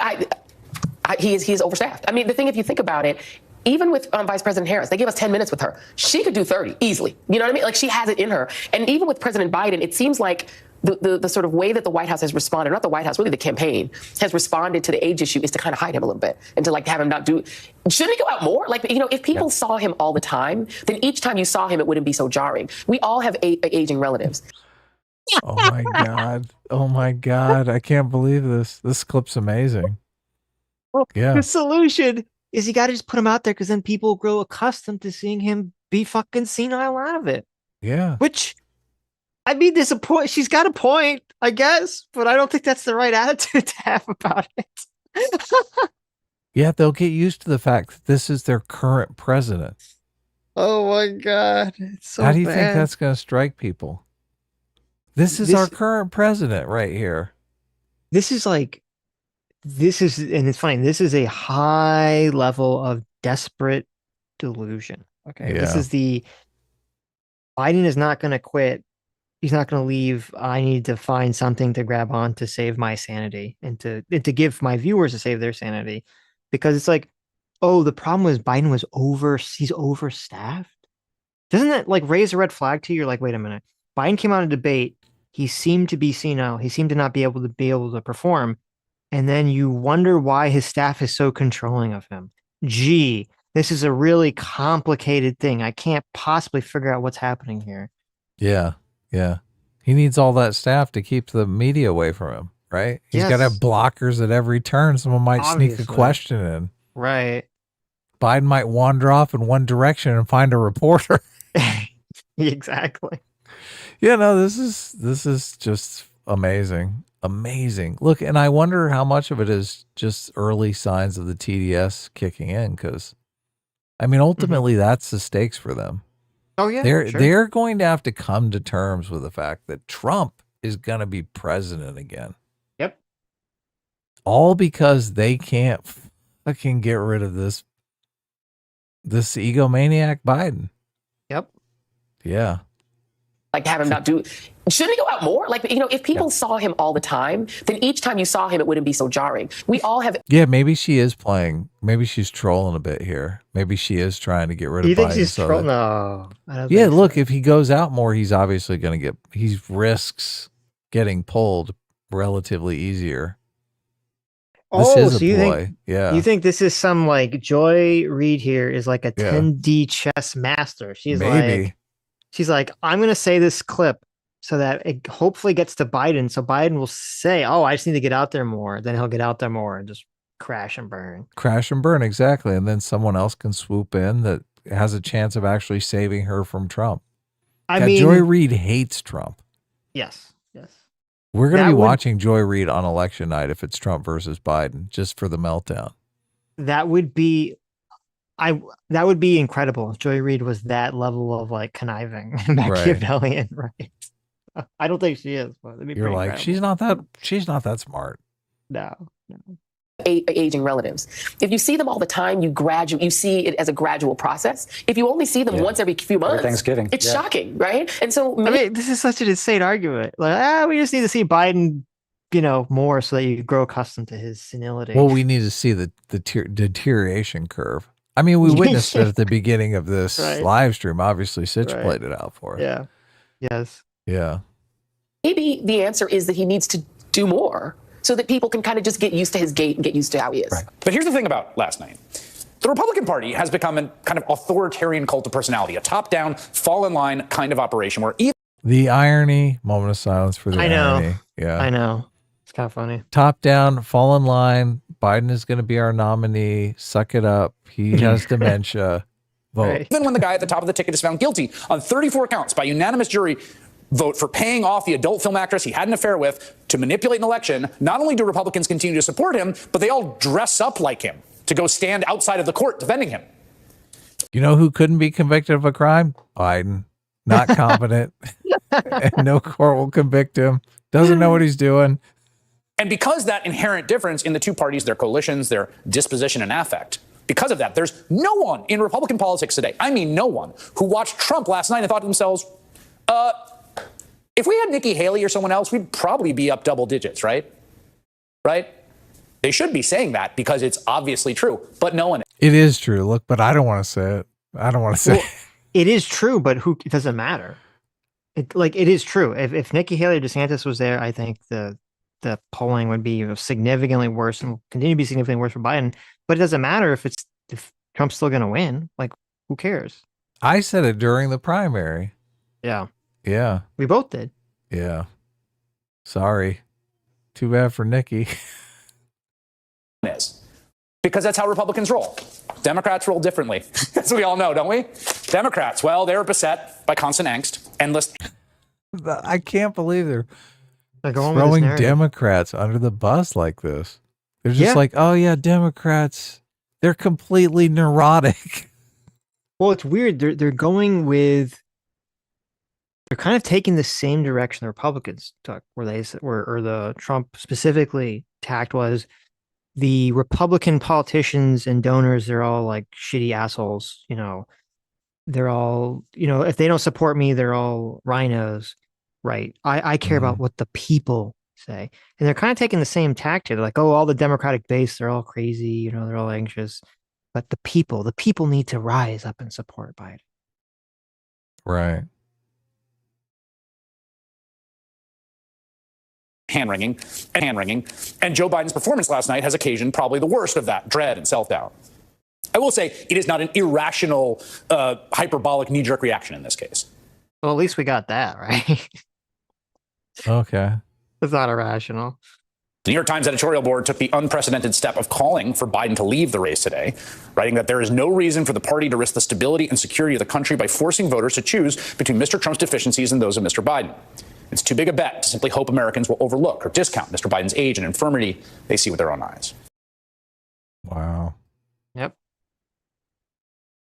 I think the quantitative and qualitative data, the polling and the eye test, both tell us that this is probably not the strongest possible Democratic candidate to beat a wildly dangerous man who poses an existential threat to democracy. Ultimately, that's now for Joe Biden to decide. He won the primary. He got the most delegates. He is the Democratic Party nominee, and he will be the Democratic nominee unless he decides not to be. Donald Trump is unburdened by... Not again. Yeah. Yeah, it's just... It's hard to get a read on some of the people. I think most of them are in this they're in this realm. They're in the shadow realm. None of them feels comfortable yet. They all feel a little uncomfortable. They know they're walking on shaky ground. And I don't think these hosts are performing for an audience. I think they themselves don't know what to do. And they're just kind of verbalizing that. I think what you're seeing is the panic has swept into MSNBC and the writers of the shows and the hosts themselves. It's like they're not really certain how to handle the situation. For most of them, they're not certain whether to defend Joe Biden, to attack Joe Biden. They're just kind of like swimming out in the ocean here, like hoping that some kind of driftwood's going to come by and they can cling to. They're hoping that Michelle Obama is going to come out and not just running for president. Because most of them are too cowardly to just say, Joe Biden, you need to fucking sit down like the New York Times did. Yeah, that's a great way to put it. I think they're caught. They don't know the right strategy. I do think the overwhelming majority want Biden gone, but they can't really settle on an effective strategy. Like, are we going to shame him into leaving? Are we going to threaten his legacy? Are we going to beg? Are we going to get down on our hands and knees and plead with him? What is the angle here? How do we make this work? Yeah. And it's interesting because I don't know if we ever did the stream on it. We never did the stream on the New York Times relationship with Joe Biden, which most people probably don't know about. The New York Times and Joe Biden's administration actually hate each other's guts. Oh, you're right. We never did that stream. We planned on doing it, but we never did it. Right. I have a bunch of notes on it for a potential stream that we kind of got sidetracked. Look, and that's why they're going so hard at him here. Right. Maybe we'll cover it at some point in the week because now it is kind of relevant. But yeah, most people don't realize the New York Times and Joe Biden kind of hate each other, and they hate each other over a very weird series of, I would say, ego bruising of each other. That's kind of like petty and silly that caused the falling out. And that to me is why they were so quick. The New York Times was so quick to come out and shit on Biden. And it's kind of sad that it shows you how much of life is dictated by ego and Relationships, personal yeah. relationships as opposed to like the politics, the ideology, you know, the morality of the situation. Yep. It's all just high school. It's all just fucking I high mean, school. sadly, that does seem to be the case. Yeah. Yeah. Well, we'll see how it plays out. By the truth. It's not a burden he carries. All right, I think we should make this our last clip because we continually get these warnings, and I'm worried Okay, we're going to well, get we like can- three we can- copyright strikes at once on a bunch. Okay, of we can different just stop. We clips. can just stop then. Yeah. I guess these are all MSNBC, so it would only really be like one copyright strike from MSNBC. I don't know. I right? have no clue what it'd be like, but you're right. Yeah, we Hopefully, should it's probably just stop. a claim. We should I've never had them pop up in the middle of live streams, though. Right. Yeah. So. Well, it's interesting because I uploaded this compilation. Oh yeah, and it the never only thing got that triggered struck, it, did it? the only thing that triggered it was the music. There was some music at some point that was copyrighted. That is exactly right. So, Yeah. But whatever, we can. The only other thing that was kind of interesting is, Lawrence O'Donnell kind of shills pretty hard for Biden. Okay, let's watch that. I don't want to miss it. Yeah, it can't be bad because you uploaded this whole video and it's not. There's no copyright strike on I it. mean, it could be. Who knows, right? Yeah. I don't know. But say, where is? I'm looking at the time codes here. Okay, he's at 44. We'll see what this is about.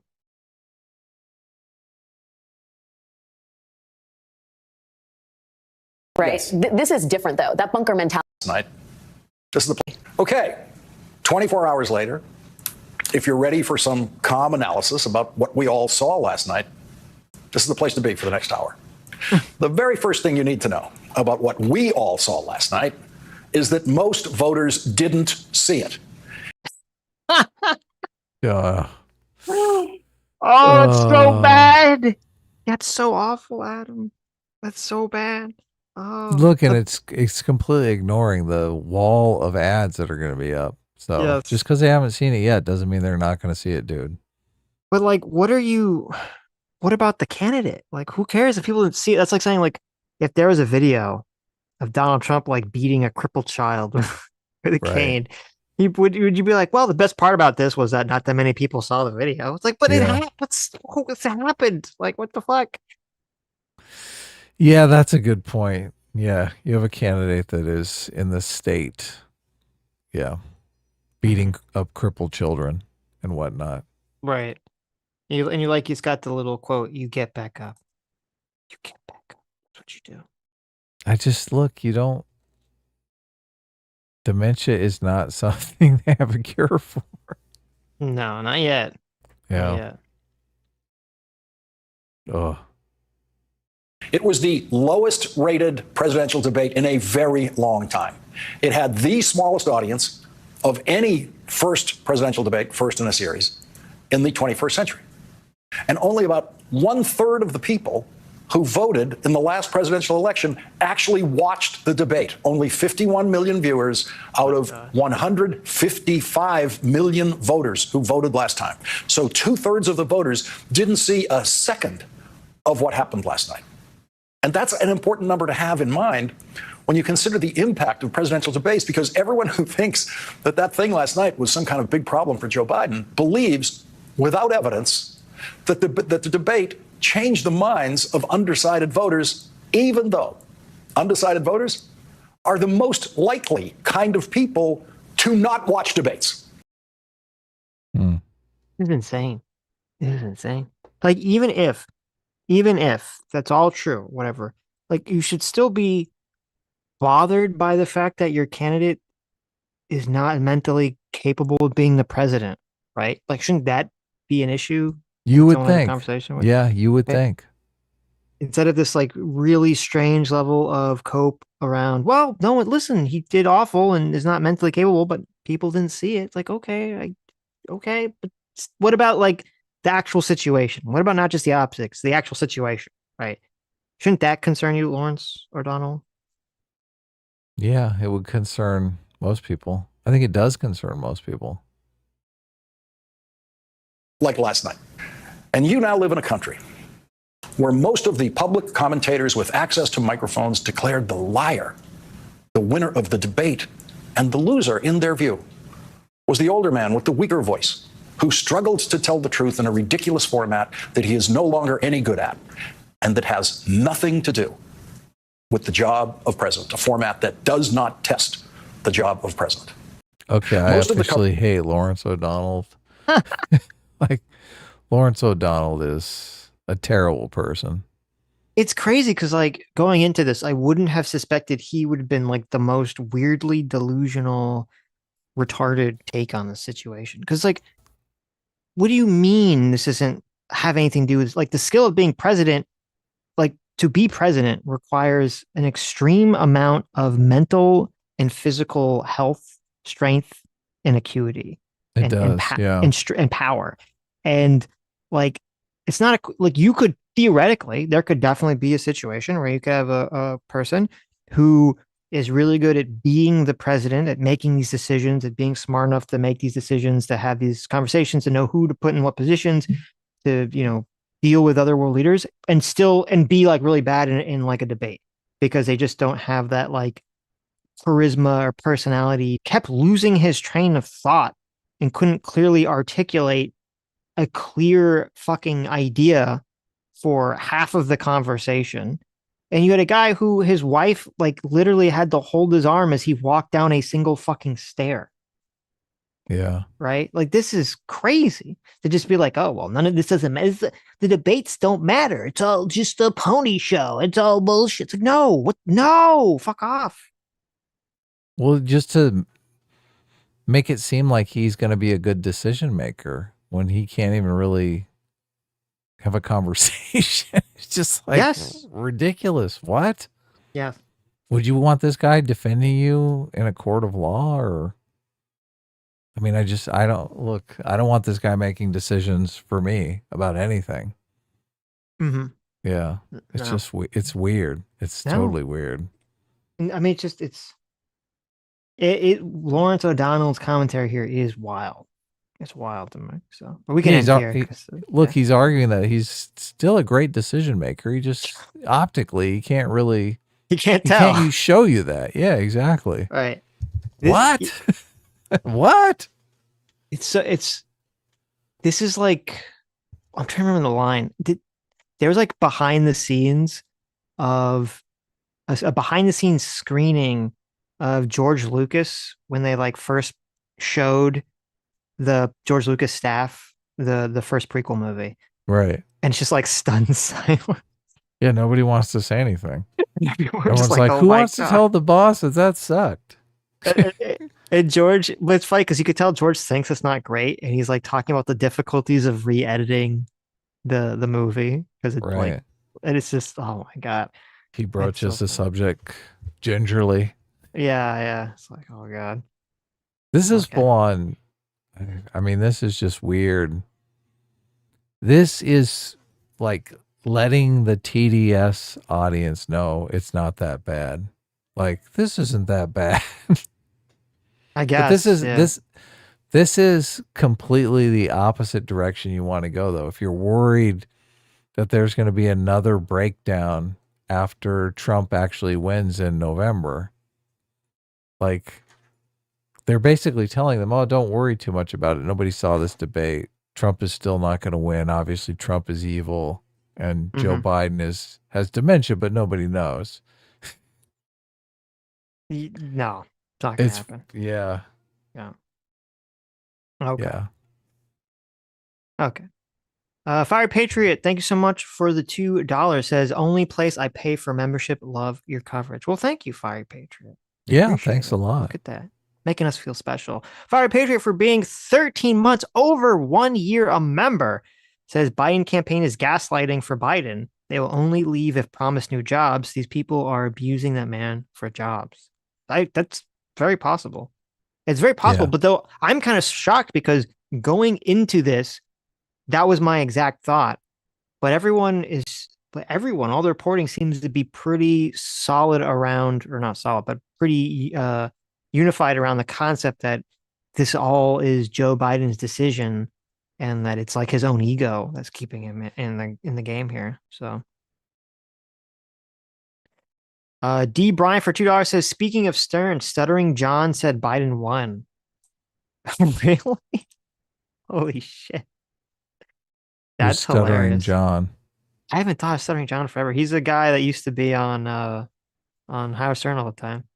Oh, really? Yeah. You said that Biden won? I guess so. That's interesting. What's this tweet you sent me? Are we supposed to watch this? We can bring that up. Yeah, this Listen is to every single word of this. This is Harry Sisson. He's like a very young Biden shill, right? Yes, he is.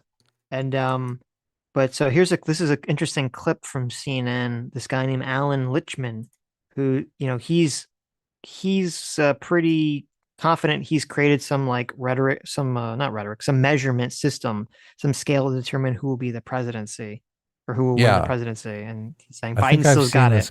I think I've seen this guy before. Yeah, we've seen determined that he was delusional. Right. 3, 2, 1, go. All of these pundits and pollsters and analysts that you see on all the cable channels and all the networks have no track record in predicting elections. And yet they come on and they claim they know how this debate is going to affect the outcome of elections. They have no idea. It's sports talk radio. It may be entertaining, but it has no scientific basis. So what is the impact, do you think? Zero. Debates are not predictive of outcomes. Hillary Clinton won all 3 debates, still lost. John Kerry won all the debates, still lost. Barack Obama got trounced, 72 to 20% in the poll, worse than Biden, and went on to win. That's why we rely on the 13 keys which tap into the structure of how elections really work. And they show that Democrats' really only chance to win, contrary to everything you've heard, is with Biden running. Look at the incumbency key. Biden checks that off. The contest key, he checks that off. He was uncontested. It takes 6 keys to count out the White House party. But that means Alan, of the remaining 11 keys, 6 would have to fall. Let me finish. Yeah. Biden doesn't run. They lose the contest key. They lose the incumbency, and only 4 more keys would have to fall. I think that's actually kind of what I was trying to get at here, is that the problem right now is that the Democratic Party is considering replacing Biden, mostly because it's unclear whether or not he actually physically can carry out the rest of this campaign and put up a fight against his opponent. So that seems like a fundamentally different thing than some of the items that you have in your rubric. It's a huge mistake. They're not doctors. They don't know whether Biden is physically capable of carrying out a second term or not. Remember, a lot of folks were saying the same thing about Ronald Reagan, who was, 73, and age was very different then. And they said, he's not capable of carrying out another term. He won 49 states. So this is all foolhardy nonsense. The same pundits and pollsters who led us down the primrose path in 2016 are giving the Democrats horrible advice. This proves what I've been saying for years. Republicans have no principles. Democrats have no spine. Republicans are sticking with a blatant liar who lied for every 1 minute and 20 seconds of that debate. Donald Trump put out a lie. And by the way, lies stick. Debate performances can be overcome. And now the first sign of adversity, the spineless Democrats want to throw under the bus their own incumbent president. My goodness. This guy. Yeah, I remember this guy had massive TDS, so. Well, I mean, what he's saying is retarded. First of all, I wrote some notes down. Hillary didn't win all the debates, so I don't even know what the fuck he's talking about. Hillary, I think she did well. She did well in one of the debates, and she did kind of shitty in the other 2 debates. So I don't know what he's talking about there. When he says they're not doctors, bro. Yeah, I know. That's ridiculous. Like, what are we talking about? Everybody has experienced aging in other people, right? Yes, yeah. People have, watched people at that age. And it's like you could have some physical ailments people wouldn't know, but almost everyone's seen that, knows what that is. It's very clear. It's crystal clear. Yeah. And then the whole Democrats have no spine. It's like, Yeah, if they had a spine, they would all as one voice tell Biden to get the fuck out, or that they're all going to quit. Right? They'd say, okay, if you don't drop out of the race, we're not going to support you because this is insane. You literally have a person who is not mentally capable of being president, and we have to rely on their dumb fuck ass. Mhm. We have to rely on the person who's not mentally capable of being president to make the decision about whether they're capable of being president. Yeah, scary. Like if the Democrats had a spine, they would be calling up, they'd be saying, listen, Joe, if you don't drop, we're going to give you an option here. Okay, here's your choice. You can gracefully pass the baton. You'll allow you this option of gracefully passing the baton, right, and saving some dignity. Or we could 25th Amendment your ass out of here, right? That would be the Democrats having a fucking spine. Hugely. So, do they need the votes to 25th Amendment? How's that work? Is it like a vote? Does it come down to a vote? I think and it just requires two people come forward and say, no, that can't be. Because it'd be it 20. requires his cabinet. Oh, okay. Yeah, I look. think. That's all Democrats, right? I don't remember the exact process, so we could look it up. His cabinet comes forward and says, bitch, we're going to 25th Amendment you. Mm-hmm. So if that's the case, the cabinet has to be fielding a lot of phone calls after this. Someone's floating this idea of the 25th Amendment. Oh yeah, of course. Look, I still think it's pointless for them to float the 25th Amendment solution until they have a candidate that can clearly overperform Biden against Trump. Mm-hmm. That's what they're waiting on. But I mean, you can make all the, and I would make the case that what they're doing is immoral. Putting someone up that is so cognitively declined is wrong. But I mean, he's just going to lose to Trump. Yeah, no, but I agree with you, and that would be, and maybe that's what will happen is that they're going to wait till they have someone in the bag, but they need to prepare Biden for that. None of this like wishy-washy bullshit, like, well, he can decide or not. Like, no, we got to prepare him. If they want to lie, maybe they'll just lie until it gets to that point, but they have to be ready for it. Right. So,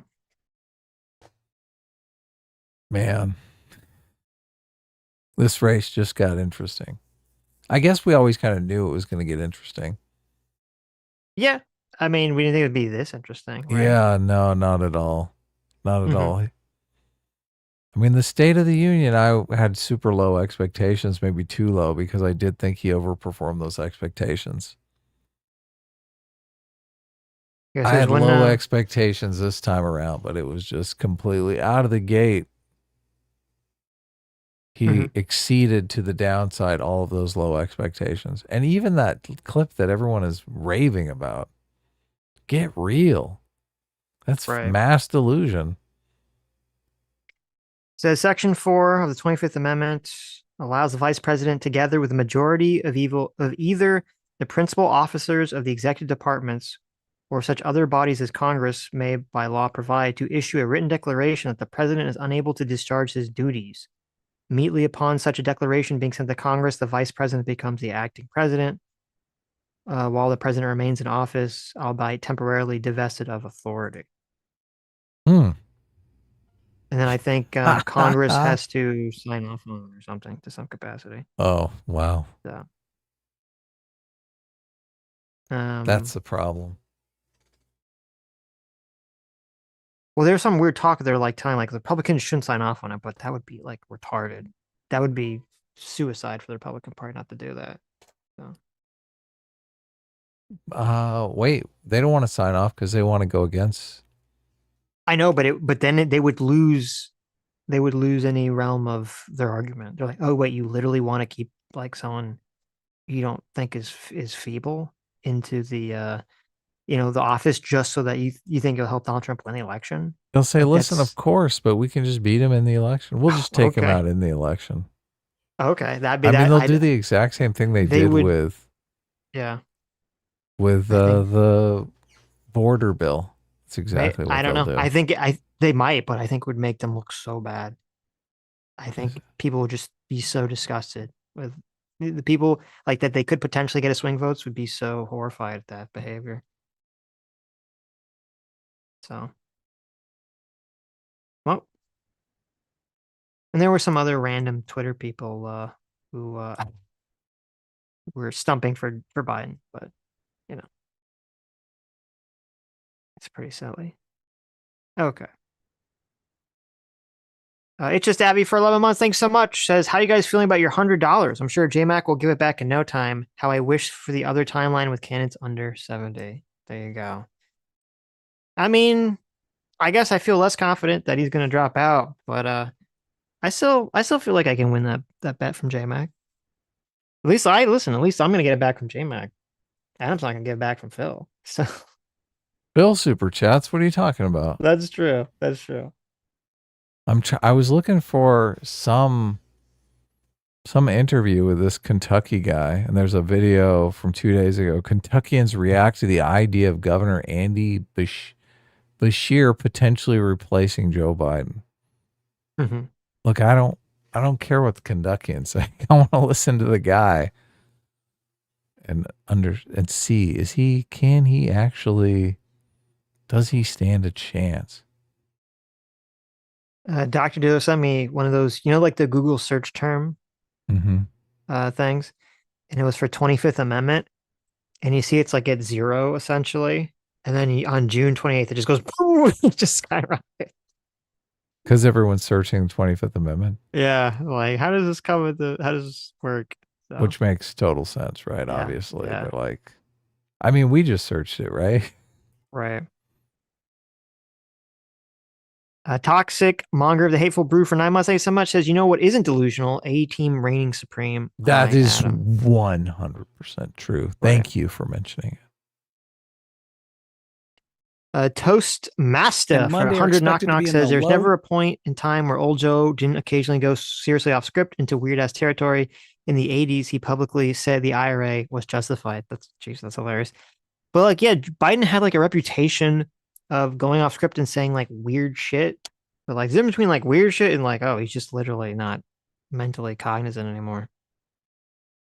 And that's All right, why I let's played those clips in the beginning, because you can just very clearly see the change. Clear as day. Governor Andy Beshear, Democrat. Here it is. Ready? 60% of the U.S.'s population in a one-day drive. But last year, we broke our record for exporting outside of the United States. He does look a lot like Richard Spencer, doesn't he? He does, and he reminds me of. Have you seen 30 Rock? Yes. Yeah. You know the guy who plays like the page, the well-meaning, like naive kid who does like the tours for 30 Sure. Rock? Maybe. I don't think I remember now. Okay, whatever. He has kind of a draw like. It's like Gomer Pyle, I believe. Is that the Kentuckian accent? I don't know. Wow. To what we make and provide here in Kentucky. So now we're not just a conduit to the rest of the United States. We're a place you can locate and ultimately export around the entire world. With Worldport. I don't know. I'm not blown away here. No. Hmm. Yep, not blown away. But I mean, again, anyone's better than Biden, I think, at this point. So. Ooh. I mean, am I wrong? I don't think I'm wrong.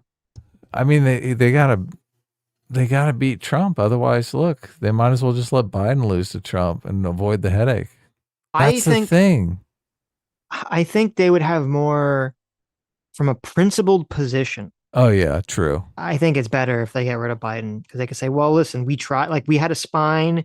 We tried. We knew, we saw that Biden couldn't perform and we got rid of him. So Right. Yeah. I think that'd be better. We did what we had to do for the good of the country. Yeah, that's a Right. much better narrative, obviously. Yep. Yeah, and just say it didn't work, and they could blame Biden for not giving them enough time. So Yeah. or if they just sit Yeah. on their hands and do nothing, it's like, You're oh, right. geez. They should just replace Biden with anyone. Yep. Anyone. Well, I mean, if that's the goal, just do it. Just do it with Kamala. Thank her. put her Where's the career in Sup- the grave. No one cares about it. Where's this Shapiro guy? What's he up to? You can go look a clip of him. Goro Sarah for $5 says, quote, Mr. Trump, you increased the debt by $8 trillion. How do you plan on lowering the deficit? No, you see, the debt actually is a good thing. Yeah, it's kind of funny. I mean, it's funny. Did you see those charts that show that Trump, increased the deficit significantly more than Biden? So I'm assuming that's including because of the tax cut. That's why, right? Oh yeah, because of the tax cuts. So. Wood Stove for £5 says, late to stream, so you might have mentioned it, but have you read the recent New York Times article on Biden's team prep and reaction, all aboard the A train? I don't know if that's the article I read at one point in the stream, but it was after you came on, so. Right. Philip Kogan's for $10 says, Trump's performance can be explained by the phrase, quote, never get in the way when your opponents are destroying themselves. Yeah, I would imagine that's what was going on, but I still think I think young Trump, if this was Trump from 8 years ago, I do think he would have been a lot more aggressive, and I think it would have been a lot more advantageous to him. If every line was like a "you killed Medicare," yeah, you killed Medicare line, or I don't know, he doesn't know what he's saying. I don't know what he's saying, and he doesn't know what he's saying. If like that was like way more constant, it'd be even more worse. Or just as I said, just having him look at Biden with like the rock eyebrow up look would have been a powerful contrast between Biden staring at him, mouth agape, looking scared and confused. Yeah, I'm not sure. I think Trump played it relatively well. I mean, the poll says 2 out of 3 were in favor of Trump, so that's pretty decisive. Oh yeah. If he went too hard on him, like they could be sympathetic towards Biden because he's just beating up on like a geriatric old man, right? Yeah, I mean, it maybe would have been like the safest thing was to just sit back and do literally nothing. But I don't think Trump from 4 years ago would have sat back and do nothing. No, I don't either. I don't think Trump from 8 years ago would have done that. But Trump from 4 years ago might have knocked that 2 out of 3 down to like 50-50. No, that's true, I guess.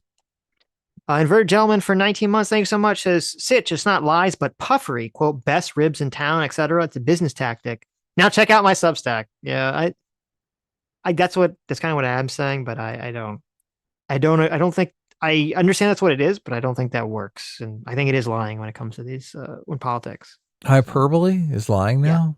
Yeah. Oh no. I think it can be. I guess I'm guilty. You are, yeah.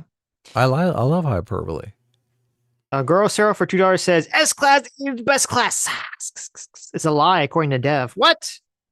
How dare you? Really? Dev, how dare you, Dev? Dev's talking smack?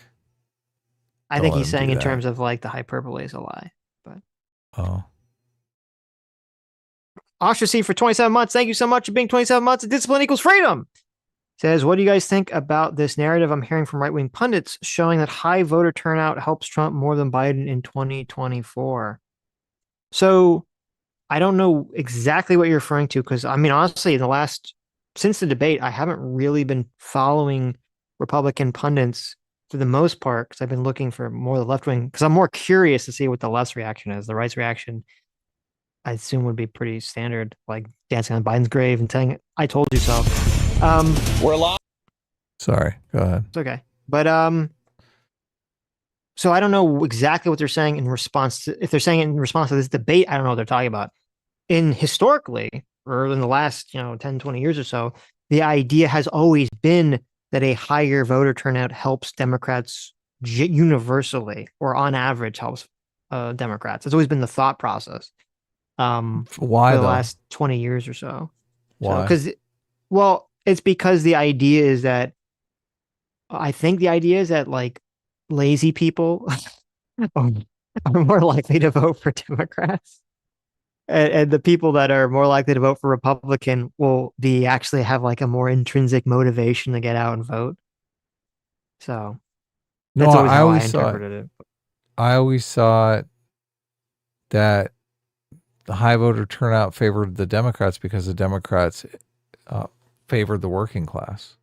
Mm. And now if the Republicans favor the working class, maybe high voter turnout favors Republicans. I don't think it was that. I think it was the idea that like the this is my perception of how the pundit class always perceived it.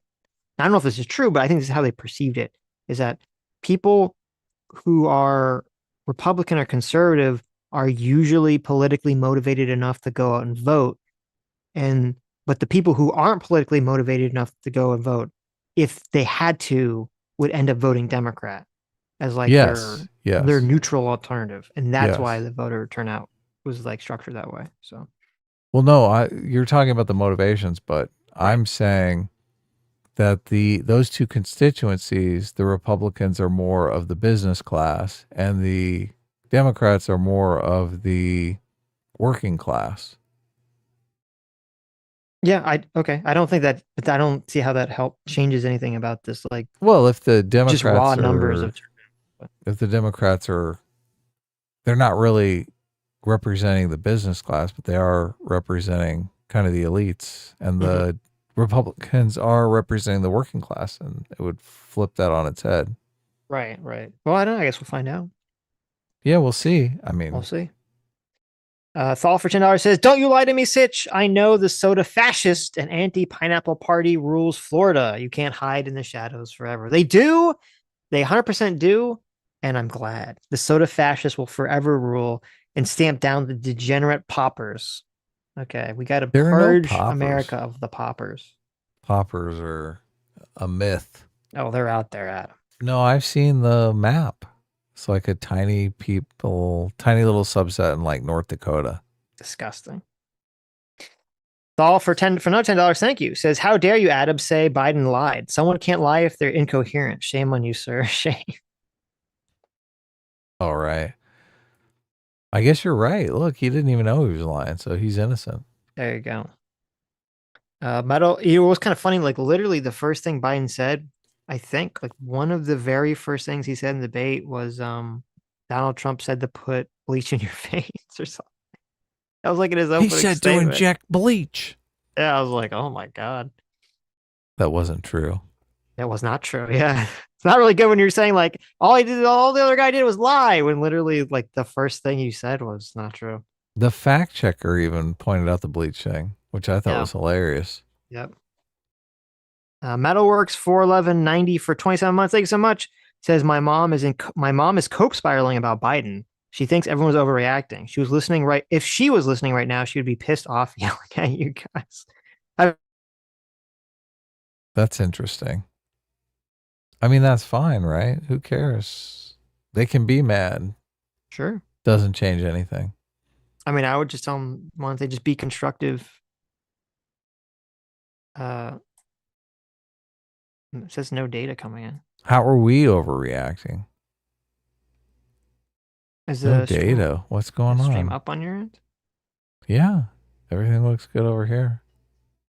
Okay. I guess it was just a glitch. But yeah, no, I would just say they be constructive with your anger. Directed at the person that deserves it, and that's Joe Biden, his campaign, and his staff. Obviously, for what? It's like, I don't know. If a bunch of people perceive something differently than you, maybe it's you. Maybe you should just go, oh, maybe I'm incorrect here. Maybe you should have some humility. Tell your mom, have some humility. That's right.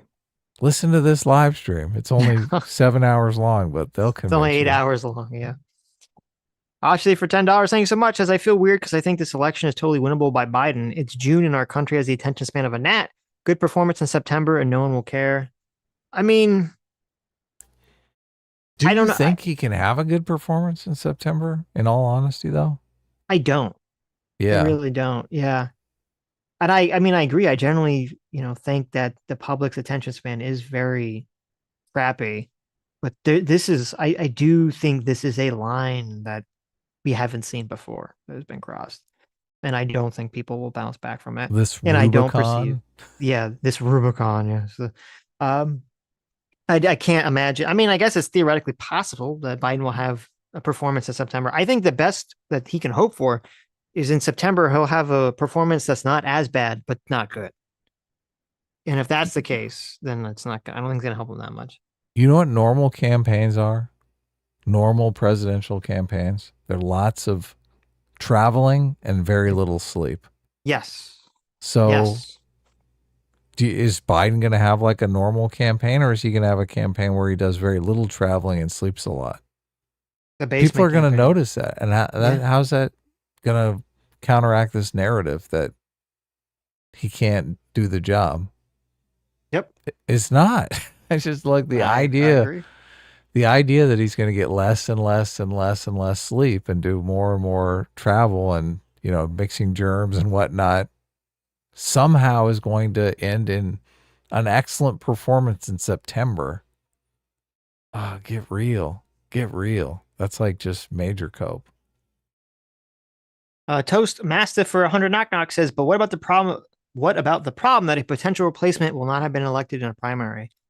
I mean, it's not a technical problem. If Biden gives up, then it won't really matter. There is a procedure in place around that the DNC will just decide the way they used to.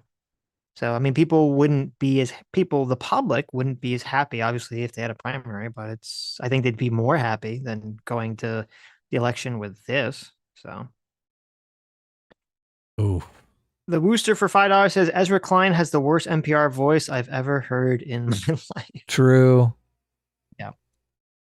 Jay for $10 says, is it possible for a single Democrat commentator to not sound completely effeminate? Oh my God. Jay. So How mean. dare you? Philip Cogans for $10 says, stop playing yourself, Sitch. Look how the Democrats treated McCain and Romney when they ran.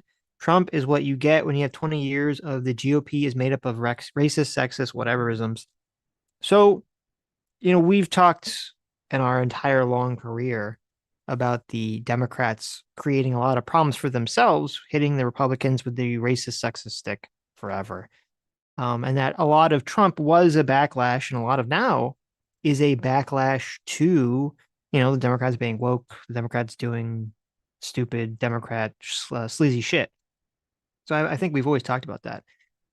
But there is a weird cope or a level of denial, I should say, I guess, on people on the right, where they just want to act like the Democrats are the evil party that does the bad things and the Republicans are somehow innocent angels, when that's just very, very clearly not the case.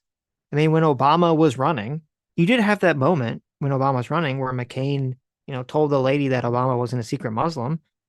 But you did have a large swath of the Republican punditry class saying that Obama was a secret Muslim not born in America who was, you know, a communist instituting death panels. And Yeah, is I remember that. Is that not a dirty trick thing for them to do? Or was it not a dirty trick thing for everything when Obama was elected and was president, that the Republicans' position was just to do the opposite of literally anything he wanted to do? That was their primary position intentionally, because they knew that it would help their chances to win the next election. It wasn't even from a policy position. Is that not a dirty trick thing to do? Is it not a dirty trick thing to do with everything that happened to Gore, where essentially Jeb Bush, the brother of George Bush, you know, essentially helped his brother win? Was it not a dirty thing for the Republicans to, you know, a lot of people were complaining about the Democrats looking at Trump and kind of digging for any dirt that they could to hit him with, which they were doing, and saying this is unprecedented, ignoring the fact that that's literally what the Republicans did to Bill Clinton. That's how the Monica Lewinsky stuff even came out. They were investigating Clinton under some weird, you know, property tax thing that they were kind of just digging to try to find anything they could. And they ended up not finding or being able to prove literally anything that they were looking for. But then they got Bill Clinton with the perjury charge and impeached the president because he lied about getting a blowjob. For all of the all the fainting couch spells about how dare the Democrats go after Trump for things that they consider BS, that's fine. If you're going to hold fast to that opinion, then you have to bite the bullet and say, well, it was totally bullshit for the Republicans to try to impeach Bill Clinton for getting a fucking blowjob, which was insane, which was an insane fucking thing. So, you know, if you're going to sit here and just close your eyes to the dirty politics of the Republican Party for the last ever since their existence, and you're just deluding yourself. And I even said when this came up on that tweet that you're responding to, which is why you sent super chat this.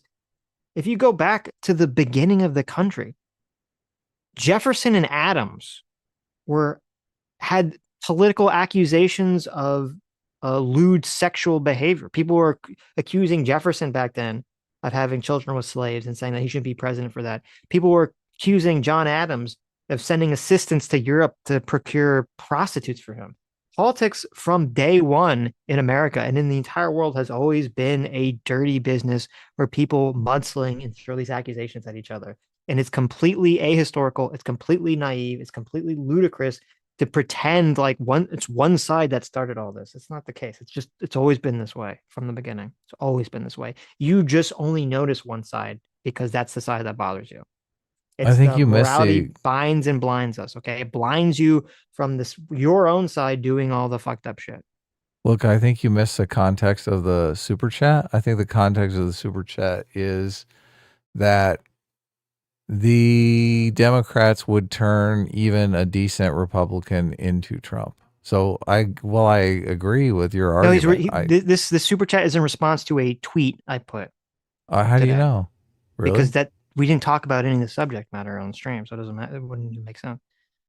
I mean, we did talk about Nikki Haley being in. We didn't talk about how the Democrats treated McCain and Romney. That's a direct response to. Okay. I put out. But that's what I'm. What was the tweet? Just so I can be in it the was know someone here. saying.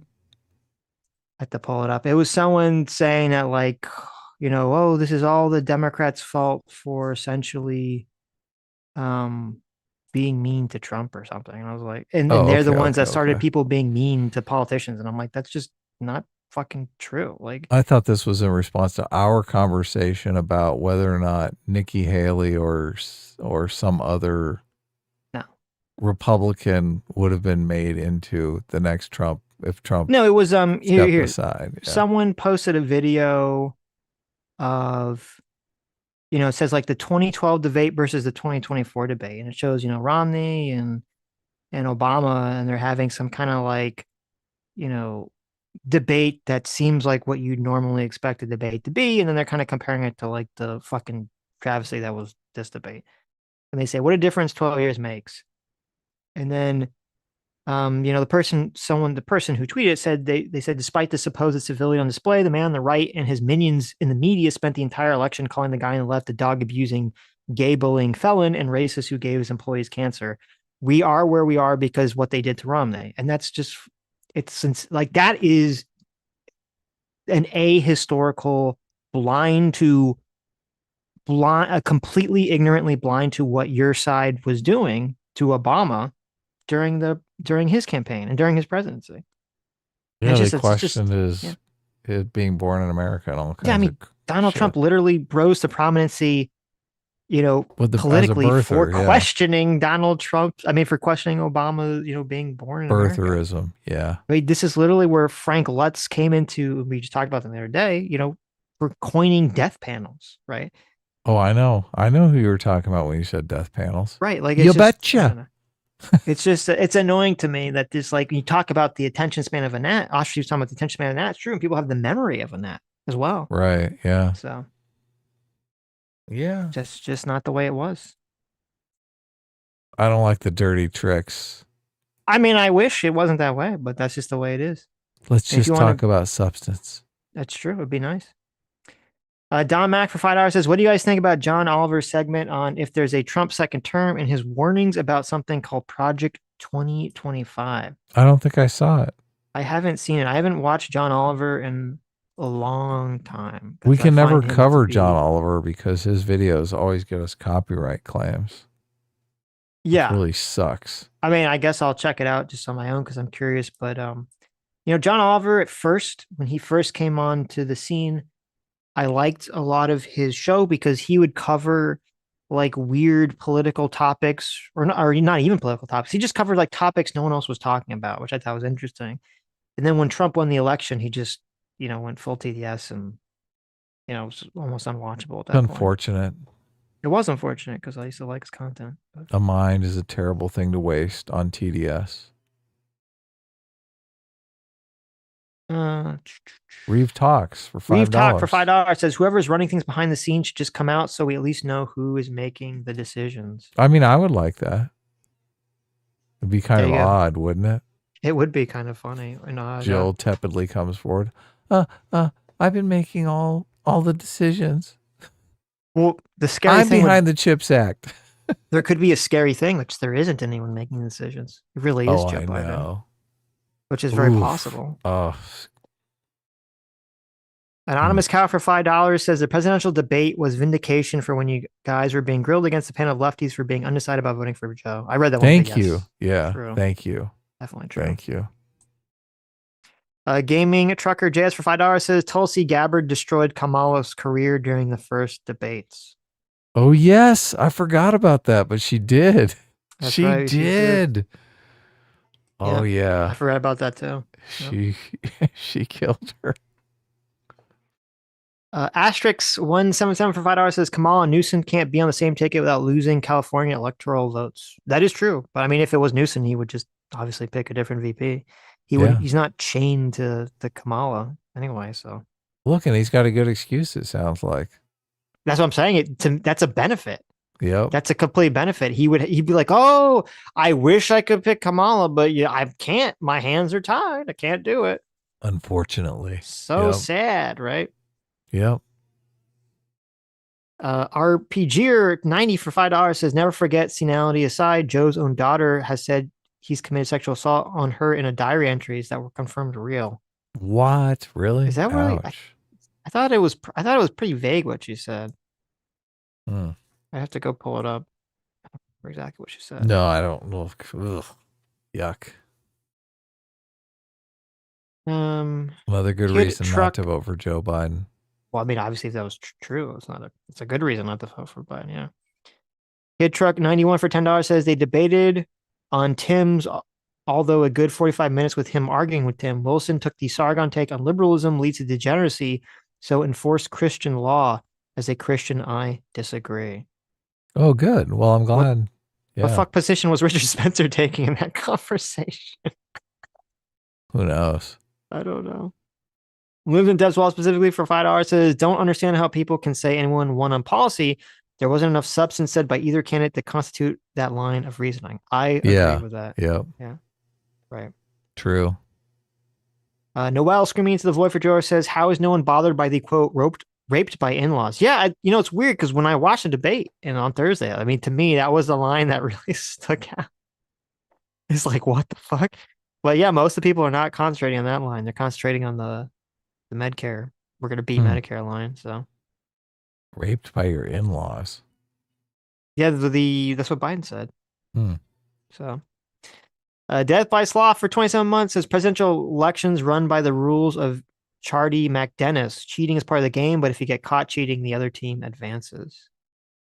Interesting. Yeah.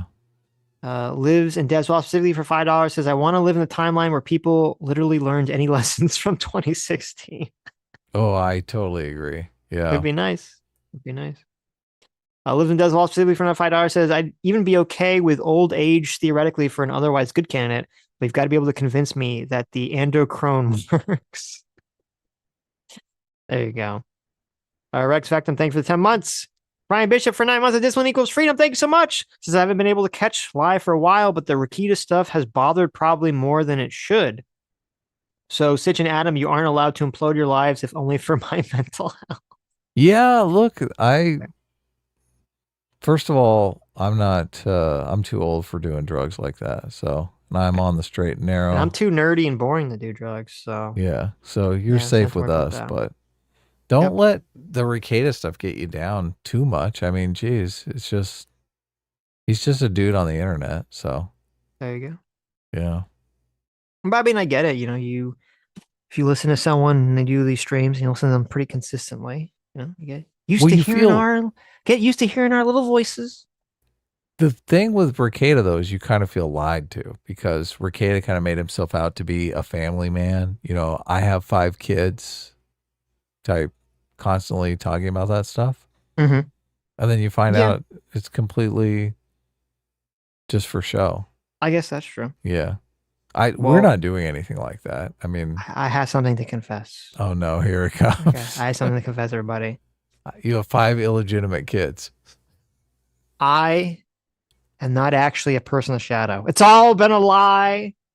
on the internet. It's all been just me using shadow face to hide the fact that I'm in fact a white male. Right. Okay. So just gotta get that out there. Get A this, white get this off my chest. male. Yes. A fucking white male. Exactly. So sad. I am a fucking white male. Magor for $2 says, Sitch, 100% base for not voting to stay objective. Thank you. It actually is mentally freeing in a way I didn't really anticipate or expect. It's a very weird feeling. So I can't do that. I want to be on record as voting. Okay. Just because I want to be on record as a likely voter, because likely voters are who politicians listen to. And no one's going to listen to you, Sitch. You're going to call your congressperson. They're going to go, oh, this guy never votes. Fucking. I'm not calling my. What have I been calling my? Hang up on this ever? guy. Uh-huh. Look, I imagine one day I'm going to call my congressperson and say, damn it. What's going on? Why are the taxes so high? I want a tax break. Come on, it's going to be Mr. Adam Goes to Washington. No, I don't know why. I like that. I like that status as likely voter. Okay. Yeah. I mean, Maybe. I think our audience should vote. They're not doing political commentary. You know? So, Is it really clouding your judgment that much? It's not that voting, it's that when I said I wasn't going to vote, I noticed that I felt different. And I felt like I was able to look at things a little bit more. I could feel Did you my really? ability to look at things was different. I don't feel like I have to like jump in bed for someone or defend anyone. Yeah. It's nice to not have to shill for someone. No, that is good. I don't. Right now, I think of myself as an undecided voter. I guess I am decided in the point that I'm not going to vote for Joe Biden. Right. No fucking way in hell I'm voting for Joe Biden. But is there any way Fuck you vote that for Trump? guy? Maybe. Okay. I think I'm undecided on Trump. Yeah. Interesting. I could be a Trump voter. Look, I could come out last minute just like Tim Pool did. There you go. Look, everyone's pushing us in that direction anyway, Sitch, right? Everyone thinks we're secret Republicans anyway. So Except for the people that actually listen to us. So I absolutely lose nothing. That's true. That's true. Yeah. The thing that makes me weary of Trump is the book, The Fifth Risk. That's the book that I always come back to and think, oh my God, Trump is a fucking shit show too. Mm-hmm. Look, they're both shit shows. I don't want to vote for Trump. Look, if I voted for Trump, it would be a reluctant vote, definitely, right? Right. I literally voted against Trump in the primary. Yep. Yeah.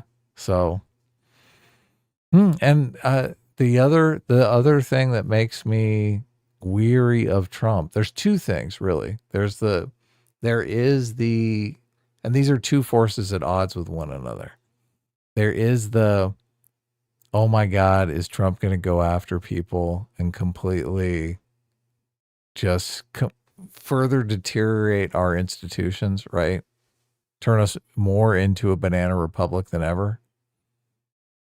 That's some scary shit. That's a reason not to vote for Trump. Sure. Definitely. But a reason to vote for Trump is, once he serves a second term, like he's going to go away. Oh, like he's not going to be as influential. Like if he's denied a second term, I think he is going to make himself out to be a martyr for eternity. Definitely. Yeah. Yep. Yeah, it's a tough decision. I don't think Trump, I don't think Biden has the ability to serve a second term. Yeah. No. And I don't like Kamala Harris. Mm-hmm. I don't know. Would I vote for Kamala Harris if it was between Kamala and Trump? I mean, she's like, she has, like she doesn't have dementia, right? That's a plus. She is super Not that we woke, know, though. right? Yeah. She is super woke, though. Yeah. Look, maybe look, I'm not going to vote. I think it taints my judgment too. No, I am going to vote. I don't know who I'm going to vote for, though. Interesting. I know who I'm not going to vote for. Right. Okay.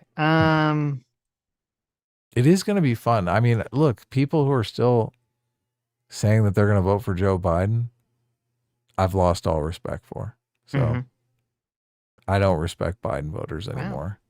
Look, I've seen enough here. If you're still voting for Biden, you're delusional. Completely delusional. Yeah. Interesting.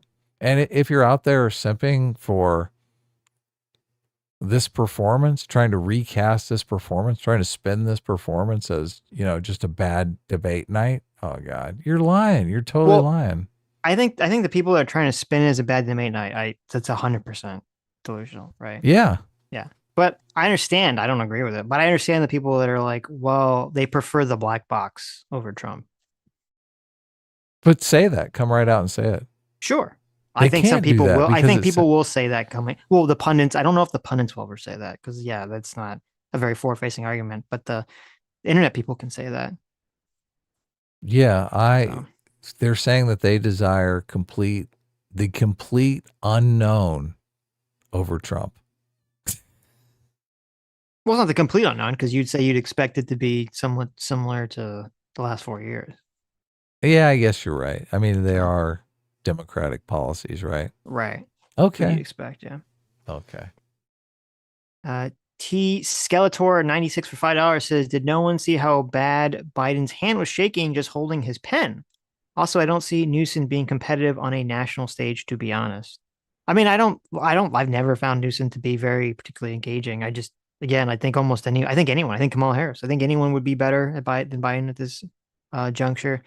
But no, I didn't actually notice his pen at all in the debate. I was too shocked by his facial expressions. I didn't even notice what his pen was doing. So. Yeah, look, that interview with Newsom kind of made me think he's going to be like DeSantis. Right. Everyone's going to be excited about him, and then as soon as he starts giving speeches, they're going to be like, oh, this guy. Squirrel and Oz for $5 says, stop saying we didn't stop the COVID tyranny. The Daily Wire sued to stop OSHA, vax mandate, and the trucker protest turned the tides. What? You're wrong. I don't know. I don't know if I'm assuming you live in Australia because of the currency or something, but that is not the way it worked. In the United States, every state, now there was the OSHA thing, which is true from a national level, but every state the governors had to dictate the COVID lockdown mandates and what that would look like on a state level. And all the Republican, governors were chomping at the bit to, get rid of it when they could. And those things were determined at a state level. There was no federal government conspiracy to lock the country down in order to bring in the deep state rule or whatever fucking shit that people are saying. That is a fantasy. That did not happen. That was never going to happen. And the fact that it didn't happen should have shown people that. But obviously, as I said, the narrative would shift to people saying, well, we somehow stopped it with the trucker protest or, whatever the thing was. So it's champing at the bit, but I always say chomping. I know. Squirrel and Oz for another 2 months. Thank you so much. Says that the candidate's placement coin toss. They did not place Biden on the right. Well, there you go. There you go, Joy. It didn't matter. It was by coin toss. Yeah. Yeah. Unfortunate. That was for another Biden. weird thing that all the MSNBC pundits were like, I had a cold. Wasn't COVID. Like they all get COVID tests for their colds. It's so weird This that point COVID doesn't even completely- matter. No. It's silly that the way they keep doing that. Oh my Well, I think God, they if were it was saying it- COVID. I think they were saying it with Biden because the idea would be if he was sick and he had COVID, maybe there'd be more fear that he would die or something. Oh yeah. So maybe that's why they were saying it. An alien for the COVID is constantly going to be with us. So that's every single common cold came into existence through a pandemic. So you can take a COVID test and you have COVID, but it's just not a virulent strain that's going to kill you. Nowadays. Yes. Yeah, now of course. It has tamed itself out, which is definitely the case. Yeah. An alien for $5 thank you so much, says, I know this sort of thing is thrown around a lot, but after the debate, I would legit say Biden being in office is anti-democracy. Oh, then wait, it was a 3-parter. So thank you for the $15 total. And Alien says, as he is clearly not the one running things, instead it's unelected bureaucrats. Also, anyone that is willing to vote for Biden after this, parentheses, destiny, I think is any democracy in showing how partisan they really are. S class is best class and A team reigns supreme. Well, I don't see how it's anti-democracy. Like, if more people vote for Biden, even though he's got dementia, I mean, that's democracy. I guess, but it means in terms of like the person you voted for is not actually the person making the decision. It's the black box. We don't know who's making the decision. So Right. Yeah. So well, yeah, if I mean, people vote for the black box, that's democracy. I guess. I mean, I guess that's true. the will of the people is being kind of expressed. a weird way. Yeah. Yeah. That's how much We they don't hate want to Trump. know who our leaders are. Right. TL1524 for $5. Thanks so much. Says, hate to put the pew pooch y'all's head, but post debate, how are y'all feeling? I got to go with Orange Man because he's alive. Thoughts? Adam and Sitch are a blast. Well, I think we've made it pretty clear. Yeah, look, I kind of opined on that quite a bit before the super chat. So, Scott Christy Jones for 4 months. Thanks so much. Says, hello, far right Nazis. That's what all of us left of center blokes are these days. Big love from the UK. Keep up the great work. Big Mike 2024. Well, thank you, Scott. yeah.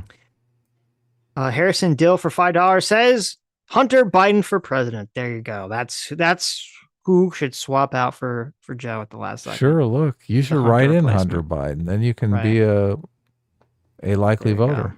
There you go. I might vote for RFK just for shits and giggles. Cinema Sleuth for $10 says, what do you guys think about RFK Jr.? And do you think the two-party system is good or bad for America? To me, more parties would naturally lead to more varied and nuanced policies. I'm trying to remember because I used to always be on that position and I thought, yes, if we had more parties, it'd be better. And then I heard a very convincing argument about why that wasn't the case. And I said, that's really convincing. And then I forgot it. The argument? Yeah. The argument. I remember the feeling, but I forgot the argument. So is runoff voting part of that argument? Because I do think runoff voting would introduce the option of third-party candidates being viable, but I'm not sure, like if you had a third-party president and the two parties controlled Congress, I don't know how that would play out. Well, there's two different questions. Obviously, there's the practicality of it and like not even talking about the practicality. Obviously, practicality, our system is so fixated around a two-party system, it's hard to imagine that going away.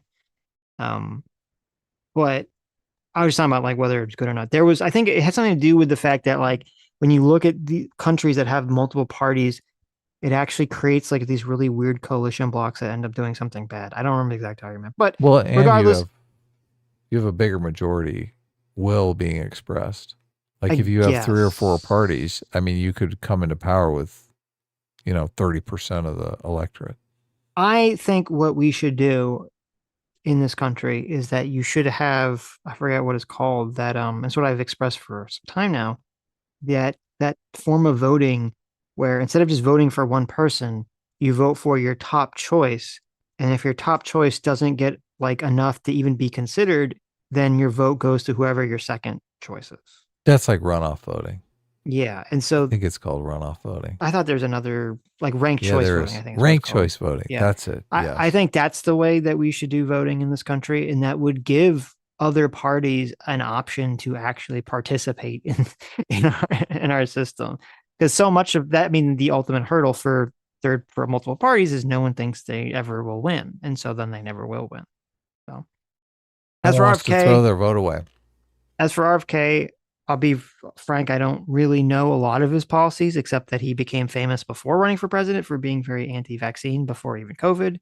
And that his voice sounds very fucked up right now. So it's hard for me to imagine him winning anything optically from that perspective. Yeah, I don't want to hear his voice, so I'm not voting for him. There you go. Detective Stabler SVU for $5 says Trump's team could literally prep a massive ad for all of these 7-year lies, and he could refute them, say we're putting an ad out in it with all the evidence. I mean, he could, but I still think he needs to have prepared lines for these like very obvious avenues of attack. And it has always been kind of shocking to me that for these 8 years, he just hasn't done that.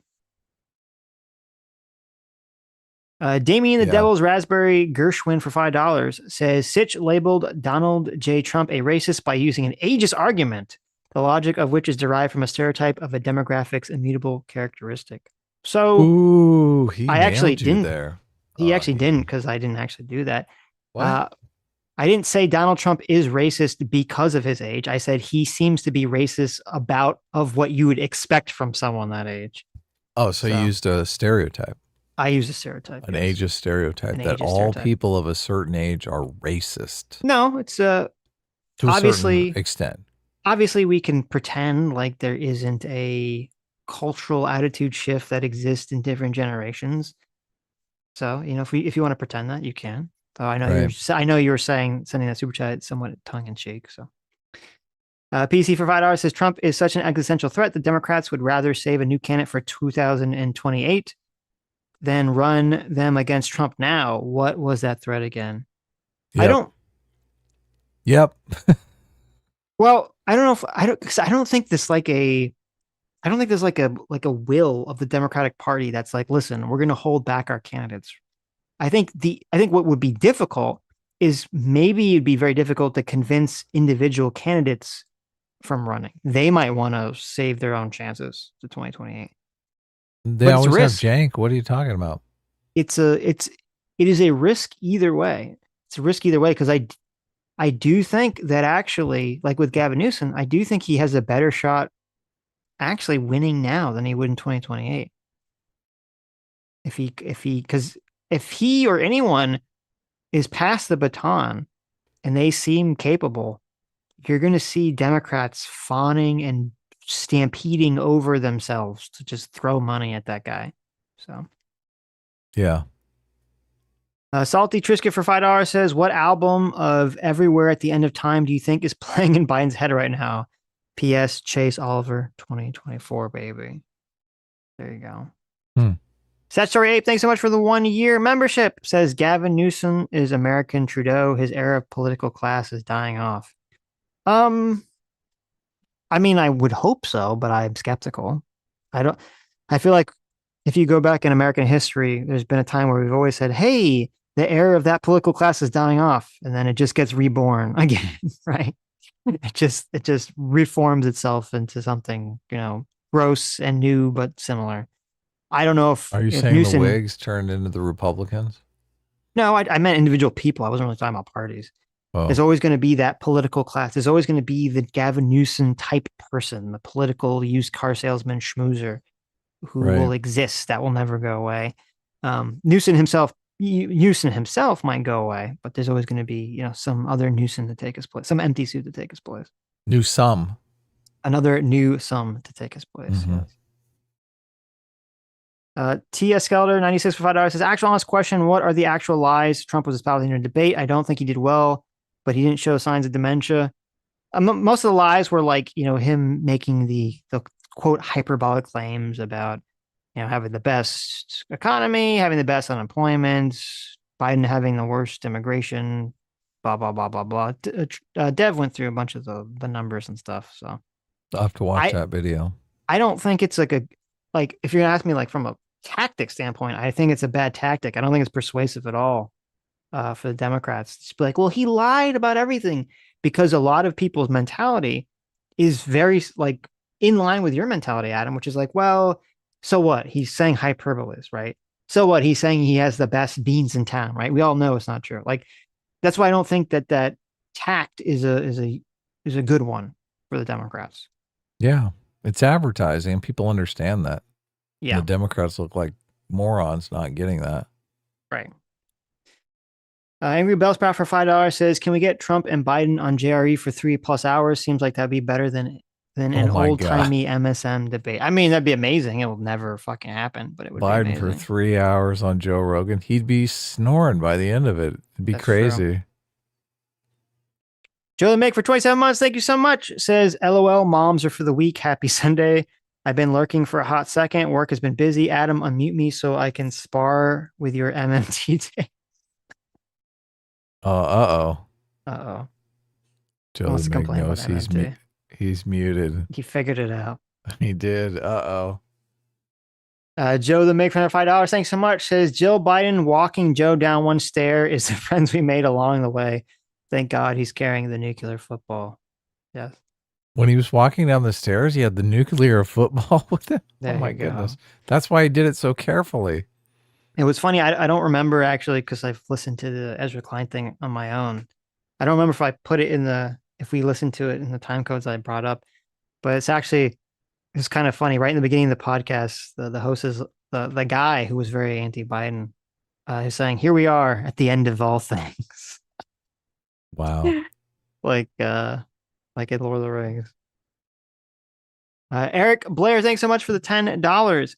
Says, I would love to come on your show. I've spent the last 8 years focusing on our core issue. We're all talking past one another in the battle of ideas conversations. We are all talking past one another in battle of idea convos that foster contempt. Contempt is one. True. Yeah. Contempt is the demon. The divorce demon. Joe the Make for another $5. Thank you, Joe. Says if Trump has any sense, he moves the next debate back to 11:30 at night so that Biden is hours past dementia, old man bedtime of 6 p.m. I was thinking the exact same thing. Like, how late can you start one of these presidential debates before it gets weird? Trump potentially shows up like an hour late. Like, oh, my plane got delayed an hour. We had to, that'd be funny.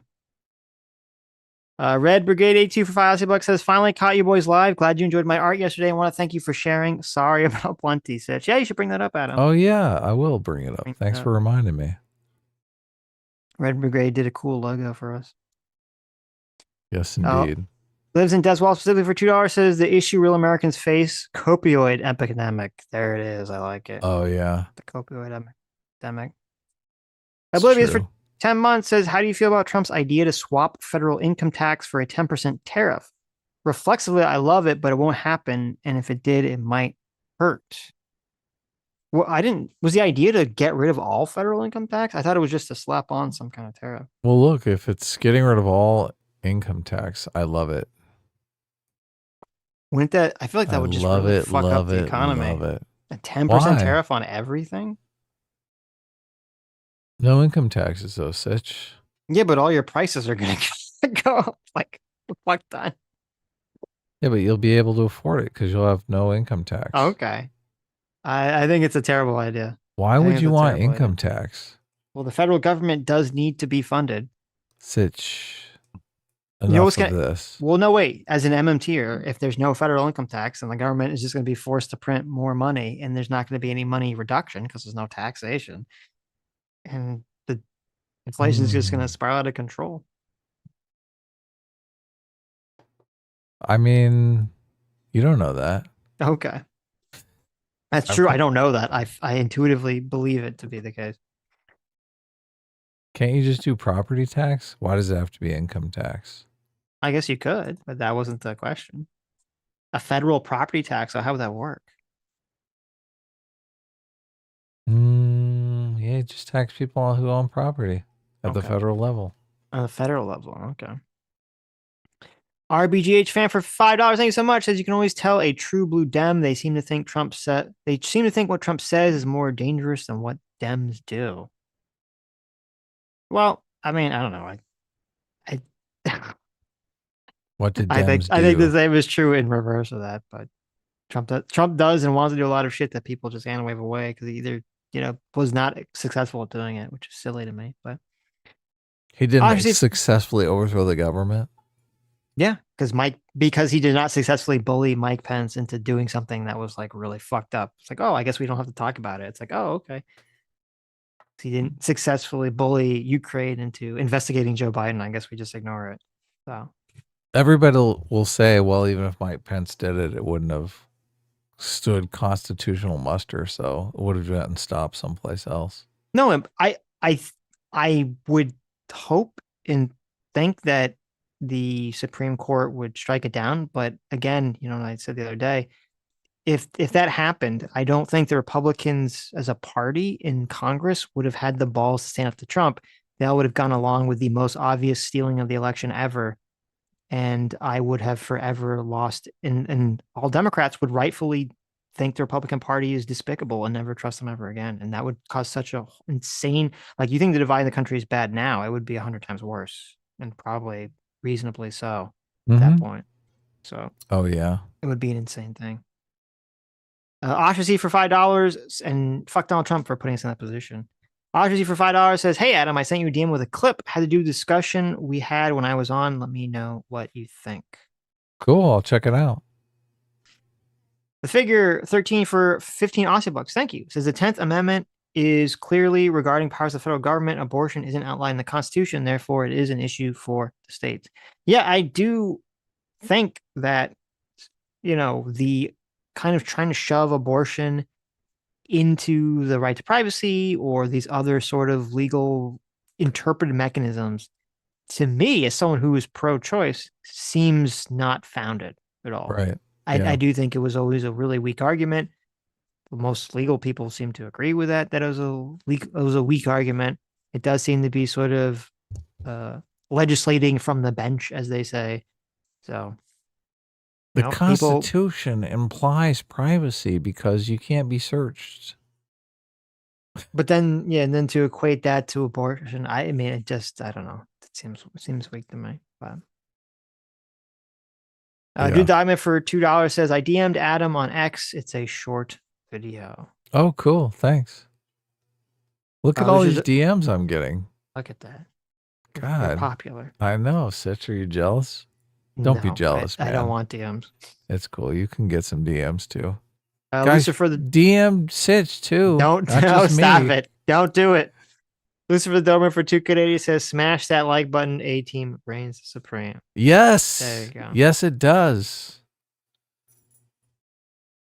Malik for $5 is the like button. There you go. Malik for $5 says, "Michael Steele, former RNC chair, does not count as a quote regular person." Very true. He's a rhino. Everyone Very knows true. Sitch. How dare you? How Very dare you true. call him a regular person? I didn't call him a regular person. Oh, you did? The hosts were like acting like he's a regular person. Oh, okay. Michael Steele is not a regular person at all. 2007 Shockwave for $5 says, "Missed most of this, but had to pop in to say about Weird Al made a video using clips of the debate. Check it out, even if it makes Adam cringe." I would definitely want to check it out. I don't want to just watch it on stream now. We'll get a Just kinda, like, copyright. Yeah. stealing it. But thank you, Kideth, for sending me a DM that says DM. Oh, DM, huh? Yeah, thank you, Kideth. What's that stand for? Dick me? I don't think it sends for Dick Man now. I don't think that's what it stands Oh, it's for. direct message. Damn it. Yes. Yeah. Orca for 10 months. Thank you so much. Says, "Can't wait for Fashion 2 this November. I'm voting for Wormy, so my hands are clean. I truly appreciate all his work and you deserve all your success. Blunty Fly, hi, Wormy." There you go. I might vote for Blunty Fly. Ooh, just to there you make go. things interesting. There you go. Dark Horse candidate Blunty Fly sweeping in here. Yeah. Lives and Does Well specifically for $5 says, "Of course, the pundit class doesn't have any courage. It's actively selected against and punished. The entire job description is to maximize conformity." I mean, that's a good point. That is a good point. Yeah. Influencers. Audience capturers, what they should be called. Durenth for 10 Canadian, thanks so much, says, "The 13th key theory is neat. Too bad it didn't work for Trump in 2020. Mind you, it was the only time it didn't work. We are living in surprising times." Well, that's interesting. I didn't know that. If he acknowledges that it didn't work against Trump in 2020 or didn't work for Trump in 2020, why would you still think it would be working in 2024? Obviously, we live in weird times where the rules aren't applying as they normally would. Right. Mr. Borelli for $5 says, "Actual Justice Warrior just said that Newsom can't replace Biden if Harris is the VP because they're both in California. Is that a law? I couldn't find any info on it." No, so the way it works is that this is like a very old law that's still in effect. If you have the president and the vice president from the same state, they lose that state's delegates. So you could still technically have it, but it would mean that in the election, California's massive slate of delegates wouldn't count, which no candidate would want to take wouldn't want to take that hit. So what's the thinking behind that? The thinking behind it was because back when this law was created, the states still viewed themselves more as like the entity, like the states more viewed themselves more as the entities that were selecting the president and were being represented by government as opposed to the people in those states. And so it was sort of a way to prevent like one state from like maximally having all the power of the presidency. So it's just to discourage that.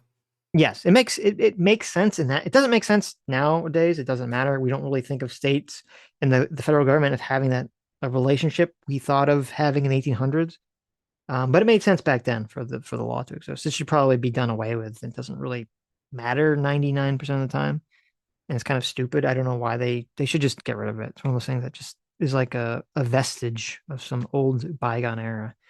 But that being said, if Biden releases the delegates and they choose Newsom, there's nothing that says Newsom has to choose Kamala. She's not tied to the delegates whatsoever. So it won't really matter at that point. I mean, she's going to be, if Biden releases the delegates, you know, Kamala's going to be fighting tooth and nail, I assume, for her shot anyway. So yeah, she's going to want those delegates. Right. She's going to say, pick me. Mr. Borelli for $5 says, remember Andrew Yang's forward party? What are those guys up to these days? That's a good Oh, yeah. Bring Andrew Yang out of retirement. Bring what are Yang we thinking? in. He's the obvious choice. That would actually be pretty fucking based. 2024, Yang comes in. He's like, guess what, baby? We're all getting the check. I know inflation's real bad right now. So we're getting the Yang gang back together get again. The check. Everyone's going to get their check. That'd be hilarious. 2024, A Gay Odyssey for $2 says, thumbs up for Fisher versus US last week, Jan 6 truth. There you go. I don't know what that is. I haven't actually followed a lot of people were freaking out about the various Supreme Court cases. I haven't really looked into any of them because I was kind of focused about the debate stuff. So that might be the next thing I look into. All right. We'll talk about that tomorrow, right? I can't stream tomorrow, so no. Oh, you can't? Maybe we'll talk about that on Tuesday. So I'm going to be busily looking up polls to figure out what's going on. Look up polls. Derp for $5 says Joe Biden is doing Sun Tzu Art of War wrong. Or is he? There you go. I like it. Lives in Deswell specifically for $5 says I keep opening my notes and blocking the super chats. You've been lying to people this whole time about the person of shadow thing. Who just lies about their identity like that? Live authentically. There you go. Yeah, live authentically with us. So it should be great. Stop being a black man on the internet. Well, it's not a black man. It's a shadow man. Get it right. Nucking Futz SF for $5 says, if the person you vote for isn't making decisions and they don't tell you who, then you, the voter, can't have informed consent. No checks balanced. True. Yeah. I mean, Sitch makes a good argument that they just think the policy proposals of the party will sub in whenever any tough decision needs to be made. But I mean, there are all kinds of decisions that are made outside of party politics, right? They are. And you still need to have a representative, you know, carry them forward. So, and look, there are lots of issues that I think the Democrats make poor decisions on. Like they're soft on crime. I don't like their positions on like trans women in sports, all that woke shit. I mean, there's all kinds of stuff. You're like, no, fuck that. A good Democratic, an anti-woke Democrat could probably do rather nicely. Yeah, there aren't that many of them. But yeah, definitely. That would be the dream. Right? Yeah. A lot of people thought Biden was an anti-woke Democrat. And he fell in line. Yeah. The Real Holton for $5 says the economy has been doing well for people with assets. 66% of Americans live paycheck to paycheck, 34% rent, 42% don't have any stock market investments. Even then, with homes costing what they do, many people feel stuck. Yeah, and that's why you're 100% right. And that's why Biden's messaging and Democrats' messaging on the economy has been so insanely tone deaf. Yeah. Stupid. So I totally agree. The real Holtznader for $5 says, it's been so disheartening the last 8 years to listen to literally everyone around me, smart, educated, hardworking people, write off almost all Trump supporters as retarded bigots who drank the Kool-Aid. Yeah, it is interesting. It is interesting to see. And people didn't learn, I guess, from 2016 at all. The real Holtznader for $5 says, the Democrats have said, quote, we don't need middle America, and with AI, they might not. Why can't we just kill the farmers and replace them with AI, or just bury them out and compete them? We won't need the working class anymore. Well, I don't think that's going to, I mean, it's kind of funny because it feels like there's that great South Park episode where, everyone anticipated that like the manual labor would go first and be replaced by robots, but it actually was the opposite. It was all the intellectual labor got replaced by AI, and everyone needed all the, the handymans became like the richest people in the world because like no one knew how to do anything or fix anything. They all needed a handyman, so the demand increased for them. So all the attorneys were out of luck. Yeah, so the inverse of that might actually come to pass. The real Holtznader for $2 says, I would love it if our zombie in chief kicked the bucket days before the election was called and Trump won. Oh my God. And Trump won, so the first female president's legacy could be holding the torch for the man whose ego destroyed democracy. Oh, that would be great. There That's you a go. screenplay, right? And that could happen. That very well could happen. The first female president was president for like a week, or whatever. So, that is very possible. Oh, wow. Yeah. The real Holtznader for $5 says, Sitch, remember how the left treated Mitt Romney? They made him out to be a fascist with binders full of women. I don't think there's been a time like Adam is saying, but if there was, I've never seen the left act like that. Well, I don't remember what you're referring to when you sent that, but I mean, I do remember that they were very nasty to Mitt Romney. I mean, very nasty to Obama. I think people have this weird one-sided recollection of that. That campaign was a pretty big knockdown slugfest. So, and first of all, I mean, I don't like Mitt Romney. He was a leverage buyout guy, which I think is disgusting. So, even though he came out against Trump, which was interesting, I think that was for personal reasons. And I think it was funny to see Democrats turn around and start supporting him for it. Tell me again, what's wrong with leverage buyouts? I don't want to get into it. I'm just kidding. I'm just kidding. And then, also people, if we're going to talk about like shady shit, I remember the whole Swift boat thing. I mean, it literally was a verb. Oh, that that became a was verb. super shady. That was super shady, right? Let's like shit all over John Kerry's like, vet record, claiming he didn't do, he was like a faker or something. That was fucking wild. The Swift boat veterans. I recently read a book where they went through the entire timeline of the Swift boat veterans. Oh, really? And how it basically got started in right-wing media with people like Rush Limbaugh, and it kind of gained this viral success before viral was really even a thing that was, it's kind of viral before the internet. Yeah. Yep, that was pre-internet times. That was for those of you that don't remember because you're too young or just weren't paying attention to politics then. John Kerry, he was a vet. He served in Vietnam, I believe, and he was supposedly was he a pilot for one of the boats that would drive up and down the rivers in Vietnam? Perhaps. I mean, it's funny. I can't really remember. A crew or something. I can't really remember the narrative, but I just remember that the narrative was complete. Well, the narrative, the narrative was, so he had this military service where, he was one of these sailors that served in Vietnam. And then they had these people come out and basically like make all these accusations, which I believe were completely unfounded, that were claiming that like he was like faking his military service and didn't deserve, the Purple Heart or any other awards that he got. And, that making all these accusations about that he, was like a faker and didn't really serve in the military, or that he just hid all right, all this other stuff. I don't think this is right. I can't remember what the hell the narrative was though. But they made they're saying that John Kerry out let me to be a clear. Hold on. traitor. Let me be clear. They were saying that he was there, but that he was just like over exaggerating his service, that he was just like sitting around doing nothing, like that he was just hiding out. He wasn't really like doing what he was saying he was doing. Right. And none of that, I don't believe any of that was true. Swift boat veterans for truth. So, Yeah. and it was a pretty shady thing that happened. So much so it became a verb. He got swift boated. Sella for 2 hours says, what did you think of Red Letter Media's Acolyte review? Do you feel included in their criticism of culture war channels?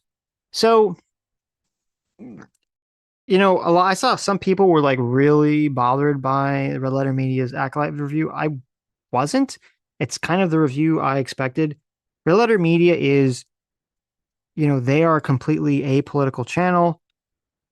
Mike, Jay, and Rich, at least whenever they talk about it, I mean, well, Jay seems like he doesn't give a fuck about politics like at all.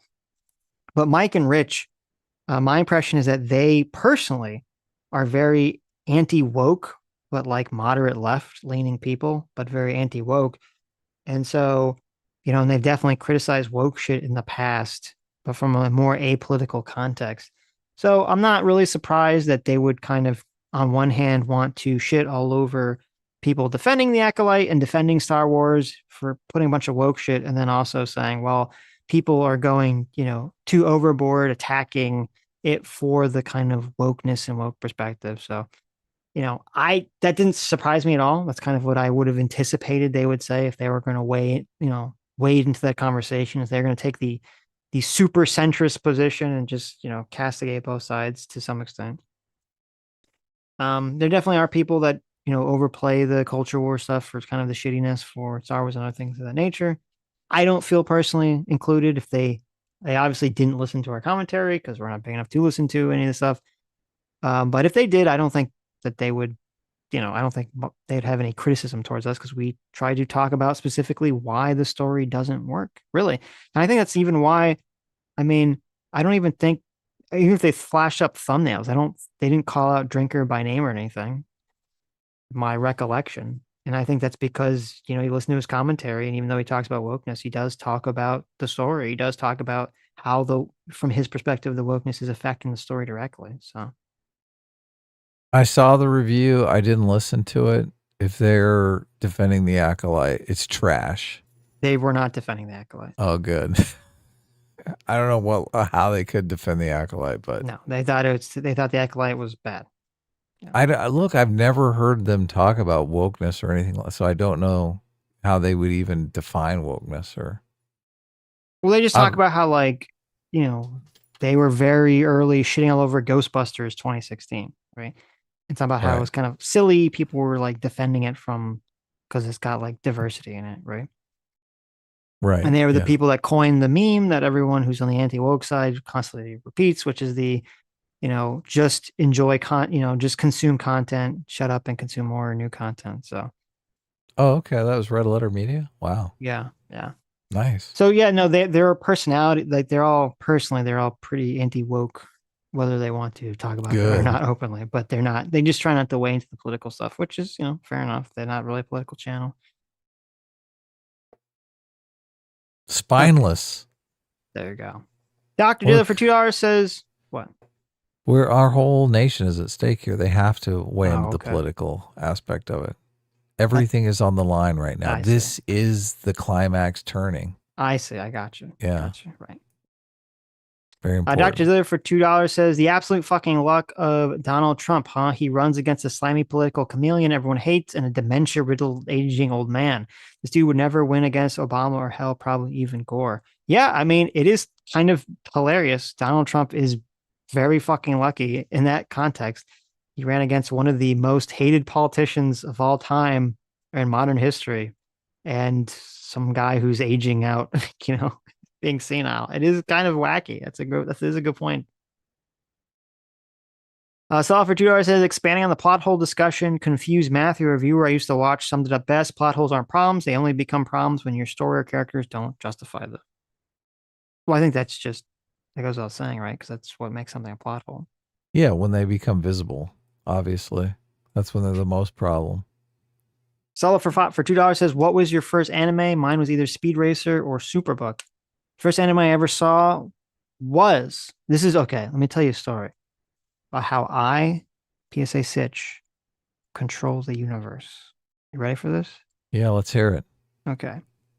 When I was 4 years old, I was watching the old X-Men cartoon show, right? This is what the remake is of now, but I was watching when I was 4 or 5. I don't remember. Somewhere in that age range. And I remember very clearly having a conversation with my mom. My mom was doing the laundry. Okay. It's one of the few memories I have of that age. And I was doing that thing that all kids do at that age, where they just go on and on and on about something to their parent that their parent doesn't give a shit about. But their parent is nice to listen and go, okay. Right. And so I was explaining, fuck you. I was explaining to my mother at the age of 4 or 5 how Cyclops from the X-Men could shoot energy blasts from his eyes. Okay. Okay. Familiar with this character, Adam, right? Yeah, he's the guy with the red eye thing. Yes, the guy with the red eye thing. And I said, Mom, I wish that there was like a superhero. It'd be so cool if like he didn't just shoot energy from his eyes. He could just shoot it from like anywhere. Like that was his power. He could just control energy. He could just shoot energy. That'd be so cool, Mom. And I would go on and on about why this would be so cool for like 20 minutes. I don't know why I thought this at the age of 4, but I had this thought. Mm-hmm. Okay. The very next day, by chance, or because I control reality, I walk up to the TV and I turn it on and I find Dragon Ball Z playing for the first time. Never seen it before in my entire life. Boom, there's Dragon Ball Z. A show about guys shooting energy out of their hands. Exactly the thing I said I wanted to my mom the previous day. Wow. Okay. And that's how I knew. That's how I knew that I, PSA Sitch, control reality. I made that happen. It's amazing. You control the simulation with your thoughts. I do. And I got Dragon Ball Z. Baller. Dragon Ball Z didn't exist until that moment where I thought it into being because I wanted it. So you're welcome. Everyone who's a Dragon Ball Z fan, everyone who's an anime fan, it was me. You're welcome. Okay. It was PSA Sitch. You're welcome. Pretty cool. What was the first anime you've ever seen? The first anime I ever saw was, I don't know. It's a good question. I mean, it was probably on Adult Swim. Right. But I'm not sure. Okay. It's been a long time since I saw that first anime. So Sala for $2 says Sean's referring to 12th Amendment. The electors shall meet in their respective states and vote by ballot for president, vice president, one of whom at least shall not be an inhabitant of the same state with themselves. There you go. Dr. Diller for $2 says I'm voting for Mr. Frog this year. His environmental policy is really stellar. There you go. I've only seen a couple episodes of Smiling Friends. I liked it. I am curious to watch the rest of it. Real Hall Stand for $5 says I don't understand how you guys can stomach these people after everything the left has done to say America's evil, to undermine our nation with riots and fear. How unsafe everyone would be if they won. How do you do it? I mean, you just do it. You just do it. What do you mean? I hate these people. Right. I'm Well, I thought it means to totally stomach to watch these. disgusted by them. Stomach to watch these people on stream is what I assume the context was. But Yeah, well, I mean, because it makes good content. yeah, it's Right. and it's fun to enjoy this kind of revolting trash with you True. guys, right? True. I wouldn't sit through any of this shit on my own. Of course not. That'd be too weird and repugnant.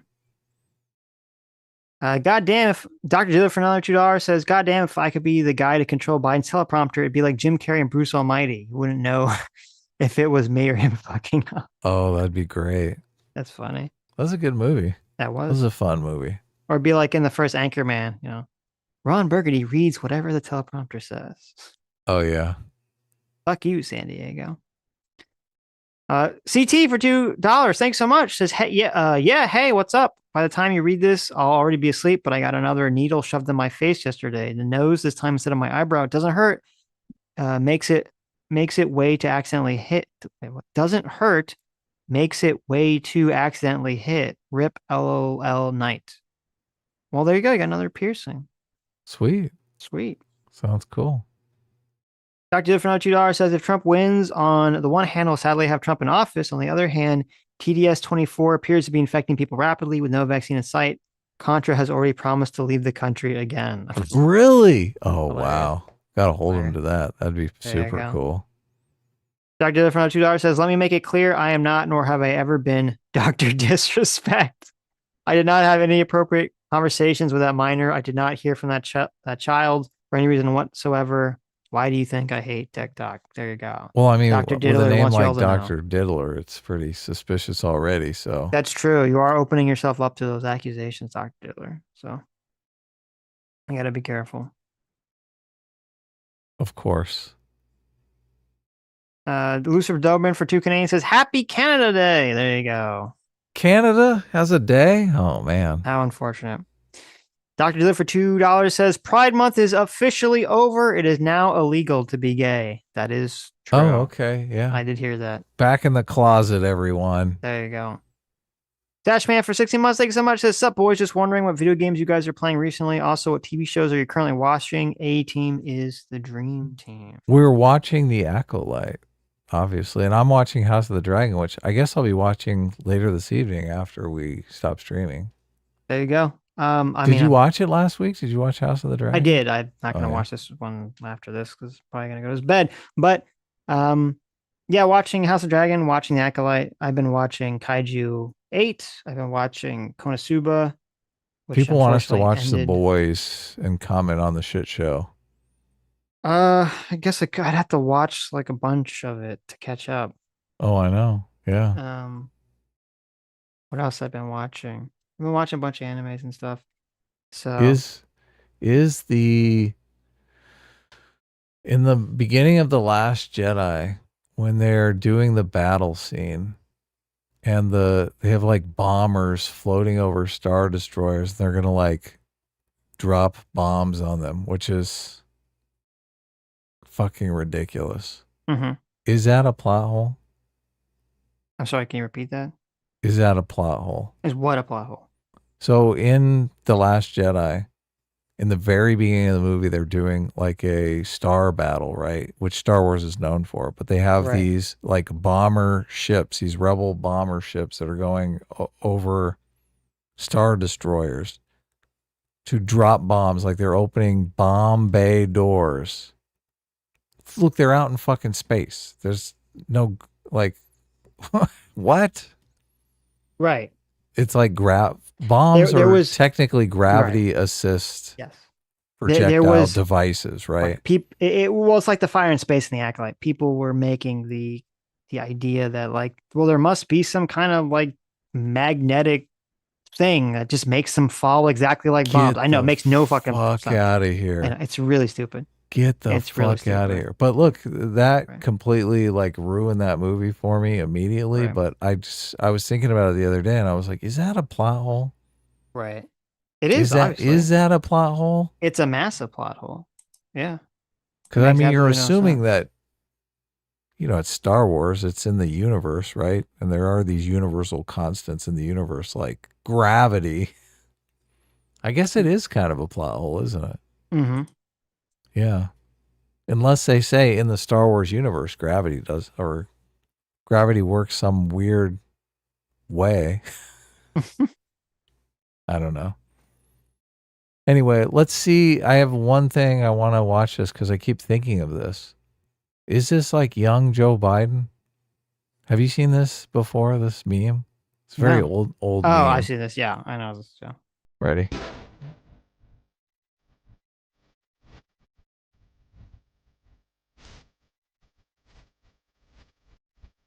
You could do so you want him to do you so much you could do anything. Oh my God. There you go. There you go. Look, it's Joe Biden at the debate. There you go. All right, Also, is that it? Oh. Been watching Dr. Stone. Dr. Stone's great anime. Recommend everyone check it out. I love it. I've been playing Hades 2. I got Kingdom Hearts all came out on Steam. I haven't played it yet, even though I probably will at some point. But Been really playing Hades 2. Hades 2 is great. Even though the story kind of nowhere near as good as Hades 1, but the gameplay is great. So enjoying the fuck out of that. How much do you play that? Every day, 24 hours. Really? Is this why you can't stream tomorrow? Because you got to play Hades 2? Yes. I can't stream tomorrow because I got to play Hades 2. There's a new patch recently. I guess. Holy shit. You guys heard it here first. There you go. That's why I can't stream tomorrow. Hades 2, everybody. Hades 2, man. Sounds fun. If you like your roguelites, it's a great game. Are you playing it while we're streaming right now? I've been playing it right now. That's why I don't want to do a face reveal. I want to see me playing Hades 2 the whole time. Share your screen. I should just share my screen, yeah, so I can be like a real streamer. Be pretty badass. Just playing constantly. I would dig that. You should do it. Sashman for 16 months says, "Sup, boys? Just wondering what." Oh, I read that one. So there you go. See, I'm not even paying attention. We're live. We're live. What's this? Just going back to the debate. I don't know how much longer we're gonna go. So that's it. Oh, that is it? Oh. That's it. I'm kind of exhausted right now. I know. Anyways, thank you all for coming. Thank you all for your incredibly generous donations. You who made to the end of the stream, you are the true heroes. You are the true main characters of life. You are the true isekai protagonists. You are the true people who do not suffer from dementia. You are the people that are not sundowning. You are the people that when asked a question by a moderator in a debate-like format can give a coherent answer. And we'll see you all Tuesday. Bye. Done. Oh yeah, that's right. I forgot. Donald Trump farted in the debate and it got picked up on microphone. Did he really? Holy shit. For real? Yes. Yes. Okay. Anyway, see you Look Tuesday. that up. Bye-bye.